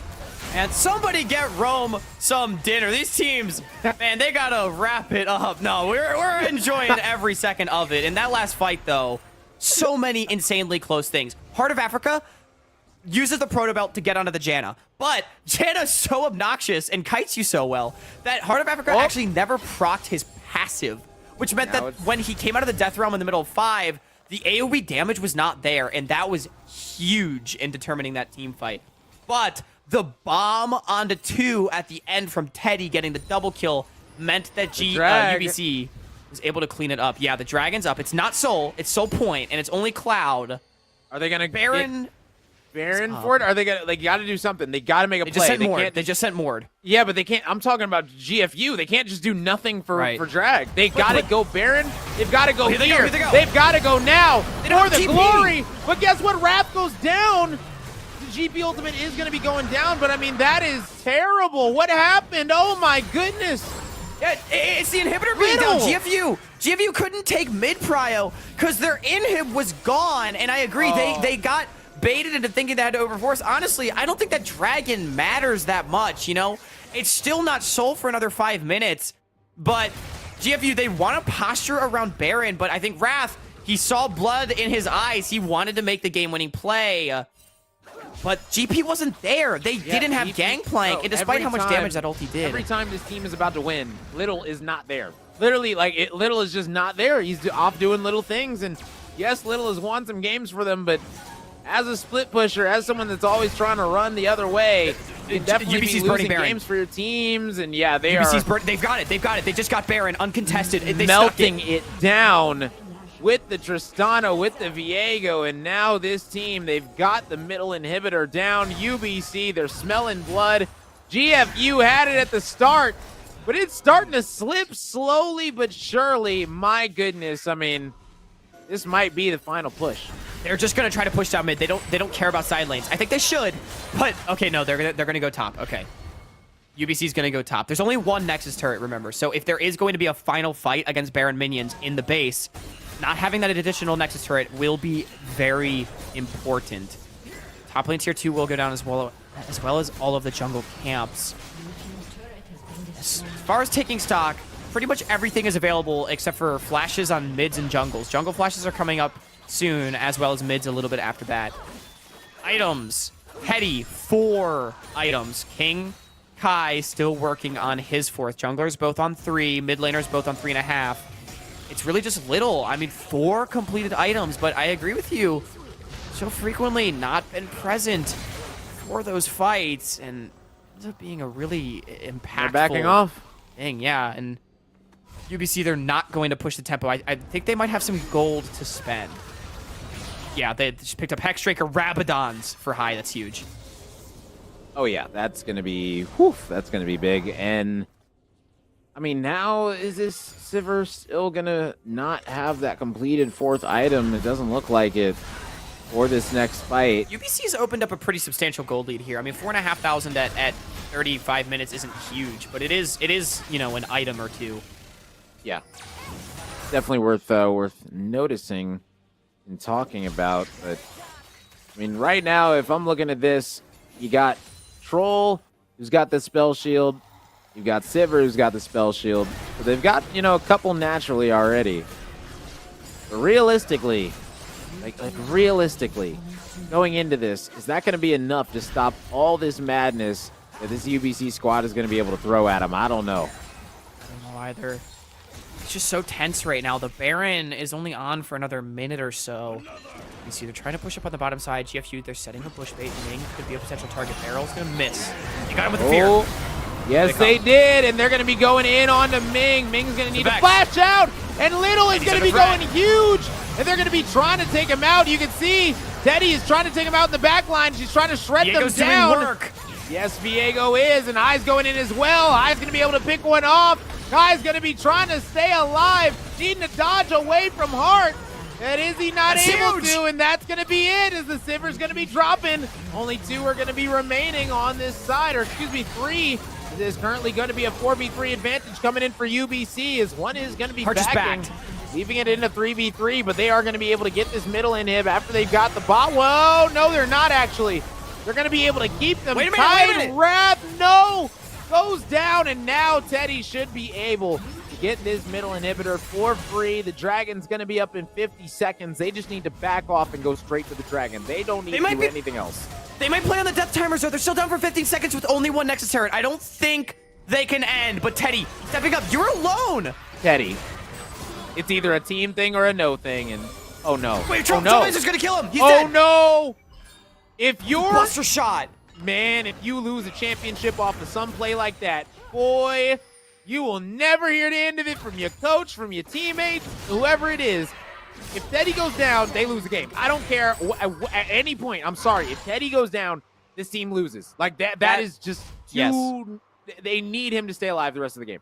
That Tristana ultimate was phenomenal from Teddy. The timing on that, right as Trailblazer came out of the ultimate, but before the fear went off, buffered the input. That was potentially game-saving. Trailblazer. Oh, that's huge. Big pick. Is going to be in a little bit of trouble. He has no Zonias. But right now, nobody can come help him. They did get the soul.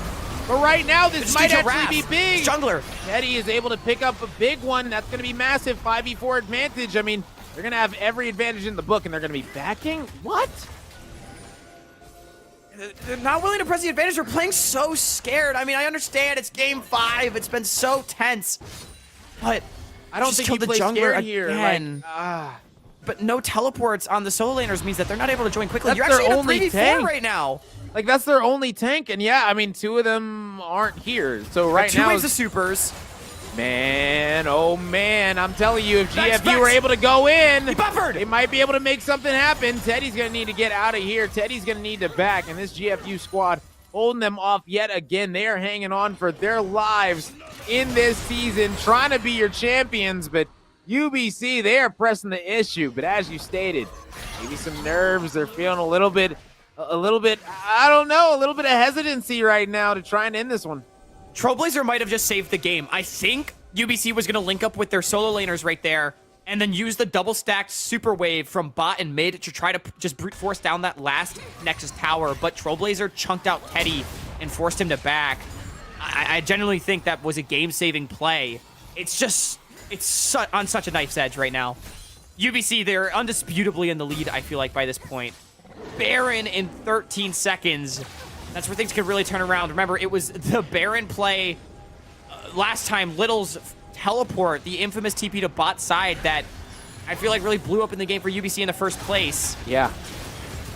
I think this one's gone. They're gonna do it too fast. Yeah, they're gonna absolutely melt this down. Not gonna have a chance at it. Why even waste it? But I mean, maybe a Hail Mary, but I mean, you're not missing smites in the Nationals game 5. Like, it's just not happening. So I mean, UBC, as you stated, they are looking to take control. They've got the mid inhibitor, they've got the bot inhibitor. Now they're gonna be pressing the issue on the top side while these other lanes just naturally crash in, and this squad right now are going to be looking to end the game. It's going to be taking a miracle engagement. Oh my God. Okay, if Kai is able to chunk them down like that, yeah, he's got dominant. Oh man, now we got ourselves a game because guess what? Both of these ADCs, they're fully online. Oh, this is going to be a spicy one. Really will be, but I mean, Ming's Oh my wait, God! kill the ward! And they're able That's to take huge! him out. That's going to be massive, and they're able to pick. Oh, up another. Teddy is going to be going in. Going golden is going to be Trailblazer. They knock up Ming. They take him out as well. And now they got to chase them down. Is this going to be it for GFU? Have they found it? They've turned the tides. They've TP'd back to their base. Oh my goodness. GFU varsity are trying to answer back, and oh my goodness, they're not going to be letting them back. They're going to say hello. How you doing? Hey, what's up? Hello. We're going to try to take you out. Wrath is going to be dropping. Looks like they are going to be able to take out Keeper as well. So 2 for 3 overall, and this game is far from over. Oh my goodness. Wow. GFU found the fight. They one-shot Heart of Africa. Lord Dominic Siver is here. 330 CS, 7 kills. That was so much damage, and I think it was Little that found the last hit. And it looked so good for GFU, but that was just a stabilization fight. They have survived the Baron. They don't Now, have- we look towards Elder Dragon in 2 minutes. How this game has gotten to this point is beyond me. In game 5, 40 minutes on the clock. Beyond that, the longest game this series, these teams are leaving nothing up to chance. Yeah, and I mean, we've already gotten 49 kills so far in this game in 41 minutes. Like, this is entertainment in League of Legends if I've ever seen it. And right now, Kai is going to be getting that red buff. Oh, they do have a pink right here. Are they going to be able to clear this one out? Ooh, they do spot that. They're just posturing. This is so I mean, tense. it's just gonna be a minute and a half long elder dance. I mean, I feel like at this point nothing else really matters. Like you could both say just play staring side at lanes, each you other. could say one thing or another, but I mean, if you lose elder, you lose the game, and these teams have struggled around neutral objective setup, so I don't blame them for committing everything to this. I am just flabbergasted that we are even here at this point, but I'm going to be honest. GFU, they're stronger at this point. Like right now, they're just a stronger team, and they zoned them backwards. They zoned them into the side. This might be a solid flash by scenario. Oh, you can't go in right there, Little. Flash. That is going to be a flash coming out. No from GP Little, ult's huge. and yeah, that's going to be big. Is a lot of damage not going to be able to come in. Oh! And they're able to find Teddy going golden, and now they're going to be able to take out Africa, who is trying to go into the back line. But no, Africa's going to be able to stay alive. Kai goes down as well, and now the Tristana is going to be able to stay alive. UBC have done it. They have cleaned up the kills. They have taken the right engagement, and they are going to be locking down this game, as that is going to be 5-man down. UBC Amber are going to be your NECC national champions. When the chips are down, it was Heart of Africa that took out the heart of GFU. He found King Kai in the Death Realm and took him down. And that was really the play that secured the fight. What a game. What a series. And UBC Amber. 43 minutes it took this time. I mean, listen, this one went a long time, and it went the distance, and it was absolutely jam-packed the entire way. That last fight was absolutely incredible. As you stated, once GP uses ult and they realized, okay, we have somewhat of an advantage right now. They were able to go in, and as you said, the Death Realm, it came out, and he chose the right target there, and that was GG's. So once again, shout out to this squad for being able to become national champions. I mean, that is absolutely huge. It really is. It really is. What an insane series that was. They managed to do it, going the distance with GFU Varsity one more time. And credit to GFU Varsity for putting up an absolutely insane fight in this game. But it is UBC Amber that will be your NECC national champions for the Emergence Division. Absolutely congratulations to them.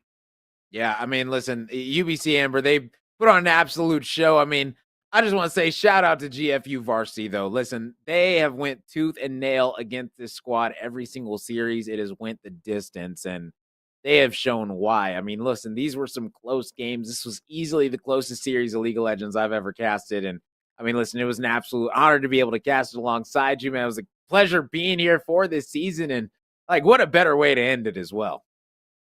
Yeah, absolutely incredible. There's nothing else to be said. Yeah.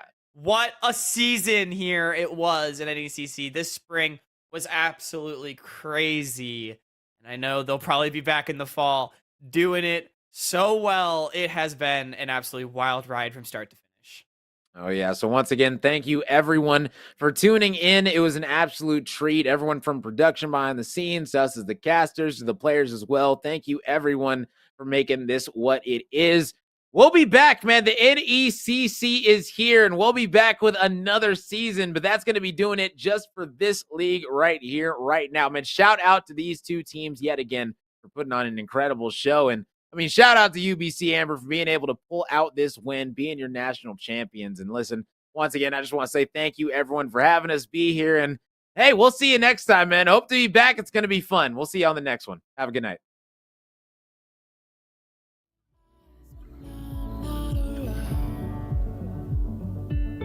I found myself, but I fall into your lies again. Where'd you go?